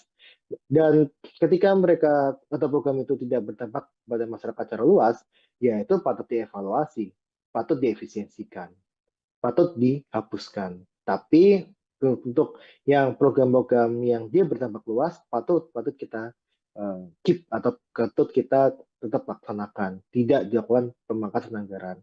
Makanya ini yang kita sampaikan gitu kan. Nah, apakah ini bisa untuk makan bergizi gratis gitu kan? Ya sudah pasti akan mengarahnya ke sana. Ada 2 sebenarnya hipotesa saya. Untuk makan bergizi gratis atau memang pemerintah tidak punya uang gitu. Jadi ya udah makan bergizi gratis tetap 71 triliun penghematannya karena memang tidak punya uang gitu. Tidak punya uang, pemerintah ini penerimaan negara cukup berat gitu kan. Ini yang saya lihat dari sisi dua hipotesa itu. Dan ketika itu dilakukan untuk program makan bergizi gratis, ya wajar. Itu kan programnya Prabowo gitu kan. Ya, itu hak prerogatif presiden gitu. Nah, ini yang tapi saya dengar kan di DPR juga tengah dibahas gitu kan.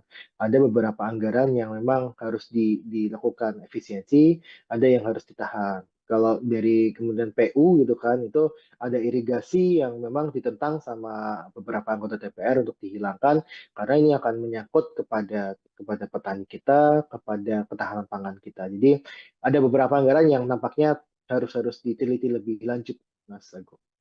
Oke, kita berharap bersama-sama ya Bang ya, semoga pemerintah bijak dalam mengambil keputusan apapun itu baik Amin. terkait IKN maupun program-program lainnya. Dan terkait dengan mangkrak atau tidaknya IKN, kita lihat bersama ya Bang ya nanti biar waktu yang akan menguji apakah benar Iya.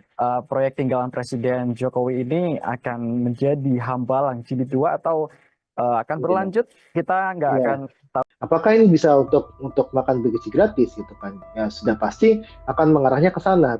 Ada dua sebenarnya hipotesa saya. Untuk makan bergizi gratis atau memang pemerintah tidak punya uang. Defisit anggaran ke PDB itu sudah dipatok tidak boleh melebihi 3%. Nah, ketika dilakukan tadi hanya untuk MBG saja, ketika 100%, ini akan meningkatkan untuk defisit anggaran terhadap PDB rasionya itu bisa melebihi dari 3%. Ini tidak mungkin kalau misalkan ketika penerimaan sedang seret, kemudian ada program MBG, Prabowo sangat sangat ambisius dengan program ini, harus ditugasi untuk melanjutkan IKN untuk selesai di 4 tahun pemerintahan Prabowo. Selamat malam, saudara. Anda menyaksikan Tribun News on Focus bersama saya, Agung Laksono. Pembangunan Ibu Kota Nusantara atau IKN kembali menjadi sorotan di tengah kebijakan efisiensi anggaran Presiden Prabowo Subianto. Pasalnya, Kementerian Pekerjaan Umum yang bertanggung jawab atas proyek IKN mengalami pemangkasan anggaran sebesar 81 triliun rupiah pada tahun 2025. Akankah proyek tinggalan Presiden Jokowi ini tetap berlanjut atau justru mangkrak seperti yang dikhawatirkan banyak pihak? Kita akan bahas bersama Direktur Ekonomi Selios Nailul Huda. Kita sapa terlebih dahulu. Halo, apa kabar Bang Huda? Halo Mas Agung, Alhamdulillah kabar saya baik. Semoga Mas Agung dan tim baik-baik juga. Alhamdulillah, kabar baik juga Bang Huda. Oke, sebagai pengantar, apa komentar Anda soal pemangkasan anggaran 81 triliun rupiah di Kementerian PU Bang Huda? Ini jumlah yang wajarkah atau justru tidak masuk akal menurut Anda? Iya, yang pertama seperti ini, bahwa kita masih, ya kita harus mengakui lah ya, bahwa ada anggaran-anggaran yang memang anggaran siluman gitu kan, atau anggaran yang seharusnya itu tidak membutuhkan anggaran besar, ternyata dianggarkannya cukup besar dan sebagainya. Kemudian ada anggaran-anggaran untuk infrastruktur yang dia tidak berdampak positif terhadap ekonomi masyarakat, tapi masih dianggarkan dan sebagainya. Nah, kita harus sadari itu. Nah, maka ini langkah pemangkasan anggaran itu langkah yang bijak ketika yang dipangkas itu benar-benar anggaran yang memang tadi anggaran Suleman dan sebagainya. Tapi ada juga anggaran-anggaran yang memang masih dibutuhkan oleh masyarakat banyak gitu kan. Seperti contohnya kalau kita bedah di paparannya Kemen PU ya, yang banyak beredar di media sosial bahwa ada pemangkasan anggaran di irigasi, pemeliharaan jalan dan sebagainya yang justru itu dibutuhkan oleh masyarakat. Seperti apa kebutuhannya? Irigasi aja misalkan kita melihat ada pemangkasan irigasi, anggaran irigasi yang justru akan memperberat program pemerintah untuk mencapai ketahanan pangan. Karena irigasi ini kan salah satu faktor penting untuk pangan kita gitu kan, pertanian kita gitu kan. Ketika ini diganggu anggarannya, otomatis sebenarnya irigasi untuk padi kita, pertanian kita akan terganggu. Ini yang akan menyebabkan untuk ketahanan pangan akan terancam. Nah, tapi ada anggaran-anggaran yang memang patut dievaluasi. Salah satu contohnya memang yang kita dorong adalah evaluasi anggaran untuk ibu kota Nusantara. Nah, ibu kota negara, ibu kota Nusantara ini kenapa kita patut dievaluasi? Karena sejatinya ini tidak menimbulkan banyak manfaat bagi ekonomi daerah maupun ekonomi nasional. Nah, ini yang kita harap adalah anggaran-anggaran seperti ini yang disisir gitu kan. Anggaran-anggaran yang memang tidak berdampak banyak terhadap ekonomi masyarakat dan sebagainya, yang ini bisa dievaluasi bahkan kita kurangi dan sebagainya. Nah, ini yang kita harap anggaran-anggaran seperti inilah yang memang dievaluasi dan dilakukan efisiensi. Oke. Lalu ini kemarin kan Menteri PU Pak Dodi Hanggodo kan sudah mengatakan bahwa anggaran IKN untuk 2025 katanya masih diblokir oleh Menteri Keuangan Sri Mulyani. Lalu sebenarnya kapan pencairan ini dilakukan dan masih menunggu apa? Mengingat ini kan ada pernyataan dari pemerintah juga bahwa penegasan bahwa IKN tetap akan lanjut pembangunannya seperti itu, Bang. Sudah. Ya, ini sangat sangat terkait dengan dulu ketika IKN ini dicanangkan ya. Terus kemudian memerlukan anggaran hingga 400 sekian triliun. Nah, terus kemudian pemerintah sampaikan pada saat itu bahwa anggaran dari APBN hanya 20%. Kita hitung hanya 90 triliun. Dan di tahun 2024 itu sebenarnya sudah banyak terpakai hingga 70 triliun lebih gitu kan. Dan saya rasa ini ketika mau ada lagi anggaran untuk IKN di tahun 2025, ini pasti akan memberatkan. Terlebih kalau kita lihat sebenarnya ini kan anggaran IKN yang begitu besar dan multi years ya, katakan sama pemerintah sebelumnya gitu kan. Anggaran ini multi year dan sebagainya justru akan memberikan beban fiskal yang cukup berat bagi pemerintahan selanjutnya, dalam hal ini pemerintahan Prabowo, maka ini akan jadi beban berat bagi Prabowo kelak untuk bisa menjalankan program-program andalannya. Nah, kita juga nggak bisa memungkiri juga bahwa setiap presiden itu pasti punya prioritas anggaran atau program prioritasnya masing-masing gitu kan. Kita tahu Jokowi itu sudah mencanangkan pindah ibu kota dan sebagainya, maka ini jadi prioritas Jokowi ketika menjabat untuk menggelontorkan uang sebanyak mungkin ke IKN. Nah, tapi Prabowo itu punya prioritas makan bergizi gratis gitu kan, di mana program ini pasti akan menjadi program yang bisa dibilang akan di backup sepenuhnya oleh Prabowo. Berapapun anggarannya itu pasti akan diusahakan oleh Prabowo. Nah, inilah yang saya sebutkan, pasti ada masanya masing-masing, ada programnya masing-masing setiap presiden gitu. Nah, ini yang kita lihat ketika IKN ini anggaran diblokir dan sebagainya, ya ini salah satu cara Prabowo untuk bisa memberikan banyak anggaran kepada program prioritas miliknya gitu, seperti program makan gizi gratis dan sebagainya. Nah, ini sudah kita sampaikan sebenarnya di awal, ini ketika IKN ini dibangun harus ada pendekatan kepada investasi yang dilakukan oleh investor, terutama untuk investor tunggal dari luar negeri, yang hingga saat ini saya rasa masih cukup minim, bahkan hanya 3 gitu kan yang sudah masuk, satu dari China, satu dari Rusia, dan satu dari Australia. Walaupun ketiganya juga hanya saya dengar cuma groundbreaking saja gitu kan, tidak ada kelanjutan pembangunan di sana gitu. Jadi ini yang saya lihat harusnya ada pembagian beban kepada investor, dan ini adalah salah satu dosa gitu ya, kesalahan yang cukup besar juga yang dilakukan oleh pemerintah sebelumnya, yang mengatakan investor sudah mengantri dan sebagainya, yang pada akhirnya hingga saat ini kita tidak melihat investor tersebut ada di IKN.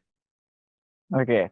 Kalau menurut analisis dari Bang Huda, apa sebenarnya yang menyebabkan para investor asing ini kurang begitu melirik IKN, Bang? Apa sebenarnya ketakutan apa yang mungkin ada di pihak mereka sehingga menjadi untuk berinvestasi di IKN ini perlu pertimbangan yang sangat berat seperti itu? Apa analisis Anda?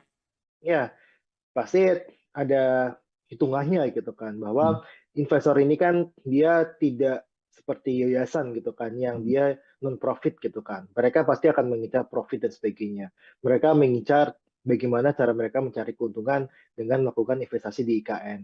Nah, kita lihat di IKN itu sudah ada pasarnya atau belum gitu kan. Let's say contohnya investor untuk tempat hiburan. Tempat hiburan di IKN gimana, ada pangsa pasarnya apa tidak gitu kan. Sedangkan kita tahu bahwa pemerintah lagi-lagi menunda untuk pemindahan ASN ke IKN. Kita dengar dari tahun lalu misalkan ataupun tahun 2023 itu sudah ada rencana untuk pemindahan IKN, ASN ke IKN gitu kan. Terus kemudian diundur lagi ke Februari tahun 2024, kemudian diundur lagi Juni 2024, mundur lagi September gitu kan, hingga hingga sekarang ditekankan tidak ada rencana untuk pemindahan IKN dalam jangka waktu tertentu gitu. Jadi tidak ada rencana lagi nih IKN akan pindah, Senin ini akan pindah ke IKN kapan gitu. Karena dari pemerintah memang dirasa belum siap infrastruktur di sana untuk ASN ini tempat tinggal, kemudian kalau kita lihat untuk pendidikan anak-anaknya, kesehatan anak-anaknya dan sebagainya, itu tidak ada yang mencukupi di situ. Karena itu masih sangat seperti hutan gitu kan. Dia ada bangunan megah di tengah hutan yang dia tidak ada penghuninya gitu. Nah, kita juga lihat sebenarnya Mas, bahwa ini sangat-sangat karena kontrak politik pasti sudah ada lah, karena ada undang-undang untuk pemindahan ibu kota Nusantara gitu kan, ibu kota negara dipindahkan ke IKN gitu kan. Dari sisi kontrak politik sudah ada, tapi dari sisi kontrak anggaran itu masih tanda tanya gitu kan. Makanya investor ini tidak mau nih untuk melakukan investasi di IKN karena tidak ada jaminan anggaran ke depan seperti apa untuk IKN ini, dan 20% dari total anggaran IKN yang sebesar 400 sekian triliun itu sudah hampir semuanya digunakan, dan ketika itu melebihi sudah pasti akan ada penolakan dari masyarakat. Ini yang saya rasa akhirnya menimbulkan keraguan investor untuk masuk ke IKN gitu kan. Dan juga kalau kita Mas Agung lihat ya, ini Jokowi sering sekali ya mengadakan rapat di IKN, terus kemudian 3 hari berkantor di IKN, terus kemudian malam-malam mengadakan inaugurasi di IKN dan sebagainya. Tapi kita tidak pernah nih melihat Prabowo berkantor ke IKN. Ini kan kontrak-kontrak politik yang memang pasti akan dijadikan acuan bagi investor untuk masuk ke IKN atau tidak gitu. Ketika tidak ada jaminan yang pasti dari pemerintah dari sisi anggaran, kontrak politik secara dengan eksekutifnya juga juga kita lihat ogah-ogahan untuk pindah ke IKN dan sebagainya, saya rasa ini akan semakin memundurkan niat investor itu untuk masuk ke IKN. Dan ini sudah saya sampaikan di tahun 2022, IKN ini berpotensi mangkraknya sangat besar dan bisa menjadi ya hambalang titik 2.0 ya kalau saya bilang ya, untuk yang program yang mangkrak di zamannya yang dilakukan oleh di zamannya Jokowi. Baik. Tadi ada mengatakan bahwa setiap presiden punya masing-masing punya andalan tersendiri. Kalau di era Jokowi, IKN. Seperti itu kalau di eranya Pak Prabowo, sekarang yang terkenal kan program makan bergizi gratis seperti itu, Bang Huda. Lalu mungkinkah keduanya ini bisa berjalan bersama atau memang harus ada yang dikorbankan salah satu, Bang, jika melihat kondisi pemerintahan yang sekarang? Ya, ini sedikit klarifikasi, kalau programnya Jokowi itu bukan hanya IKN ya, tapi Ya. ada dari sisi infrastruktur gitu kan. Karena kalau Hmm. kita lihat anggaran infrastruktur itu sangat besar, termasuk untuk infrastruktur di IKN. Nah, kita lihat berapa sih anggaran yang dibutuhkan oleh IKN gitu kan. Ada 400 sekian triliun. Kemudian berapa sih anggaran untuk program makan bergizi gratis gitu kan. Ini ada tahun ini aja anggarannya 70 triliun, bahkan ingin ditambah 100 triliun lagi gitu kan. Hmm. Kalau kita hitung yang untuk mencapai 100% itu membutuhkan angka di angka sekitar 300 triliun atau 240 sampai 300 triliun. Itu hanya untuk makan bergizi gratis tiap tahunnya. Nah, yang terjadi adalah ketika 100%, yang terjadi, yang kita prediksi, ini bisa meningkatkan defisit anggaran kita. Hmm. Defisit anggaran ke PDB itu sudah dipatok tidak boleh melebihi 3%. Hmm. Nah, ketika dilakukan tadi hanya untuk MBG saja, ketika 100%, ini akan meningkatkan untuk defisit anggaran terhadap PDB rasionya itu bisa melebihi dari 3%.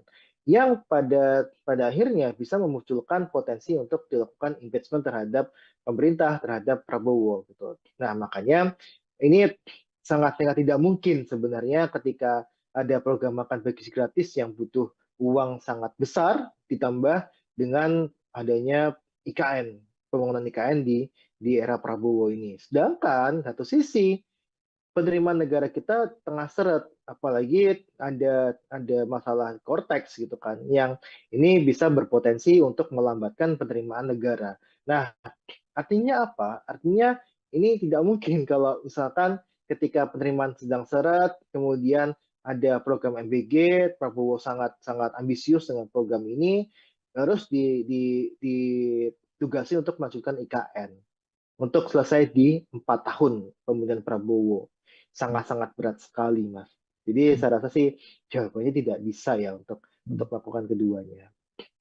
Baik, tapi ini sejumlah menteri Kabinet Merah Putih telah mengatakan, khususnya kemarin yang baru saja mengatakan Menteri Energi dan Sumber Daya Mineral Bang Huda Bahlil Lahadalia bahwa Prabowo akan pindah ke IKN tahun 2028. Begitu beliau mengatakan. Apakah Anda optimis ini terlaksana tepat waktu atau ini merupakan sesuatu yang dipaksakan dalam tanda kutip? Ya, itu hanya omong-omong saja, Mas Agung, sebenarnya. Kalau kita lihat ya, kita sudah mendengar lah bahwa tadi saya sampaikan saja, kita uh, di pemerintah gitu ya, pemerintah itu sudah mencanangkan ASN IKN akan pindah di Februari tahun 2024. Bahkan di 2023 juga sudah sampaikan. Sampai saat ini tidak ada satupun ASN yang dia pindah ke IKN. Kecuali yang badan otorita ya, saya nggak tahu itu statusnya ASN atau tidak gitu. Tapi tidak ada ASN yang pindah ke sana. Dan kemarin muncul untuk dari Badan Kepegawaian Negara ya, itu muncul surat bahwa pemindahan ASN ke IKN itu akan ditunda dalam jangka waktu yang tidak menentu. Artinya bisa tahun 2028, 2029, bahkan sampai tahun 2035 pun tidak dipindahkan. Itu bisa saja. Karena putusan suratnya seperti itu. Nah, ketika Bahlil mengatakan ini akan pindah tahun 2028, itu kan Bahlil juga mengatakan hal yang serupa, bahwa sudah ada 160 investor yang mau masuk ke IKN. Pada kenyataannya nggak ada.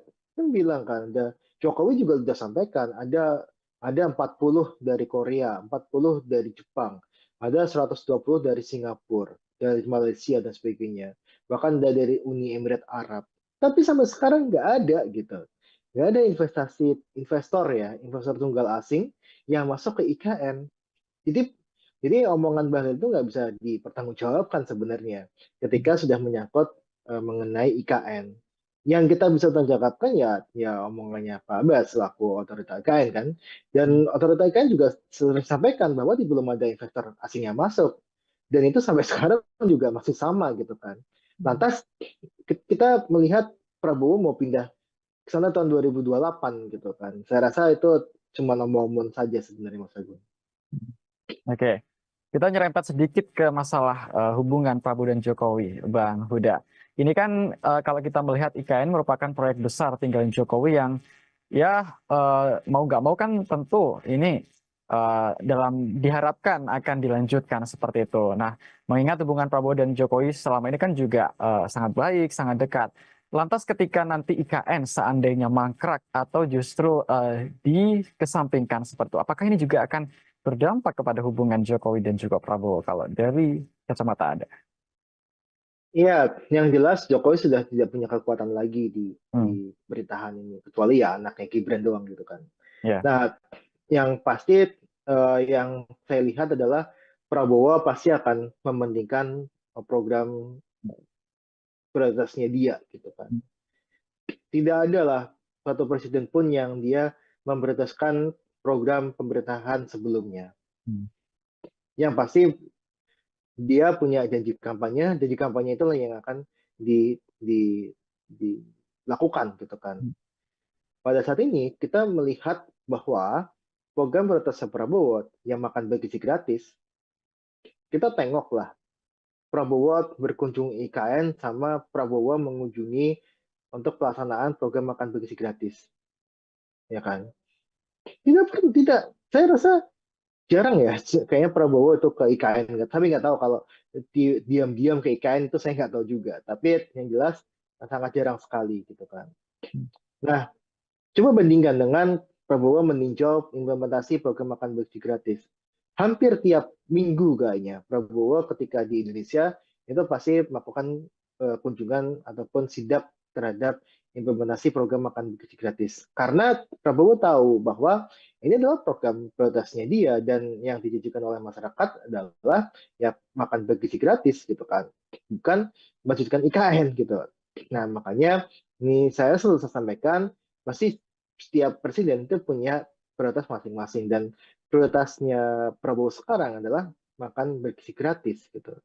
Nah, ini akan pasti akan membuat hubungan merenggang gitu kan. Karena saya tahu kalau Jokowi ketika di kepemimpinannya akhir-akhir kepemimpinan periode kedua itu sudah tidak memikirkan program lainnya selain menyelesaikan proyek-proyek di IKN.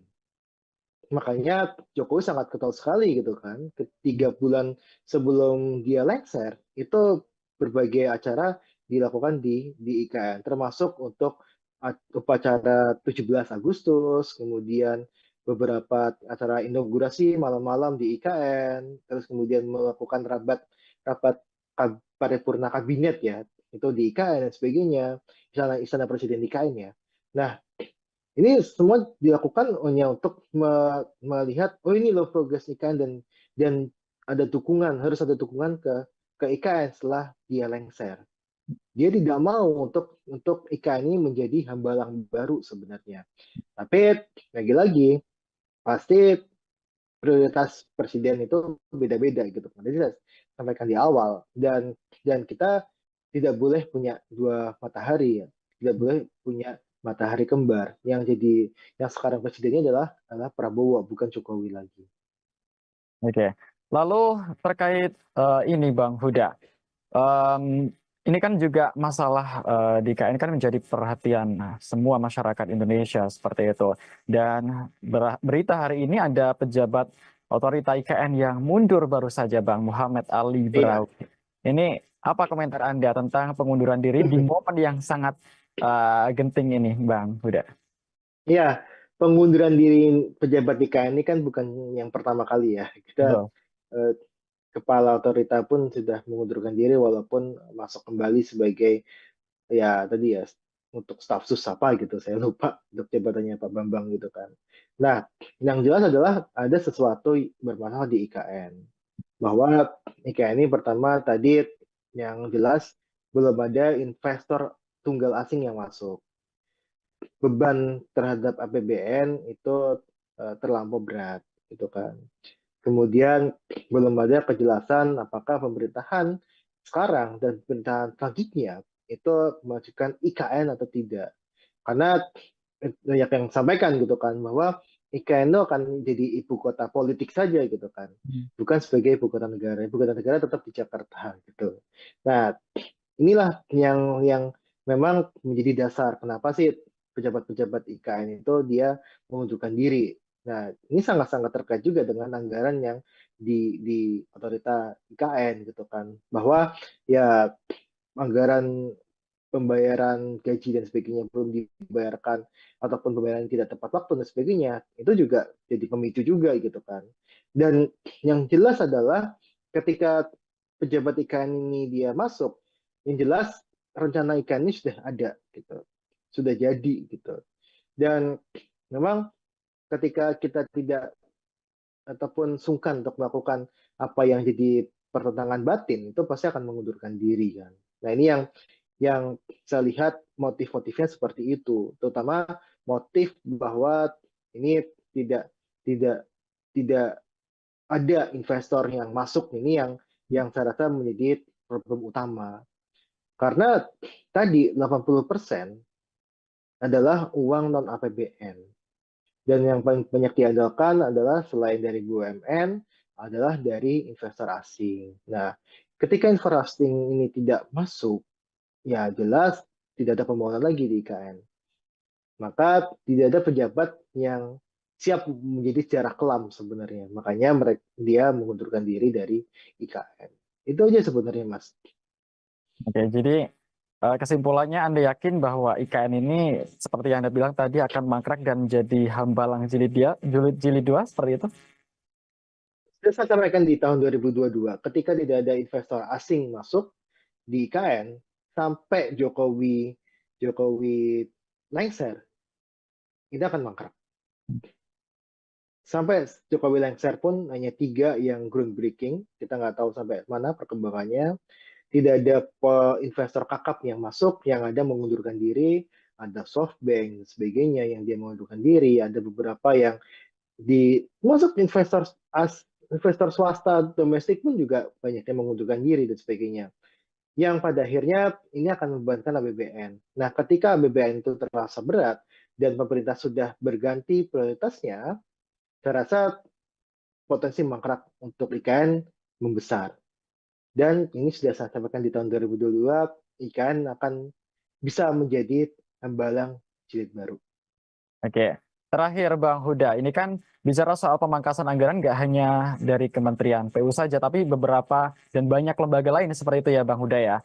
Oke, kalau menurut Anda ini sahkah atau wajar-wajar saja jika pemangkasan dilakukan mungkin secara besar-besaran demi program makan bergizi gratis yang menjadi program andalan Presiden kita saat ini, Presiden Prabowo Subianto? Ya, yang pasti tadi saya jelaskan di awal bahwa ada banyak program yang memang tidak memberikan efek besar terhadap masyarakat, terhadap ekonomi masyarakat. Ada program-program yang dia tidak follow the money. Artinya adalah programnya direncanakan secara ugal-ugalan, tidak direncanakan dengan baik gitu kan. Yang pada akhirnya ini hanya menjadi bajakan gitu kan. Nah, kita harus sadari itu pertama. Nah, yang kedua, ada juga program-program yang memang bermanfaat bagi masyarakat luas, bagi masyarakat, ekonomi masyarakat secara luas. Contohnya, program untuk yang dalam negeri, misalkan perjalanan dinas dalam negeri. Ini kan sesuatu yang dapat membantu dari sisi sektor hotel. Sektor hotel itu mempunyai multiplier efek kepada sektor-sektor lainnya. Misalkan sektor hotel, dia kan butuh untuk Telkom kan pasti kan ada telepon. Kemudian dia juga menyerap tenaga kerja. Kemudian belum kita hitung untuk bisnis penatu ya, bisnis binatu sorry, yang bisnis laundry ya, bisnis laundry yang memang yang itu pasti akan terdampak juga. Belum lagi penyediaan amenities seperti sandal hotel dan sebagainya, itu yang pasti akan terdampak dan sebagainya lah ya. Jadi multiplier-nya cukup besar. Nah, ini yang harus dilihat sama Prabowo dan tim adalah bagaimana mengklasifikasikan untuk program-program yang dia berdampak ke masyarakat luas dan mana program yang tidak berdampak kepada masyarakat luas. Dan ketika mereka atau program itu tidak berdampak pada masyarakat secara luas, ya itu patut dievaluasi, patut diefisiensikan, patut dihapuskan. Tapi untuk yang program-program yang dia berdampak luas, patut kita keep atau patut kita tetap laksanakan, tidak dilakukan pemangkasan anggaran. Makanya ini yang kita sampaikan gitu kan. Nah, apakah ini bisa untuk makan bergizi gratis gitu kan? Ya sudah pasti akan mengarahnya ke sana. Ada 2 sebenarnya hipotesa saya. Untuk makan bergizi gratis atau memang pemerintah tidak punya uang gitu. Jadi ya ya udah makan bergizi gratis tetap 71 triliun penghematannya karena memang tidak punya uang gitu. Tidak punya uang, pemerintah ini penerimaan negara cukup berat gitu kan.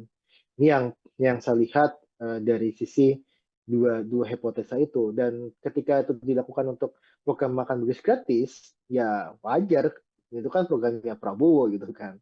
Ya itu hak prerogatif presiden gitu. Nah, ini yang tapi saya dengar kan di DPR juga tengah dibahas gitu kan. Ada beberapa anggaran yang memang harus dilakukan efisiensi, ada yang harus ditahan. Kalau dari kemudian PU gitu kan, itu ada irigasi yang memang ditentang sama beberapa anggota DPR untuk dihilangkan karena ini akan menyangkut kepada petani kita, kepada ketahanan pangan kita. Jadi ada beberapa anggaran yang nampaknya harus diteliti lebih lanjut, Mas Agung. Oke, kita berharap bersama-sama ya Bang ya, semoga pemerintah bijak dalam mengambil keputusan apapun itu baik Amin. terkait IKN maupun program-program lainnya. Dan terkait dengan mangkrak atau tidaknya IKN, kita lihat bersama ya Bang ya, nanti biar waktu yang akan menguji apakah benar Iya, proyek tinggalan Presiden Jokowi ini akan menjadi hambalang jilid 2 atau akan iya, berlanjut. Kita nggak iya. akan tahu. Apakah ini bisa untuk makan bergizi gratis gitu kan? Ya sudah pasti akan mengarahnya ke sana. Ada dua sebenarnya hipotesa saya. Untuk makan bergizi gratis atau memang pemerintah tidak punya uang. Defisit anggaran ke PDB itu sudah dipatok tidak boleh melebihi 3%. Nah, ketika dilakukan tadi hanya untuk MBG saja, ketika 100%, ini akan meningkatkan untuk defisit anggaran terhadap PDB rasionya itu bisa melebihi dari 3%. Ini tidak mungkin kalau misalkan ketika penerimaan sedang seret, kemudian ada program MBG, Prabowo sangat sangat ambisius dengan program ini, terus ditugasi untuk melanjutkan IKN untuk selesai di 4 tahun pemerintahan Prabowo. Selamat malam, saudara. Anda menyaksikan Tribun News on Focus bersama saya, Agung Laksono. Pembangunan Ibu Kota Nusantara atau IKN kembali menjadi sorotan di tengah kebijakan efisiensi anggaran Presiden Prabowo Subianto. Pasalnya, Kementerian Pekerjaan Umum yang bertanggung jawab atas proyek IKN mengalami pemangkasan anggaran sebesar 81 triliun rupiah pada tahun 2025. Akankah proyek tinggalan Presiden Jokowi ini tetap berlanjut atau justru mangkrak seperti yang dikhawatirkan banyak pihak? Kita akan bahas bersama Direktur Ekonomi Selios Nailul Huda. Kita sapa terlebih dahulu. Halo, apa kabar Bang Huda? Halo Mas Agung, Alhamdulillah kabar saya baik. Semoga Mas Agung dan tim baik-baik juga. Alhamdulillah, kabar baik juga Bang Huda. Oke, sebagai pengantar, apa komentar Anda soal pemangkasan anggaran 81 triliun rupiah di Kementerian PU Bang Huda? Ini jumlah yang wajarkah atau justru tidak masuk akal menurut Anda? Iya, yang pertama seperti ini, bahwa kita masih, ya kita harus mengakui lah ya, bahwa ada anggaran-anggaran yang memang anggaran siluman gitu kan, atau anggaran yang seharusnya itu tidak membutuhkan anggaran besar, ternyata dianggarkannya cukup besar dan sebagainya. Kemudian ada anggaran-anggaran untuk infrastruktur yang dia tidak berdampak positif terhadap ekonomi masyarakat, tapi masih dianggarkan dan sebagainya. Nah, kita harus sadari itu. Nah, maka ini langkah pemangkasan anggaran itu langkah yang bijak ketika yang dipangkas itu benar-benar anggaran yang memang tadi anggaran Suleman dan sebagainya. Tapi ada juga anggaran-anggaran yang memang masih dibutuhkan oleh masyarakat banyak gitu kan. Seperti contohnya kalau kita bedah di paparannya Kemen PU, Kemen PU ya, yang banyak beredar di media sosial bahwa ada pemangkasan anggaran di irigasi, pemeliharaan jalan dan sebagainya, yang justru itu dibutuhkan oleh masyarakat. Seperti apa membutuhkannya? Irigasi aja misalkan kita melihat ada pemangkasan irigasi, anggaran irigasi yang justru akan memperberat program pemerintah untuk mencapai ketahanan pangan. Karena irigasi ini kan salah satu faktor penting untuk pangan kita gitu kan, pertanian kita gitu kan. Ketika ini diganggu anggarannya, otomatis sebenarnya irigasi untuk padi kita, pertanian kita akan terganggu. Ini yang akan menyebabkan untuk ketahanan pangan akan terancam. Nah, tapi ada anggaran-anggaran yang memang patut dievaluasi. Salah satu contohnya memang yang kita dorong adalah evaluasi anggaran untuk ibu kota Nusantara, nah, ibu kota negara.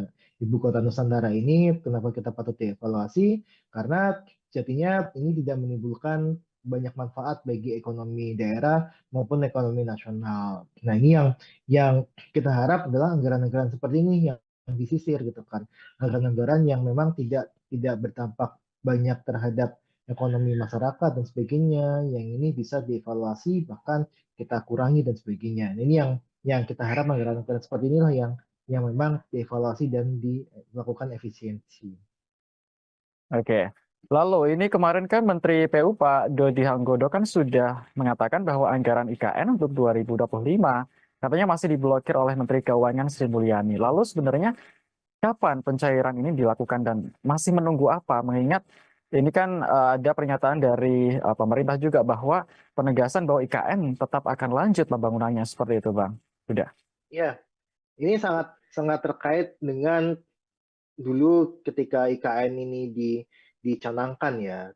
Terus kemudian memerlukan anggaran hingga 400 sekian triliun. Nah, terus kemudian pemerintah sampaikan pada saat itu bahwa anggaran dari APBN hanya 20%. Kita hitung hanya 90 triliun. Dan di tahun 2024 itu sebenarnya sudah banyak terpakai hingga 70 triliun lebih gitu kan. Dan saya rasa ini ketika mau ada lagi anggaran untuk IKN di tahun 2025, ini pasti akan memberatkan. Terlebih kalau kita lihat sebenarnya ini kan anggaran IKN yang begitu besar dan multi years ya, katakan sama pemerintah sebelumnya gitu kan. Anggaran ini multi year dan sebagainya justru akan memberikan beban fiskal yang cukup berat bagi pemerintah selanjutnya, dalam hal ini pemerintahan Prabowo, maka ini akan jadi beban berat bagi Prabowo kelak untuk bisa menjalankan program-program andalannya. Nah, kita juga nggak bisa memungkiri juga bahwa setiap presiden itu pasti punya prioritas anggaran atau program prioritasnya masing-masing gitu kan. Kita tahu Jokowi itu sudah mencanangkan pindah ibu kota dan sebagainya, maka ini jadi prioritas Jokowi ketika menjabat untuk menggelontorkan uang sebanyak mungkin ke IKN. Nah, tapi Prabowo itu punya prioritas makan bergizi gratis gitu kan, di mana program ini pasti akan menjadi program yang bisa dibilang akan di backup sepenuhnya oleh Prabowo. Berapapun anggarannya itu pasti akan diusahakan oleh Prabowo. Nah, inilah yang saya sebutkan, pasti ada masanya masing-masing, ada programnya masing-masing setiap presiden gitu. Nah, ini yang kita lihat ketika IKN ini anggaran diblokir dan sebagainya, ya ini salah satu cara Prabowo untuk bisa memberikan banyak anggaran kepada program prioritas miliknya gitu, seperti program makan gizi gratis dan sebagainya. Nah, ini sudah kita sampaikan sebenarnya di awal, ini ketika IKN ini dibangun harus ada pendekatan kepada investasi yang dilakukan oleh investor, terutama untuk investor tunggal dari luar negeri, yang hingga saat ini saya rasa masih cukup minim, bahkan hanya 3 gitu kan yang sudah masuk, satu dari China, satu dari Rusia, dan satu dari Australia. Walaupun ketiganya juga hanya saya dengar cuma groundbreaking saja gitu kan, tidak ada kelanjutan pembangunan di sana gitu. Jadi ini yang saya lihat harusnya ada pembagian beban kepada investor, dan ini adalah salah satu dosa gitu ya, kesalahan yang cukup besar juga yang dilakukan oleh pemerintah sebelumnya, yang mengatakan investor sudah mengantri dan sebagainya, yang pada akhirnya hingga saat ini kita tidak melihat investor tersebut ada di IKN. Oke, kalau menurut analisis dari Bang Huda, apa sebenarnya yang menyebabkan para investor asing ini kurang begitu melirik IKN, Bang? Apa sebenarnya ketakutan apa yang mungkin ada di pihak mereka sehingga menjadi untuk berinvestasi di IKN ini perlu pertimbangan yang sangat berat seperti itu? Apa analisis Anda? Ya, pasti ada hitungannya gitu kan, bahwa investor ini kan dia tidak seperti yayasan gitu kan, yang dia non profit gitu kan. Mereka pasti akan mengincar profit dan sebagainya. Mereka mengincar bagaimana cara mereka mencari keuntungan dengan melakukan investasi di IKN. Nah, kita lihat di IKN itu sudah ada pasarnya atau belum gitu kan. Let's say contohnya investor untuk tempat hiburan. Tempat hiburan di IKN gimana, ada pangsa pasarnya apa tidak gitu kan. Sedangkan kita tahu bahwa pemerintah lagi-lagi menunda untuk pemindahan ASN ke IKN. Kita dengar dari tahun lalu misalkan ataupun tahun 2023 itu sudah ada rencana untuk pemindahan IKN, ASN ke IKN gitu kan. Terus kemudian diundur lagi ke Februari tahun 2024, kemudian diundur lagi Juni 2024, mundur lagi September gitu kan. Hingga sekarang ditekankan tidak ada rencana untuk pemindahan IKN dalam jangka waktu tertentu gitu. Jadi tidak ada rencana lagi nih IKN akan pindah, ASN ini akan pindah ke IKN kapan gitu. Karena dari pemerintah memang dirasa belum siap infrastruktur di sana untuk ASN ini tempat tinggal, kemudian kalau kita lihat untuk pendidikan anak-anaknya, kesehatan anak-anaknya dan sebagainya, itu tidak ada yang mencukupi di situ. Karena itu masih sangat seperti hutan gitu kan. Dia ada bangunan megah di tengah hutan yang dia tidak ada penghuninya gitu. Nah, kita juga lihat sebenarnya Mas, bahwa ini sangat-sangat, karena kontrak politik pasti sudah ada lah, karena ada undang-undang untuk pemindahan ibu kota Nusantara gitu kan, ibu kota negara dipindahkan ke IKN gitu kan. Dari sisi kontrak politik udah ada, tapi dari sisi kontrak anggaran itu masih tanda tanya gitu kan. Makanya investor ini tidak tidak mau nih untuk melakukan investasi di IKN karena tidak ada jaminan anggaran ke depan seperti apa untuk IKN ini, dan 20% dari total anggaran IKN yang sebesar 400 sekian triliun itu sudah hampir semuanya digunakan, dan ketika itu melebihi sudah pasti akan ada penolakan dari masyarakat. Ini yang saya rasa akhirnya menimbulkan keraguan investor untuk masuk ke IKN gitu kan. Dan juga kalau kita Mas Agung lihat ya, ini Jokowi sering sekali ya mengadakan rapat di IKN, terus kemudian 3 hari berkantor di IKN, terus kemudian malam-malam mengadakan inaugurasi di IKN dan sebagainya. Tapi kita tidak pernah nih melihat Prabowo berkantor ke IKN. Ini kan kontrak-kontrak politik yang memang pasti akan dijadikan acuan bagi investor untuk masuk ke IKN atau tidak gitu. Ketika tidak ada jaminan yang pasti dari pemerintah dari sisi anggaran, kontrak politik secara dengan eksekutifnya juga juga kita lihat ogah-ogahan untuk pindah ke IKN dan sebagainya, saya rasa ini akan semakin memundurkan niat investor itu untuk masuk ke IKN.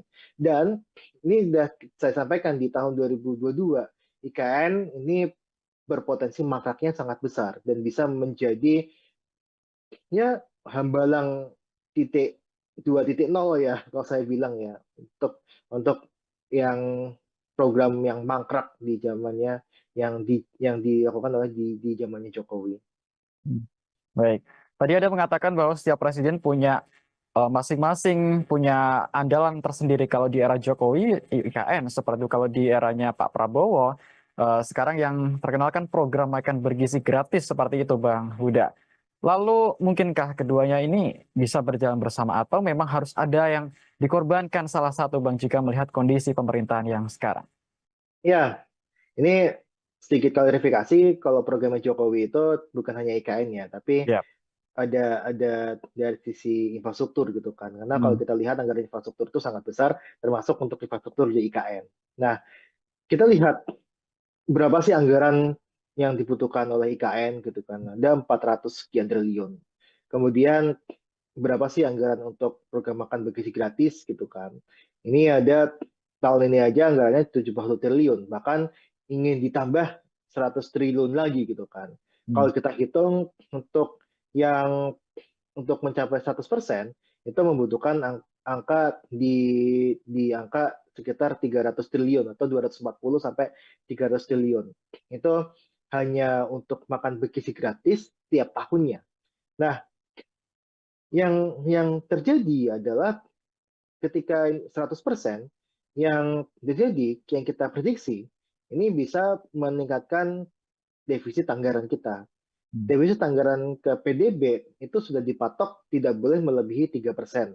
Hmm. Nah, ketika dilakukan tadi hanya untuk MBG saja, ketika 100%, ini akan meningkatkan untuk defisit anggaran terhadap PDB, rasionya itu bisa melebihi dari 3%. Yang pada akhirnya bisa memunculkan potensi untuk dilakukan impeachment terhadap pemerintah, terhadap Prabowo gitu. Nah, makanya ini sangat tidak mungkin sebenarnya ketika ada program makan bergizi gratis yang butuh uang sangat besar ditambah dengan adanya IKN, pembangunan IKN di era Prabowo ini. Sedangkan satu sisi penerimaan negara kita tengah seret, apalagi ada masalah Cortex gitu kan, yang ini bisa berpotensi untuk melambatkan penerimaan negara. Nah, artinya apa? Artinya ini tidak mungkin kalau misalkan ketika penerimaan sedang seret, kemudian ada program MBG, Prabowo sangat sangat ambisius dengan program ini, terus ditugasi untuk melanjutkan IKN untuk selesai di 4 tahun pemerintahan Prabowo. Sangat-sangat berat sekali, Mas. Jadi saya rasa sih jawabannya tidak bisa ya untuk melakukan keduanya. Baik. Tapi ini sejumlah menteri Kabinet Merah Putih telah mengatakan Khususnya kemarin yang baru saja mengatakan Menteri Energi dan Sumber Daya Mineral Bang Huda Bahlil Lahadalia bahwa Prabowo akan pindah ke IKN tahun 2028. Begitu beliau mengatakan. Apakah Anda optimis ini terlaksana tepat waktu atau ini merupakan sesuatu yang dipaksakan dalam tanda kutip? Ya, itu hanya omong-omong saja, Mas Agung, sebenarnya. Kalau kita lihat ya, kita sudah mendengar lah bahwa tadi saya sampaikan saja, kita eh, di pemerintah gitu ya, pemerintah itu sudah mencanangkan ASN IKN akan pindah di Februari tahun 2024. Bahkan Hmm. di 2023 juga sudah sampaikan. Sampai saat ini tidak ada satupun ASN yang dia pindah ke IKN. Kecuali yang badan otorita ya, saya nggak tahu itu statusnya ASN atau tidak gitu. Tapi tidak ada ASN yang pindah ke sana. Dan kemarin muncul untuk dari Badan Kepegawaian Negara ya, itu muncul surat bahwa pemindahan ASN ke IKN itu akan ditunda dalam jangka waktu yang tidak menentu. Artinya bisa tahun 2028, 2029, bahkan sampai tahun 2035 pun tidak dipindahkan. Itu bisa saja. Karena putusan suratnya seperti itu. Nah, ketika Bahlil mengatakan ini akan pindah tahun 2028, itu kan Bahlil juga mengatakan hal yang serupa, bahwa sudah ada 160 investor yang mau masuk ke IKN. Pada kenyataannya nggak ada.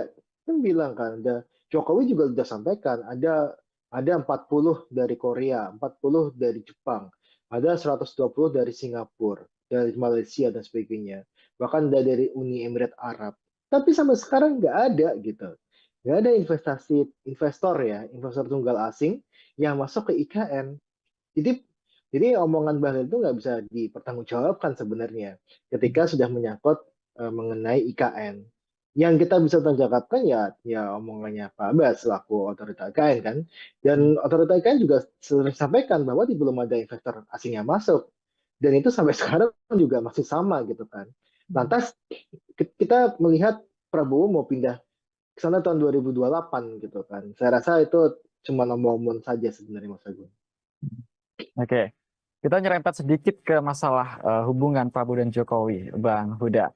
Ini kan kalau kita melihat IKN merupakan proyek besar tinggalin Jokowi yang ya mau nggak mau kan tentu ini dalam diharapkan akan dilanjutkan seperti itu. Nah, mengingat hubungan Prabowo dan Jokowi selama ini kan juga sangat baik, sangat dekat. Lantas ketika nanti IKN seandainya mangkrak atau justru dikesampingkan seperti itu, apakah ini juga akan berdampak kepada hubungan Jokowi dan juga Prabowo kalau dari kacamata Anda? Iya, yang jelas Jokowi sudah tidak punya kekuatan lagi di Hmm, pemerintahan ini, kecuali ya anaknya Gibran doang gitu kan. ya. Nah, yang pasti yang saya lihat adalah Prabowo pasti akan mementingkan program prioritasnya dia gitu kan. Tidak ada lah satu presiden pun yang dia memprioritaskan program pemerintahan sebelumnya.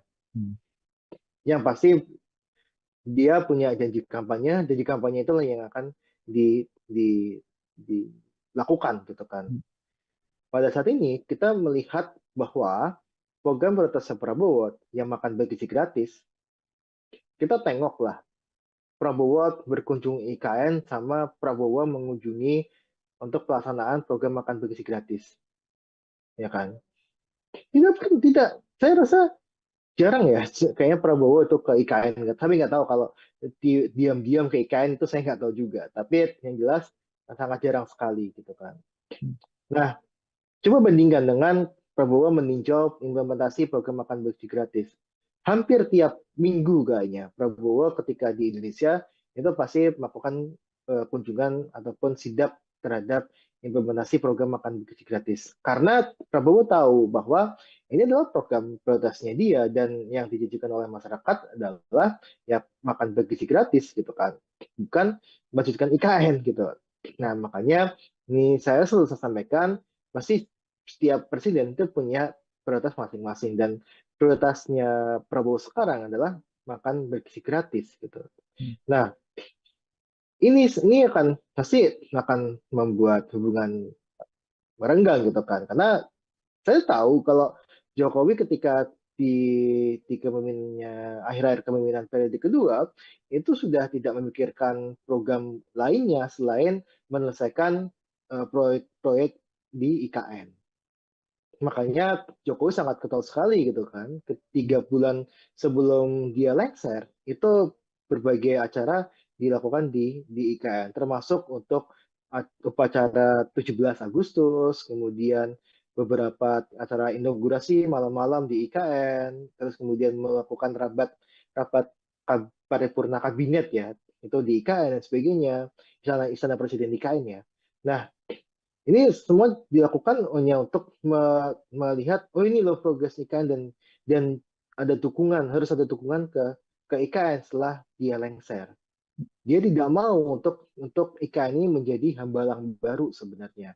Tapi lagi-lagi pasti prioritas presiden itu beda-beda gitu. Jadi saya sampaikan di awal dan kita tidak boleh punya dua matahari ya. Tidak boleh punya matahari kembar. Yang sekarang presidennya adalah Prabowo bukan Jokowi lagi. Oke. Lalu terkait ini Bang Huda, Em, ini kan juga masalah di IKN kan menjadi perhatian semua masyarakat Indonesia seperti itu. Dan berita hari ini ada pejabat otorita IKN yang mundur baru saja, Bang Muhammad Ali Iya. Brawi. Ini apa komentar Anda tentang pengunduran diri di momen yang sangat genting ini, Bang Huda? Iya, pengunduran diri pejabat IKN ini kan bukan yang pertama kali ya. Kita Betul. eh, kepala otorita pun sudah mengundurkan diri walaupun masuk kembali sebagai ya tadi ya untuk staf sus apa gitu saya lupa untuk jabatannya Pak Bambang gitu kan. Nah, yang jelas adalah ada sesuatu bermasalah di IKN bahwa IKN ini pertama tadi yang jelas belum ada investor tunggal asing yang masuk. Beban terhadap APBN itu terlampau berat gitu kan. Kemudian belum ada kejelasan apakah pemerintahan sekarang dan pemerintahan selanjutnya itu mengajukan IKN atau tidak. Karena banyak yang sampaikan gitu kan bahwa IKN itu akan jadi ibu kota politik saja gitu kan, bukan sebagai ibu kota negara. Ibu kota negara tetap di Jakarta gitu. Nah, inilah yang memang menjadi dasar kenapa sih pejabat-pejabat IKN itu dia mengundurkan diri. Nah, ini sangat-sangat terkait juga dengan anggaran yang di otorita IKN gitu kan, bahwa ya anggaran pembayaran gaji dan sebagainya belum dibayarkan ataupun pembayaran tidak tepat waktu dan sebagainya itu juga jadi pemicu juga gitu kan. Dan yang jelas adalah ketika pejabat IKN ini dia masuk, yang jelas rencana IKN ini sudah ada gitu, sudah jadi gitu. Dan memang ketika kita tidak ataupun sungkan untuk melakukan apa yang jadi pertentangan batin itu pasti akan mengundurkan diri kan. Nah ini yang saya lihat motif-motifnya seperti itu, terutama motif bahwa ini tidak tidak tidak ada investor yang masuk ini yang saya rasa menjadi problem utama. Karena tadi 80% adalah uang non APBN.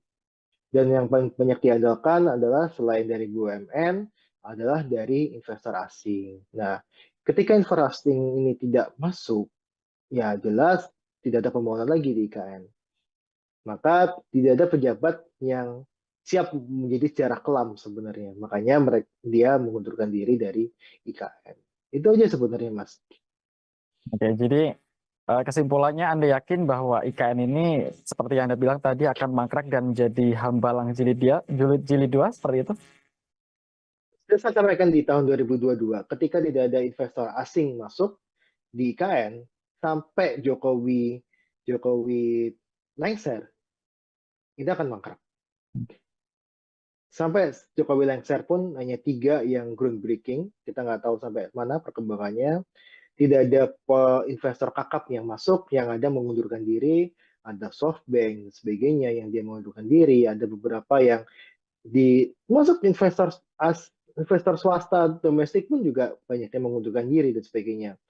Yang pada akhirnya ini akan membebankan APBN. Nah, ketika APBN itu terasa berat dan pemerintah sudah berganti prioritasnya, saya rasa potensi mangkrak untuk IKN membesar. Dan ini sudah saya sampaikan di tahun 2022, IKN akan bisa menjadi hambalang jilid baru. Oke, terakhir Bang Huda, ini kan bicara soal pemangkasan anggaran nggak hanya dari Kementerian PU saja, tapi beberapa dan banyak lembaga lain seperti itu ya Bang Huda ya. Oke, kalau menurut Anda ini sahkah atau wajar-wajar saja jika pemangkasan dilakukan mungkin secara besar-besaran demi program makan bergizi gratis yang menjadi program andalan Presiden kita saat ini, Presiden Prabowo Subianto?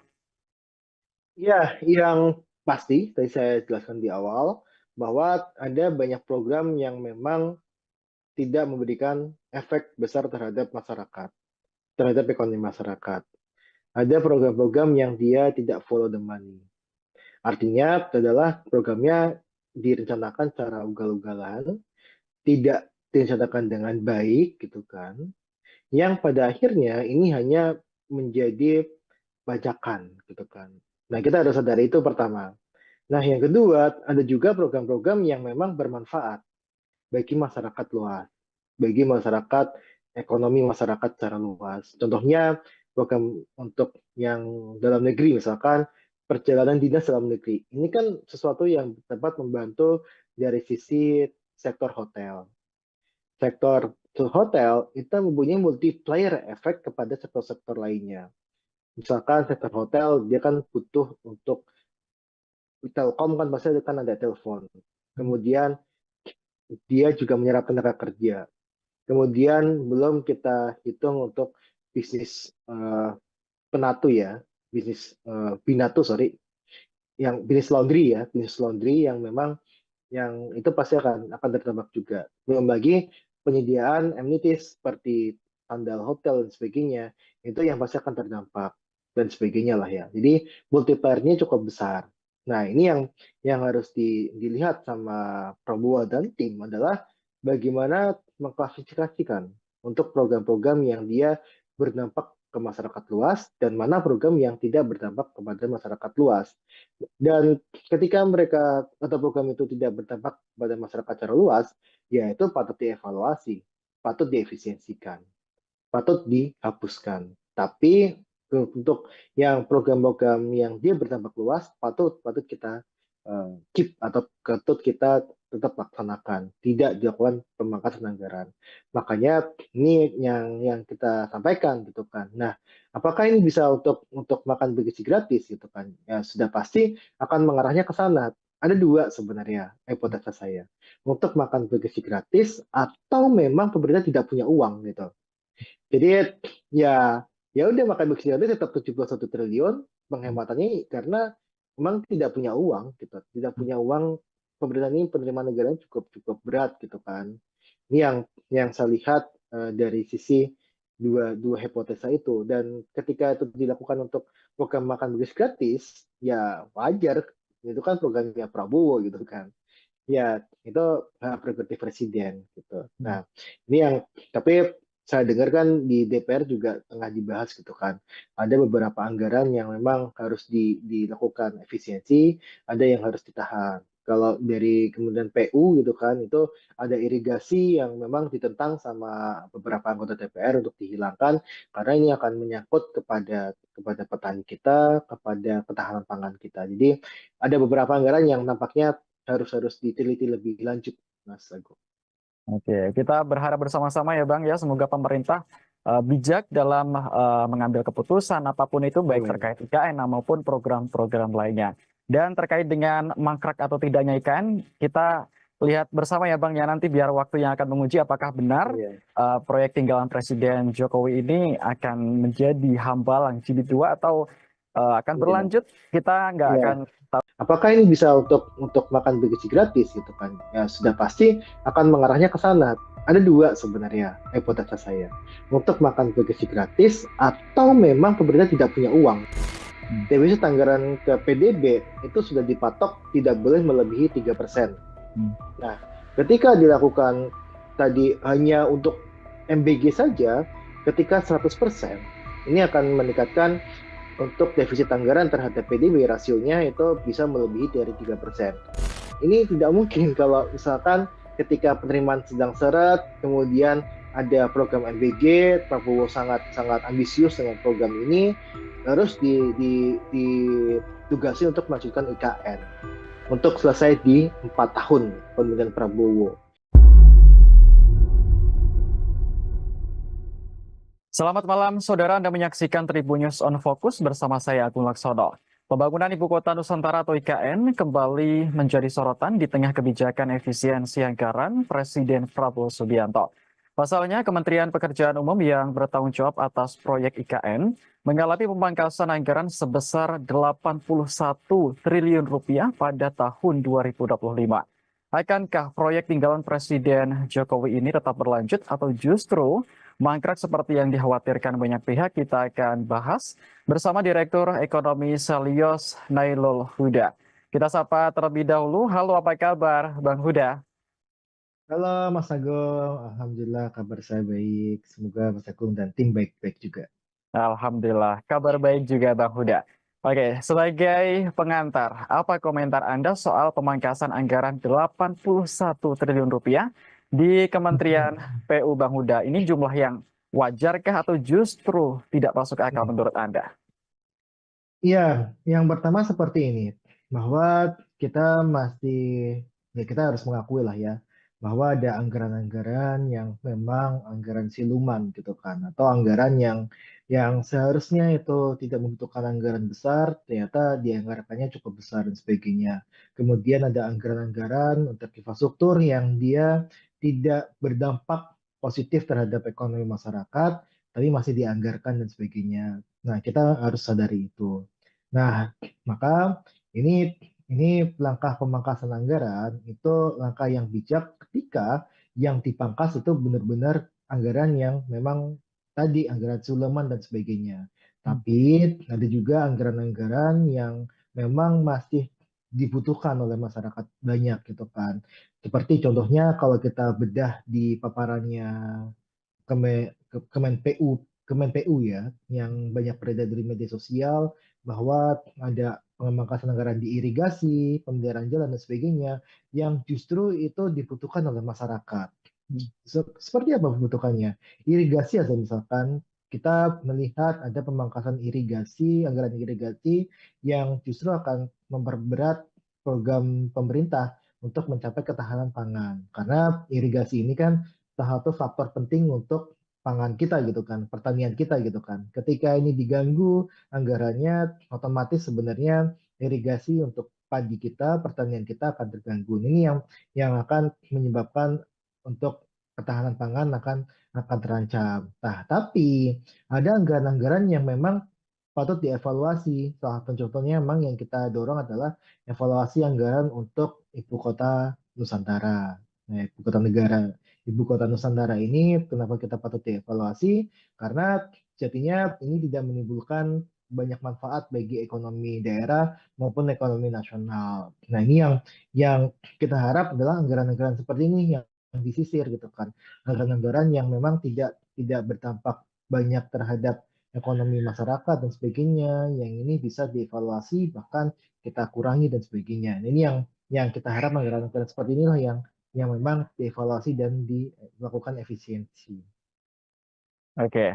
Lalu ini kemarin kan Menteri PU Pak Dodi Hanggodo kan sudah mengatakan bahwa anggaran IKN untuk 2025 katanya masih diblokir oleh Menteri Keuangan Sri Mulyani. Lalu sebenarnya kapan pencairan ini dilakukan dan masih menunggu apa? Mengingat ini kan ada pernyataan dari pemerintah juga bahwa penegasan bahwa IKN tetap akan lanjut pembangunannya seperti itu, Bang. Sudah.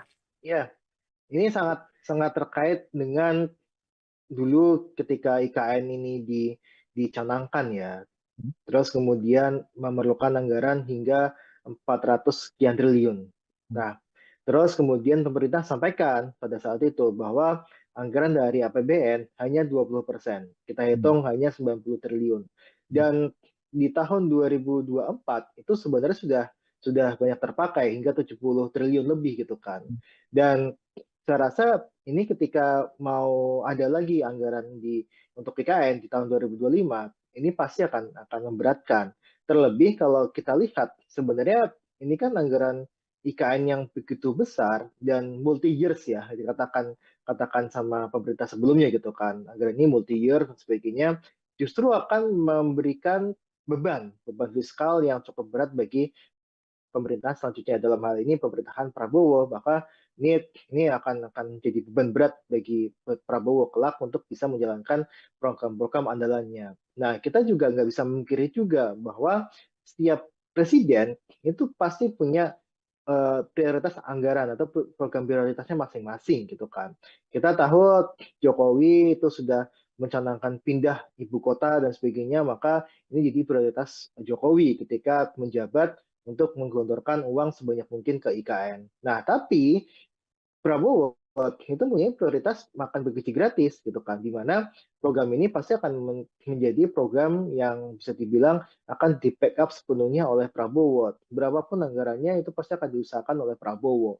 Nah, inilah yang saya sebutkan, pasti ada masanya masing-masing, ada programnya masing-masing setiap presiden gitu. Nah, ini yang kita lihat ketika IKN ini anggaran diblokir dan sebagainya, ya ini salah satu cara Prabowo untuk bisa memberikan banyak anggaran kepada program prioritas miliknya gitu, seperti program makan gizi gratis dan sebagainya. Nah, ini sudah kita sampaikan sebenarnya di awal, ini ketika IKN ini dibangun harus ada pendekatan kepada investasi yang dilakukan oleh investor, terutama untuk investor tunggal dari luar negeri, yang hingga saat ini saya rasa masih cukup minim, bahkan hanya 3 gitu kan yang sudah masuk, satu dari China, satu dari Rusia, dan satu dari Australia. Walaupun ketiganya juga hanya saya dengar cuma groundbreaking saja gitu kan, tidak ada kelanjutan pembangunan di sana gitu. Jadi ini yang saya lihat harusnya ada pembagian beban kepada investor, dan ini adalah salah satu dosa gitu ya, kesalahan yang cukup besar juga yang dilakukan oleh pemerintah sebelumnya, yang mengatakan investor sudah mengantri dan sebagainya, yang pada akhirnya hingga saat ini kita tidak melihat investor tersebut ada di IKN. Oke, kalau menurut analisis dari Bang Huda, apa sebenarnya yang menyebabkan para investor asing ini kurang begitu melirik IKN, Bang? Apa sebenarnya ketakutan apa yang mungkin ada di pihak mereka sehingga menjadi untuk berinvestasi di IKN ini perlu pertimbangan yang sangat berat seperti itu? Apa analisis Anda? Ya, pasti ada hitungannya gitu kan, bahwa investor ini kan dia tidak seperti yayasan gitu kan, yang dia non profit gitu kan. Mereka pasti akan mengincar profit dan sebagainya. Mereka mengincar bagaimana cara mereka mencari keuntungan dengan melakukan investasi di IKN. Nah, kita lihat di IKN itu sudah ada pasarnya atau belum gitu kan. Let's say contohnya investor untuk tempat hiburan. Tempat hiburan di IKN gimana, ada pangsa pasarnya apa tidak gitu kan. Sedangkan kita tahu bahwa pemerintah lagi-lagi menunda untuk pemindahan ASN ke IKN. Kita dengar dari tahun lalu misalkan ataupun tahun 2023 itu sudah ada rencana untuk pemindahan IKN, ASN ke IKN gitu kan. Terus kemudian diundur lagi ke Februari tahun 2024, kemudian diundur lagi Juni 2024, mundur lagi September gitu kan. Hingga sekarang ditekankan tidak ada rencana untuk pemindahan IKN dalam jangka waktu tertentu gitu. Jadi tidak ada rencana lagi nih IKN akan pindah, ASN ini akan pindah ke IKN kapan gitu. Karena dari pemerintah memang dirasa belum siap infrastruktur di sana untuk ASN ini tempat tinggal, kemudian kalau kita lihat untuk pendidikan anak-anaknya, kesehatan anak-anaknya dan sebagainya, itu tidak ada yang mencukupi di situ. Karena itu masih sangat seperti hutan gitu kan. Dia ada bangunan megah di tengah hutan yang dia tidak ada penghuninya gitu. Nah, kita juga lihat sebenarnya Mas, bahwa ini sangat-sangat, karena kontrak politik pasti sudah ada lah, karena ada undang-undang untuk pemindahan ibu kota Nusantara gitu kan, ibu kota negara dipindahkan ke IKN gitu kan. Dari sisi kontrak politik sudah ada, tapi dari sisi kontrak anggaran itu masih tanda tanya gitu kan. Makanya investor ini tidak mau nih untuk melakukan investasi di IKN karena tidak ada jaminan anggaran ke depan seperti apa untuk IKN ini, dan 20% dari total anggaran IKN yang sebesar 400 sekian triliun itu sudah hampir semuanya digunakan, dan ketika itu melebihi sudah pasti akan ada penolakan dari masyarakat. Ini yang saya rasa akhirnya menimbulkan keraguan investor untuk masuk ke IKN gitu kan. Dan juga kalau kita Mas Agung lihat ya, ini Jokowi sering sekali ya mengadakan rapat di IKN, terus kemudian 3 hari berkantor di IKN, terus kemudian malam-malam mengadakan inaugurasi di IKN dan sebagainya. Tapi kita tidak pernah nih melihat Prabowo berkantor ke IKN. Ini kan kontrak-kontrak politik yang memang pasti akan dijadikan acuan bagi investor untuk masuk ke IKN atau tidak gitu. Ketika tidak ada jaminan yang pasti dari pemerintah dari sisi anggaran, kontrak politik secara dengan eksekutifnya juga juga kita lihat ogah-ogahan untuk pindah ke IKN dan sebagainya, saya rasa ini akan semakin memundurkan niat investor itu untuk masuk ke IKN. Dan ini sudah saya sampaikan di tahun 2022, IKN ini berpotensi mangkraknya sangat besar dan bisa menjadi ya hambalang titik 2.0 ya kalau saya bilang ya untuk yang program yang mangkrak di zamannya yang dilakukan oleh di zamannya Jokowi. Baik. Tadi ada mengatakan bahwa setiap presiden punya masing-masing punya andalan tersendiri. Kalau di era Jokowi, IKN, seperti itu. Kalau di eranya Pak Prabowo, sekarang yang terkenal kan program makan bergizi gratis seperti itu, Bang Huda. Lalu mungkinkah keduanya ini bisa berjalan bersama atau memang harus ada yang dikorbankan salah satu, Bang, jika melihat kondisi pemerintahan yang sekarang? Ya, ini sedikit klarifikasi kalau programnya Jokowi itu bukan hanya IKN ya, tapi Ya. ada dari sisi infrastruktur gitu kan. Karena kalau Hmm. kita lihat anggaran infrastruktur itu sangat besar, termasuk untuk infrastruktur di IKN.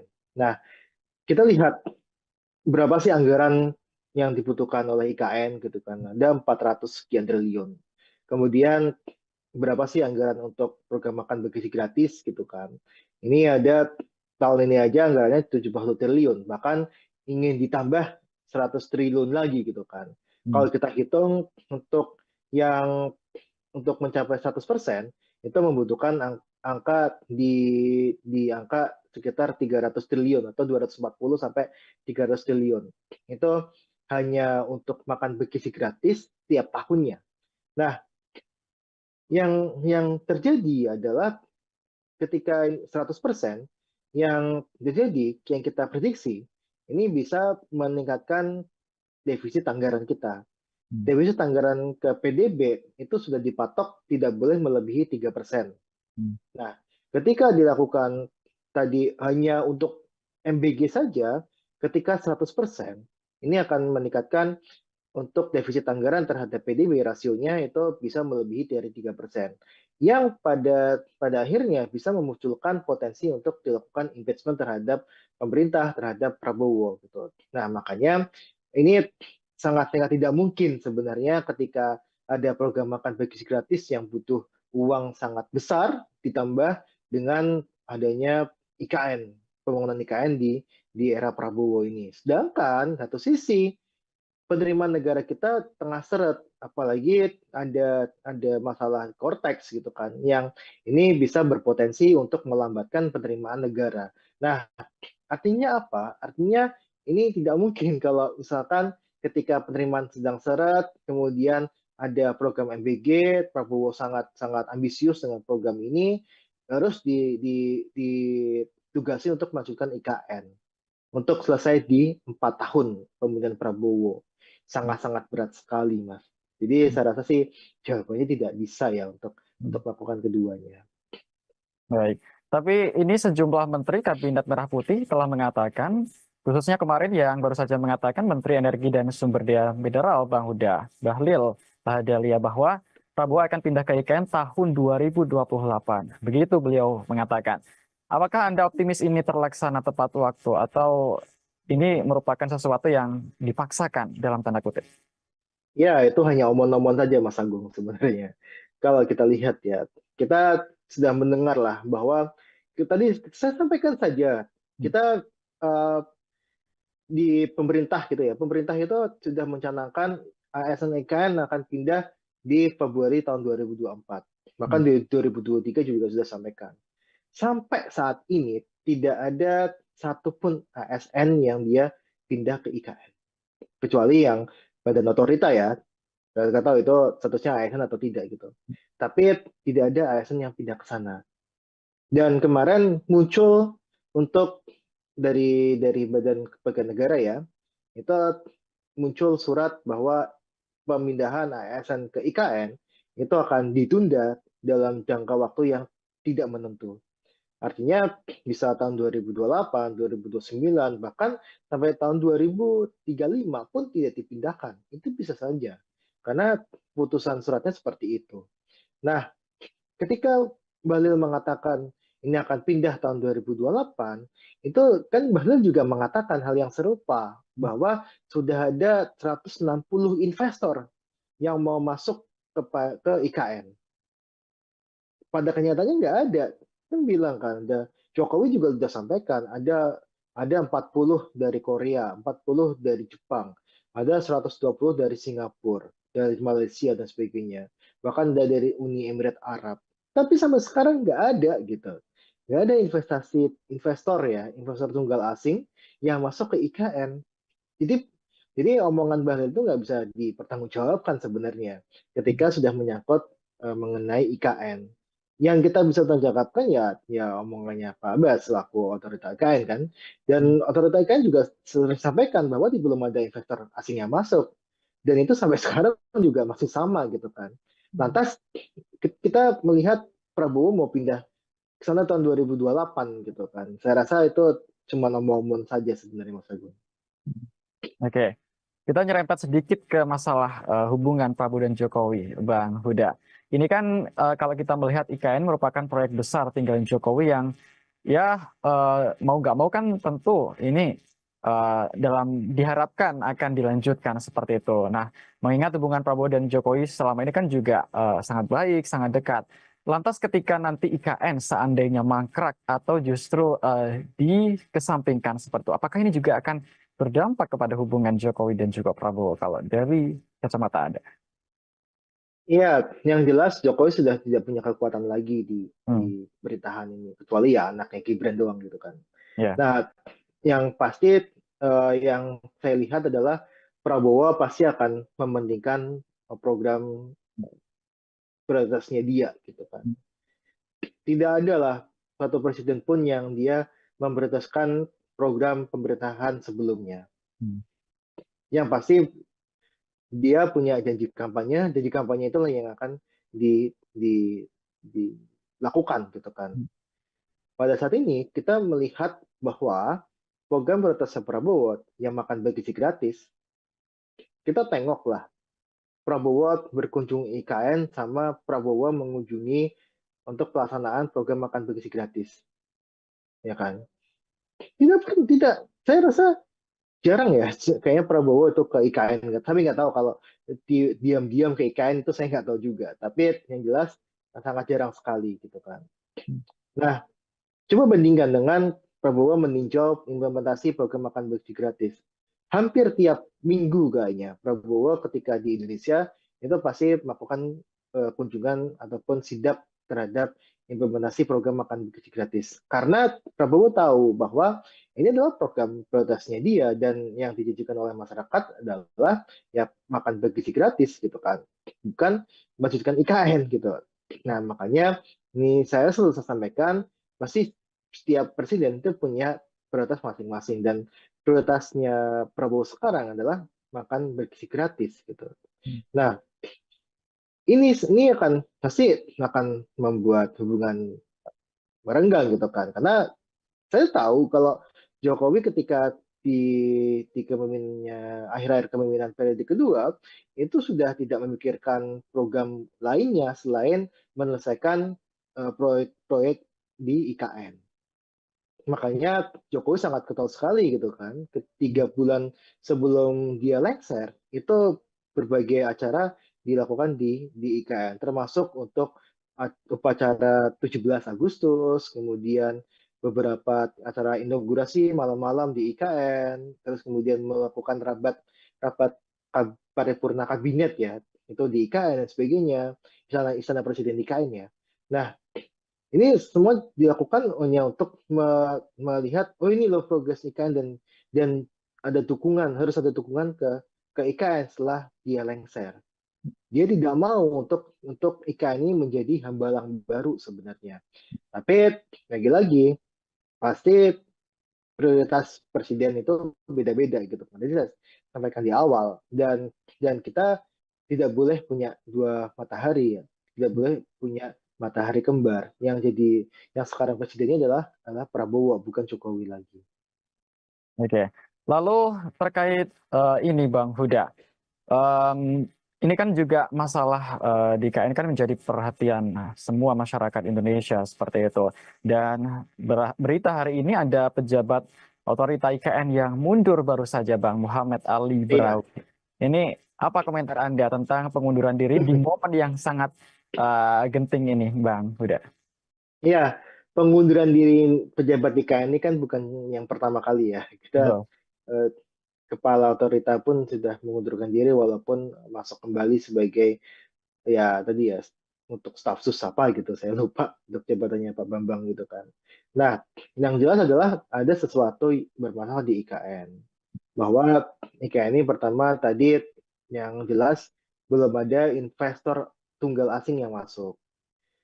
Beban terhadap APBN itu terlampau berat gitu kan.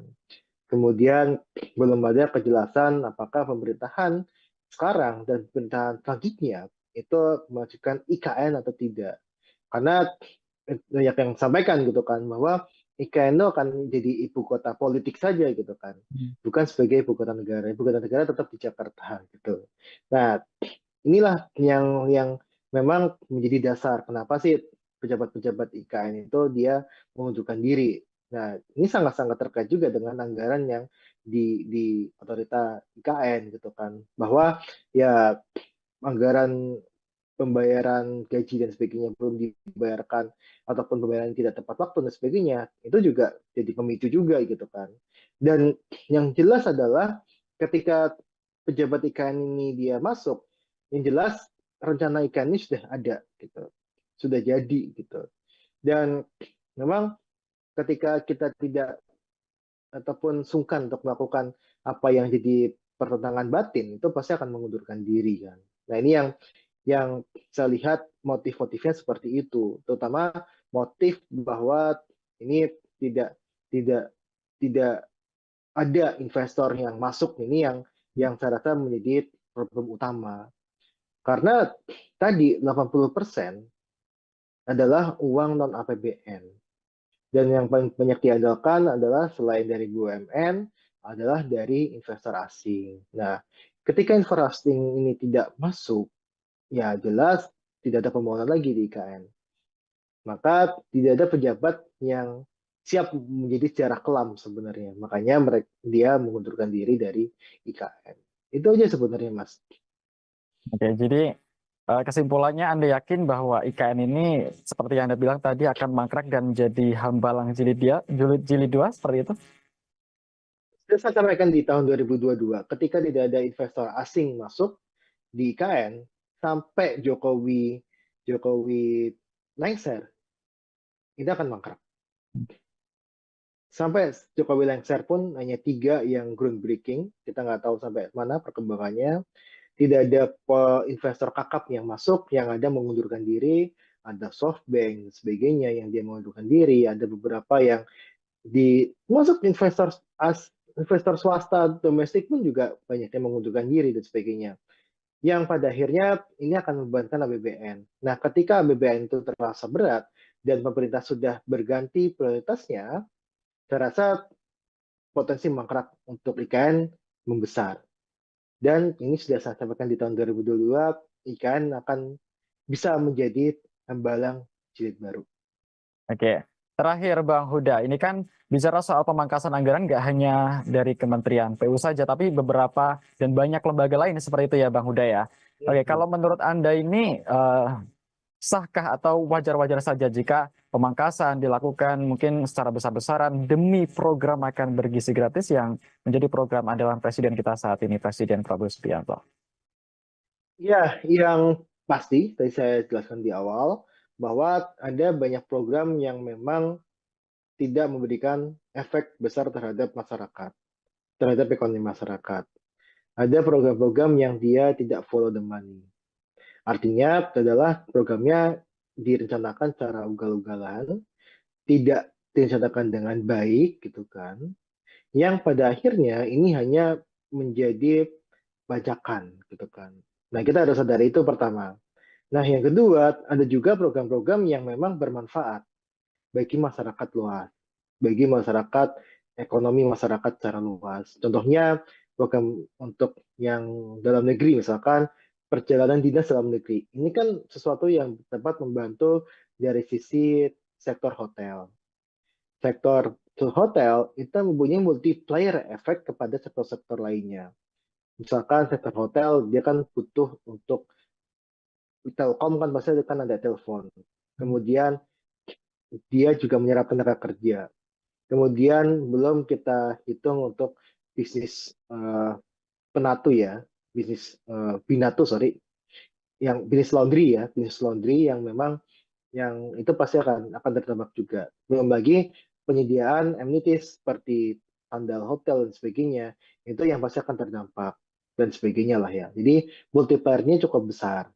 Nah, ini yang harus dilihat sama Prabowo dan tim adalah bagaimana mengklasifikasikan untuk program-program yang dia berdampak ke masyarakat luas dan mana program yang tidak berdampak kepada masyarakat luas.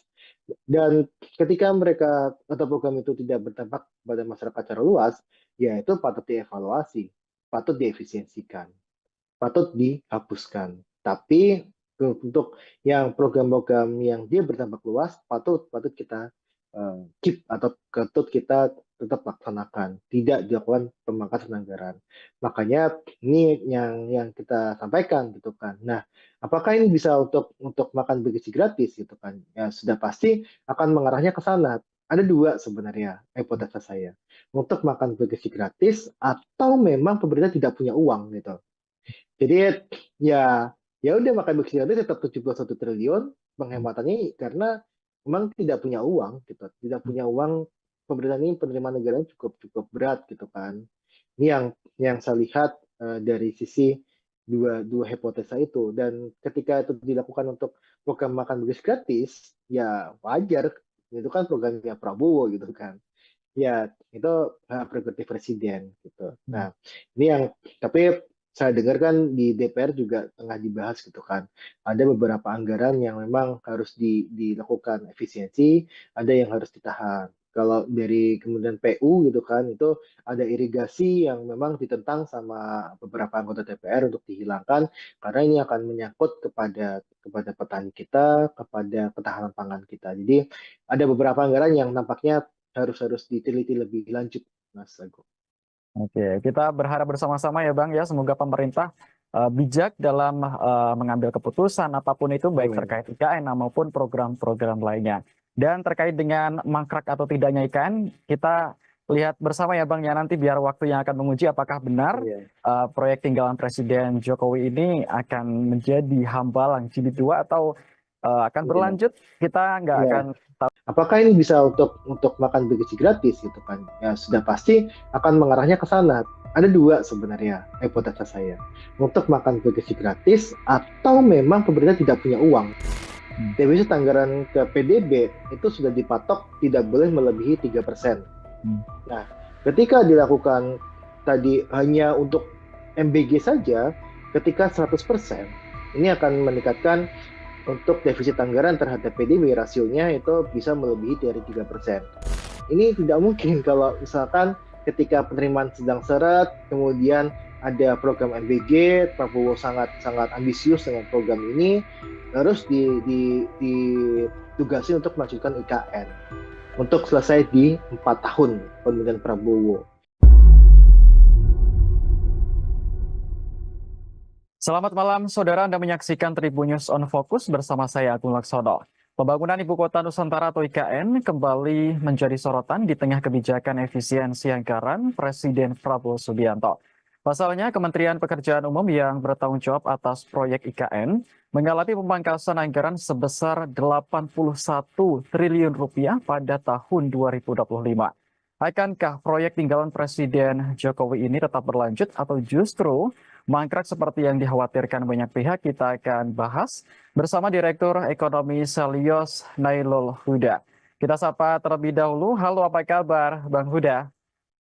Halo Mas Agung, Alhamdulillah kabar saya baik. Semoga Mas Agung dan tim baik-baik juga.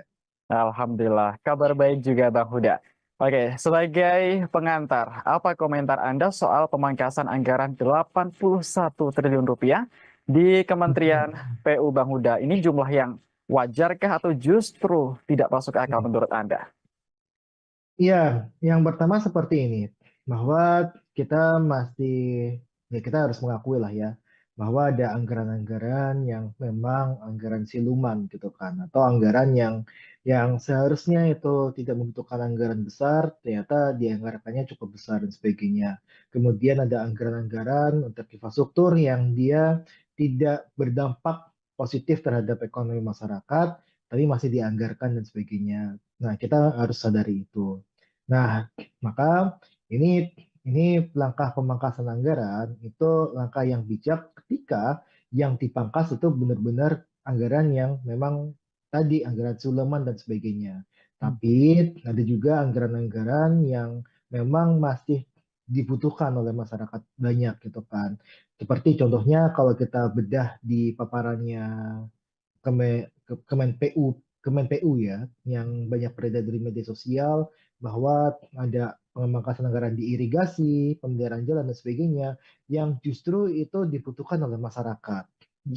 Seperti apa kebutuhannya? Irigasi aja misalkan kita melihat ada pemangkasan irigasi, anggaran irigasi yang justru akan memperberat program pemerintah untuk mencapai ketahanan pangan. Karena irigasi ini kan salah satu faktor penting untuk pangan kita gitu kan, pertanian kita gitu kan. Ketika ini diganggu anggarannya, otomatis sebenarnya irigasi untuk padi kita, pertanian kita akan terganggu. Ini yang akan menyebabkan untuk ketahanan pangan akan terancam. Nah, tapi ada anggaran-anggaran yang memang patut dievaluasi. Salah satu contohnya memang yang kita dorong adalah evaluasi anggaran untuk ibu kota Nusantara, nah, ibu kota negara.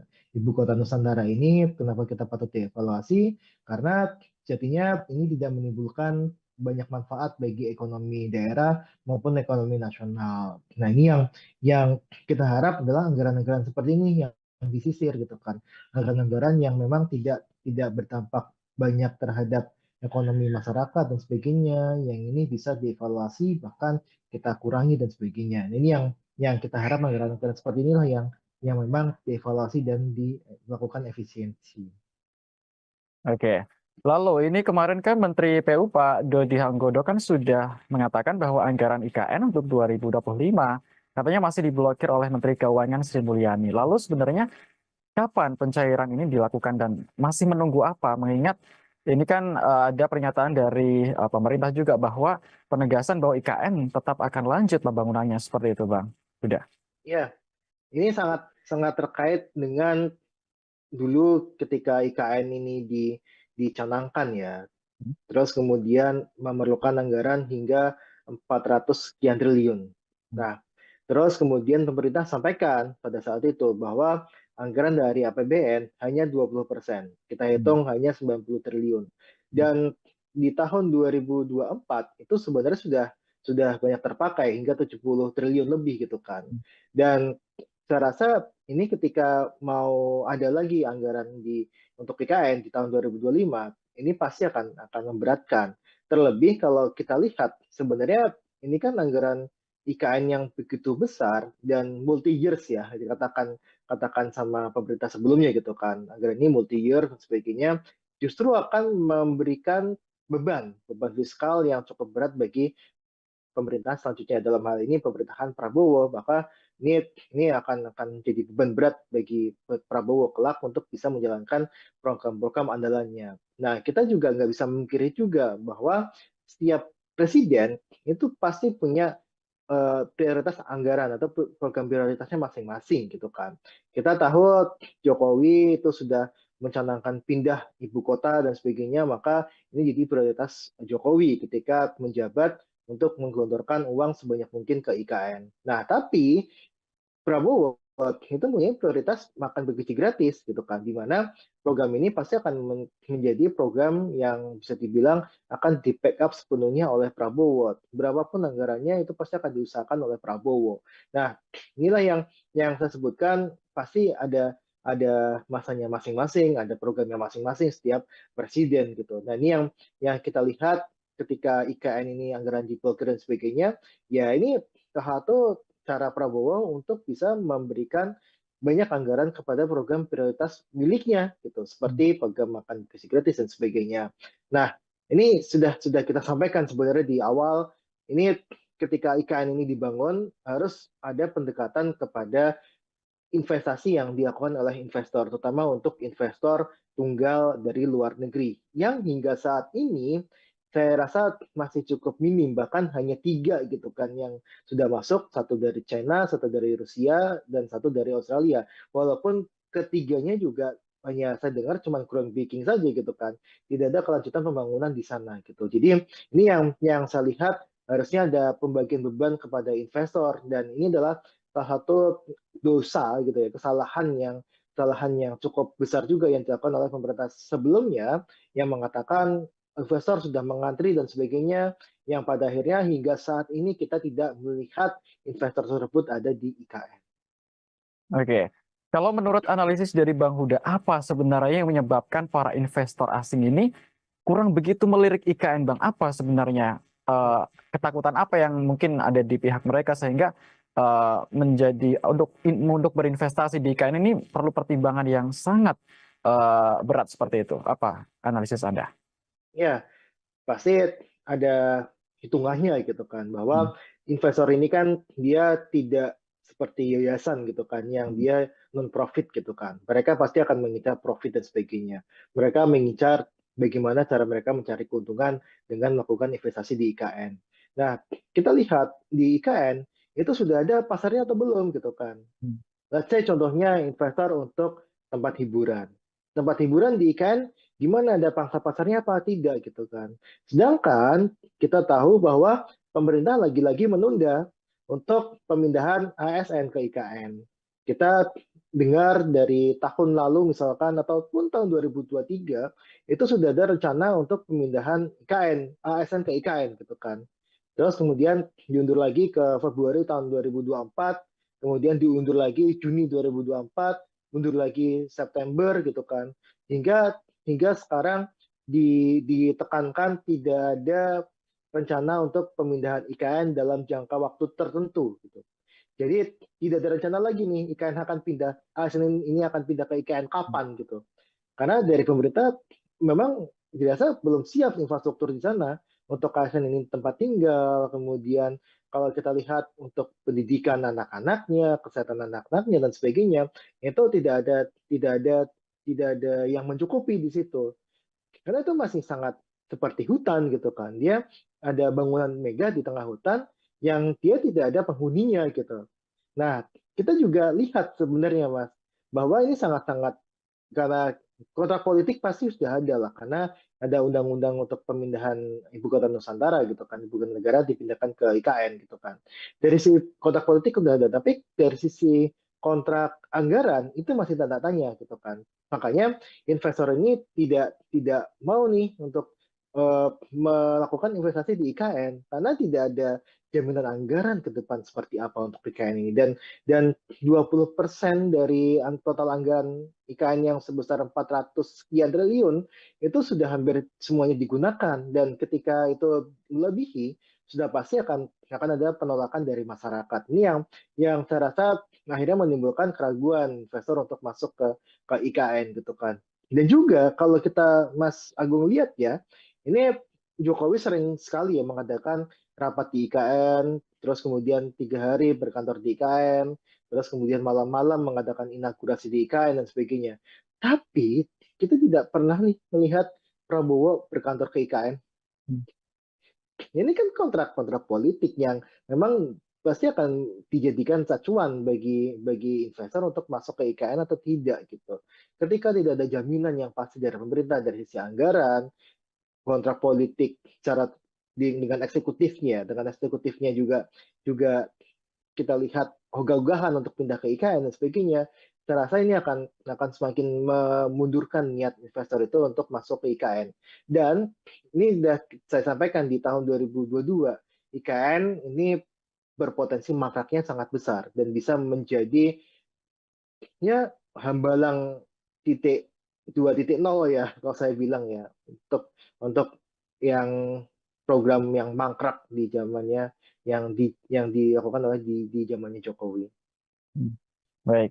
Tadi ada mengatakan bahwa setiap presiden punya masing-masing punya andalan tersendiri. Kalau di era Jokowi, IKN, seperti itu. Kalau di eranya Pak Prabowo, sekarang yang terkenal kan program makan bergizi gratis seperti itu, Bang Huda. Lalu mungkinkah keduanya ini bisa berjalan bersama atau memang harus ada yang dikorbankan salah satu, Bang, jika melihat kondisi pemerintahan yang sekarang? Ya, ini sedikit klarifikasi kalau programnya Jokowi itu bukan hanya IKN ya, tapi Ya. ada dari sisi infrastruktur gitu kan. Karena kalau Hmm. kita lihat anggaran infrastruktur itu sangat besar, termasuk untuk infrastruktur di IKN. Nah, kita lihat berapa sih anggaran yang dibutuhkan oleh IKN gitu kan. Ada 400 sekian triliun. Kemudian berapa sih anggaran untuk program makan bergizi gratis gitu kan. Ini ada tahun ini aja anggarannya 70 triliun, bahkan ingin ditambah 100 triliun lagi gitu kan. Hmm. Kalau kita hitung yang untuk mencapai 100% itu membutuhkan angka di angka sekitar 300 triliun atau 240 sampai 300 triliun. Itu hanya untuk makan bergizi gratis tiap tahunnya. Nah, yang terjadi adalah ketika 100% yang terjadi, yang kita prediksi, ini bisa meningkatkan defisit anggaran kita. Hmm. Defisit anggaran ke PDB itu sudah dipatok tidak boleh melebihi 3%. Hmm. Nah, ketika dilakukan tadi hanya untuk MBG saja, ketika 100%, ini akan meningkatkan untuk defisit anggaran terhadap PDB rasionya itu bisa melebihi dari 3%. Yang pada akhirnya bisa memunculkan potensi untuk dilakukan impeachment terhadap pemerintah, terhadap Prabowo gitu. Nah, makanya ini sangat tidak mungkin sebenarnya ketika ada program makan bergizi gratis yang butuh uang sangat besar ditambah dengan adanya IKN, pembangunan IKN di era Prabowo ini. Sedangkan satu sisi penerimaan negara kita tengah seret, apalagi ada masalah Cortex gitu kan, yang ini bisa berpotensi untuk melambatkan penerimaan negara. Nah, artinya apa? Artinya ini tidak mungkin kalau misalkan ketika penerimaan sedang seret, kemudian ada program MBG, Prabowo sangat sangat ambisius dengan program ini, harus ditugasi untuk melanjutkan IKN untuk selesai di 4 tahun pemerintahan Prabowo. Sangat-sangat berat sekali, Mas. Jadi saya rasa sih jawabannya tidak bisa ya Hmm. untuk melakukan keduanya. Baik, tapi ini sejumlah menteri Kabinet Merah Putih telah mengatakan, khususnya kemarin yang baru saja mengatakan Menteri Energi dan Sumber Daya Mineral Bang Huda Bahlil Lahadalia bahwa Prabowo akan pindah ke IKN tahun 2028. Begitu beliau mengatakan.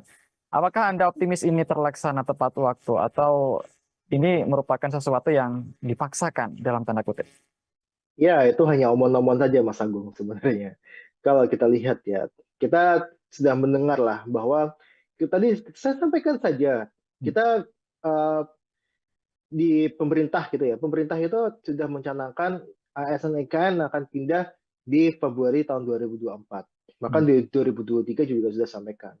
Sampai saat ini tidak ada satupun ASN yang dia pindah ke IKN. Kecuali yang badan otorita ya, nggak tahu itu statusnya ASN atau tidak gitu. Tapi tidak ada ASN yang pindah ke sana.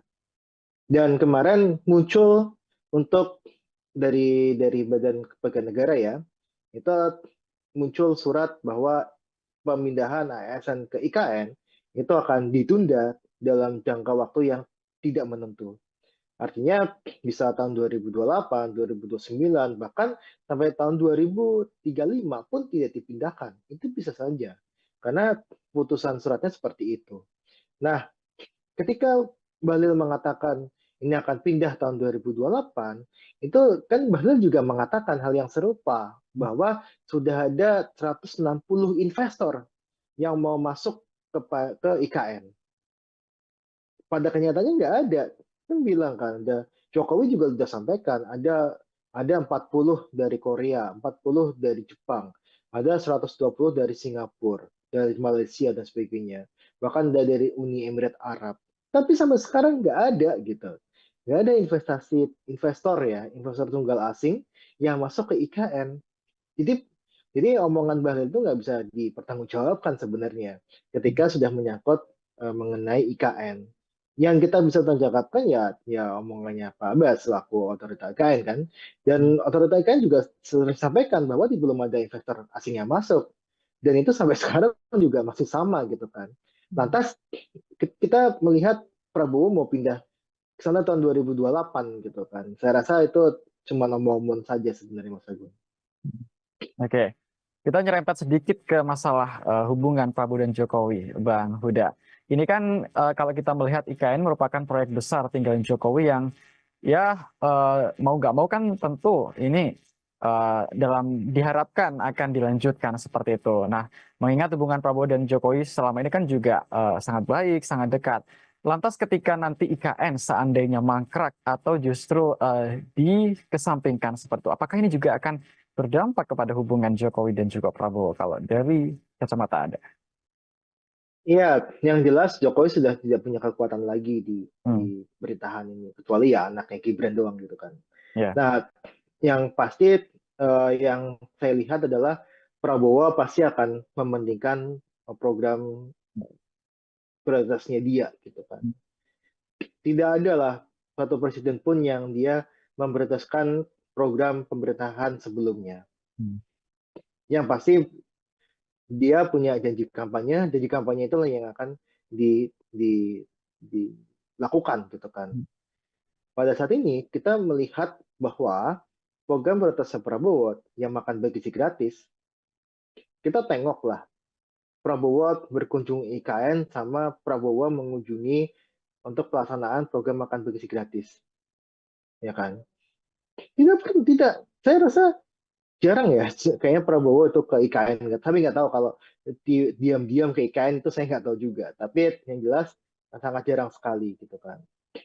Nah, coba bandingkan dengan Prabowo meninjau implementasi program makan bergizi gratis. Hampir tiap minggu kayaknya Prabowo ketika di Indonesia itu pasti melakukan kunjungan ataupun sidak terhadap implementasi program makan bergizi gratis. Karena Prabowo tahu bahwa ini adalah program prioritasnya dia dan yang dijanjikan oleh masyarakat adalah ya makan bergizi gratis gitu kan. Bukan melanjutkan IKN gitu. Nah, makanya ini saya selalu sampaikan pasti setiap presiden itu punya prioritas masing-masing dan prioritasnya Prabowo sekarang adalah makan bergizi gratis gitu.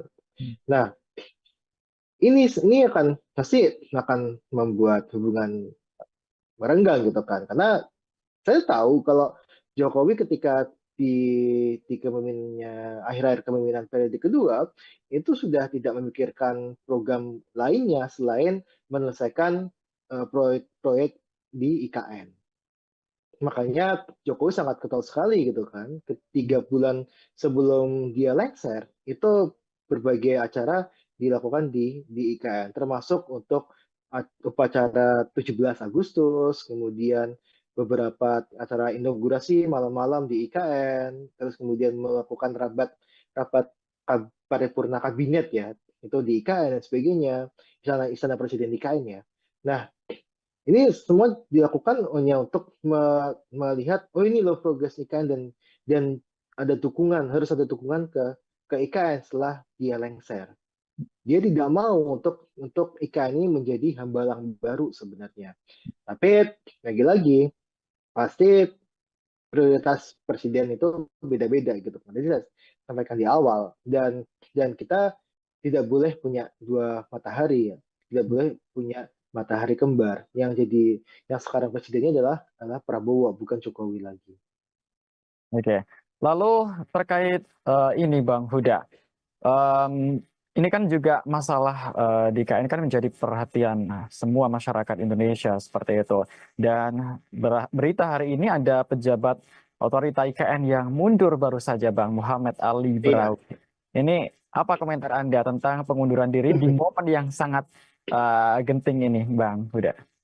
Iya, pengunduran diri pejabat IKN ini kan bukan yang pertama kali ya. Kita Betul. eh, kepala otorita pun sudah mengundurkan diri walaupun masuk kembali sebagai ya tadi ya untuk staf sus apa gitu. Saya lupa untuk jabatannya Pak Bambang gitu kan. Nah, yang jelas adalah ada sesuatu bermasalah di IKN. Bahwa IKN ini pertama tadi yang jelas belum ada investor tunggal asing yang masuk. Beban terhadap APBN itu terlampau berat gitu kan. Kemudian belum ada kejelasan apakah pemerintahan sekarang dan pemerintahan selanjutnya itu memajukan IKN atau tidak. Karena banyak yang sampaikan gitu kan bahwa IKN itu akan jadi ibu kota politik saja gitu kan, bukan sebagai ibu kota negara. Ibu kota negara tetap di Jakarta gitu. Nah, inilah yang memang menjadi dasar kenapa sih pejabat-pejabat IKN itu dia mengundurkan diri. Nah, ini sangat-sangat terkait juga dengan anggaran yang di otorita IKN gitu kan, bahwa ya anggaran pembayaran gaji dan sebagainya belum dibayarkan ataupun pembayaran tidak tepat waktu dan sebagainya itu juga jadi pemicu juga gitu kan.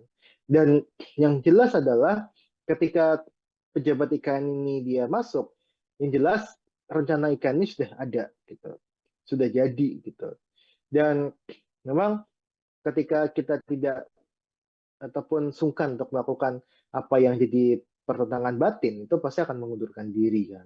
Nah ini yang saya lihat motif-motifnya seperti itu, terutama motif bahwa ini tidak tidak tidak ada investor yang masuk ini yang saya rasa menjadi problem utama. Karena tadi 80% adalah uang non APBN.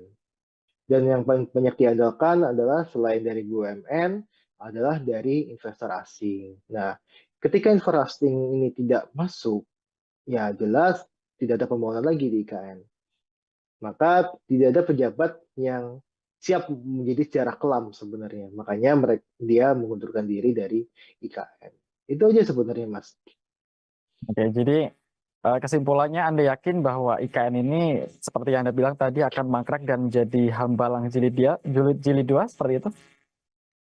Sudah saya sampaikan di tahun 2022, ketika tidak ada investor asing masuk di IKN, sampai Jokowi Jokowi lengser, ini akan mangkrak. Sampai Jokowi lengser pun hanya 3 yang groundbreaking, kita nggak tahu sampai mana perkembangannya. Tidak ada investor kakap yang masuk, yang ada mengundurkan diri, ada SoftBank, sebagainya yang dia mengundurkan diri, ada beberapa yang masuk investor swasta domestik pun juga banyak yang mengundurkan diri dan sebagainya. Yang pada akhirnya ini akan membebankan APBN. Nah, ketika APBN itu terasa berat dan pemerintah sudah berganti prioritasnya, saya rasa potensi mangkrak untuk IKN membesar. Dan ini sudah saya sampaikan di tahun 2022, IKN akan bisa menjadi hambalang jilid baru. Oke, terakhir Bang Huda, ini kan bicara soal pemangkasan anggaran nggak hanya dari Kementerian PU saja, tapi beberapa dan banyak lembaga lain seperti itu ya Bang Huda ya. Oke, kalau menurut Anda ini sahkah atau wajar-wajar saja jika pemangkasan dilakukan mungkin secara besar-besaran demi program makan bergizi gratis yang menjadi program andalan Presiden kita saat ini, Presiden Prabowo Subianto? Ya, yang pasti tadi saya jelaskan di awal bahwa ada banyak program yang memang tidak memberikan efek besar terhadap masyarakat, terhadap ekonomi masyarakat. Ada program-program yang dia tidak follow the money. Artinya adalah programnya direncanakan secara ugal-ugalan, tidak direncanakan dengan baik gitu kan. Yang pada akhirnya ini hanya menjadi bajakan gitu kan. Nah, kita harus sadari itu pertama.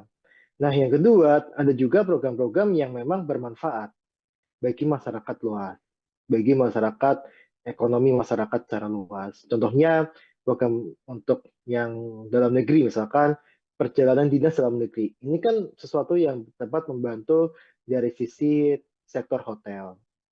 Sektor hotel itu mempunyai multiplier efek kepada sektor-sektor lainnya. Misalkan sektor hotel, dia kan butuh untuk Telkom kan pasti kan ada telepon. Kemudian dia juga menyerap tenaga kerja. Kemudian belum kita hitung untuk bisnis penatu ya, bisnis binatu sorry, yang bisnis laundry ya, bisnis laundry yang memang yang itu pasti akan terdampak juga. Belum lagi penyediaan amenities seperti sandal hotel dan sebagainya, itu yang pasti akan terdampak dan sebagainya lah ya. Jadi multiplier-nya cukup besar. Nah, ini yang harus dilihat sama Prabowo dan tim adalah bagaimana mengklasifikasikan untuk program-program yang dia berdampak ke masyarakat luas dan mana program yang tidak berdampak kepada masyarakat luas. Dan ketika mereka atau program itu tidak berdampak pada masyarakat secara luas, ya itu patut dievaluasi, patut diefisiensikan, patut dihapuskan. Tapi untuk yang program-program yang dia berdampak luas, patut patut kita keep atau patut kita tetap laksanakan, tidak dilakukan pemangkasan anggaran. Makanya ini yang kita sampaikan gitu kan. Nah, apakah ini bisa untuk makan bergizi gratis gitu kan? Ya sudah pasti akan mengarahnya ke sana. Ada dua sebenarnya hipotesa saya. Untuk makan bergizi gratis atau memang pemerintah tidak punya uang gitu. Jadi ya ya udah makan bergizi gratis tetap 71 triliun penghematannya karena memang tidak punya uang gitu. Tidak punya uang, pemerintah ini penerimaan negara cukup cukup berat gitu kan. Ini yang saya lihat dari sisi dua dua hipotesa itu, dan ketika itu dilakukan untuk program makan bergizi gratis ya wajar, itu kan programnya Prabowo gitu kan. Ya itu hak prerogatif presiden gitu. Nah ini yang tapi saya dengar kan di DPR juga tengah dibahas gitu kan.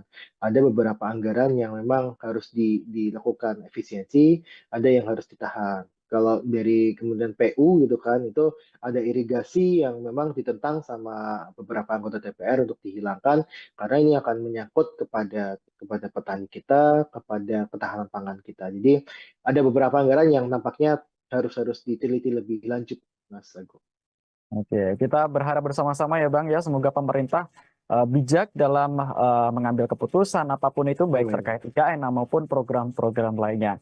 Dan terkait dengan mangkrak atau tidaknya IKN, kita lihat bersama ya Bang ya, nanti biar waktu yang akan menguji apakah benar Iya. proyek tinggalan Presiden Jokowi ini akan menjadi hambalang jilid 2 atau akan Iya. berlanjut, kita nggak Iya. akan tahu. Apakah ini bisa untuk makan bergizi gratis gitu kan? Ya sudah pasti akan mengarahnya ke sana. Ada dua sebenarnya hipotesa saya. Untuk makan bergizi gratis atau memang pemerintah tidak punya uang. Defisit anggaran ke PDB itu sudah dipatok tidak boleh melebihi 3%.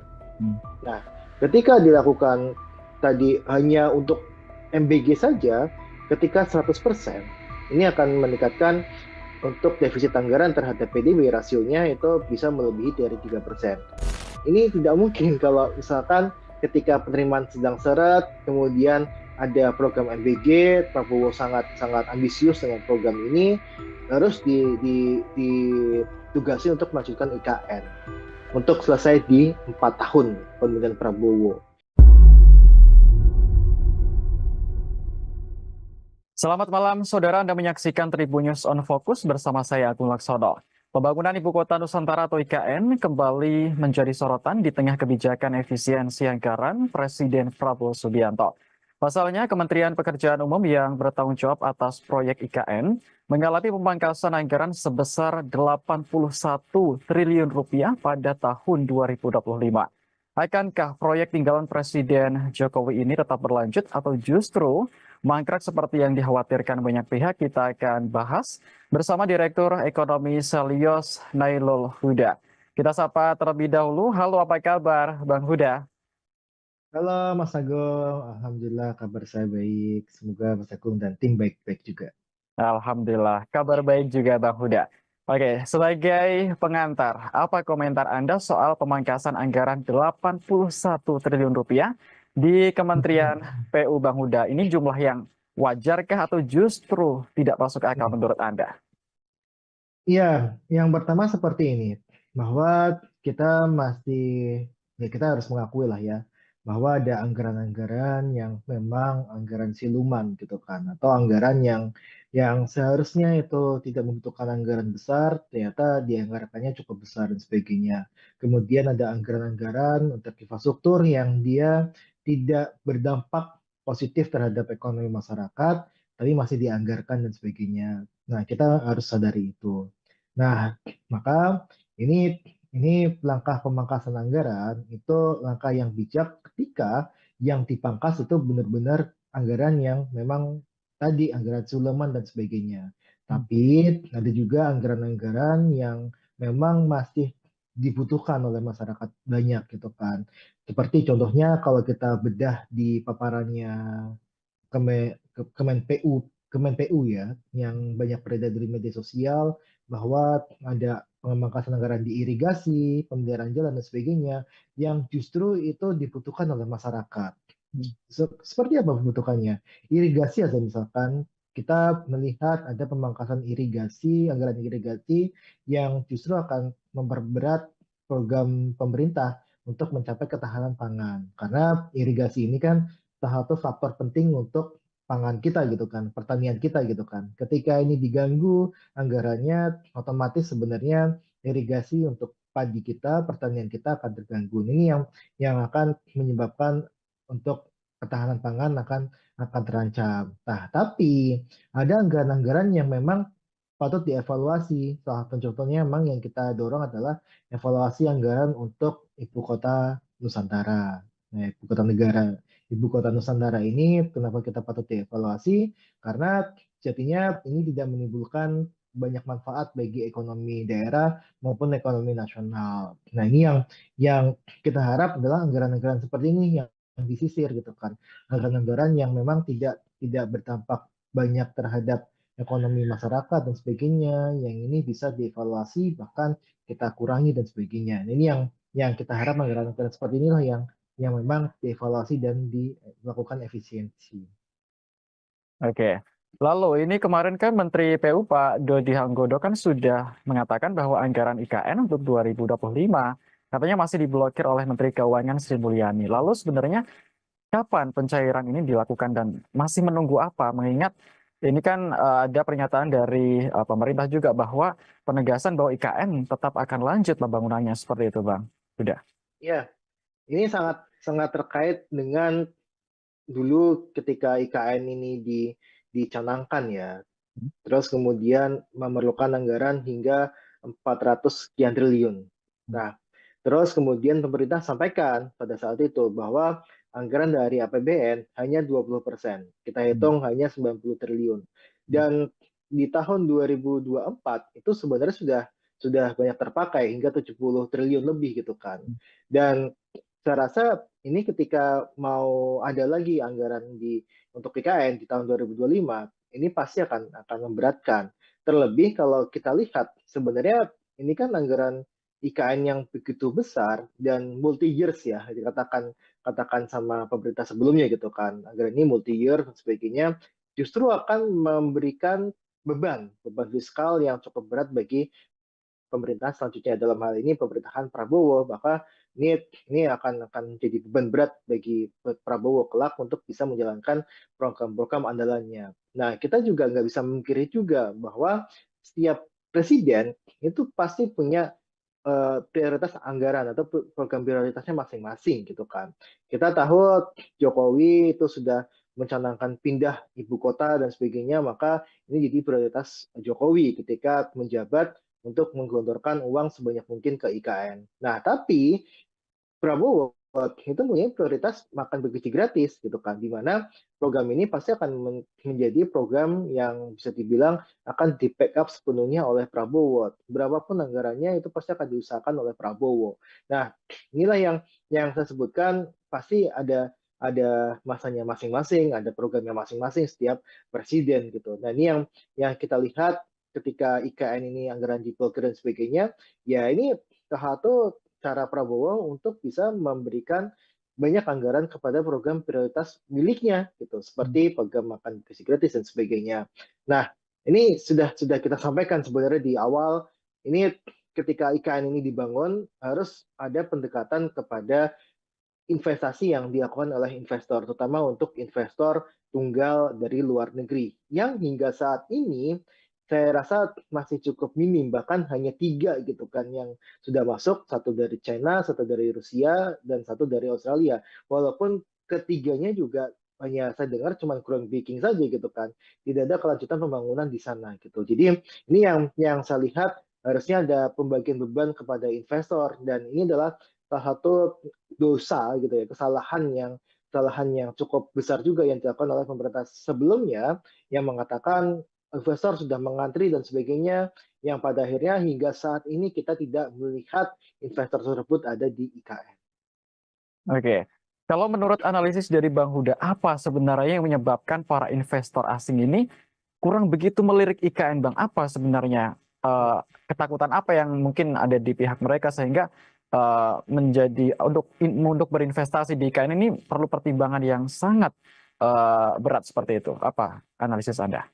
Ya, pasti ada hitungannya gitu kan, Hmm. bahwa investor ini kan dia tidak seperti yayasan gitu kan yang Hmm. dia non profit gitu kan, mereka pasti akan mengincar profit dan sebagainya, mereka mengincar bagaimana cara mereka mencari keuntungan dengan melakukan investasi di IKN. Nah, kita lihat di IKN itu sudah ada pasarnya atau belum gitu kan. Hmm. Let's say contohnya investor untuk tempat hiburan. Tempat hiburan di IKN gimana, ada pangsa pasarnya apa tidak gitu kan. Sedangkan kita tahu bahwa pemerintah lagi-lagi menunda untuk pemindahan ASN ke IKN. Kita dengar dari tahun lalu misalkan ataupun tahun 2023 itu sudah ada rencana untuk pemindahan IKN, ASN ke IKN gitu kan. Terus kemudian diundur lagi ke Februari tahun 2024, kemudian diundur lagi Juni 2024, mundur lagi September gitu kan. Hingga sekarang ditekankan tidak ada rencana untuk pemindahan IKN dalam jangka waktu tertentu gitu. Jadi tidak ada rencana lagi nih IKN akan pindah, ASN ini akan pindah ke IKN kapan gitu. Karena dari pemerintah memang dirasa belum siap infrastruktur di sana untuk ASN ini tempat tinggal, kemudian kalau kita lihat untuk pendidikan anak-anaknya, kesehatan anak-anaknya dan sebagainya, itu tidak ada yang mencukupi di situ. Karena itu masih sangat seperti hutan gitu kan. Dia ada bangunan megah di tengah hutan yang dia tidak ada penghuninya gitu. Nah, kita juga lihat sebenarnya Mas, bahwa ini sangat-sangat, karena kontrak politik pasti sudah ada lah, karena ada undang-undang untuk pemindahan ibu kota Nusantara gitu kan, ibu kota negara dipindahkan ke IKN gitu kan. Dari sisi kontrak politik sudah ada, tapi dari sisi kontrak anggaran itu masih tanda tanya gitu kan. Makanya investor ini tidak mau nih untuk melakukan investasi di IKN karena tidak ada jaminan anggaran ke depan seperti apa untuk IKN ini, dan 20% dari total anggaran IKN yang sebesar 400 sekian triliun itu sudah hampir semuanya digunakan, dan ketika itu melebihi sudah pasti akan ada penolakan dari masyarakat. Ini yang saya rasa akhirnya menimbulkan keraguan investor untuk masuk ke IKN gitu kan.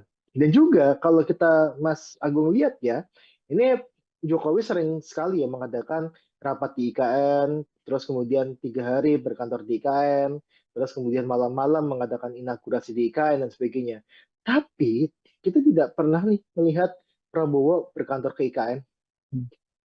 Ini kan kontrak-kontrak politik yang memang pasti akan dijadikan acuan bagi investor untuk masuk ke IKN atau tidak gitu.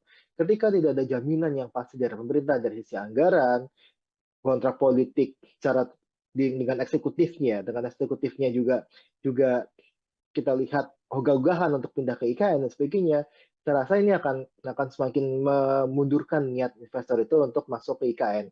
Dan ini sudah saya sampaikan di tahun 2022, IKN ini berpotensi mangkraknya sangat besar dan bisa menjadi ya hambalang titik 2.0 ya kalau saya bilang ya, untuk yang program yang mangkrak di zamannya, yang dilakukan oleh di zamannya Jokowi.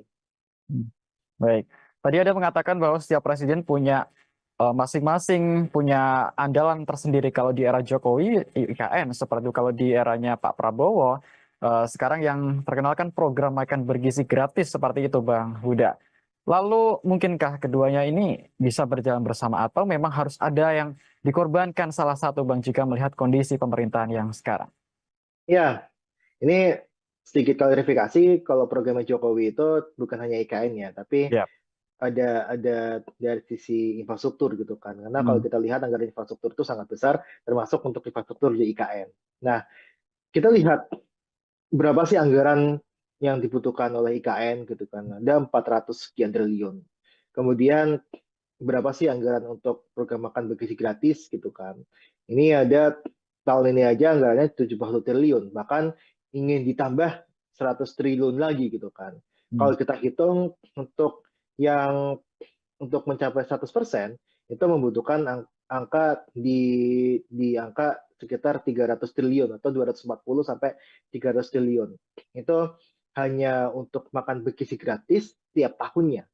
Nah, yang terjadi adalah ketika 100% yang terjadi, yang kita prediksi, ini bisa meningkatkan defisit anggaran kita. Hmm. Defisit anggaran ke PDB itu sudah dipatok tidak boleh melebihi 3%.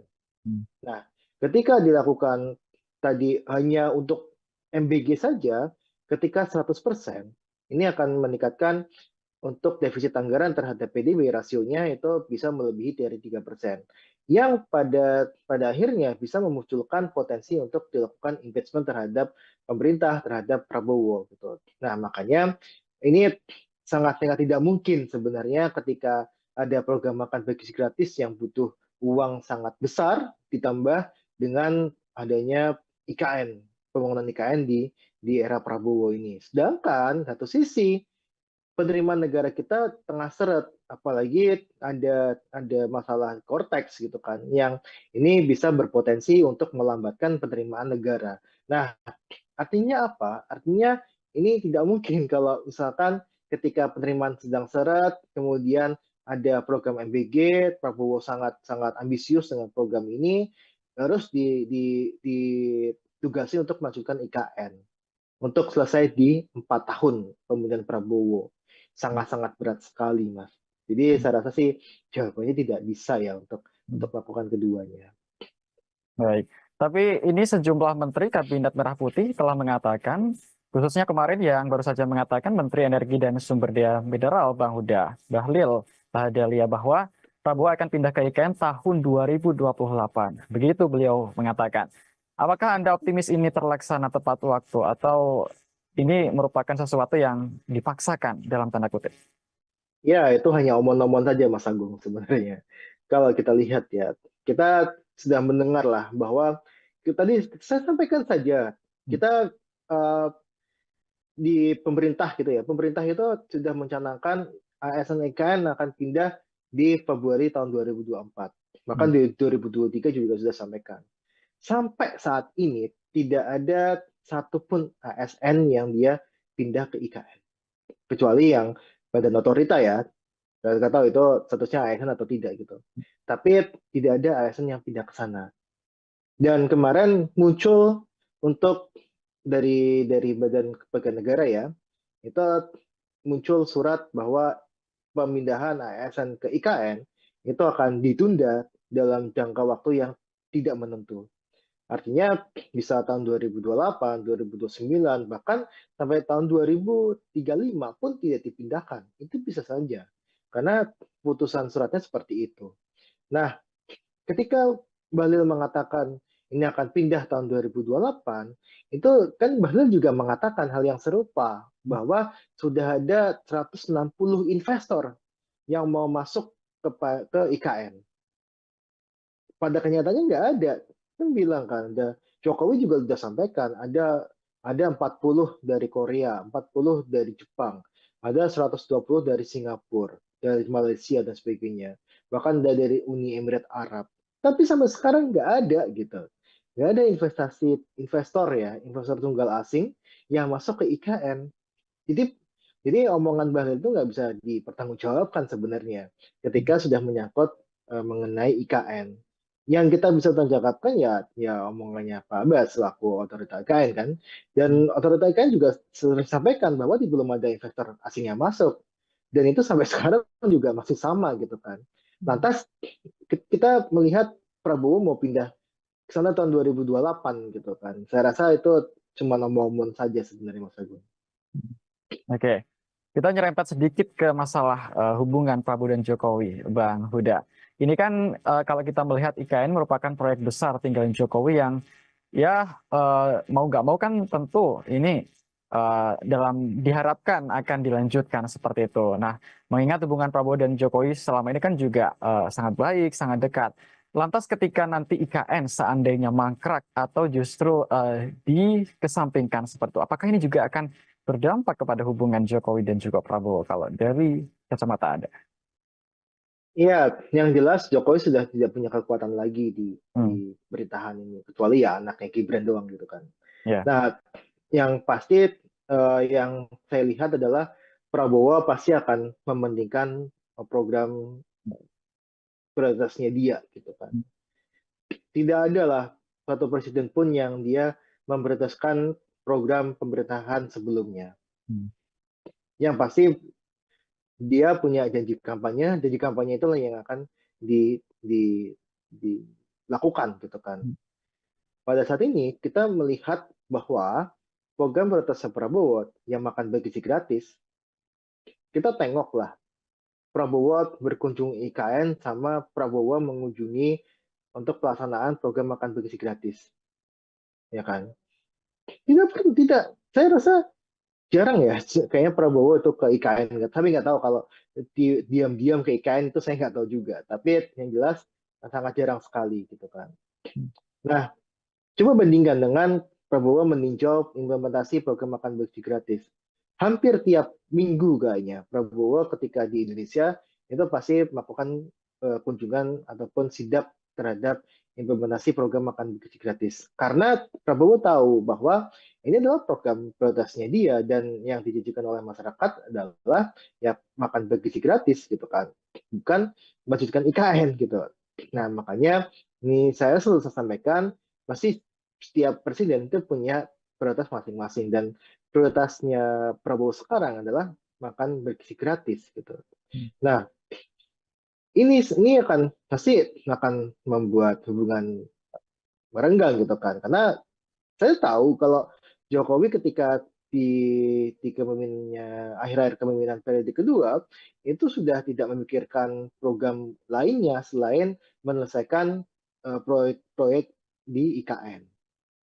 Makanya Jokowi sangat ketol sekali gitu kan. Ketiga bulan sebelum dia lengser, itu berbagai acara dilakukan di IKN, termasuk untuk upacara 17 Agustus, kemudian beberapa acara inaugurasi malam-malam di IKN, terus kemudian melakukan rapat rapat paripurna kabinet ya, itu di IKN dan sebagainya, istana presiden di IKN ya.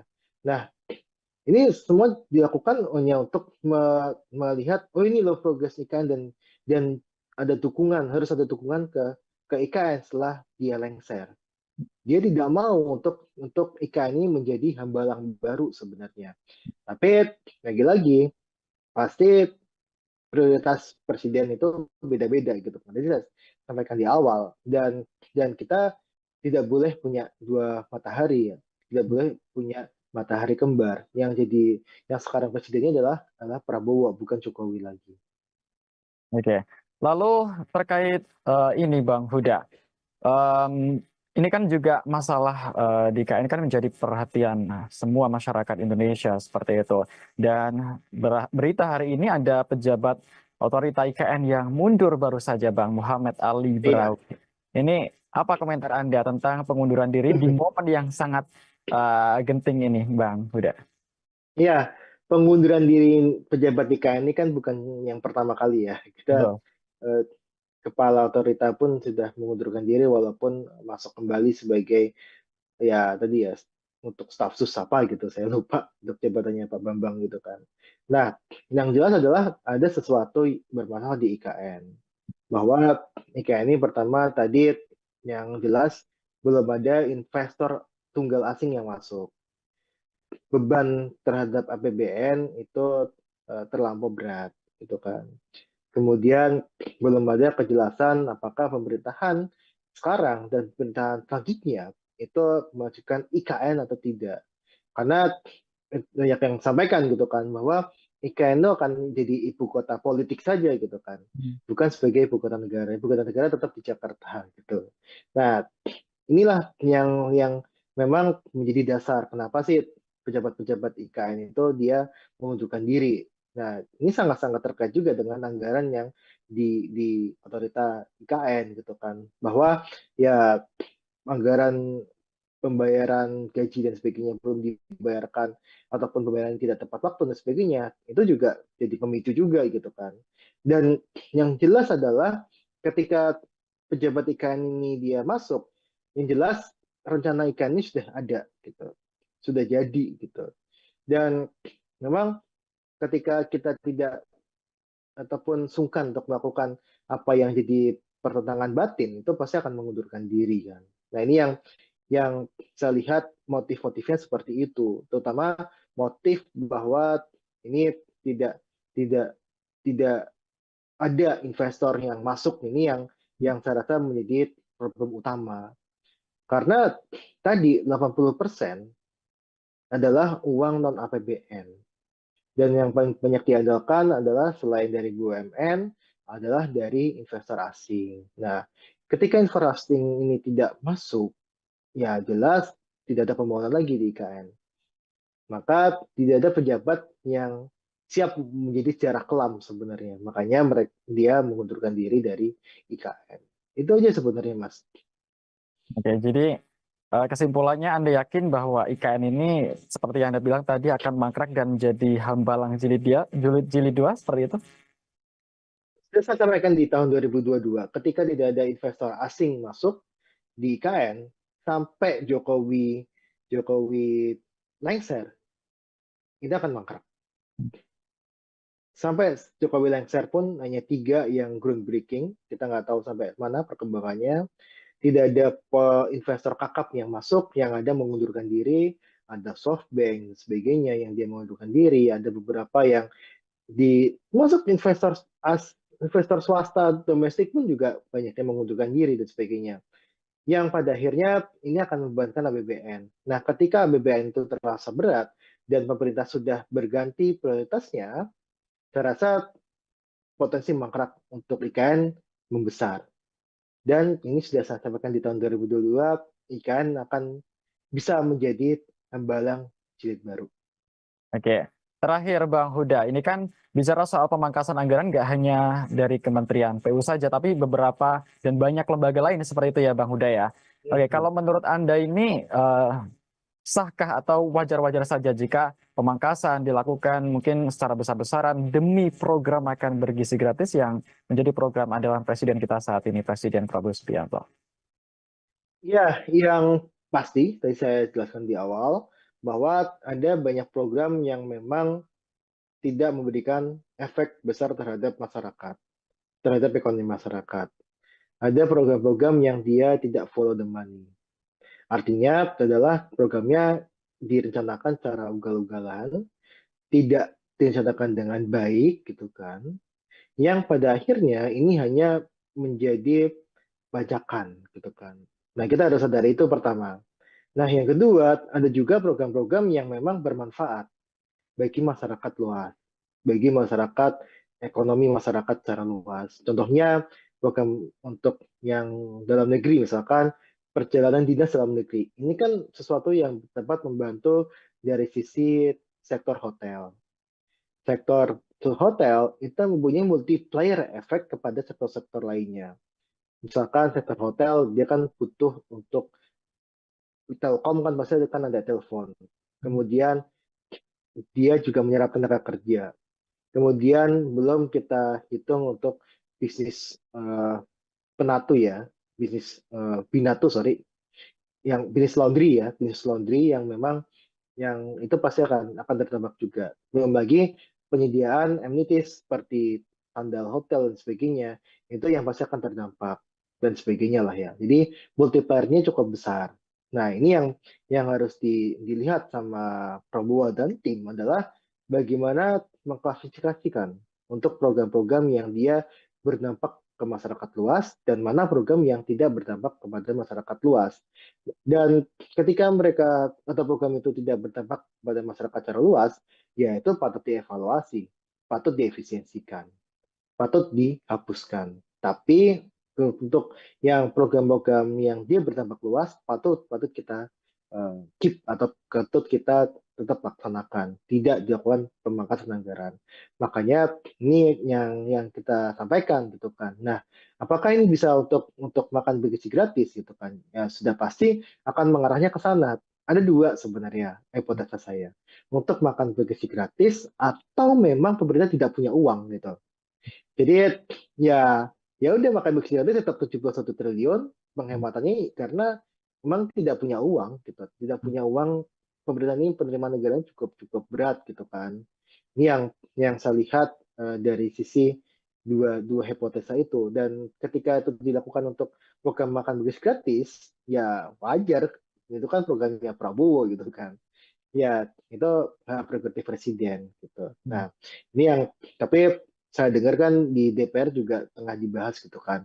Ada beberapa anggaran yang memang harus dilakukan efisiensi, ada yang harus ditahan. Kalau dari kemudian PU gitu kan, itu ada irigasi yang memang ditentang sama beberapa anggota DPR untuk dihilangkan karena ini akan menyangkut kepada petani kita, kepada ketahanan pangan kita. Jadi ada beberapa anggaran yang nampaknya harus diteliti lebih lanjut, Mas Agung. Oke, kita berharap bersama-sama ya Bang ya, semoga pemerintah bijak dalam mengambil keputusan apapun itu, baik Amin. terkait IKN maupun program-program lainnya. Dan terkait dengan mangkrak atau tidaknya IKN, kita lihat bersama ya Bang ya, nanti biar waktu yang akan menguji apakah benar Iya, proyek tinggalan Presiden Jokowi ini akan menjadi hambalang jilid 2 atau akan iya, berlanjut, kita nggak iya. akan tahu. Apakah ini bisa untuk makan bergizi gratis gitu kan? Ya sudah pasti akan mengarahnya ke sana. Ada dua sebenarnya hipotesa saya, untuk makan bergizi gratis atau memang pemerintah tidak punya uang. Defisit anggaran ke PDB itu sudah dipatok tidak boleh melebihi 3%. Nah, ketika dilakukan tadi hanya untuk MBG saja, ketika 100%, ini akan meningkatkan untuk defisit anggaran terhadap PDB, rasionya itu bisa melebihi dari 3%. Ini tidak mungkin kalau misalkan ketika penerimaan sedang seret, kemudian ada program MBG, Prabowo sangat sangat ambisius dengan program ini, terus ditugasi untuk melanjutkan IKN untuk selesai di 4 tahun pemerintahan Prabowo. Selamat malam, saudara. Anda menyaksikan Tribun News on Focus bersama saya, Agung Laksono. Pembangunan Ibu Kota Nusantara atau IKN kembali menjadi sorotan di tengah kebijakan efisiensi anggaran Presiden Prabowo Subianto. Pasalnya, Kementerian Pekerjaan Umum yang bertanggung jawab atas proyek IKN mengalami pemangkasan anggaran sebesar 81 triliun rupiah pada tahun 2025. Akankah proyek tinggalan Presiden Jokowi ini tetap berlanjut atau justru mangkrak seperti yang dikhawatirkan banyak pihak? Kita akan bahas bersama Direktur Ekonomi Selios Nailul Huda. Kita sapa terlebih dahulu. Halo, apa kabar Bang Huda? Halo Mas Agung, Alhamdulillah kabar saya baik. Semoga Mas Agung dan tim baik-baik juga. Alhamdulillah, kabar baik juga Bang Huda. Oke, sebagai pengantar, apa komentar Anda soal pemangkasan anggaran 81 triliun rupiah di Kementerian PU Bang Huda? Ini jumlah yang wajarkah atau justru tidak masuk akal menurut Anda? Iya, yang pertama seperti ini, bahwa kita masih, ya kita harus mengakui lah ya, bahwa ada anggaran-anggaran yang memang anggaran siluman gitu kan, atau anggaran yang seharusnya itu tidak membutuhkan anggaran besar, ternyata dianggarkannya cukup besar dan sebagainya. Kemudian ada anggaran-anggaran untuk infrastruktur yang dia tidak berdampak positif terhadap ekonomi masyarakat, tapi masih dianggarkan dan sebagainya. Nah, kita harus sadari itu. Nah, maka ini langkah pemangkasan anggaran itu langkah yang bijak ketika yang dipangkas itu benar-benar anggaran yang memang tadi anggaran Suleman dan sebagainya. Tapi ada juga anggaran-anggaran yang memang masih dibutuhkan oleh masyarakat banyak gitu kan. Seperti contohnya kalau kita bedah di paparannya Kemen PU ya, yang banyak beredar di media sosial bahwa ada pemangkasan anggaran di irigasi, pemeliharaan jalan dan sebagainya yang justru itu dibutuhkan oleh masyarakat. Seperti apa kebutuhannya? Irigasi aja misalkan kita melihat ada pemangkasan irigasi, anggaran irigasi yang justru akan memperberat program pemerintah untuk mencapai ketahanan pangan. Karena irigasi ini kan salah satu faktor penting untuk pangan kita gitu kan, pertanian kita gitu kan. Ketika ini diganggu anggarannya, otomatis sebenarnya irigasi untuk padi kita, pertanian kita akan terganggu. Ini yang akan menyebabkan untuk ketahanan pangan akan terancam. Nah, tapi ada anggaran-anggaran yang memang patut dievaluasi. Salah satu contohnya memang yang kita dorong adalah evaluasi anggaran untuk ibu kota Nusantara. Nah, ibu kota negara, ibu kota Nusantara ini kenapa kita patut dievaluasi? Karena sejatinya ini tidak menimbulkan banyak manfaat bagi ekonomi daerah maupun ekonomi nasional. Nah, ini yang kita harap adalah anggaran-anggaran seperti ini yang disisir gitu kan. Anggaran-anggaran yang memang tidak berdampak banyak terhadap ekonomi masyarakat dan sebagainya, yang ini bisa dievaluasi bahkan kita kurangi dan sebagainya. Nah, ini yang kita harap anggaran-anggaran seperti inilah yang memang dievaluasi dan dilakukan efisiensi. Oke. Lalu ini kemarin kan Menteri PU Pak Dodi Hanggodo kan sudah mengatakan bahwa anggaran IKN untuk 2025 katanya masih diblokir oleh Menteri Keuangan Sri Mulyani. Lalu sebenarnya kapan pencairan ini dilakukan dan masih menunggu apa? Mengingat ini kan ada pernyataan dari pemerintah juga bahwa penegasan bahwa IKN tetap akan lanjut pembangunannya seperti itu, Bang. Sudah. Ya, ini sangat sangat terkait dengan dulu ketika IKN ini dicanangkan ya, terus kemudian memerlukan anggaran hingga 400 sekian triliun.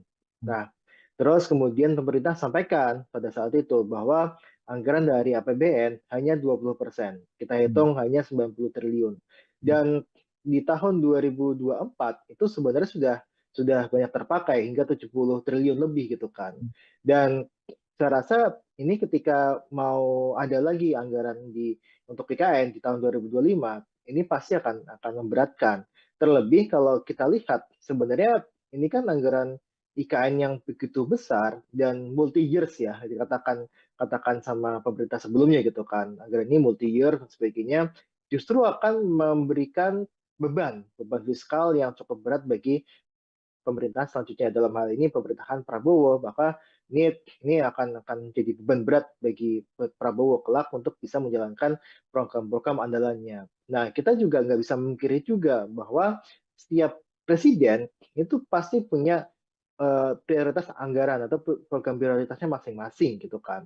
Kita tahu Jokowi itu sudah mencanangkan pindah ibu kota dan sebagainya, maka ini jadi prioritas Jokowi ketika menjabat untuk menggelontorkan uang sebanyak mungkin ke IKN. Nah, tapi Prabowo itu punya prioritas makan bergizi gratis gitu kan, di mana program ini pasti akan menjadi program yang bisa dibilang akan di backup sepenuhnya oleh Prabowo. Berapapun anggarannya itu pasti akan diusahakan oleh Prabowo. Nah, inilah yang saya sebutkan, pasti ada masanya masing-masing, ada programnya masing-masing setiap presiden gitu. Nah, ini yang kita lihat ketika IKN ini anggaran diblokir dan sebagainya, ya ini salah satu cara Prabowo untuk bisa memberikan banyak anggaran kepada program prioritas miliknya gitu, seperti program makan gizi gratis dan sebagainya. Nah, ini sudah kita sampaikan sebenarnya di awal, ini ketika IKN ini dibangun harus ada pendekatan kepada investasi yang dilakukan oleh investor, terutama untuk investor tunggal dari luar negeri, yang hingga saat ini saya rasa masih cukup minim, bahkan hanya 3 gitu kan yang sudah masuk, satu dari China, satu dari Rusia, dan satu dari Australia.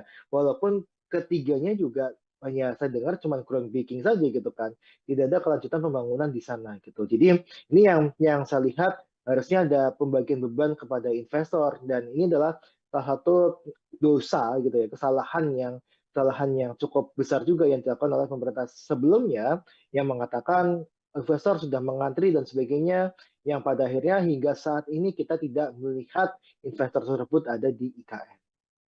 Oke.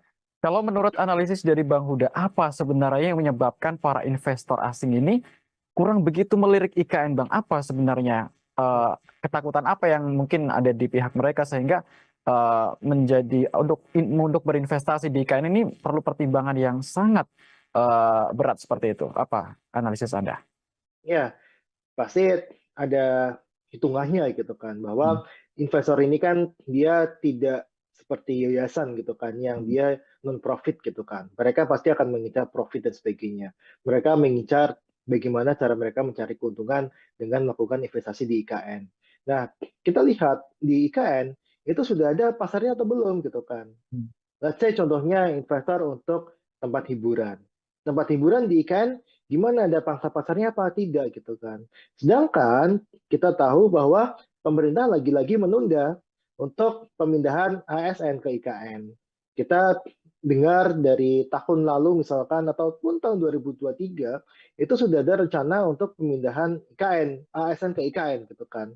Terus kemudian diundur lagi ke Februari tahun 2024, kemudian diundur lagi Juni 2024, mundur lagi September gitu kan. Hingga hingga sekarang ditekankan tidak ada rencana untuk pemindahan IKN dalam jangka waktu tertentu gitu. Jadi tidak ada rencana lagi nih IKN akan pindah, ASN ini akan pindah ke IKN kapan gitu.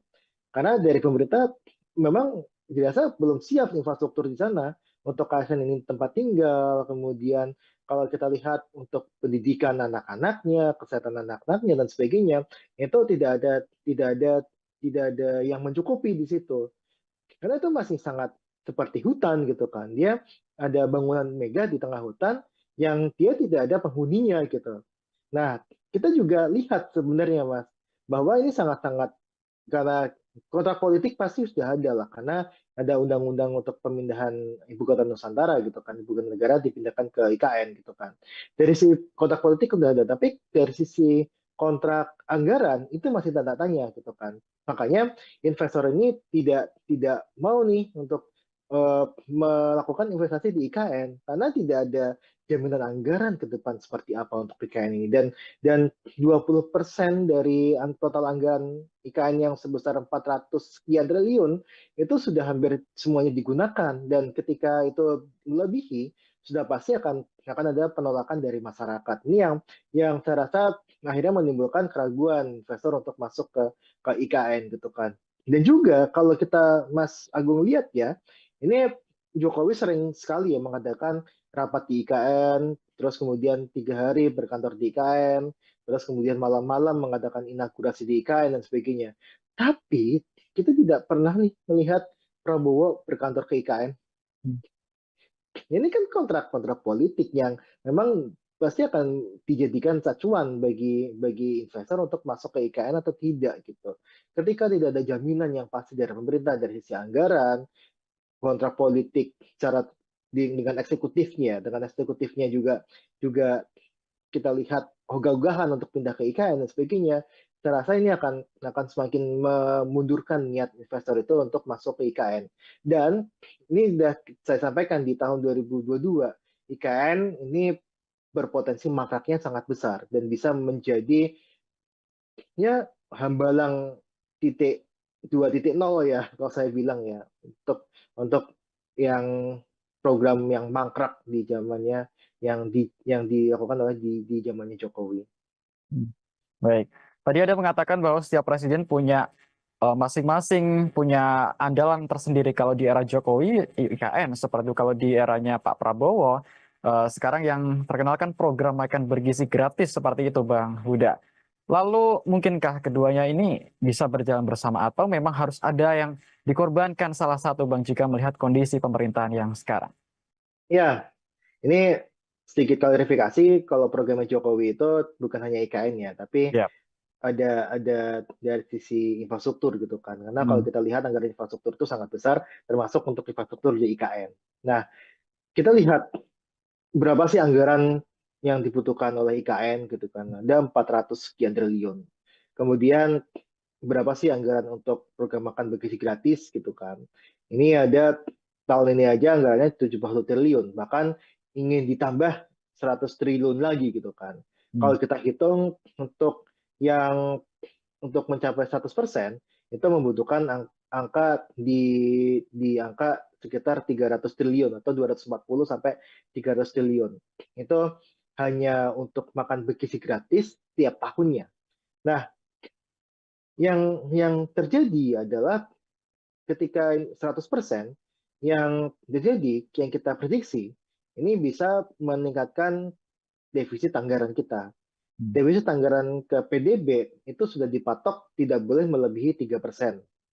Nah, ketika dilakukan tadi hanya untuk MBG saja, ketika 100%, ini akan meningkatkan untuk defisit anggaran terhadap PDB rasionya itu bisa melebihi dari 3%.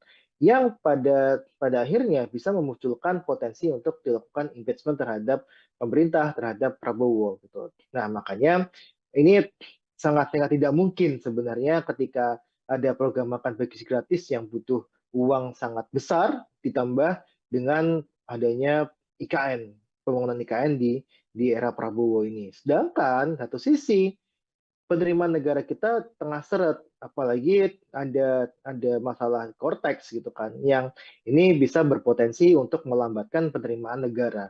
Nah, artinya apa? Artinya ini tidak mungkin kalau misalkan ketika penerimaan sedang seret, kemudian ada program MBG, Prabowo sangat ambisius dengan program ini, terus ditugasi untuk melanjutkan IKN untuk selesai di 4 tahun pemerintahan Prabowo. Sangat berat sekali, Mas. Jadi saya rasa sih jawabannya tidak bisa ya untuk melakukan keduanya. Baik, tapi ini sejumlah menteri Kabinet Merah Putih telah mengatakan, khususnya kemarin yang baru saja mengatakan Menteri Energi dan Sumber Daya Mineral Bang Huda Bahlil Lahadalia bahwa Prabowo akan pindah ke IKN tahun 2028. Begitu beliau mengatakan. Apakah Anda optimis ini terlaksana tepat waktu atau ini merupakan sesuatu yang dipaksakan dalam tanda kutip? Ya, itu hanya omong-omong saja, Mas Agung, sebenarnya.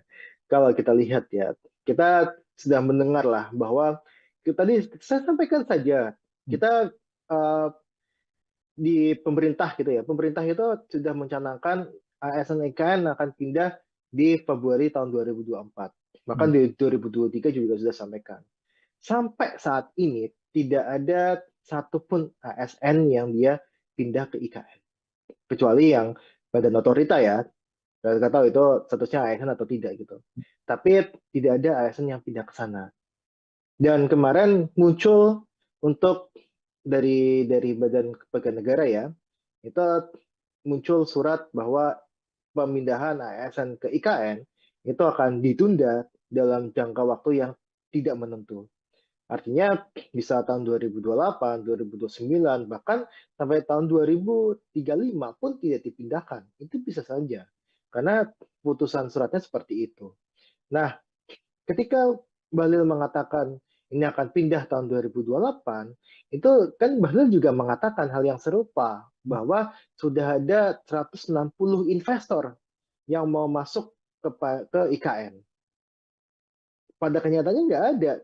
Kan bilang kan, Jokowi juga sudah sampaikan, ada 40 dari Korea, 40 dari Jepang, ada 120 dari Singapura, dari Malaysia dan sebagainya. Bahkan dari Uni Emirat Arab. Tapi sampai sekarang nggak ada gitu. Nggak ada investor ya, investor tunggal asing yang masuk ke IKN.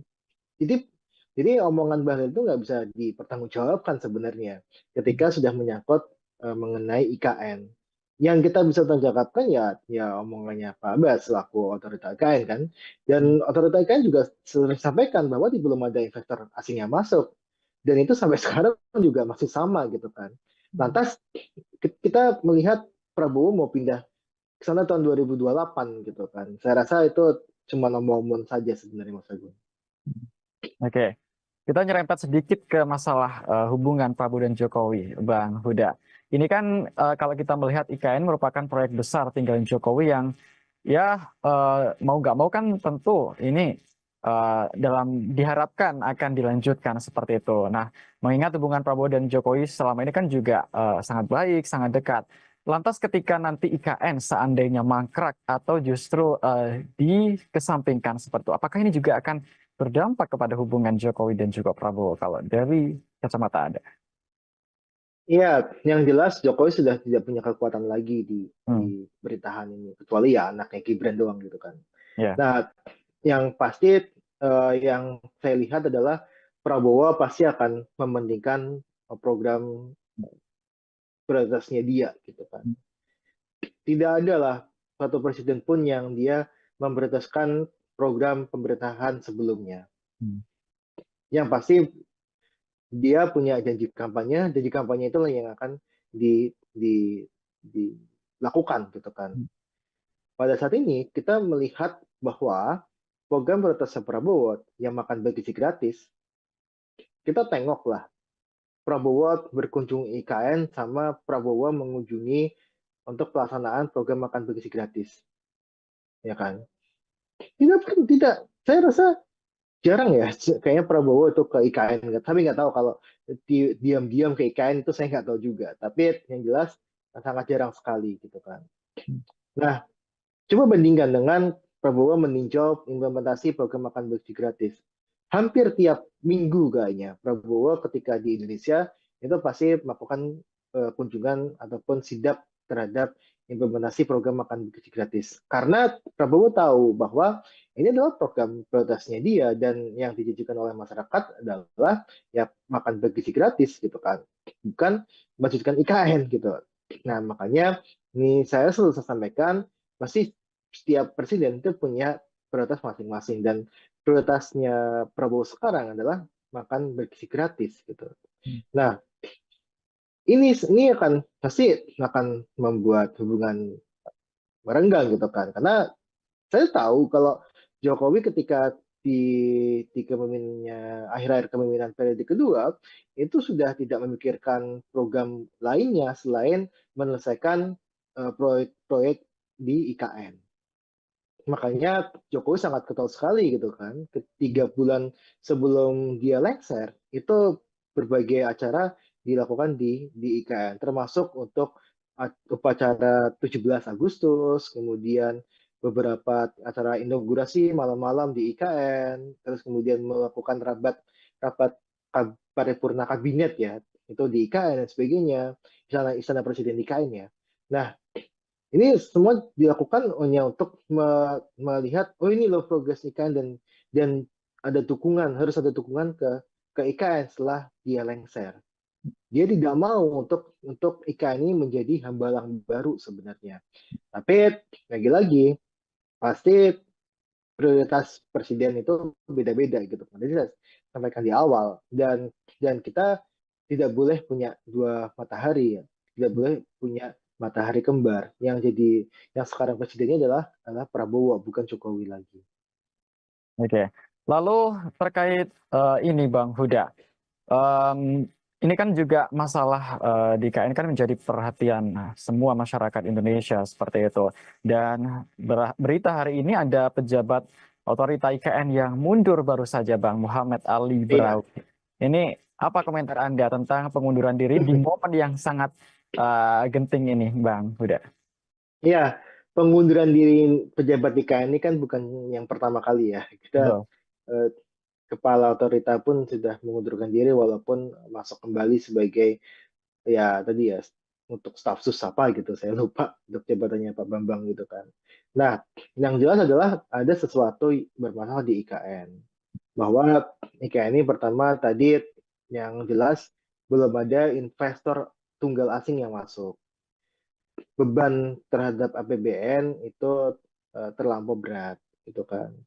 Kemudian belum ada kejelasan apakah pemerintahan sekarang dan pemerintahan selanjutnya itu mengajukan IKN atau tidak. Karena banyak yang sampaikan gitu kan bahwa IKN itu akan jadi ibu kota politik saja gitu kan. Bukan sebagai ibu kota negara. Ibu kota negara tetap di Jakarta gitu.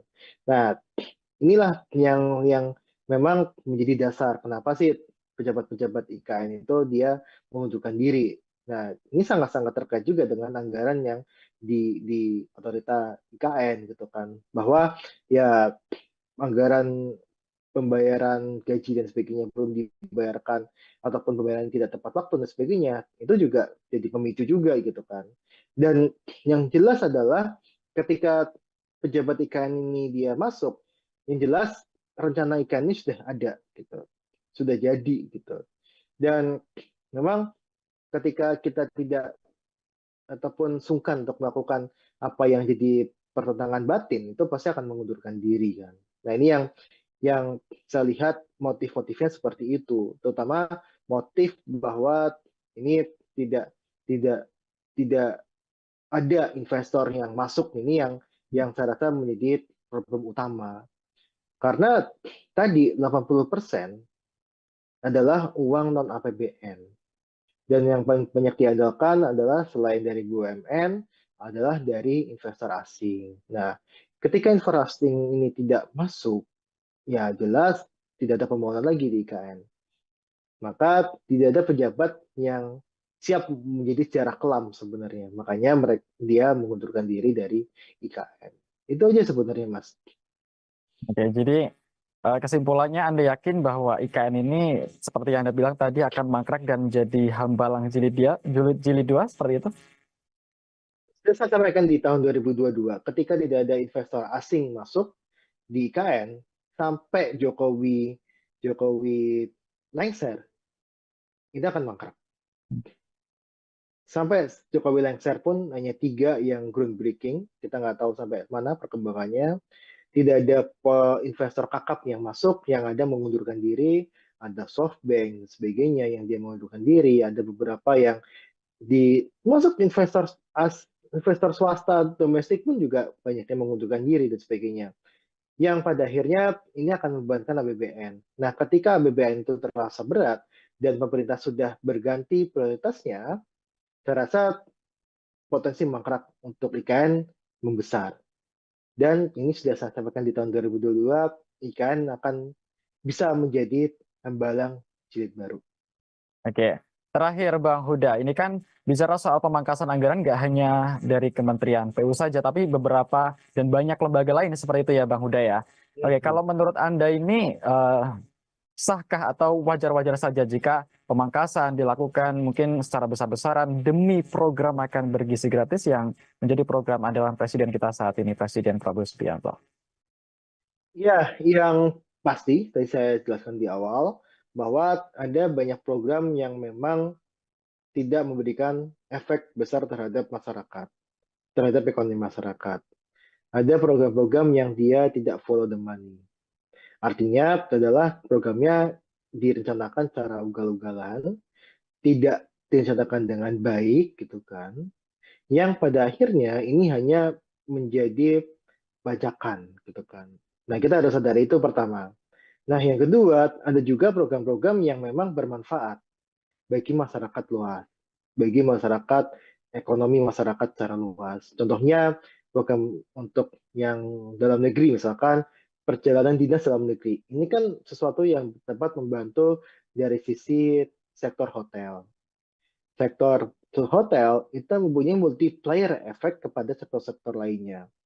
Misalkan sektor hotel, dia kan butuh untuk Telkom kan pasti kan ada telepon. Kemudian dia juga menyerap tenaga kerja. Kemudian belum kita hitung untuk bisnis penatu ya, bisnis binatu sorry, yang bisnis laundry ya, bisnis laundry yang memang yang itu pasti akan terdampak juga. Belum lagi penyediaan amenities seperti sandal hotel dan sebagainya, itu yang pasti akan terdampak dan sebagainya lah ya. Jadi multiplier-nya cukup besar. Nah, ini yang harus dilihat sama Prabowo dan tim adalah bagaimana mengklasifikasikan untuk program-program yang dia berdampak ke masyarakat luas dan mana program yang tidak berdampak kepada masyarakat luas. Dan ketika mereka atau program itu tidak berdampak pada masyarakat secara luas, ya itu patut dievaluasi, patut diefisiensikan, patut dihapuskan. Tapi untuk yang program-program yang dia berdampak luas, patut kita keep atau ketut kita tetap laksanakan, tidak dilakukan pemangkasan anggaran. Makanya ini yang kita sampaikan gitu kan. Nah, apakah ini bisa untuk makan bergizi gratis gitu kan? Ya sudah pasti akan mengarahnya ke sana. Ada dua sebenarnya hipotesa saya. Untuk makan bergizi gratis atau memang pemerintah tidak punya uang gitu. Jadi ya ya udah makan bergizi gratis tetap 71 triliun penghematannya karena memang tidak punya uang gitu. Tidak punya uang, pemerintah ini penerimaan negara cukup cukup berat gitu kan. Ini yang saya lihat dari sisi dua dua hipotesa itu, dan ketika itu dilakukan untuk program makan bergizi gratis ya wajar, itu kan programnya Prabowo gitu kan. Ya, itu hak prerogatif presiden gitu. Nah, ini yang tapi saya dengar kan di DPR juga tengah dibahas gitu kan. Ada beberapa anggaran yang memang harus dilakukan efisiensi, ada yang harus ditahan. Kalau dari kemudian PU gitu kan, itu ada irigasi yang memang ditentang sama beberapa anggota DPR untuk dihilangkan karena ini akan menyangkut kepada petani kita, kepada ketahanan pangan kita. Jadi ada beberapa anggaran yang nampaknya harus diteliti lebih lanjut, Mas Agung. Oke, kita berharap bersama-sama ya Bang ya, semoga pemerintah bijak dalam mengambil keputusan apapun itu, baik Amin. terkait IKN maupun program-program lainnya. Dan terkait dengan mangkrak atau tidaknya IKN, kita lihat bersama ya Bang ya, nanti biar waktu yang akan menguji apakah benar Iya, proyek tinggalan Presiden Jokowi ini akan menjadi hambalang jilid 2 atau akan iya, berlanjut, kita nggak akan. iya. Apakah ini bisa untuk makan bergizi gratis gitu kan? Ya sudah pasti akan mengarahnya ke sana. Ada dua sebenarnya hipotesa saya.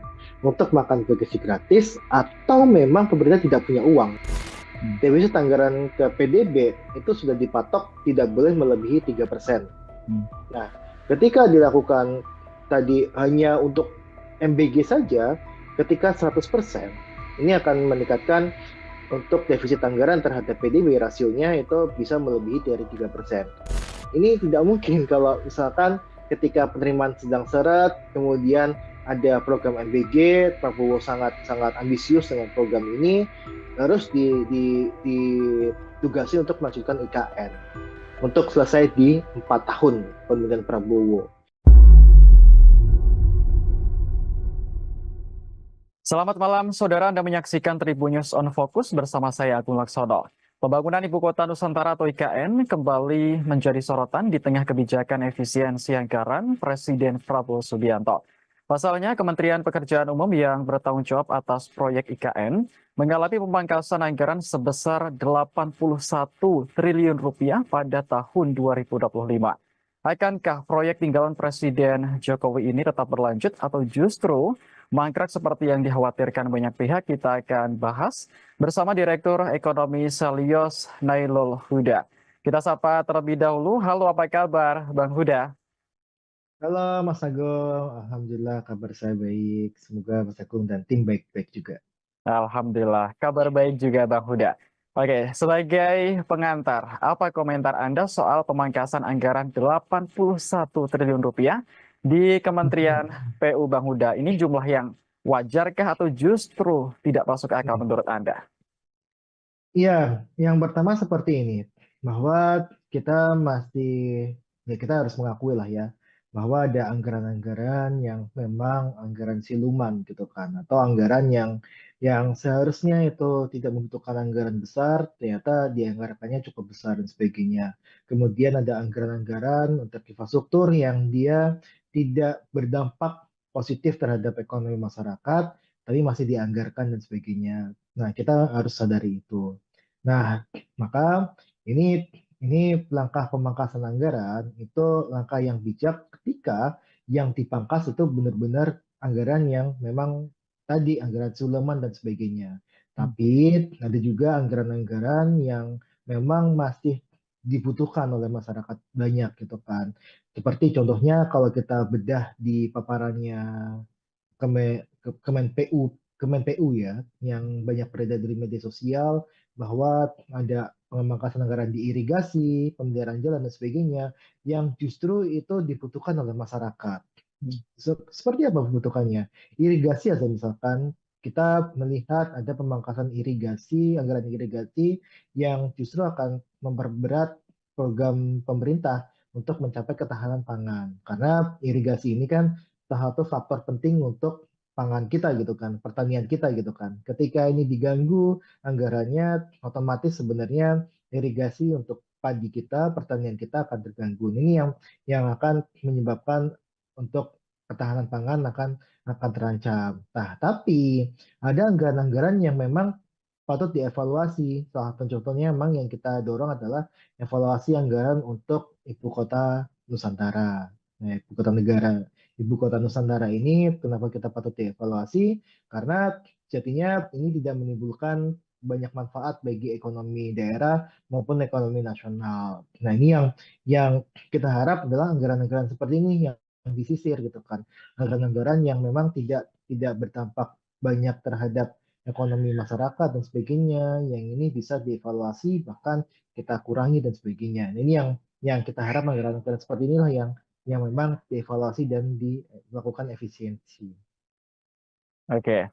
Lalu ini kemarin kan Menteri PU Pak Dodi Hanggodo kan sudah mengatakan bahwa anggaran IKN untuk 2025 katanya masih diblokir oleh Menteri Keuangan Sri Mulyani. Lalu sebenarnya kapan pencairan ini dilakukan dan masih menunggu apa? Mengingat ini kan ada pernyataan dari pemerintah juga bahwa penegasan bahwa IKN tetap akan lanjut pembangunannya seperti itu, Bang. Sudah.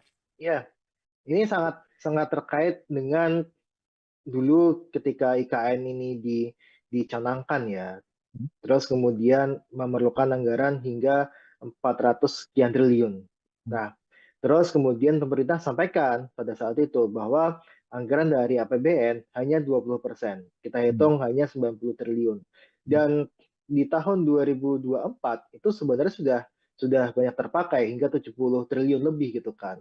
Dan saya rasa ini ketika mau ada lagi anggaran untuk IKN di tahun 2025, ini pasti akan memberatkan. Terlebih kalau kita lihat sebenarnya ini kan anggaran IKN yang begitu besar dan multi years ya, katakan sama pemerintah sebelumnya gitu kan. Anggaran ini multi year dan sebagainya justru akan memberikan beban fiskal yang cukup berat bagi pemerintah selanjutnya, dalam hal ini pemerintahan Prabowo, maka ini akan jadi beban berat bagi Prabowo kelak untuk bisa menjalankan program-program andalannya. Nah, kita juga nggak bisa memungkiri juga bahwa setiap presiden itu pasti punya prioritas anggaran atau program prioritasnya masing-masing gitu kan. Kita tahu Jokowi itu sudah mencanangkan pindah ibu kota dan sebagainya, maka ini jadi prioritas Jokowi ketika menjabat untuk menggelontorkan uang sebanyak mungkin ke IKN. Nah, tapi Prabowo itu punya prioritas makan bergizi gratis gitu kan, di mana program ini pasti akan menjadi program yang bisa dibilang akan di backup sepenuhnya oleh Prabowo. Berapapun anggarannya itu pasti akan diusahakan oleh Prabowo. Nah, inilah yang saya sebutkan, pasti ada masanya masing-masing, ada programnya masing-masing setiap presiden gitu. Nah, ini yang kita lihat ketika IKN ini anggaran diblokir dan sebagainya, ya ini salah satu cara Prabowo untuk bisa memberikan banyak anggaran kepada program prioritas miliknya gitu, seperti program makan gizi gratis dan sebagainya. Nah, ini sudah kita sampaikan sebenarnya di awal, ini ketika IKN ini dibangun harus ada pendekatan kepada investasi yang dilakukan oleh investor, terutama untuk investor tunggal dari luar negeri, yang hingga saat ini saya rasa masih cukup minim, bahkan hanya 3 gitu kan yang sudah masuk, satu dari China, satu dari Rusia, dan satu dari Australia. Walaupun ketiganya juga hanya saya dengar cuma groundbreaking saja gitu kan, tidak ada kelanjutan pembangunan di sana gitu. Jadi ini yang saya lihat harusnya ada pembagian beban kepada investor, dan ini adalah salah satu dosa gitu ya, kesalahan yang cukup besar juga yang dilakukan oleh pemerintah sebelumnya, yang mengatakan investor sudah mengantri dan sebagainya, yang pada akhirnya hingga saat ini kita tidak melihat investor tersebut ada di IKN. Oke. Kalau menurut analisis dari Bang Huda, apa sebenarnya yang menyebabkan para investor asing ini kurang begitu melirik IKN, Bang? Apa sebenarnya ketakutan apa yang mungkin ada di pihak mereka sehingga menjadi untuk berinvestasi di IKN ini perlu pertimbangan yang sangat berat seperti itu? Apa analisis Anda? Ya, pasti ada hitungannya gitu kan, bahwa investor ini kan dia tidak seperti yayasan gitu kan, yang dia non profit gitu kan. Mereka pasti akan mengincar profit dan sebagainya. Mereka mengincar bagaimana cara mereka mencari keuntungan dengan melakukan investasi di IKN. Nah, kita lihat di IKN itu sudah ada pasarnya atau belum gitu kan. Let's say contohnya investor untuk tempat hiburan. Tempat hiburan di IKN gimana, ada pangsa pasarnya apa tidak gitu kan. Sedangkan kita tahu bahwa pemerintah lagi-lagi menunda untuk pemindahan ASN ke IKN. Kita dengar dari tahun lalu misalkan ataupun tahun 2023 itu sudah ada rencana untuk pemindahan IKN, ASN ke IKN gitu kan.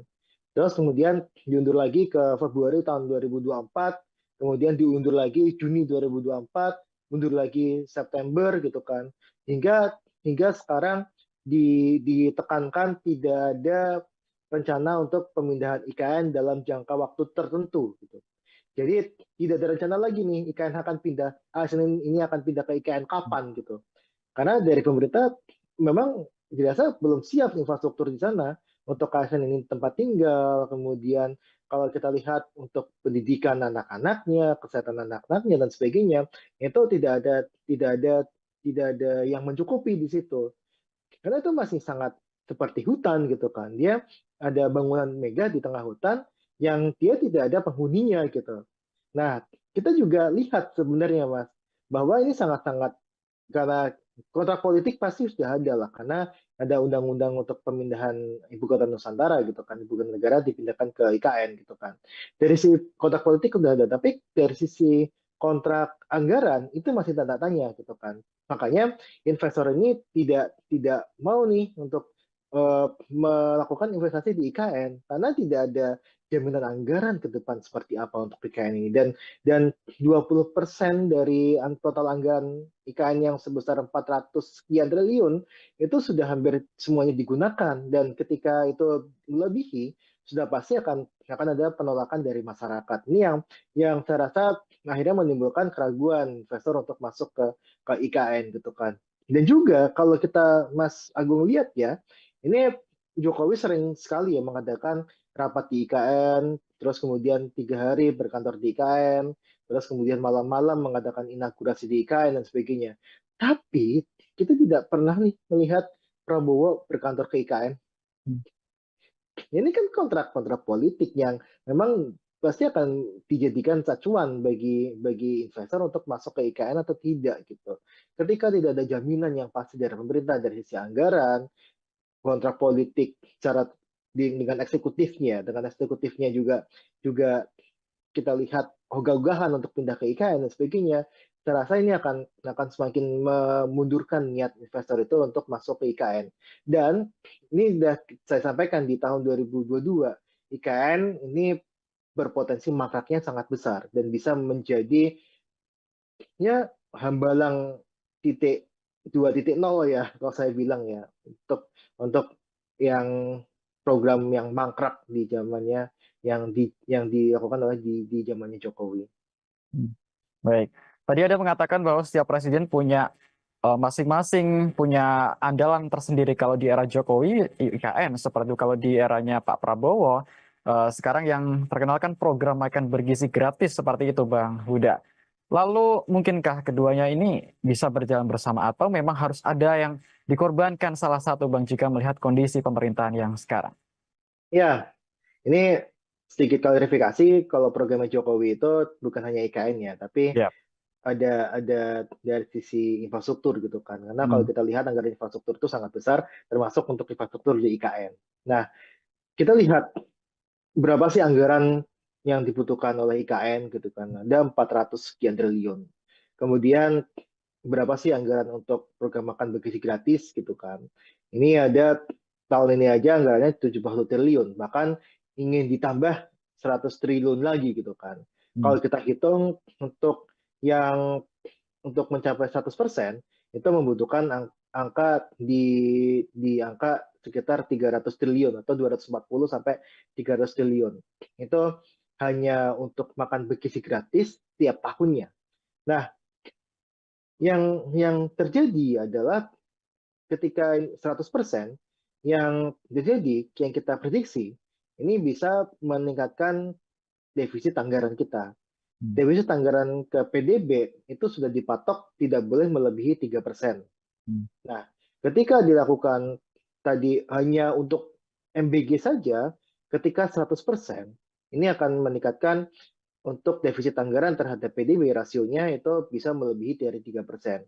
Yang pada akhirnya bisa memunculkan potensi untuk dilakukan impeachment terhadap pemerintah, terhadap Prabowo gitu. Nah, makanya ini sangat tidak mungkin sebenarnya ketika ada program makan bagi gratis yang butuh uang sangat besar ditambah dengan adanya IKN, pembangunan IKN di era Prabowo ini. Sedangkan satu sisi penerimaan negara kita tengah seret, apalagi ada masalah Cortex gitu kan, yang ini bisa berpotensi untuk melambatkan penerimaan negara. Nah, artinya apa? Artinya ini tidak mungkin kalau misalkan ketika penerimaan sedang seret, kemudian ada program MBG, Prabowo sangat sangat ambisius dengan program ini, harus ditugasi untuk melanjutkan IKN untuk selesai di 4 tahun pemerintahan Prabowo. Sangat-sangat berat sekali, Mas. Jadi saya rasa sih jawabannya tidak bisa ya untuk melakukan keduanya. Baik, tapi ini sejumlah menteri Kabinet Merah Putih telah mengatakan, khususnya kemarin yang baru saja mengatakan Menteri Energi dan Sumber Daya Mineral Bang Huda Bahlil Lahadalia bahwa Prabowo akan pindah ke IKN tahun 2028. Begitu beliau mengatakan. Apakah Anda optimis ini terlaksana tepat waktu atau ini merupakan sesuatu yang dipaksakan dalam tanda kutip? Ya, itu hanya omong-omong saja, Mas Agung, sebenarnya. Kalau kita lihat ya, kita sudah mendengar lah bahwa tadi saya sampaikan saja, kita di pemerintah gitu ya, pemerintah itu sudah mencanangkan ASN IKN akan pindah di Februari tahun 2024. Bahkan Hmm. di 2023 juga sudah sampaikan. Sampai saat ini tidak ada satupun ASN yang dia pindah ke IKN. Kecuali yang badan otorita ya, nggak tahu itu statusnya ASN atau tidak gitu. Tapi tidak ada ASN yang pindah ke sana. Dan kemarin muncul untuk dari Badan Kepegawaian Negara ya, itu muncul surat bahwa pemindahan ASN ke IKN itu akan ditunda dalam jangka waktu yang tidak menentu. Artinya bisa tahun 2028, 2029, bahkan sampai tahun 2035 pun tidak dipindahkan. Itu bisa saja. Karena putusan suratnya seperti itu. Nah, ketika Bahlil mengatakan ini akan pindah tahun 2028, itu kan Bahlil juga mengatakan hal yang serupa, bahwa sudah ada 160 investor yang mau masuk ke IKN. Pada kenyataannya nggak ada. Kan bilang kan, Jokowi juga sudah sampaikan, ada 40 dari Korea, 40 dari Jepang, ada 120 dari Singapura, dari Malaysia dan sebagainya. Bahkan dari Uni Emirat Arab. Tapi sampai sekarang nggak ada gitu. Nggak ada investor ya, investor tunggal asing yang masuk ke IKN.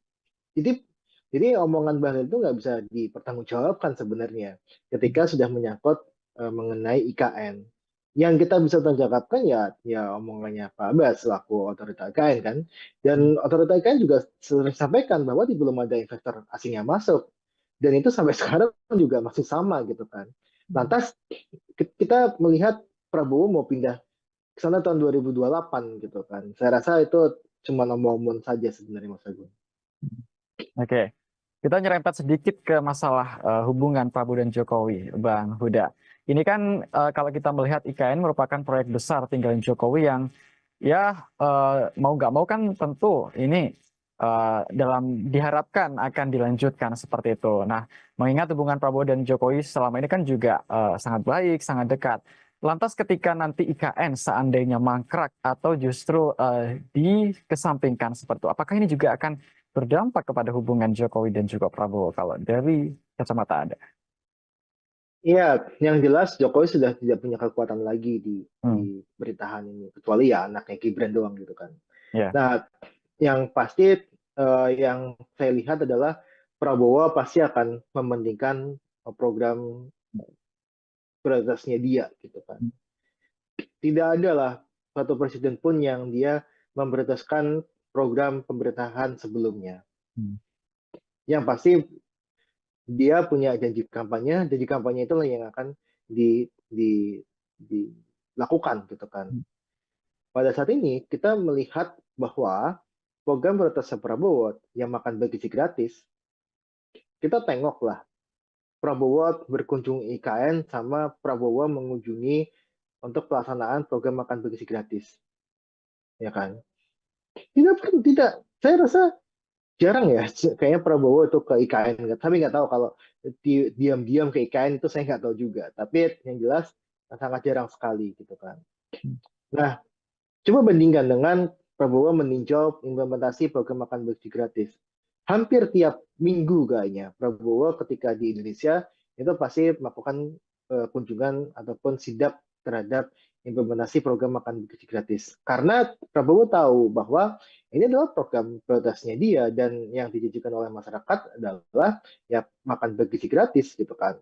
Bukan melanjutkan IKN gitu.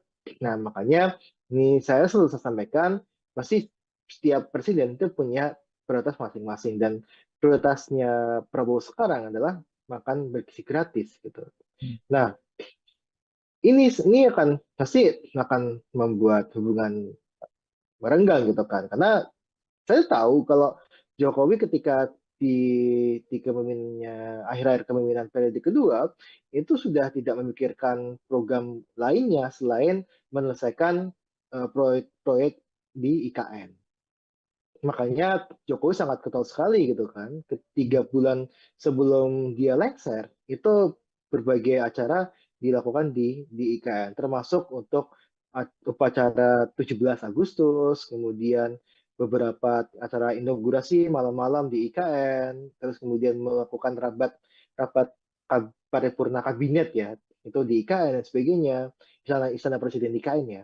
Nah, ini semua dilakukan hanya untuk melihat, oh ini loh progres IKN dan ada dukungan, harus ada dukungan ke IKN setelah dia lengser. Dia tidak mau untuk IKN ini menjadi hambalang baru sebenarnya.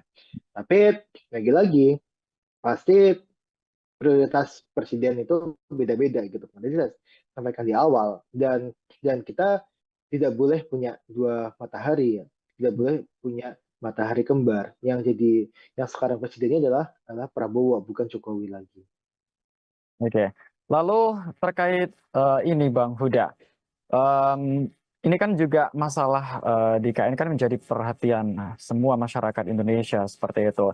Dan berita hari ini ada pejabat otorita IKN yang mundur baru saja, Bang Muhammad Ali Iya. Brawi. Ini apa komentar Anda tentang pengunduran diri di momen yang sangat genting ini, Bang Huda? Iya, pengunduran diri pejabat di KN ini kan bukan yang pertama kali ya. Kita Betul. eh, kepala otorita pun sudah mengundurkan diri walaupun masuk kembali sebagai ya tadi ya untuk staf sus apa gitu saya lupa untuk jabatannya Pak Bambang gitu kan. Nah, yang jelas adalah ada sesuatu bermasalah di IKN bahwa IKN ini pertama tadi yang jelas belum ada investor tunggal asing yang masuk. Beban terhadap APBN itu terlampau berat gitu kan. Kemudian belum ada kejelasan apakah pemerintahan sekarang dan pemerintahan selanjutnya itu mengajukan IKN atau tidak. Karena banyak yang sampaikan gitu kan bahwa IKN itu akan jadi ibu kota politik saja gitu kan, bukan sebagai ibu kota negara. Ibu kota negara tetap di Jakarta gitu. Nah, inilah yang memang menjadi dasar kenapa sih pejabat-pejabat IKN itu dia mengundurkan diri. Nah, ini sangat-sangat terkait juga dengan anggaran yang di otorita IKN gitu kan, bahwa ya anggaran pembayaran gaji dan sebagainya belum dibayarkan ataupun pembayaran tidak tepat waktu dan sebagainya itu juga jadi pemicu juga gitu kan. Dan yang jelas adalah ketika pejabat IKN ini dia masuk, yang jelas rencana IKN ini sudah ada gitu, sudah jadi gitu. Dan memang ketika kita tidak ataupun sungkan untuk melakukan apa yang jadi pertentangan batin itu pasti akan mengundurkan diri kan. Nah ini yang saya lihat motif-motifnya seperti itu, terutama motif bahwa ini tidak tidak tidak ada investor yang masuk, ini yang saya rasa menjadi problem utama. Karena tadi 80% adalah uang non APBN. Dan yang paling banyak diandalkan adalah selain dari BUMN, adalah dari investor asing. Nah, ketika investor asing ini tidak masuk, ya jelas tidak ada pembangunan lagi di IKN. Maka tidak ada pejabat yang siap menjadi sejarah kelam sebenarnya. Makanya dia mengundurkan diri dari IKN. Itu aja sebenarnya, Mas. Oke, jadi kesimpulannya Anda yakin bahwa IKN ini seperti yang Anda bilang tadi akan mangkrak dan menjadi hambalang jilid dua seperti itu? Sudah saya sampaikan di tahun 2022, ketika tidak ada investor asing masuk di IKN, sampai Jokowi lengser, itu akan mangkrak. Sampai Jokowi lengser pun hanya 3 yang groundbreaking, kita nggak tahu sampai mana perkembangannya. Tidak ada investor kakap yang masuk, yang ada mengundurkan diri, ada SoftBank, sebagainya yang dia mengundurkan diri, ada beberapa yang masuk investor swasta domestik pun juga banyak yang mengundurkan diri dan sebagainya. Yang pada akhirnya ini akan membebankan APBN. Nah, ketika APBN itu terasa berat dan pemerintah sudah berganti prioritasnya, saya rasa potensi mangkrak untuk IKN membesar. Dan ini sudah saya sampaikan di tahun 2022, IKN akan bisa menjadi hambalang jilid baru. Oke, terakhir Bang Huda, ini kan bicara soal pemangkasan anggaran nggak hanya dari Kementerian PU saja, tapi beberapa dan banyak lembaga lain seperti itu ya Bang Huda ya. Oke, kalau menurut Anda ini sahkah atau wajar-wajar saja jika pemangkasan dilakukan mungkin secara besar-besaran demi program makan bergizi gratis yang menjadi program andalan Presiden kita saat ini, Presiden Prabowo Subianto? Ya, yang pasti, tadi saya jelaskan di awal, bahwa ada banyak program yang memang tidak memberikan efek besar terhadap masyarakat, terhadap ekonomi masyarakat. Ada program-program yang dia tidak follow the money. Artinya adalah programnya direncanakan secara ugal-ugalan, tidak direncanakan dengan baik, gitu kan. Yang pada akhirnya ini hanya menjadi bajakan, gitu kan. Nah, kita harus sadari itu pertama.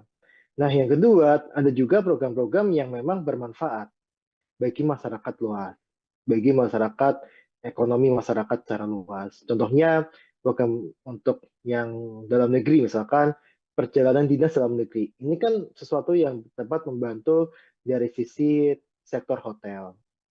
Sektor hotel itu mempunyai multiplier efek kepada sektor-sektor lainnya.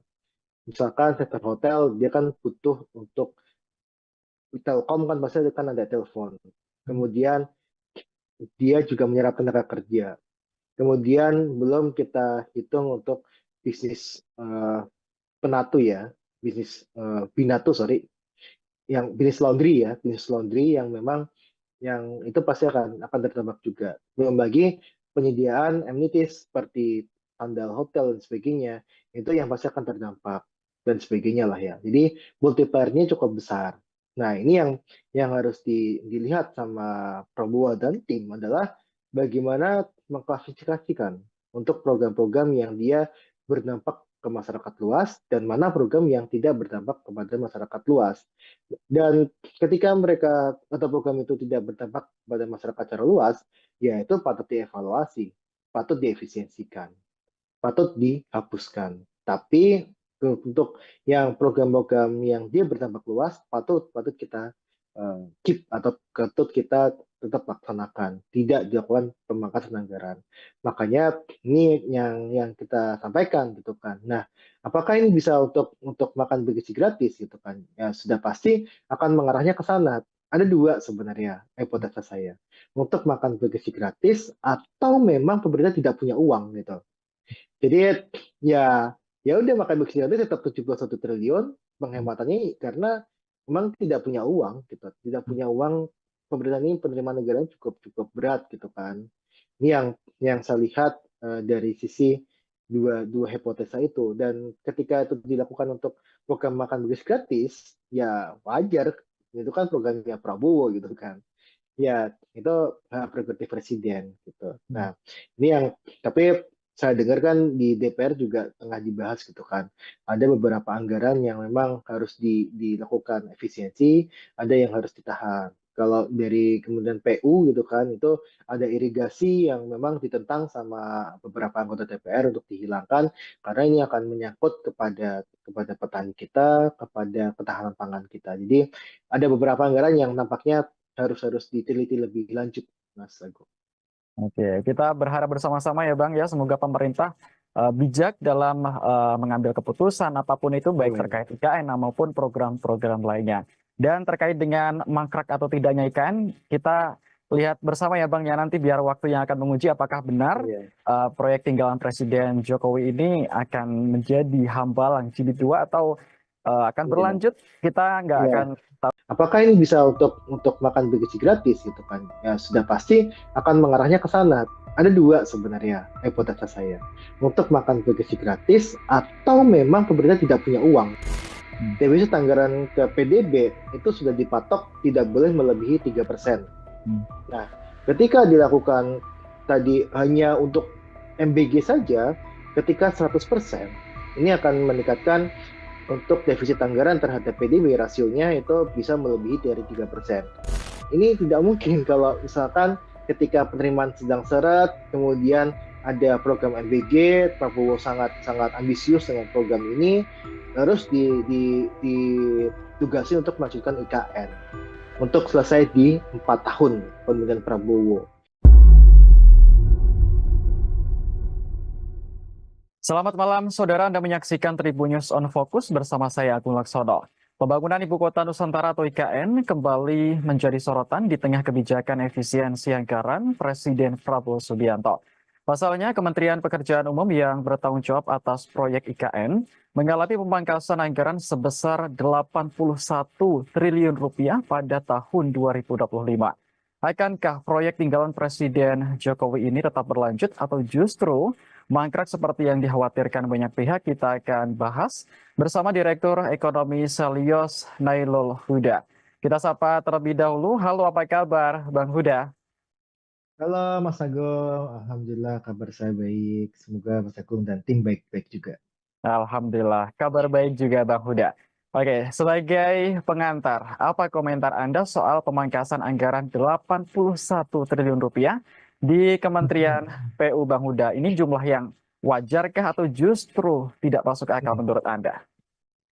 Iya, yang pertama seperti ini, bahwa kita masih, ya kita harus mengakui lah ya, bahwa ada anggaran-anggaran yang memang anggaran siluman gitu kan, atau anggaran yang seharusnya itu tidak membutuhkan anggaran besar, ternyata dianggarkannya cukup besar dan sebagainya. Kemudian ada anggaran-anggaran untuk infrastruktur yang dia tidak berdampak positif terhadap ekonomi masyarakat, tapi masih dianggarkan dan sebagainya. Justru itu dibutuhkan oleh masyarakat. Seperti apa membutuhkannya?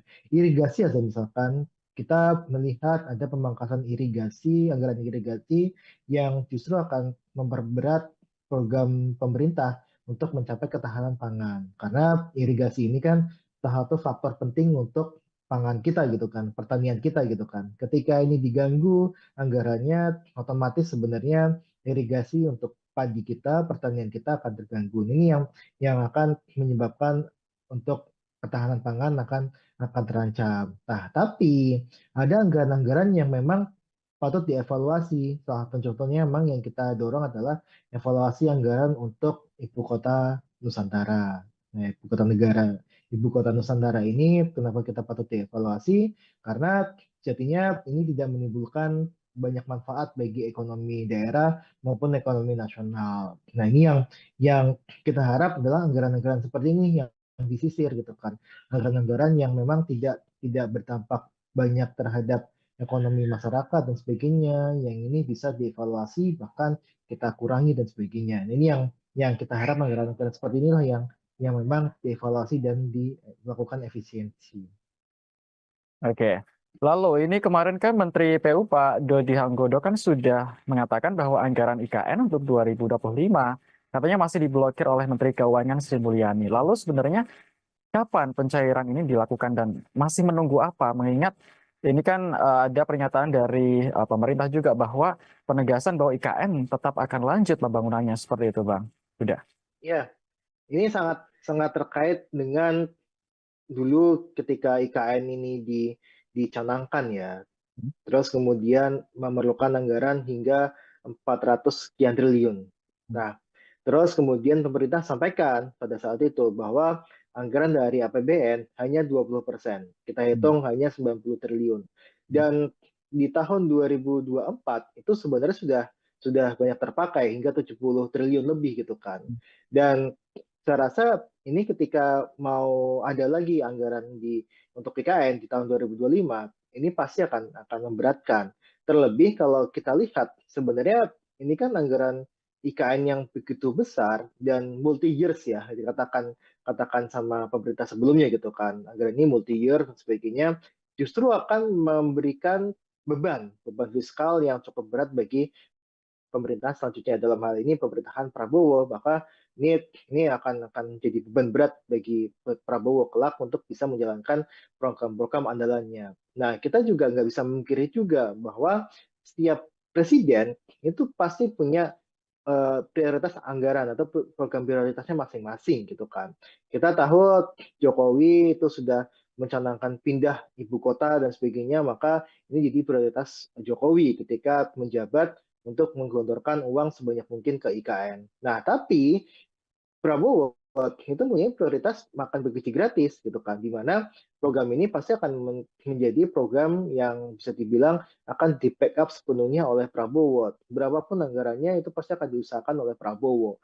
Nah, inilah yang saya sebutkan, pasti ada masanya masing-masing, ada programnya masing-masing setiap presiden gitu. Nah, ini yang kita lihat ketika IKN ini anggaran diblokir dan sebagainya, ya ini salah satu cara Prabowo untuk bisa memberikan banyak anggaran kepada program prioritas miliknya gitu, seperti program makan gizi gratis dan sebagainya. Nah, ini sudah kita sampaikan sebenarnya di awal, ini ketika IKN ini dibangun harus ada pendekatan kepada investasi yang dilakukan oleh investor, terutama untuk investor tunggal dari luar negeri, yang hingga saat ini saya rasa masih cukup minim, bahkan hanya 3 gitu kan yang sudah masuk, satu dari China, satu dari Rusia, dan satu dari Australia. Walaupun ketiganya juga hanya saya dengar cuma groundbreaking saja gitu kan, tidak ada kelanjutan pembangunan di sana gitu. Jadi ini yang saya lihat harusnya ada pembagian beban kepada investor, dan ini adalah salah satu dosa gitu ya, kesalahan yang cukup besar juga yang dilakukan oleh pemerintah sebelumnya, yang mengatakan investor sudah mengantri dan sebagainya, yang pada akhirnya hingga saat ini kita tidak melihat investor tersebut ada di IKN. Oke. Kalau menurut analisis dari Bang Huda, apa sebenarnya yang menyebabkan para investor asing ini kurang begitu melirik IKN, Bang? Apa sebenarnya ketakutan apa yang mungkin ada di pihak mereka sehingga menjadi untuk berinvestasi di IKN ini perlu pertimbangan yang sangat berat seperti itu? Apa analisis Anda? Ya, pasti ada hitungannya gitu kan, bahwa investor ini kan dia tidak seperti yayasan gitu kan, yang dia non profit gitu kan. Mereka pasti akan mengincar profit dan sebagainya. Mereka mengincar bagaimana cara mereka mencari keuntungan dengan melakukan investasi di IKN. Nah, kita lihat di IKN itu sudah ada pasarnya atau belum gitu kan. Let's say contohnya investor untuk tempat hiburan. Tempat hiburan di IKN gimana, ada pangsa pasarnya apa tidak gitu kan. Sedangkan kita tahu bahwa pemerintah lagi-lagi menunda untuk pemindahan ASN ke IKN. Kita dengar dari tahun lalu misalkan ataupun tahun 2023 itu sudah ada rencana untuk pemindahan IKN, ASN ke IKN gitu kan. Terus kemudian diundur lagi ke Februari tahun 2024, kemudian diundur lagi Juni 2024, mundur lagi September gitu kan. Hingga sekarang ditekankan tidak ada rencana untuk pemindahan IKN dalam jangka waktu tertentu gitu. Jadi tidak ada rencana lagi nih IKN akan pindah, ASN ini akan pindah ke IKN kapan gitu. Karena dari pemerintah memang dirasa belum siap infrastruktur di sana untuk ASN ini tempat tinggal, kemudian kalau kita lihat untuk pendidikan anak-anaknya, kesehatan anak-anaknya dan sebagainya, itu tidak ada yang mencukupi di situ. Karena itu masih sangat seperti hutan gitu kan. Dia ada bangunan megah di tengah hutan yang dia tidak ada penghuninya gitu. Nah, kita juga lihat sebenarnya Mas, bahwa ini sangat-sangat, karena kontrak politik pasti sudah ada lah, karena ada undang-undang untuk pemindahan ibu kota Nusantara gitu kan, ibu kota negara dipindahkan ke IKN gitu kan. Dari sisi kontrak politik sudah ada, tapi dari sisi kontrak anggaran itu masih tanda tanya gitu kan. Makanya investor ini tidak mau nih untuk melakukan investasi di IKN karena tidak ada jaminan anggaran ke depan seperti apa untuk IKN ini, dan 20% dari total anggaran IKN yang sebesar 400 sekian triliun itu sudah hampir semuanya digunakan, dan ketika itu melebihi sudah pasti akan ada penolakan dari masyarakat. Ini yang saya rasa akhirnya menimbulkan keraguan investor untuk masuk ke IKN gitu kan. Dan juga kalau kita Mas Agung lihat ya, ini Jokowi sering sekali ya mengadakan rapat di IKN, terus kemudian 3 hari berkantor di IKN, terus kemudian malam-malam mengadakan inaugurasi di IKN dan sebagainya. Tapi kita tidak pernah nih melihat Prabowo berkantor ke IKN. Ini kan kontrak-kontrak politik yang memang pasti akan dijadikan acuan bagi investor untuk masuk ke IKN atau tidak gitu. Ketika tidak ada jaminan yang pasti dari pemerintah dari sisi anggaran, kontrak politik secara dengan eksekutifnya juga juga kita lihat ogah-ogahan untuk pindah ke IKN dan sebagainya, saya rasa ini akan semakin memundurkan niat investor itu untuk masuk ke IKN. Dan ini sudah saya sampaikan di tahun 2022, IKN ini berpotensi mangkraknya sangat besar dan bisa menjadi ya hambalang titik 2.0 ya kalau saya bilang ya, untuk yang program yang mangkrak di zamannya, yang dilakukan oleh di zamannya Jokowi. Baik. Tadi ada mengatakan bahwa setiap presiden punya masing-masing punya andalan tersendiri. Kalau di era Jokowi, IKN. Seperti itu kalau di eranya Pak Prabowo, sekarang yang terkenal kan program makan bergizi gratis seperti itu, Bang Huda. Lalu mungkinkah keduanya ini bisa berjalan bersama atau memang harus ada yang dikorbankan salah satu, Bang, jika melihat kondisi pemerintahan yang sekarang? Ya, ini sedikit klarifikasi, kalau programnya Jokowi itu bukan hanya IKN ya, tapi Ya. ada dari sisi infrastruktur gitu kan. Karena kalau Hmm. kita lihat anggaran infrastruktur itu sangat besar, termasuk untuk infrastruktur di IKN. Nah, kita lihat berapa sih anggaran yang dibutuhkan oleh IKN gitu kan. Ada 400 sekian triliun. Kemudian berapa sih anggaran untuk program makan bergizi gratis gitu kan. Ini ada tahun ini aja anggarannya 70 triliun, bahkan ingin ditambah 100 triliun lagi gitu kan. Hmm. Kalau kita hitung yang untuk mencapai 100% itu membutuhkan angka di angka sekitar 300 triliun atau 240 sampai 300 triliun. Itu hanya untuk makan bergizi gratis tiap tahunnya. Nah, yang terjadi adalah ketika 100%, yang terjadi, yang kita prediksi, ini bisa meningkatkan defisit anggaran kita. Hmm. Defisit anggaran ke PDB itu sudah dipatok tidak boleh melebihi 3%. Hmm. Nah, ketika dilakukan tadi hanya untuk MBG saja, ketika 100%, ini akan meningkatkan untuk defisit anggaran terhadap PDB, rasionya itu bisa melebihi dari 3%. Yang pada akhirnya bisa memunculkan potensi untuk dilakukan impeachment terhadap pemerintah, terhadap Prabowo. Gitu. Nah, makanya ini sangat tidak mungkin sebenarnya ketika ada program makan bergizi gratis yang butuh uang sangat besar, ditambah dengan adanya IKN, pembangunan IKN di era Prabowo ini. Sedangkan satu sisi penerimaan negara kita tengah seret, apalagi ada masalah Cortex gitu kan, yang ini bisa berpotensi untuk melambatkan penerimaan negara. Nah, artinya apa? Artinya ini tidak mungkin kalau misalkan ketika penerimaan sedang seret, kemudian ada program MBG, Prabowo sangat sangat ambisius dengan program ini, harus ditugasi untuk melanjutkan IKN untuk selesai di 4 tahun pemerintahan Prabowo. Sangat-sangat berat sekali, Mas. Jadi saya rasa sih jawabannya tidak bisa ya untuk Hmm. melakukan keduanya. Baik. Tapi ini sejumlah menteri Kabinet Merah Putih telah mengatakan, khususnya kemarin yang baru saja mengatakan Menteri Energi dan Sumber Daya Mineral Bang Huda Bahlil Lahadalia bahwa Prabowo akan pindah ke IKN tahun 2028. Begitu beliau mengatakan. Apakah Anda optimis ini terlaksana tepat waktu atau ini merupakan sesuatu yang dipaksakan dalam tanda kutip? Ya, itu hanya omong-omong saja, Mas Agung, sebenarnya. Kalau kita lihat ya, kita sudah mendengar lah bahwa tadi saya sampaikan saja, kita eh, di pemerintah gitu ya, pemerintah itu sudah mencanangkan ASN IKN akan pindah di Februari tahun 2024. Bahkan di 2023 juga sudah sampaikan. Sampai saat ini tidak ada satupun ASN yang dia pindah ke IKN. Kecuali yang badan otorita ya, nggak tahu itu statusnya ASN atau tidak gitu. Tapi tidak ada ASN yang pindah ke sana.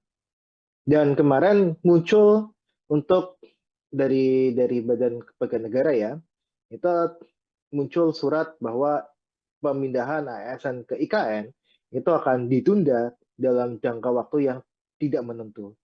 Artinya bisa tahun 2028, 2029, bahkan sampai tahun 2035 pun tidak dipindahkan. Itu bisa saja.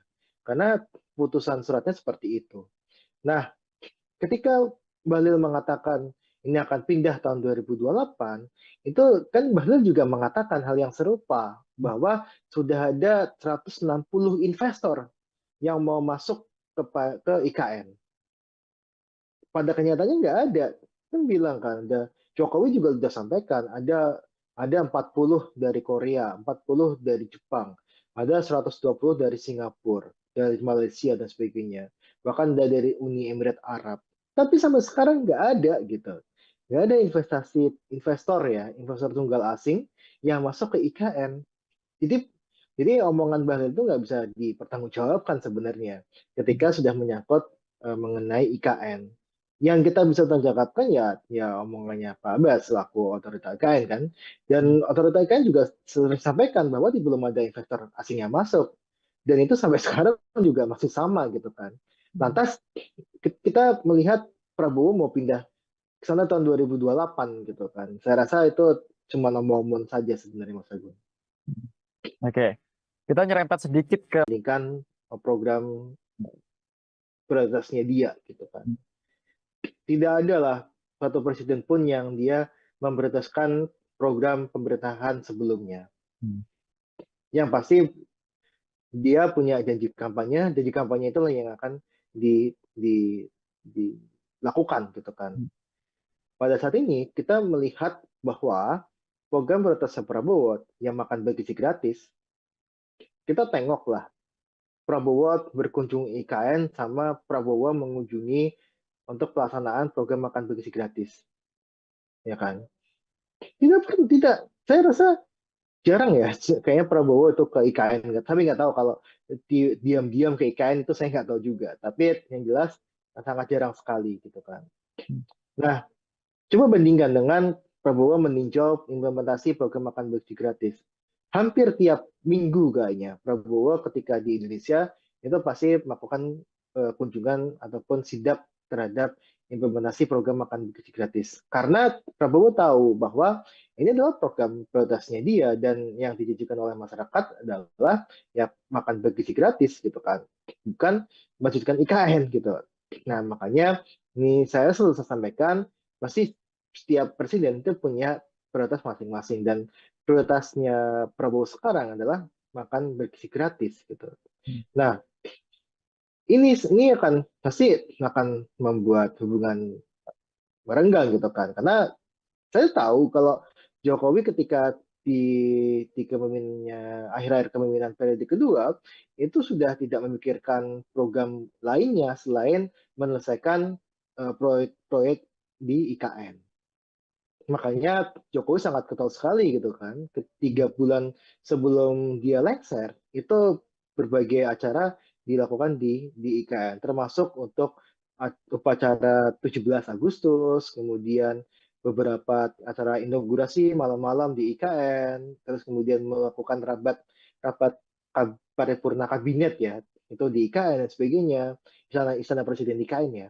Nah, Ini semua dilakukan hanya untuk melihat, oh ini loh progres IKN, dan ada dukungan, harus ada dukungan ke IKN setelah dia lengser. Dia tidak mau untuk IKN ini menjadi hambalang baru sebenarnya.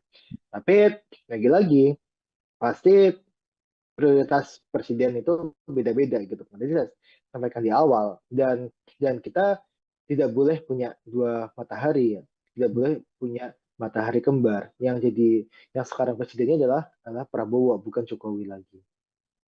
Oke. Lalu terkait ini Bang Huda, Em, ini kan juga masalah di IKN kan menjadi perhatian semua masyarakat Indonesia seperti itu. Dan berita hari ini ada pejabat otorita IKN yang mundur baru saja, Bang Muhammad Ali Iya. Brawi.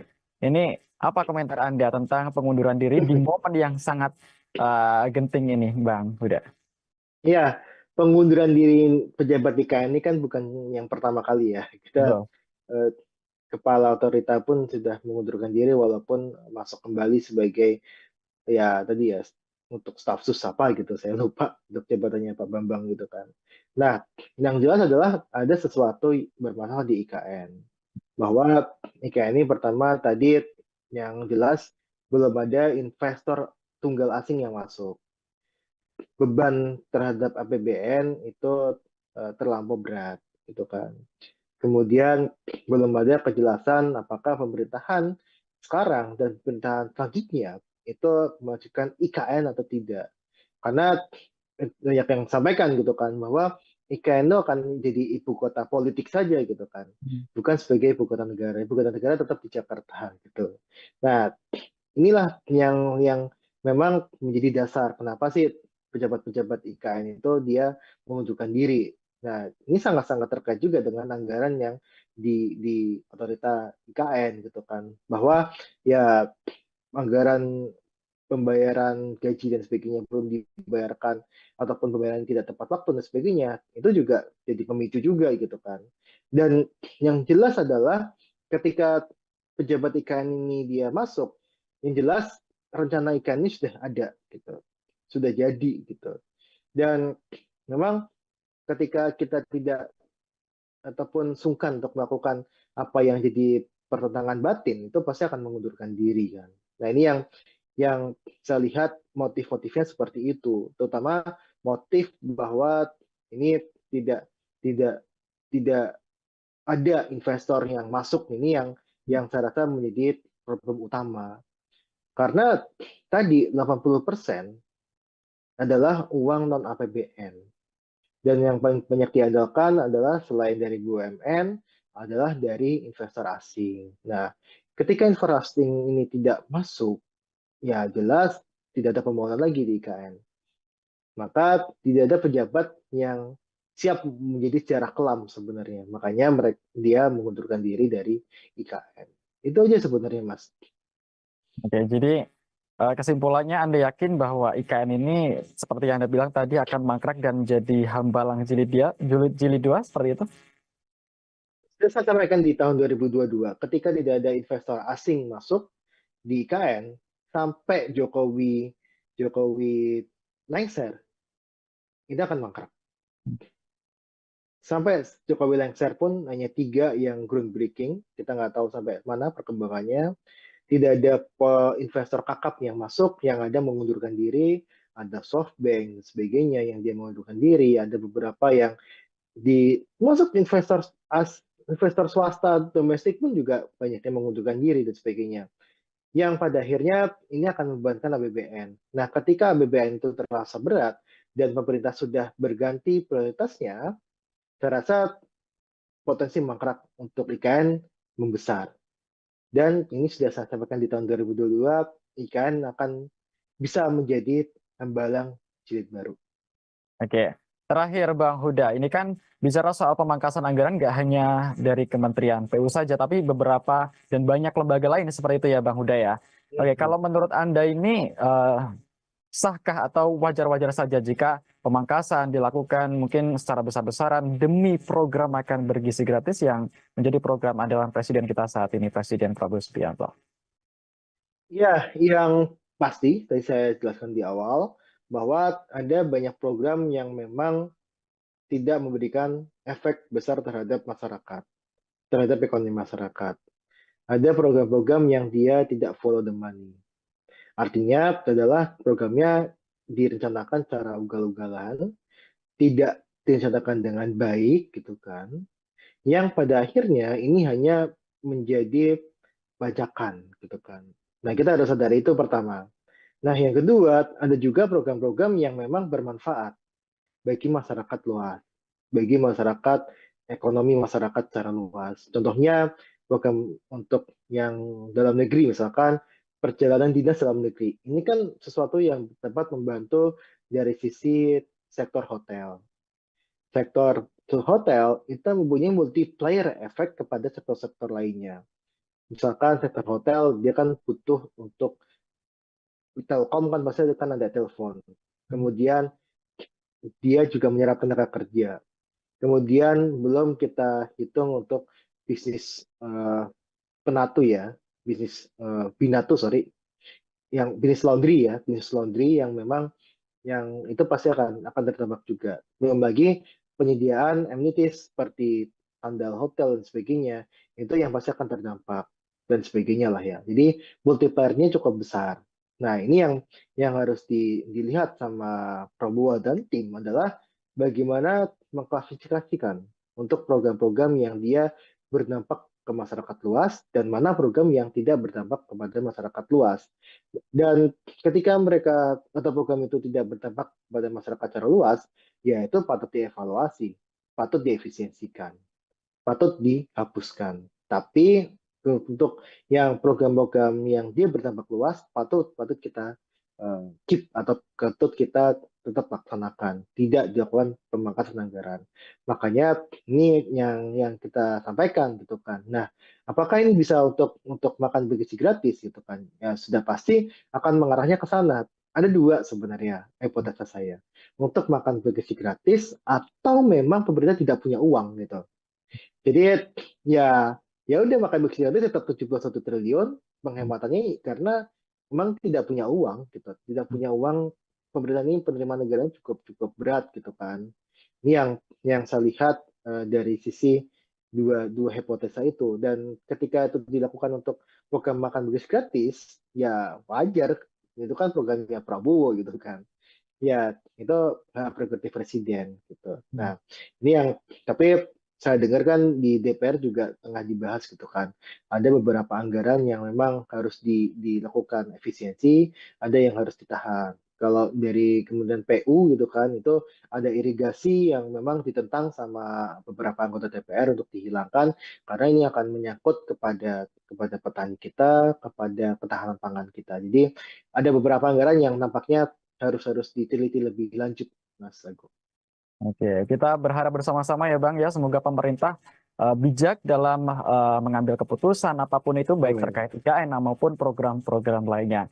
Dan terkait dengan mangkrak atau tidaknya IKN, kita lihat bersama ya Bang ya, nanti biar waktu yang akan menguji apakah benar Iya. proyek tinggalan Presiden Jokowi ini akan menjadi hambalang jilid 2 atau akan Iya. berlanjut, kita nggak Iya. akan tahu. Apakah ini bisa untuk makan bergizi gratis gitu kan? Ya sudah pasti akan mengarahnya ke sana. Ada dua sebenarnya hipotesa saya. Untuk makan bergizi gratis atau memang pemerintah tidak punya uang. Defisit anggaran ke PDB itu sudah dipatok tidak boleh melebihi 3%. Nah, ketika dilakukan tadi hanya untuk MBG saja, ketika 100%, ini akan meningkatkan untuk defisit anggaran terhadap PDB, rasionya itu bisa melebihi dari 3%. Ini tidak mungkin kalau misalkan ketika penerimaan sedang seret, kemudian ada program MBG, Prabowo sangat ambisius dengan program ini, terus ditugasi untuk melanjutkan IKN untuk selesai di 4 tahun pemerintahan Prabowo. Selamat malam, saudara. Anda menyaksikan Tribun News on Focus bersama saya, Agung Laksono. Pembangunan Ibu Kota Nusantara atau IKN kembali menjadi sorotan di tengah kebijakan efisiensi anggaran Presiden Prabowo Subianto. Pasalnya, Kementerian Pekerjaan Umum yang bertanggung jawab atas proyek IKN mengalami pemangkasan anggaran sebesar 81 triliun rupiah pada tahun 2025. Akankah proyek tinggalan Presiden Jokowi ini tetap berlanjut atau justru mangkrak seperti yang dikhawatirkan banyak pihak? Kita akan bahas bersama Direktur Ekonomi Selios Nailul Huda. Kita sapa terlebih dahulu. Halo, apa kabar, Bang Huda? Halo Mas Agung, Alhamdulillah kabar saya baik. Semoga Mas Agung dan tim baik-baik juga. Alhamdulillah, kabar baik juga Bang Huda. Oke, sebagai pengantar, apa komentar Anda soal pemangkasan anggaran 81 triliun rupiah di Kementerian PU Bang Huda? Ini jumlah yang wajarkah atau justru tidak masuk akal menurut Anda? Iya, yang pertama seperti ini, bahwa kita masih, ya kita harus mengakui lah ya, bahwa ada anggaran-anggaran yang memang anggaran siluman gitu kan, atau anggaran yang seharusnya itu tidak membutuhkan anggaran besar, ternyata dianggarkannya cukup besar dan sebagainya. Kemudian ada anggaran-anggaran untuk infrastruktur yang dia tidak berdampak positif terhadap ekonomi masyarakat, tapi masih dianggarkan dan sebagainya. Nah, kita harus sadari itu. Nah, maka ini langkah pemangkasan anggaran itu langkah yang bijak ketika yang dipangkas itu benar-benar anggaran yang memang tadi anggaran Suleman dan sebagainya. Tapi ada juga anggaran-anggaran yang memang masih dibutuhkan oleh masyarakat banyak gitu kan. Seperti contohnya kalau kita bedah di paparannya Kemen PU ya, yang banyak beredar di media sosial bahwa ada pemangkasan anggaran di irigasi, pemeliharaan jalan dan sebagainya yang justru itu dibutuhkan oleh masyarakat. Seperti apa kebutuhannya? Irigasi aja misalkan kita melihat ada pemangkasan irigasi, anggaran irigasi yang justru akan memperberat program pemerintah untuk mencapai ketahanan pangan. Karena irigasi ini kan salah satu faktor penting untuk pangan kita gitu kan, pertanian kita gitu kan. Ketika ini diganggu anggarannya, otomatis sebenarnya irigasi untuk padi kita, pertanian kita akan terganggu. Ini yang akan menyebabkan untuk ketahanan pangan akan terancam. Nah, tapi ada anggaran-anggaran yang memang patut dievaluasi. Salah satu contohnya memang yang kita dorong adalah evaluasi anggaran untuk ibu kota Nusantara. Nah, ibu kota negara, ibu kota Nusantara ini kenapa kita patut dievaluasi? Karena jadinya ini tidak menimbulkan banyak manfaat bagi ekonomi daerah maupun ekonomi nasional. Nah, ini yang kita harap adalah anggaran-anggaran seperti ini yang disisir gitu kan. Anggaran-anggaran yang memang tidak berdampak banyak terhadap ekonomi masyarakat dan sebagainya, yang ini bisa dievaluasi bahkan kita kurangi dan sebagainya. Nah, ini yang kita harap anggaran-anggaran seperti inilah yang memang dievaluasi dan dilakukan efisiensi. Oke.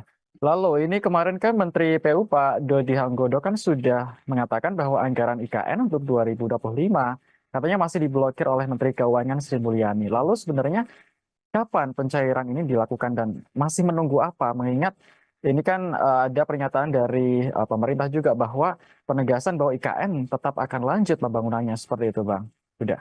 Ya, ini sangat sangat terkait dengan dulu ketika IKN ini dicanangkan ya. Terus kemudian memerlukan anggaran hingga 400 sekian triliun. Nah, terus kemudian pemerintah sampaikan pada saat itu bahwa anggaran dari APBN hanya 20%. Kita hitung hanya 90 triliun. Dan di tahun 2024 itu sebenarnya sudah banyak terpakai hingga 70 triliun lebih gitu kan. Dan saya rasa ini ketika mau ada lagi anggaran untuk PKN di tahun 2025, ini pasti akan memberatkan.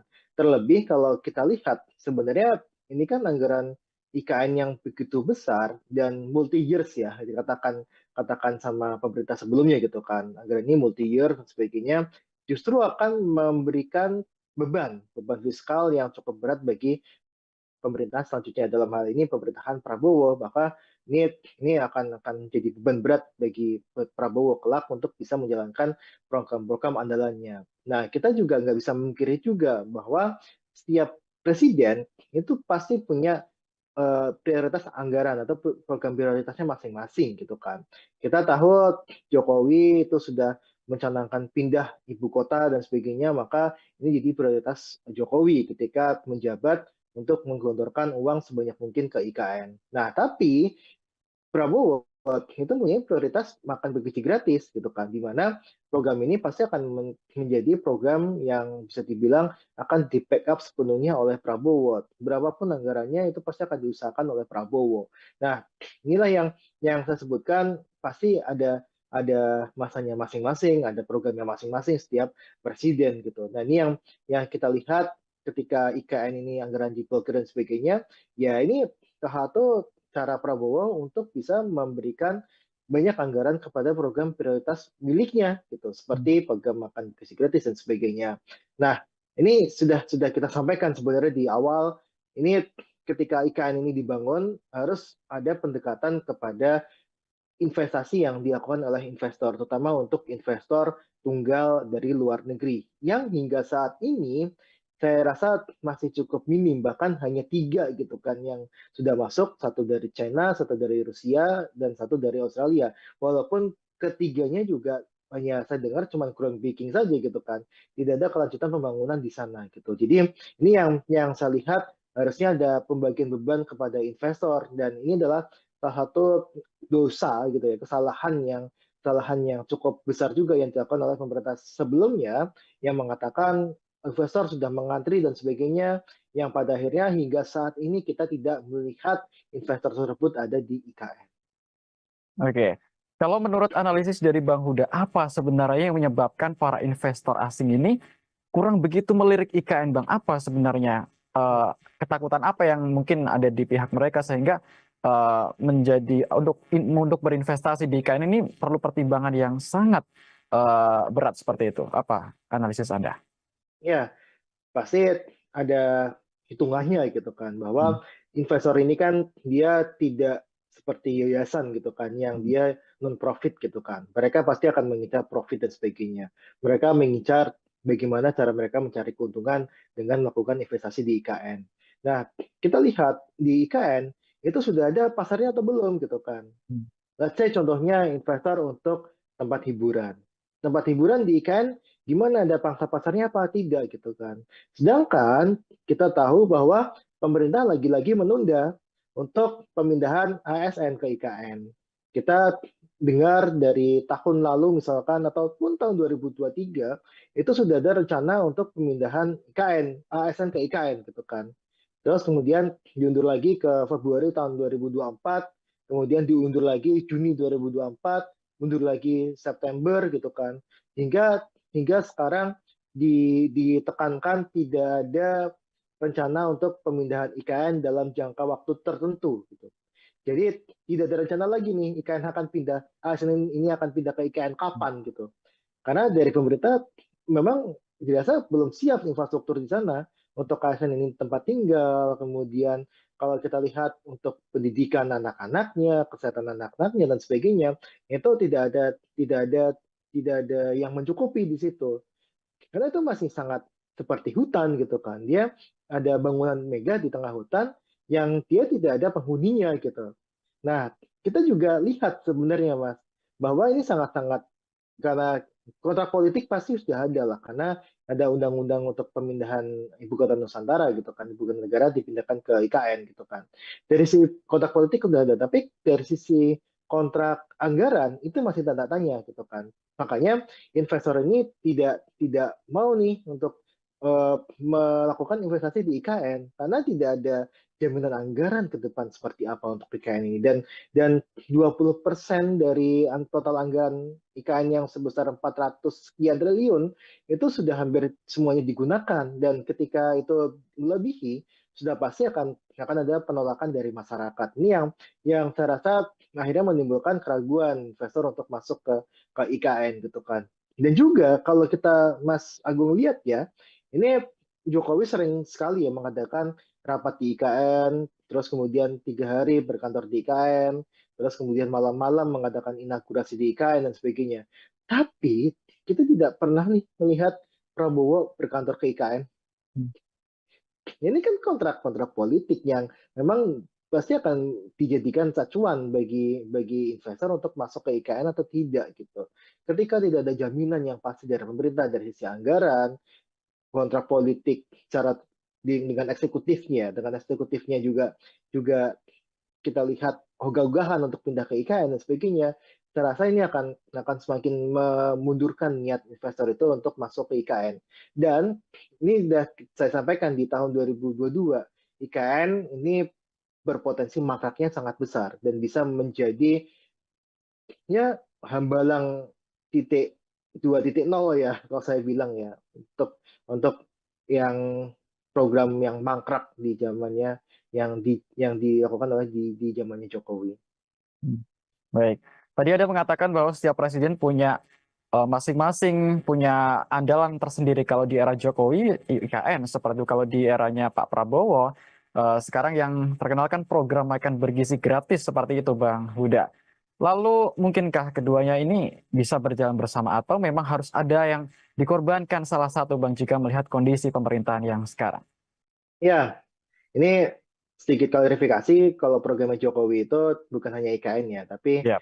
ada dari sisi infrastruktur gitu kan. Karena kalau Hmm. kita lihat anggaran infrastruktur itu sangat besar, termasuk untuk infrastruktur di IKN.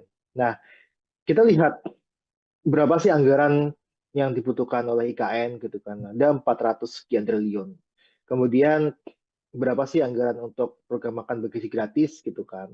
Ini ada tahun ini aja anggarannya 70 triliun, bahkan ingin ditambah 100 triliun lagi gitu kan.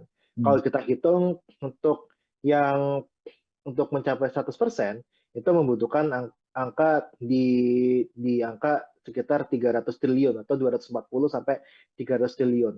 Itu hanya untuk makan bergizi gratis tiap tahunnya.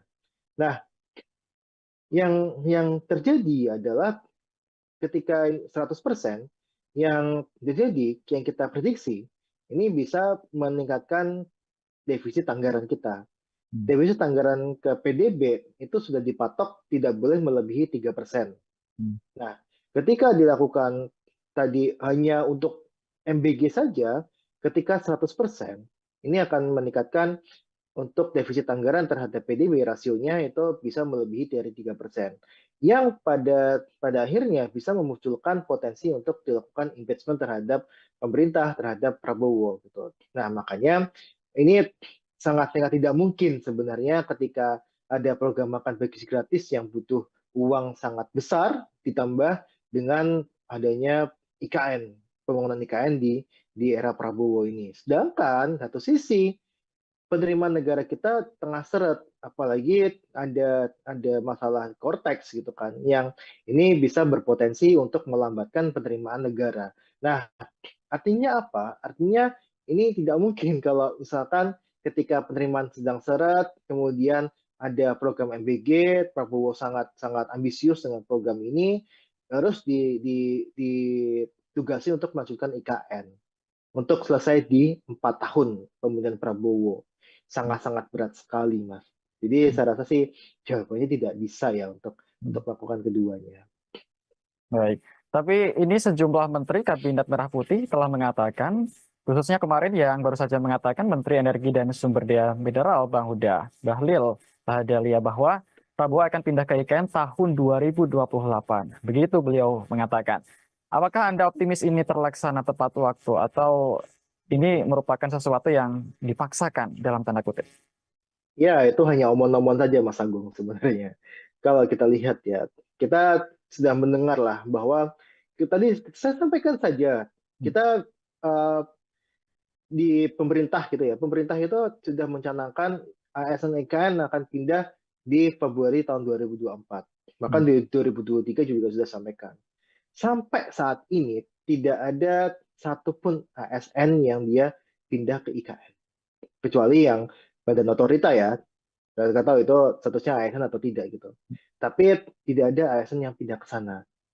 Dan kemarin muncul untuk dari Badan Kepegawaian Negara ya, itu muncul surat bahwa pemindahan ASN ke IKN itu akan ditunda dalam jangka waktu yang tidak menentu. Artinya bisa tahun 2028, 2029, bahkan sampai tahun 2035 pun tidak dipindahkan. Itu bisa saja. Karena putusan suratnya seperti itu. Nah, ketika Bahlil mengatakan ini akan pindah tahun 2028, itu kan Bahlil juga mengatakan hal yang serupa bahwa sudah ada 160 investor yang mau masuk ke IKN. Pada kenyataannya nggak ada. Kan bilang kan, Jokowi juga sudah sampaikan, ada 40 dari Korea, 40 dari Jepang, ada 120 dari Singapura, dari Malaysia dan sebagainya. Bahkan dari Uni Emirat Arab. Tapi sampai sekarang nggak ada gitu. Nggak ada investor tunggal asing yang masuk ke IKN. Jadi omongan Bahlil itu nggak bisa dipertanggungjawabkan sebenarnya ketika sudah menyangkut mengenai IKN. Yang kita bisa tanggapan ya omongannya Pak Abbas selaku otorita IKN kan. Dan otorita IKN juga sering sampaikan bahwa belum ada investor asing yang masuk. Dan itu sampai sekarang juga masih sama gitu kan. Lantas kita melihat Prabowo mau pindah ke sana tahun 2028 gitu kan. Saya rasa itu cuma omong-omong saja sebenarnya Mas Agung. Oke, kita nyerempet sedikit ke masalah hubungan Prabowo dan Jokowi, Bang Huda. Ini kan kalau kita melihat IKN merupakan proyek besar tinggalin Jokowi yang ya mau nggak mau kan tentu ini diharapkan akan dilanjutkan seperti itu. Nah, mengingat hubungan Prabowo dan Jokowi selama ini kan juga sangat baik, sangat dekat. Lantas ketika nanti IKN seandainya mangkrak atau justru dikesampingkan seperti itu, apakah ini juga akan berdampak kepada hubungan Jokowi dan juga Prabowo kalau dari kacamata Anda? Iya, yang jelas Jokowi sudah tidak punya kekuatan lagi di pemerintahan ini, kecuali ya anaknya Gibran doang gitu kan. Ya. Nah, yang pasti yang saya lihat adalah Prabowo pasti akan mementingkan program prioritasnya dia gitu kan. Tidak ada lah satu presiden pun yang dia memprioritaskan program pemerintahan sebelumnya. Yang pasti dia punya janji kampanye itulah yang akan dilakukan gitu kan. Pada saat ini kita melihat bahwa program prioritas Prabowo yang makan bergizi gratis, kita tengoklah Prabowo berkunjung IKN sama Prabowo mengunjungi untuk pelaksanaan program makan bergizi gratis, ya kan? Tidak, saya rasa jarang ya, kayaknya Prabowo itu ke IKN, tapi nggak tahu kalau diam-diam ke IKN itu saya nggak tahu juga. Tapi yang jelas sangat jarang sekali gitu kan. Nah, coba bandingkan dengan Prabowo meninjau implementasi program makan bergizi gratis.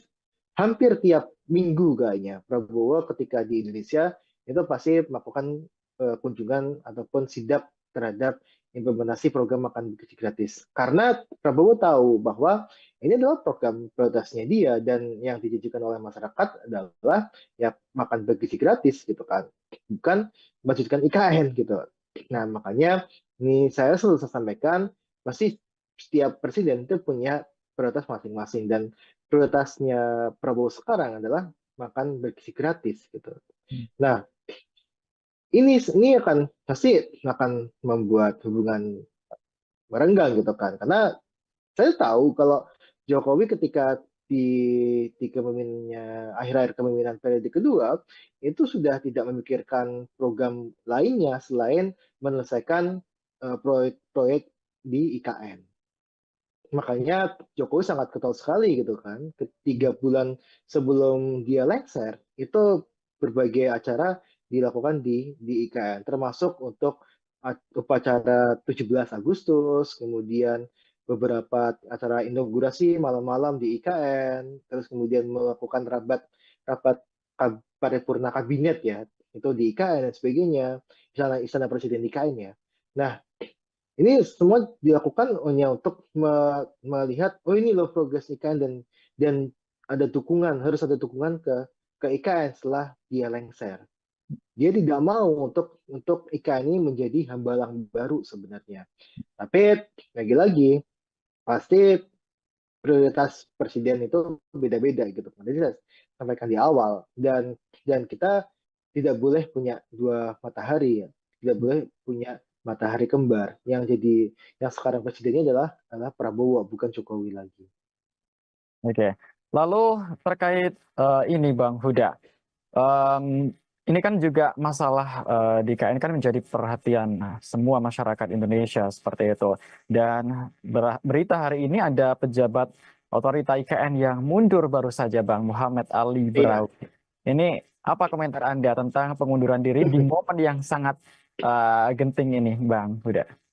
Iya, pengunduran diri pejabat IKN ini kan bukan yang pertama kali ya. Kita Betul.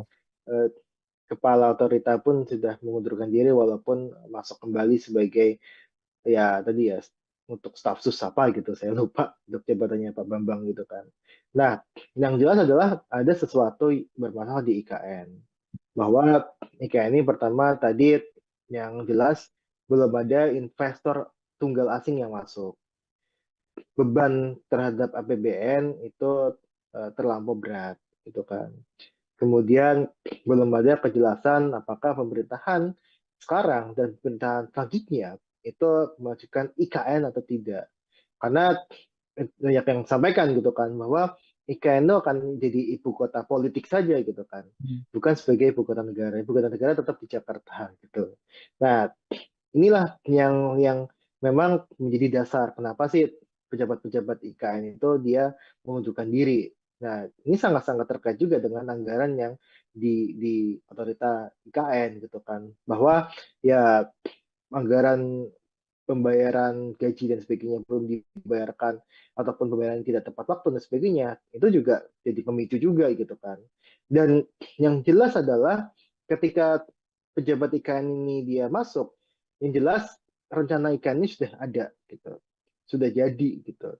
Dan memang ketika kita tidak ataupun sungkan untuk melakukan apa yang jadi pertentangan batin, itu pasti akan mengundurkan diri kan. Nah, ini yang saya lihat motif-motifnya seperti itu, terutama motif bahwa ini tidak tidak tidak ada investor yang masuk, ini yang saya rasa menjadi problem utama.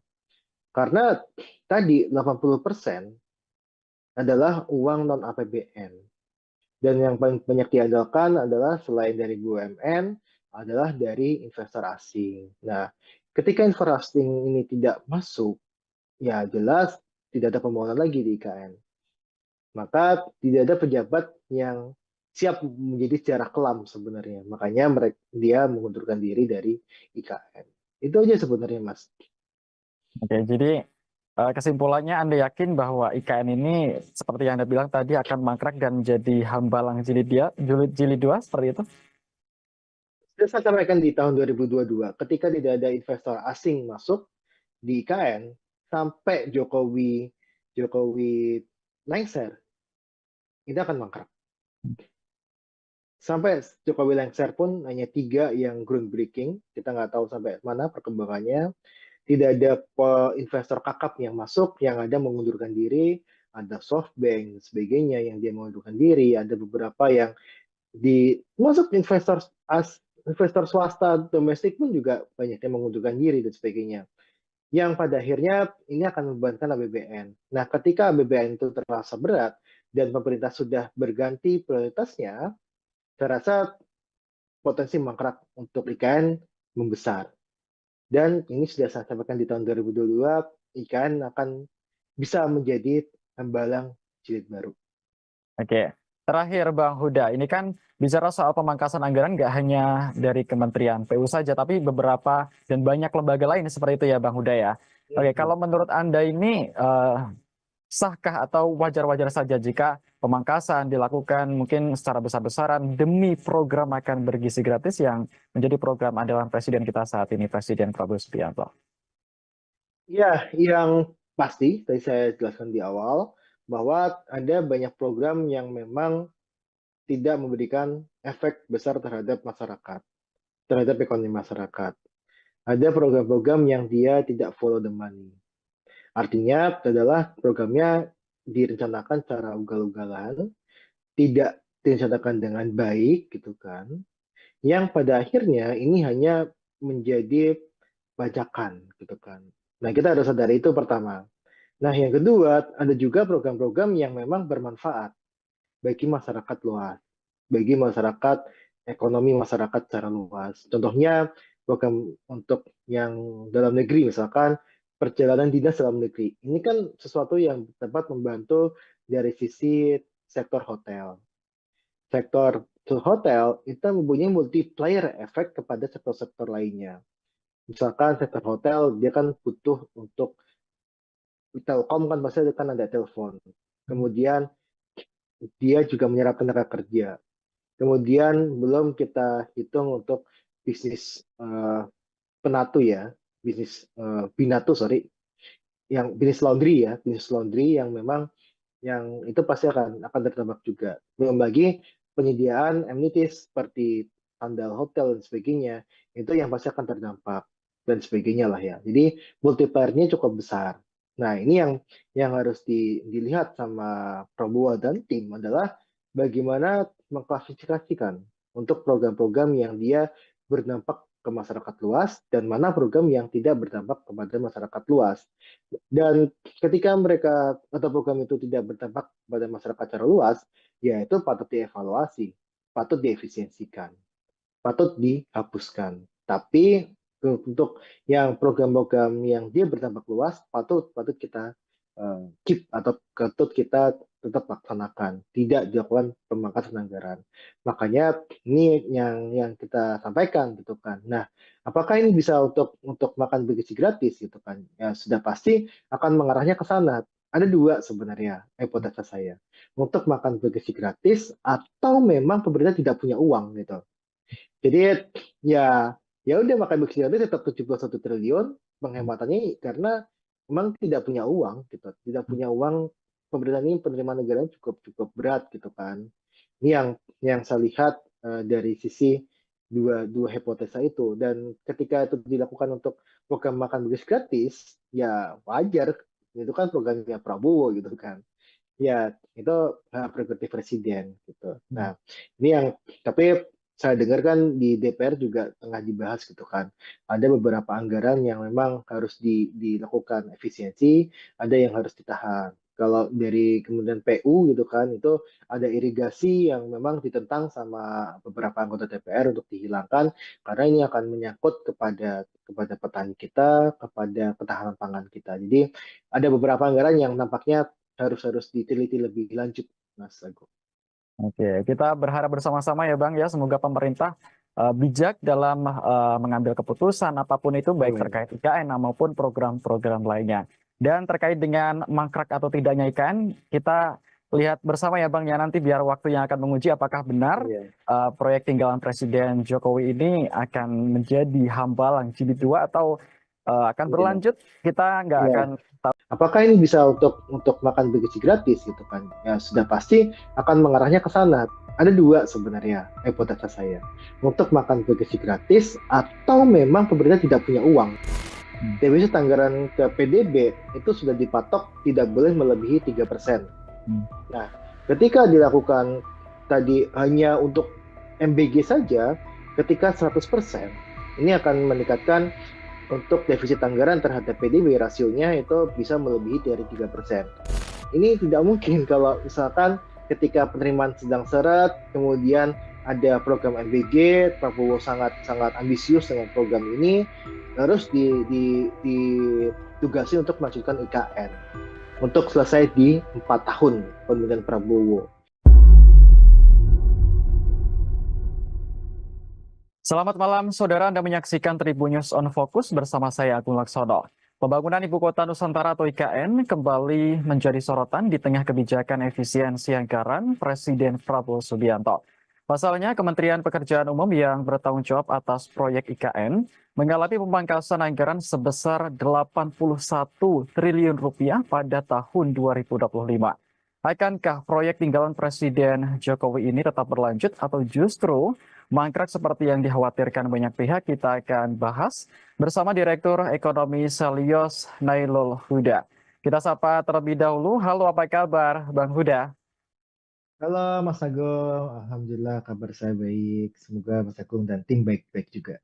Alhamdulillah, kabar baik juga Bang Huda. Oke, sebagai pengantar, apa komentar Anda soal pemangkasan anggaran 81 triliun rupiah di Kementerian PU Bang Huda? Ini jumlah yang wajarkah atau justru tidak masuk akal menurut Anda? Iya, yang pertama seperti ini, bahwa kita masih, ya kita harus mengakui lah ya, bahwa ada anggaran-anggaran yang memang anggaran siluman gitu kan, atau anggaran yang seharusnya itu tidak membutuhkan anggaran besar, ternyata dianggarkannya cukup besar dan sebagainya. Kemudian ada anggaran-anggaran untuk infrastruktur yang dia tidak berdampak positif terhadap ekonomi masyarakat, tapi masih dianggarkan dan sebagainya. Nah, kita harus sadari itu. Nah, maka ini langkah pemangkasan anggaran itu langkah yang bijak ketika yang dipangkas itu benar-benar anggaran yang memang tadi anggaran Suleman dan sebagainya. Tapi ada juga anggaran-anggaran yang memang masih dibutuhkan oleh masyarakat banyak gitu kan.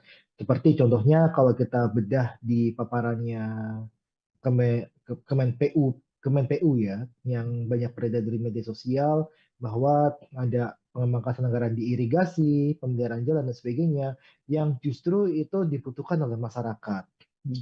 Seperti apa membutuhkannya? Irigasi aja misalkan kita melihat ada pemangkasan irigasi, anggaran irigasi yang justru akan memperberat program pemerintah untuk mencapai ketahanan pangan. Karena irigasi ini kan salah satu faktor penting untuk pangan kita gitu kan, pertanian kita gitu kan. Ketika ini diganggu anggarannya, otomatis sebenarnya irigasi untuk padi kita, pertanian kita akan terganggu. Ini yang akan menyebabkan untuk ketahanan pangan akan terancam. Nah, tapi ada anggaran-anggaran yang memang patut dievaluasi. Salah satu contohnya memang yang kita dorong adalah evaluasi anggaran untuk ibu kota Nusantara, ibu kota negara.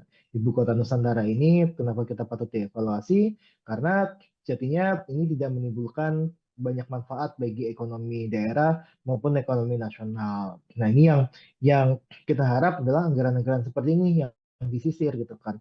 Anggaran-anggaran yang memang tidak berdampak banyak terhadap ekonomi masyarakat dan sebagainya, yang ini bisa dievaluasi bahkan kita kurangi dan sebagainya. Nah, ini yang kita harap anggaran-anggaran seperti inilah yang memang dievaluasi dan dilakukan efisiensi. Oke.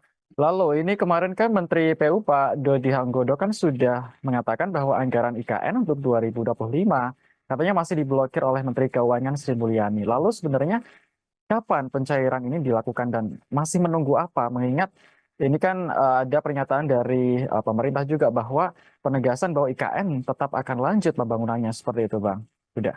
Ya, ini sangat sangat terkait dengan dulu ketika IKN ini dicanangkan ya. Terus kemudian memerlukan anggaran hingga 400 sekian triliun. Nah, terus kemudian pemerintah sampaikan pada saat itu bahwa anggaran dari APBN hanya 20%. Kita hitung hanya 90 triliun. Dan di tahun 2024 itu sebenarnya sudah banyak terpakai hingga 70 triliun lebih gitu kan.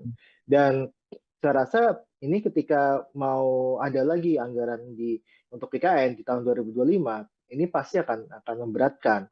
Terlebih kalau kita lihat sebenarnya ini kan anggaran IKN yang begitu besar dan multi years ya, katakan sama pemerintah sebelumnya gitu kan. Anggaran ini multi year dan sebagainya justru akan memberikan beban fiskal yang cukup berat bagi pemerintah selanjutnya, dalam hal ini pemerintahan Prabowo, maka ini akan jadi beban berat bagi Prabowo kelak untuk bisa menjalankan program-program andalannya. Nah, kita juga nggak bisa memungkiri juga bahwa setiap presiden itu pasti punya prioritas anggaran atau program prioritasnya masing-masing gitu kan. Kita tahu Jokowi itu sudah mencanangkan pindah ibu kota dan sebagainya, maka ini jadi prioritas Jokowi ketika menjabat untuk menggelontorkan uang sebanyak mungkin ke IKN. Nah, tapi Prabowo itu punya prioritas makan bergizi gratis gitu kan, di mana program ini pasti akan menjadi program yang bisa dibilang akan di backup sepenuhnya oleh Prabowo. Berapapun anggarannya itu pasti akan diusahakan oleh Prabowo. Nah, inilah yang saya sebutkan, pasti ada masanya masing-masing, ada programnya masing-masing setiap presiden gitu. Nah, ini yang kita lihat ketika IKN ini anggaran diblokir dan sebagainya, ya ini salah satu cara Prabowo untuk bisa memberikan banyak anggaran kepada program prioritas miliknya gitu, seperti program makan gizi gratis dan sebagainya. Nah, ini sudah kita sampaikan sebenarnya di awal, ini ketika IKN ini dibangun harus ada pendekatan kepada investasi yang dilakukan oleh investor, terutama untuk investor tunggal dari luar negeri, yang hingga saat ini saya rasa masih cukup minim, bahkan hanya 3 gitu kan yang sudah masuk, satu dari China, satu dari Rusia, dan satu dari Australia. Walaupun ketiganya juga hanya saya dengar cuma groundbreaking saja gitu kan, tidak ada kelanjutan pembangunan di sana gitu. Jadi ini yang saya lihat harusnya ada pembagian beban kepada investor, dan ini adalah salah satu dosa gitu ya, kesalahan yang cukup besar juga yang dilakukan oleh pemerintah sebelumnya, yang mengatakan investor sudah mengantri dan sebagainya, yang pada akhirnya hingga saat ini kita tidak melihat investor tersebut ada di IKN. Oke. Kalau menurut analisis dari Bang Huda, apa sebenarnya yang menyebabkan para investor asing ini kurang begitu melirik IKN, Bang? Apa sebenarnya ketakutan apa yang mungkin ada di pihak mereka sehingga menjadi untuk berinvestasi di IKN ini perlu pertimbangan yang sangat berat seperti itu? Apa analisis Anda? Ya, pasti ada hitungannya gitu kan, bahwa investor ini kan dia tidak seperti yayasan gitu kan, yang dia non profit gitu kan. Mereka pasti akan mengincar profit dan sebagainya. Mereka mengincar bagaimana cara mereka mencari keuntungan dengan melakukan investasi di IKN. Nah, kita lihat di IKN itu sudah ada pasarnya atau belum gitu kan. Let's say contohnya investor untuk tempat hiburan. Tempat hiburan di IKN gimana, ada pangsa pasarnya apa tidak gitu kan. Sedangkan kita tahu bahwa pemerintah lagi-lagi menunda untuk pemindahan ASN ke IKN. Kita dengar dari tahun lalu misalkan ataupun tahun 2023 itu sudah ada rencana untuk pemindahan IKN, ASN ke IKN gitu kan. Terus kemudian diundur lagi ke Februari tahun 2024, kemudian diundur lagi Juni 2024, mundur lagi September gitu kan. Hingga sekarang ditekankan tidak ada rencana untuk pemindahan IKN dalam jangka waktu tertentu gitu. Jadi tidak ada rencana lagi nih IKN akan pindah, ASN ini akan pindah ke IKN kapan gitu. Karena dari pemerintah memang dirasa belum siap infrastruktur di sana untuk ASN ini tempat tinggal, kemudian kalau kita lihat untuk pendidikan anak-anaknya, kesehatan anak-anaknya dan sebagainya, itu tidak ada yang mencukupi di situ. Karena itu masih sangat seperti hutan gitu kan. Dia ada bangunan mega di tengah hutan yang dia tidak ada penghuninya gitu. Nah, kita juga lihat sebenarnya Mas, bahwa ini sangat-sangat, karena kontrak politik pasti sudah ada lah, karena ada undang-undang untuk pemindahan ibu kota Nusantara gitu kan, ibu kota negara dipindahkan ke IKN gitu kan. Dari sisi kontrak politik sudah ada, tapi dari sisi kontrak anggaran itu masih tanda tanya gitu kan.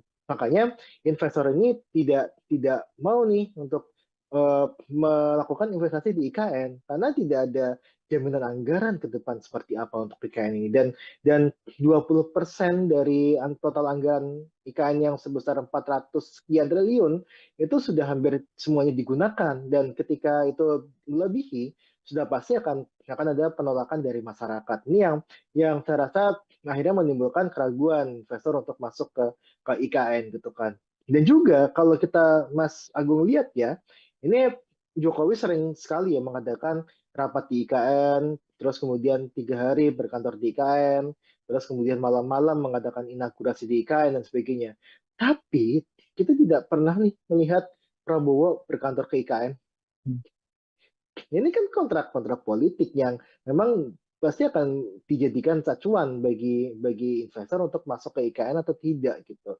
Ketika tidak ada jaminan yang pasti dari pemerintah dari sisi anggaran, kontrak politik secara dengan eksekutifnya juga kita lihat ogah-ogahan untuk pindah ke IKN dan sebagainya, saya rasa ini akan semakin memundurkan niat investor itu untuk masuk ke IKN. Dan ini sudah saya sampaikan di tahun 2022, IKN ini berpotensi mangkraknya sangat besar dan bisa menjadi ya hambalang titik 2.0 ya kalau saya bilang ya, untuk yang program yang mangkrak di zamannya yang dilakukan oleh di zamannya Jokowi. Baik. Tadi ada mengatakan bahwa setiap presiden punya masing-masing punya andalan tersendiri. Kalau di era Jokowi, IKN. Seperti kalau di eranya Pak Prabowo, sekarang yang terkenal kan program makan bergizi gratis seperti itu, Bang Huda. Lalu mungkinkah keduanya ini bisa berjalan bersama atau memang harus ada yang dikorbankan salah satu Bang jika melihat kondisi pemerintahan yang sekarang? Ya, ini sedikit klarifikasi, kalau programnya Jokowi itu bukan hanya IKN ya, tapi Ya. ada dari sisi infrastruktur gitu kan. Karena kalau Hmm. kita lihat anggaran infrastruktur itu sangat besar, termasuk untuk infrastruktur di IKN. Nah, kita lihat berapa sih anggaran yang dibutuhkan oleh IKN gitu kan. Ada 400 sekian triliun. Kemudian berapa sih anggaran untuk program makan bergizi gratis gitu kan. Ini ada tahun ini aja anggarannya 70 triliun, bahkan ingin ditambah 100 triliun lagi gitu kan. Hmm. Kalau kita hitung yang untuk mencapai 100% itu membutuhkan angka di angka sekitar 300 triliun atau 240 sampai 300 triliun. Itu hanya untuk makan bergizi gratis tiap tahunnya. Nah, yang terjadi adalah ketika 100% yang terjadi, yang kita prediksi, ini bisa meningkatkan defisit anggaran kita. Hmm. Defisit anggaran ke PDB itu sudah dipatok tidak boleh melebihi 3%. Hmm. Nah, ketika dilakukan tadi hanya untuk MBG saja, ketika 100%, ini akan meningkatkan untuk defisit anggaran terhadap PDB rasionya itu bisa melebihi dari 3%. Yang pada akhirnya bisa memunculkan potensi untuk dilakukan impeachment terhadap pemerintah, terhadap Prabowo gitu. Nah, makanya ini sangat tidak mungkin sebenarnya ketika ada program makan bagi gratis yang butuh uang sangat besar ditambah dengan adanya IKN, pembangunan IKN di era Prabowo ini. Sedangkan satu sisi penerimaan negara kita tengah seret, apalagi ada masalah Cortex gitu kan, yang ini bisa berpotensi untuk melambatkan penerimaan negara. Nah, artinya apa? Artinya ini tidak mungkin kalau misalkan ketika penerimaan sedang seret, kemudian ada program MBG, Prabowo sangat sangat ambisius dengan program ini, harus ditugasi untuk melanjutkan IKN untuk selesai di 4 tahun pemerintahan Prabowo. Sangat-sangat berat sekali, Mas. Jadi saya rasa sih jawabannya tidak bisa ya Hmm. untuk melakukan keduanya. Baik, tapi ini sejumlah menteri Kabinet Merah Putih telah mengatakan, khususnya kemarin yang baru saja mengatakan Menteri Energi dan Sumber Daya Mineral Bang Huda Bahlil Lahadalia bahwa Prabowo akan pindah ke IKN tahun 2028. Begitu beliau mengatakan. Apakah Anda optimis ini terlaksana tepat waktu atau ini merupakan sesuatu yang dipaksakan dalam tanda kutip? Ya, itu hanya omong-omong saja, Mas Agung, sebenarnya. Kalau kita lihat ya, kita sudah mendengar lah bahwa tadi saya sampaikan saja, Hmm. kita di pemerintah gitu ya, pemerintah itu sudah mencanangkan ASN IKN akan pindah di Februari tahun 2024. Bahkan Hmm. di 2023 juga sudah sampaikan. Sampai saat ini tidak ada satupun ASN yang dia pindah ke IKN. Kecuali yang badan otorita ya. Saya nggak tahu itu statusnya ASN atau tidak gitu. Tapi tidak ada ASN yang pindah ke sana. Dan kemarin muncul untuk dari Badan Kepegawaian Negara ya, itu muncul surat bahwa pemindahan ASN ke IKN itu akan ditunda dalam jangka waktu yang tidak menentu. Artinya bisa tahun 2028, 2029, bahkan sampai tahun 2035 pun tidak dipindahkan. Itu bisa saja. Karena putusan suratnya seperti itu. Nah, ketika Bahlil mengatakan ini akan pindah tahun 2028, itu kan Bahlil juga mengatakan hal yang serupa, bahwa sudah ada 160 investor yang mau masuk ke IKN. Pada kenyataannya nggak ada. Kan bilang kan, Jokowi juga sudah sampaikan, ada 40 dari Korea, 40 dari Jepang, ada 120 dari Singapura, dari Malaysia dan sebagainya. Bahkan dari Uni Emirat Arab. Tapi sampai sekarang nggak ada gitu. Nggak ada investor ya, investor tunggal asing yang masuk ke IKN. Jadi jadi omongan Bahlil itu nggak bisa dipertanggungjawabkan sebenarnya ketika sudah menyangkut mengenai IKN. Yang kita bisa tanggapan ya omongannya Pak Abbas selaku otorita IKN kan. Dan otorita IKN juga sering sampaikan bahwa belum ada investor asing yang masuk. Dan itu sampai sekarang juga masih sama gitu kan. Lantas kita melihat Prabowo mau pindah ke sana tahun 2028 gitu kan. Saya rasa itu cuma omong-omong saja sebenarnya Mas Agung. Oke, kita nyerempet sedikit ke masalah hubungan Prabowo dan Jokowi, Bang Huda.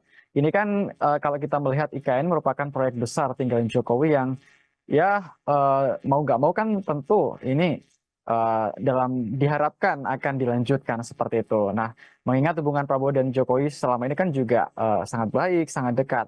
Lantas ketika nanti IKN seandainya mangkrak atau justru dikesampingkan seperti itu, apakah ini juga akan berdampak kepada hubungan Jokowi dan juga Prabowo kalau dari kacamata Anda? Iya, yang jelas Jokowi sudah tidak punya kekuatan lagi di Hmm, pemerintahan ini, kecuali ya anaknya Gibran doang gitu kan. ya. Nah, yang pasti yang saya lihat adalah Prabowo pasti akan mementingkan program prioritasnya dia gitu kan. Tidak ada lah satu presiden pun yang dia memprioritaskan program pemerintahan sebelumnya. Hmm, Yang pasti dia punya janji kampanye itulah yang akan dilakukan gitu kan. Pada saat ini kita melihat bahwa program prioritas Prabowo yang makan bergizi gratis, kita tengoklah Prabowo berkunjung IKN sama Prabowo mengunjungi untuk pelaksanaan program makan bergizi gratis, ya kan? Tidak. Saya rasa jarang ya, kayaknya Prabowo itu ke IKN. Tapi nggak tahu kalau diam-diam ke IKN itu saya nggak tahu juga. Tapi yang jelas sangat jarang sekali gitu kan.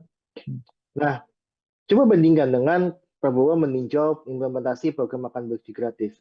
Hampir tiap minggu kayaknya Prabowo ketika di Indonesia itu pasti melakukan kunjungan ataupun sidak terhadap implementasi program makan bergizi gratis. Karena Prabowo tahu bahwa ini adalah program prioritasnya dia dan yang dijanjikan oleh masyarakat adalah ya makan bergizi gratis gitu kan. Bukan melanjutkan IKN gitu. Nah, makanya ini saya selalu sampaikan pasti setiap presiden itu punya prioritas masing-masing dan prioritasnya Prabowo sekarang adalah makan bergizi gratis gitu. Nah, ini akan pasti akan membuat hubungan merenggang gitu kan. Karena saya tahu kalau Jokowi ketika di kepemimpinannya akhir-akhir kepemimpinan periode kedua itu sudah tidak memikirkan program lainnya selain menyelesaikan proyek-proyek di IKN. Makanya Jokowi sangat ketol sekali gitu kan. Ketiga bulan sebelum dia lengser, itu berbagai acara dilakukan di IKN, termasuk untuk upacara 17 Agustus, kemudian beberapa acara inaugurasi malam-malam di IKN, terus kemudian melakukan rapat rapat paripurna kabinet ya, itu di IKN dan sebagainya, istana presiden di IKN ya. Nah, ini semua dilakukan hanya untuk melihat, oh ini loh progres IKN dan ada dukungan, harus ada dukungan ke IKN setelah dia lengser. Dia tidak mau untuk IKN ini menjadi hambalang baru sebenarnya. Tapi lagi-lagi pasti prioritas presiden itu beda-beda gitu. Jadi saya sampaikan di awal dan kita tidak boleh punya dua matahari ya. Tidak boleh punya matahari kembar. Yang sekarang presidennya adalah Prabowo bukan Jokowi lagi. Oke. Lalu terkait ini Bang Huda, em, ini kan juga masalah di IKN kan menjadi perhatian semua masyarakat Indonesia seperti itu.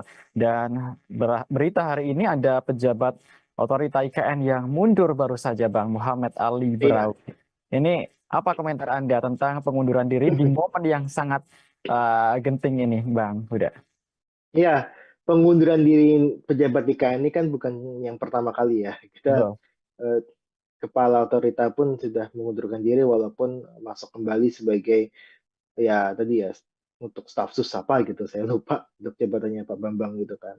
Nah, yang jelas adalah ada sesuatu bermasalah di IKN bahwa IKN ini pertama tadi yang jelas belum ada investor tunggal asing yang masuk. Beban terhadap APBN itu terlampau berat gitu kan. Kemudian belum ada kejelasan apakah pemerintahan sekarang dan pemerintahan selanjutnya itu mengajukan IKN atau tidak.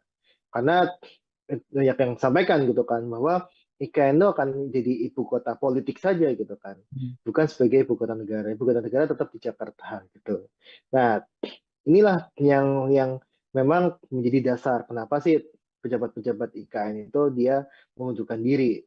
Nah, ini sangat-sangat terkait juga dengan anggaran yang di otorita IKN gitu kan, bahwa ya anggaran pembayaran gaji dan sebagainya belum dibayarkan ataupun pembayaran tidak tepat waktu dan sebagainya, itu juga jadi pemicu juga gitu kan.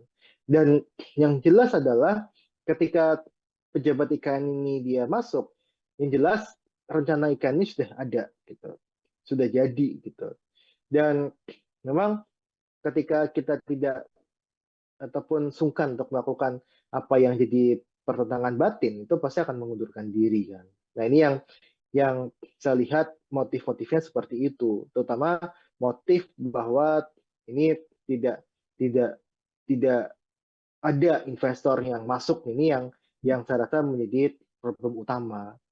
Karena tadi 80% adalah uang non APBN. Dan yang paling banyak diandalkan adalah selain dari BUMN, adalah dari investor asing. Nah, ketika investor asing ini tidak masuk, ya jelas tidak ada pembangunan lagi di IKN. Maka tidak ada pejabat yang siap menjadi sejarah kelam sebenarnya. Makanya dia mengundurkan diri dari IKN. Itu aja sebenarnya, Mas. Oke, jadi kesimpulannya Anda yakin bahwa IKN ini seperti yang Anda bilang tadi akan mangkrak dan menjadi hambalang jilid dua seperti itu? Sudah saya sampaikan di tahun 2022, ketika tidak ada investor asing masuk di IKN, sampai Jokowi Jokowi lengser, ini akan mangkrak. Sampai Jokowi lengser pun hanya 3 yang groundbreaking, kita nggak tahu sampai mana perkembangannya. Tidak ada investor kakap yang masuk, yang ada mengundurkan diri, ada SoftBank, sebagainya yang dia mengundurkan diri, ada beberapa yang masuk investor swasta domestik pun juga banyak yang mengundurkan diri dan sebagainya. Yang pada akhirnya ini akan membebankan APBN. Nah, ketika APBN itu terasa berat dan pemerintah sudah berganti prioritasnya, saya rasa potensi mangkrak untuk IKN membesar. Dan ini sudah saya sampaikan di tahun 2022, IKN akan bisa menjadi hambalang jilid baru. Oke, terakhir Bang Huda, ini kan bicara soal pemangkasan anggaran nggak hanya dari Kementerian PU saja, tapi beberapa dan banyak lembaga lain seperti itu ya Bang Huda ya. Oke, kalau menurut Anda ini sahkah atau wajar-wajar saja jika pemangkasan dilakukan mungkin secara besar-besaran demi program makan bergizi gratis yang menjadi program andalan Presiden kita saat ini, Presiden Prabowo Subianto? Ya, yang pasti, tadi saya jelaskan di awal, bahwa ada banyak program yang memang tidak memberikan efek besar terhadap masyarakat, terhadap ekonomi masyarakat. Ada program-program yang dia tidak follow the money. Artinya adalah programnya direncanakan secara ugal-ugalan, tidak direncanakan dengan baik gitu kan, yang pada akhirnya ini hanya menjadi bajakan gitu kan. Nah, kita harus sadari itu pertama. Nah, yang kedua, ada juga program-program yang memang bermanfaat bagi masyarakat luas, bagi masyarakat, ekonomi masyarakat secara luas. Contohnya, program untuk yang dalam negeri, misalkan perjalanan dinas dalam negeri. Ini kan sesuatu yang dapat membantu dari sisi sektor hotel. Sektor hotel itu mempunyai multiplier efek kepada sektor-sektor lainnya. Misalkan sektor hotel, dia kan butuh untuk Telkom kan pasti kan ada telepon. Kemudian dia juga menyerap tenaga kerja. Kemudian belum kita hitung untuk bisnis penatu ya, bisnis binatu sorry, yang bisnis laundry ya, bisnis laundry yang memang yang itu pasti akan terdampak juga. Belum lagi penyediaan amenities seperti sandal hotel dan sebagainya, itu yang pasti akan terdampak dan sebagainya lah ya. Jadi multiplier-nya cukup besar. Nah, ini yang harus dilihat sama Prabowo dan tim adalah bagaimana mengklasifikasikan untuk program-program yang dia berdampak ke masyarakat luas dan mana program yang tidak berdampak kepada masyarakat luas. Dan ketika mereka atau program itu tidak berdampak kepada masyarakat secara luas, ya itu patut dievaluasi, patut diefisiensikan, patut dihapuskan. Tapi untuk yang program-program yang dia berdampak luas, patut patut kita keep atau patut kita tetap laksanakan, tidak dilakukan pemangkasan anggaran. Makanya ini yang kita sampaikan gitu kan. Nah, apakah ini bisa untuk makan bergizi gratis gitu kan? Ya sudah pasti akan mengarahnya ke sana. Ada dua sebenarnya hipotesa saya. Untuk makan bergizi gratis atau memang pemerintah tidak punya uang gitu. Jadi ya ya udah makan bergizi gratis tetap 71 triliun penghematannya karena memang tidak punya uang gitu. Tidak punya uang, pemerintah ini penerimaan negara cukup cukup berat gitu kan. Ini yang saya lihat dari sisi dua dua hipotesa itu, dan ketika itu dilakukan untuk program makan bergizi gratis ya wajar, itu kan programnya Prabowo gitu kan. Ya itu hak prerogatif presiden gitu. Nah ini yang, tapi saya dengar kan di DPR juga tengah dibahas gitu kan. Ada beberapa anggaran yang memang harus dilakukan efisiensi, ada yang harus ditahan. Kalau dari kemudian PU gitu kan, itu ada irigasi yang memang ditentang sama beberapa anggota DPR untuk dihilangkan karena ini akan menyangkut kepada petani kita, kepada ketahanan pangan kita. Jadi ada beberapa anggaran yang nampaknya harus diteliti lebih lanjut, Mas Agung. Oke, kita berharap bersama-sama ya Bang ya, semoga pemerintah bijak dalam mengambil keputusan apapun itu, baik Amin. terkait IKN maupun program-program lainnya. Dan terkait dengan mangkrak atau tidaknya IKN, kita lihat bersama ya Bang ya, nanti biar waktu yang akan menguji apakah benar Iya, proyek tinggalan Presiden Jokowi ini akan menjadi hambalang jilid 2 atau akan iya, berlanjut, kita nggak iya. akan tahu. Apakah ini bisa untuk makan bergizi gratis gitu kan? Ya sudah pasti akan mengarahnya ke sana. Ada dua sebenarnya hipotesa saya. Untuk makan bergizi gratis atau memang pemerintah tidak punya uang. Defisit anggaran ke PDB itu sudah dipatok tidak boleh melebihi 3%. Nah, ketika dilakukan tadi hanya untuk MBG saja, ketika 100%, ini akan meningkatkan untuk defisit anggaran terhadap PDB, rasionya itu bisa melebihi dari 3%. Ini tidak mungkin kalau misalkan ketika penerimaan sedang seret, kemudian ada program MBG, Prabowo sangat sangat ambisius dengan program ini, terus ditugasi untuk melanjutkan IKN untuk selesai di 4 tahun pemerintahan Prabowo. Selamat malam, saudara. Anda menyaksikan Tribun News on Focus bersama saya, Agung Laksono. Pembangunan Ibu Kota Nusantara atau IKN kembali menjadi sorotan di tengah kebijakan efisiensi anggaran Presiden Prabowo Subianto. Pasalnya, Kementerian Pekerjaan Umum yang bertanggung jawab atas proyek IKN mengalami pemangkasan anggaran sebesar 81 triliun rupiah pada tahun 2025. Akankah proyek tinggalan Presiden Jokowi ini tetap berlanjut atau justru mangkrak seperti yang dikhawatirkan banyak pihak? Kita akan bahas bersama Direktur Ekonomi Selios Nailul Huda. Kita sapa terlebih dahulu. Halo, apa kabar Bang Huda? Halo Mas Agung, Alhamdulillah kabar saya baik. Semoga Mas Agung dan tim baik-baik juga. Alhamdulillah, kabar baik juga Bang Huda. Oke, sebagai pengantar, apa komentar Anda soal pemangkasan anggaran 81 triliun rupiah di Kementerian PU Bang Huda? Ini jumlah yang wajarkah atau justru tidak masuk akal menurut Anda? Iya, yang pertama seperti ini, bahwa kita masih, ya kita harus mengakui lah ya, bahwa ada anggaran-anggaran yang memang anggaran siluman gitu kan, atau anggaran yang seharusnya itu tidak membutuhkan anggaran besar, ternyata dianggarkannya cukup besar dan sebagainya. Kemudian ada anggaran-anggaran untuk infrastruktur yang dia tidak berdampak positif terhadap ekonomi masyarakat, tapi masih dianggarkan dan sebagainya. Nah, kita harus sadari itu. Nah, maka ini langkah pemangkasan anggaran itu langkah yang bijak ketika yang dipangkas itu benar-benar anggaran yang memang tadi anggaran Suleman dan sebagainya. Tapi ada juga anggaran-anggaran yang memang masih dibutuhkan oleh masyarakat banyak gitu kan. Seperti contohnya kalau kita bedah di paparannya Kemen PU Kemenpu ya, yang banyak beredar di media sosial bahwa ada pemangkasan anggaran di irigasi, pemeliharaan jalan dan sebagainya, yang justru itu dibutuhkan oleh masyarakat. Seperti apa pembentukannya?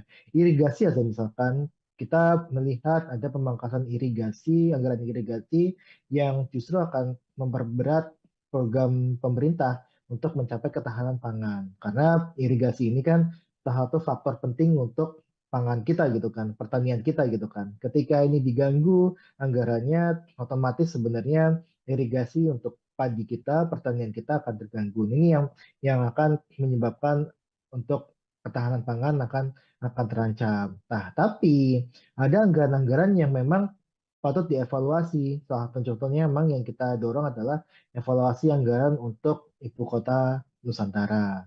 Nah, ibu kota negara. Ibu kota Nusantara ini kenapa kita patut dievaluasi? Karena jadinya ini tidak menimbulkan banyak manfaat bagi ekonomi daerah maupun ekonomi nasional. Nah, ini yang kita harap adalah anggaran-anggaran seperti ini yang disisir gitu kan. Anggaran-anggaran yang memang tidak berdampak banyak terhadap ekonomi masyarakat dan sebagainya, yang ini bisa dievaluasi bahkan kita kurangi dan sebagainya. Nah, ini yang kita harap anggaran-anggaran seperti inilah yang memang dievaluasi dan dilakukan efisiensi. Oke. Lalu ini kemarin kan Menteri PU Pak Dodi Hanggodo kan sudah mengatakan bahwa anggaran IKN untuk 2025 katanya masih diblokir oleh Menteri Keuangan Sri Mulyani. Lalu sebenarnya kapan pencairan ini dilakukan dan masih menunggu apa? Mengingat ini kan ada pernyataan dari pemerintah juga bahwa penegasan bahwa IKN tetap akan lanjut pembangunannya seperti itu, Bang. Sudah. Ya, ini sangat sangat terkait dengan dulu ketika IKN ini dicanangkan ya, terus kemudian memerlukan anggaran hingga 400 sekian triliun. Nah, terus kemudian pemerintah sampaikan pada saat itu bahwa anggaran dari APBN hanya 20%. Kita hitung hanya 90 triliun. Dan di tahun 2024 itu sebenarnya sudah banyak terpakai hingga 70 triliun lebih gitu kan. Dan saya rasa ini ketika mau ada lagi anggaran untuk PKN di tahun 2025, ini pasti akan memberatkan. Terlebih kalau kita lihat sebenarnya ini kan anggaran IKN yang begitu besar dan multi years ya katakan sama pemerintah sebelumnya gitu kan. Anggaran ini multi year dan sebagainya justru akan memberikan beban fiskal yang cukup berat bagi pemerintahan selanjutnya, dalam hal ini pemerintahan Prabowo, maka ini akan jadi beban berat bagi Prabowo kelak untuk bisa menjalankan program-program andalannya. Nah, kita juga nggak bisa memungkiri juga bahwa setiap presiden itu pasti punya prioritas anggaran atau program prioritasnya masing-masing gitu kan.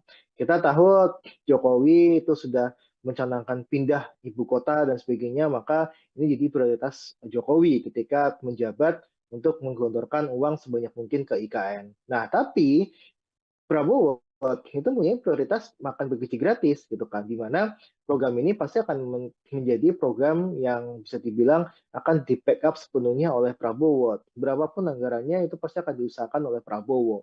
Nah, inilah yang saya sebutkan pasti ada masanya masing-masing, ada programnya masing-masing setiap presiden gitu. Nah, ini yang kita lihat ketika IKN ini anggaran diblokir dan sebagainya, ya ini salah satu cara Prabowo untuk bisa memberikan banyak anggaran kepada program prioritas miliknya gitu, seperti program makan gizi gratis dan sebagainya.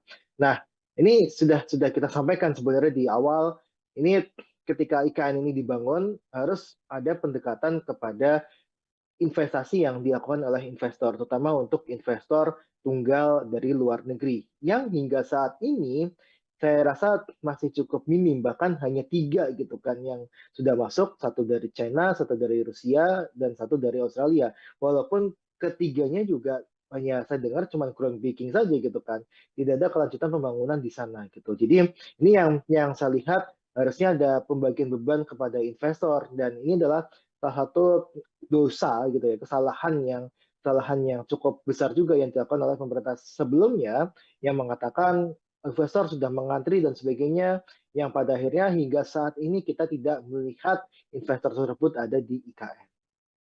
Oke. Kalau menurut analisis dari Bang Huda, apa sebenarnya yang menyebabkan para investor asing ini kurang begitu melirik IKN, Bang. Apa sebenarnya ketakutan apa yang mungkin ada di pihak mereka sehingga menjadi untuk berinvestasi di IKN ini perlu pertimbangan yang sangat berat seperti itu. Apa analisis Anda? Ya, pasti ada hitungannya gitu kan, Hmm. bahwa investor ini kan dia tidak seperti yayasan gitu kan yang Hmm. dia non profit gitu kan. Mereka pasti akan mengincar profit dan sebagainya. Mereka mengincar bagaimana cara mereka mencari keuntungan dengan melakukan investasi di IKN. Nah, kita lihat di IKN itu sudah ada pasarnya atau belum gitu kan. Hmm. Let's say contohnya investor untuk tempat hiburan. Tempat hiburan di IKN gimana, ada pangsa pasarnya apa tidak gitu kan. Sedangkan kita tahu bahwa pemerintah lagi-lagi menunda untuk pemindahan ASN ke IKN. Kita dengar dari tahun lalu misalkan ataupun tahun 2023 itu sudah ada rencana untuk pemindahan IKN, ASN ke IKN gitu kan. Terus kemudian diundur lagi ke Februari tahun 2024, kemudian diundur lagi Juni 2024, mundur lagi September gitu kan.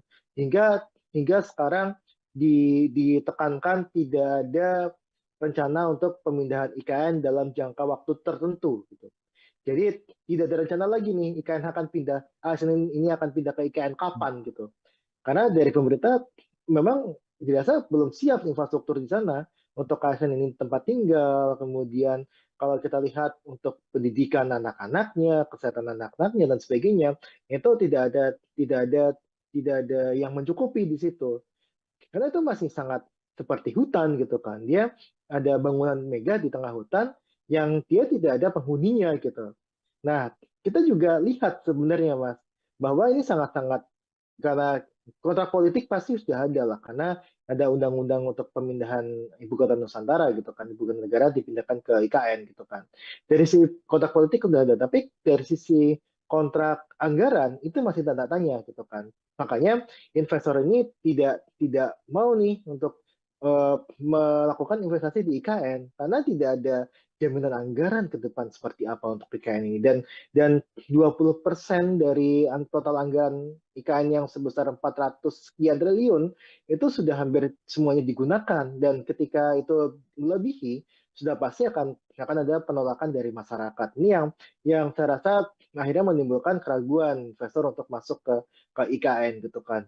Dan juga kalau kita Mas Agung lihat ya, ini Jokowi sering sekali ya mengadakan rapat di IKN, terus kemudian 3 hari berkantor di IKN, terus kemudian malam-malam mengadakan inaugurasi di IKN dan sebagainya. Tapi kita tidak pernah nih melihat Prabowo berkantor ke IKN. Ini kan kontrak-kontrak politik yang memang pasti akan dijadikan acuan bagi investor untuk masuk ke IKN atau tidak gitu. Ketika tidak ada jaminan yang pasti dari pemerintah dari sisi anggaran, kontrak politik secara dengan eksekutifnya juga juga kita lihat ogah-ogahan untuk pindah ke IKN dan sebagainya, saya rasa ini akan semakin memundurkan niat investor itu untuk masuk ke IKN. Dan ini sudah saya sampaikan di tahun 2022, IKN ini berpotensi mangkraknya sangat besar dan bisa menjadi ya hambalang titik 2.0 ya kalau saya bilang ya, untuk yang program yang mangkrak di zamannya, yang dilakukan oleh di zamannya Jokowi. Baik. Tadi ada mengatakan bahwa setiap presiden punya masing-masing punya andalan tersendiri. Kalau di era Jokowi, IKN. Seperti itu kalau di eranya Pak Prabowo, sekarang yang terkenal kan program makan bergizi gratis seperti itu, Bang Huda. Lalu mungkinkah keduanya ini bisa berjalan bersama atau memang harus ada yang dikorbankan salah satu, Bang, jika melihat kondisi pemerintahan yang sekarang? Ya, ini sedikit klarifikasi, kalau programnya Jokowi itu bukan hanya IKN ya, tapi Ya. ada dari sisi infrastruktur gitu kan. Karena kalau Hmm. kita lihat anggaran infrastruktur itu sangat besar, termasuk untuk infrastruktur di IKN. Nah, kita lihat berapa sih anggaran yang dibutuhkan oleh IKN gitu kan. Ada 400 sekian triliun. Kemudian berapa sih anggaran untuk program makan bergizi gratis gitu kan. Ini ada tahun ini aja anggarannya 70 triliun, bahkan ingin ditambah 100 triliun lagi gitu kan. Hmm. Kalau kita hitung untuk mencapai 100% itu membutuhkan angka di angka sekitar 300 triliun atau 240 sampai 300 triliun. Itu hanya untuk makan bergizi gratis tiap tahunnya. Nah, yang terjadi adalah ketika 100% yang terjadi, yang kita prediksi, ini bisa meningkatkan defisit anggaran kita. Defisit anggaran ke PDB itu sudah dipatok tidak boleh melebihi 3%. Nah, ketika dilakukan tadi hanya untuk MBG saja, ketika 100%, ini akan meningkatkan untuk defisit anggaran terhadap PDB rasionya itu bisa melebihi dari 3%. Yang pada akhirnya bisa memunculkan potensi untuk dilakukan impeachment terhadap pemerintah, terhadap Prabowo gitu. Nah, makanya ini sangat tidak mungkin sebenarnya ketika ada program makan bergizi gratis yang butuh uang sangat besar ditambah dengan adanya IKN, pembangunan IKN di era Prabowo ini. Sedangkan satu sisi penerimaan negara kita tengah seret, apalagi ada masalah Cortex gitu kan, yang ini bisa berpotensi untuk melambatkan penerimaan negara. Nah, artinya apa? Artinya ini tidak mungkin kalau misalkan ketika penerimaan sedang seret, kemudian ada program MBG, Prabowo sangat ambisius dengan program ini, harus ditugasi untuk melanjutkan IKN untuk selesai di 4 tahun pemerintahan Prabowo. Sangat-sangat berat sekali, Mas. Jadi saya rasa sih jawabannya tidak bisa ya untuk melakukan keduanya. Baik, tapi ini sejumlah menteri Kabinet Merah Putih telah mengatakan, khususnya kemarin yang baru saja mengatakan Menteri Energi dan Sumber Daya Mineral Bang Huda Bahlil Lahadalia bahwa Prabowo akan pindah ke IKN tahun 2028. Begitu beliau mengatakan. Apakah Anda optimis ini terlaksana tepat waktu atau ini merupakan sesuatu yang dipaksakan dalam tanda kutip?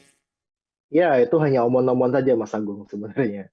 Kalau kita lihat ya, kita sudah mendengar lah bahwa tadi saya sampaikan saja, kita di pemerintah gitu ya, pemerintah itu sudah mencanangkan ASN IKN akan pindah di Februari tahun 2024. Bahkan di 2023 juga sudah sampaikan.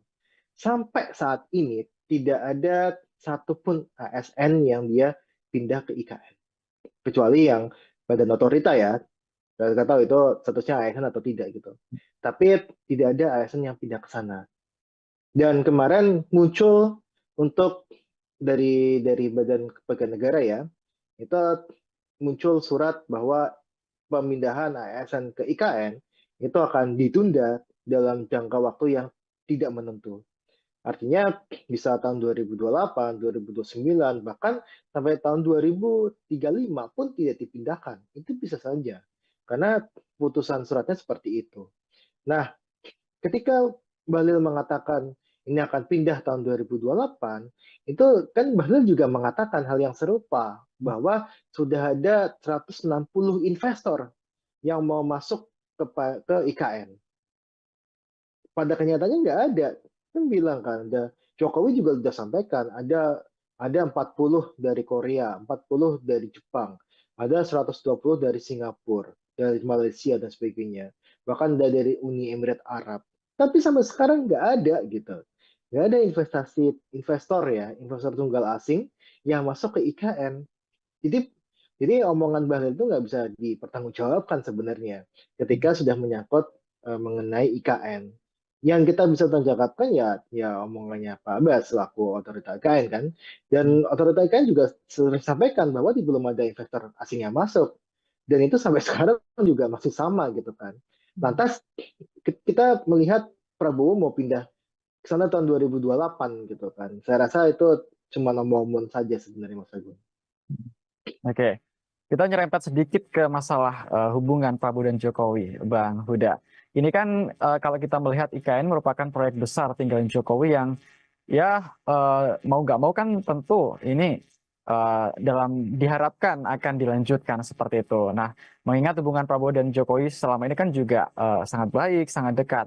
Lantas ketika nanti IKN seandainya mangkrak atau justru dikesampingkan seperti itu, apakah ini juga akan berdampak kepada hubungan Jokowi dan juga Prabowo kalau dari kacamata Anda? Iya, yang jelas Jokowi sudah tidak punya kekuatan lagi Hmm, di pemerintahan ini, kecuali ya anaknya Gibran doang gitu kan.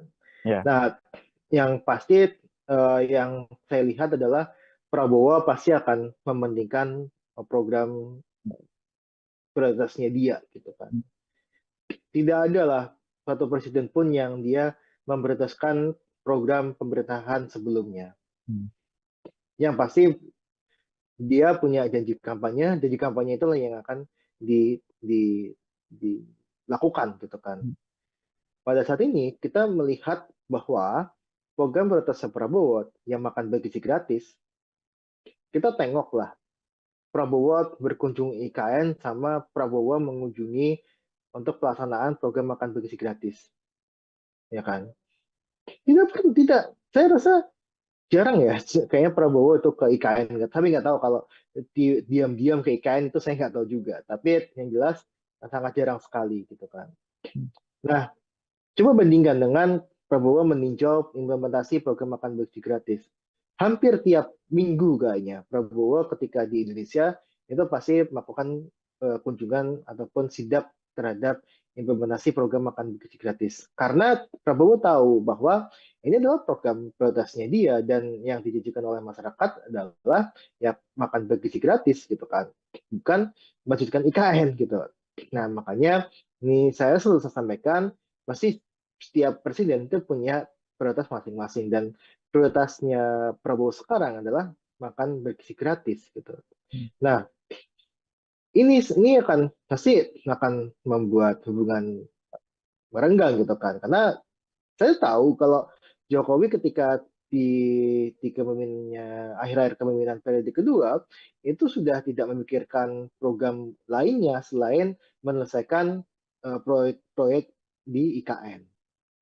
Makanya Jokowi sangat ketol sekali gitu kan. Ketiga bulan sebelum dia lengser, itu berbagai acara dilakukan di IKN, termasuk untuk upacara 17 Agustus, kemudian beberapa acara inaugurasi malam-malam di IKN, terus kemudian melakukan rapat rapat paripurna kabinet ya, itu di IKN dan sebagainya, istana presiden di IKN ya. Nah, ini semua dilakukan hanya untuk melihat, oh ini loh progres IKN dan ada dukungan, harus ada dukungan ke IKN setelah dia lengser.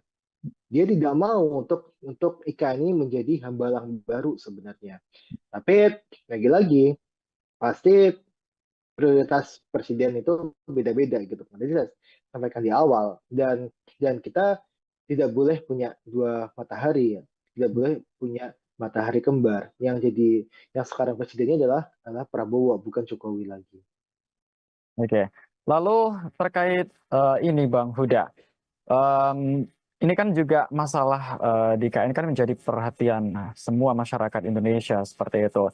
Dan berita hari ini ada pejabat otorita IKN yang mundur baru saja, Bang Muhammad Ali Iya. Braw.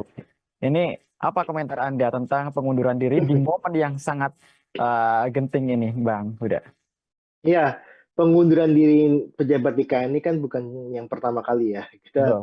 eh, kepala otorita pun sudah mengundurkan diri walaupun masuk kembali sebagai ya tadi ya untuk staf sus apa gitu saya lupa untuk jabatannya Pak Bambang gitu kan. Nah, yang jelas adalah ada sesuatu bermasalah di IKN bahwa IKN ini pertama tadi yang jelas belum ada investor tunggal asing yang masuk.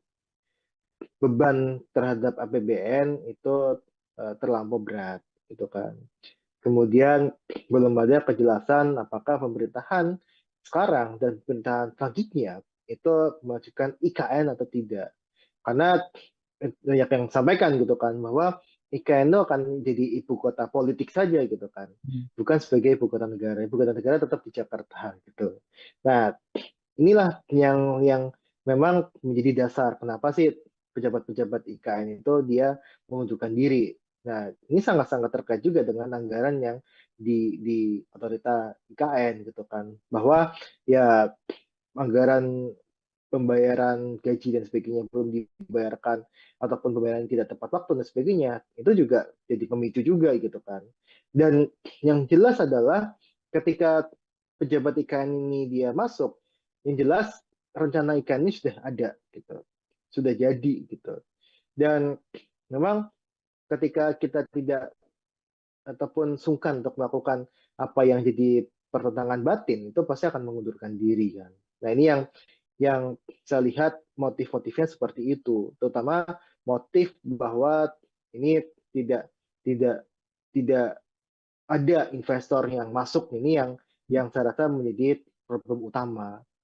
Karena tadi 80% adalah uang non APBN. Dan yang paling banyak diandalkan adalah selain dari BUMN, adalah dari investor asing. Nah, ketika investor asing ini tidak masuk, ya jelas tidak ada pembangunan lagi di IKN.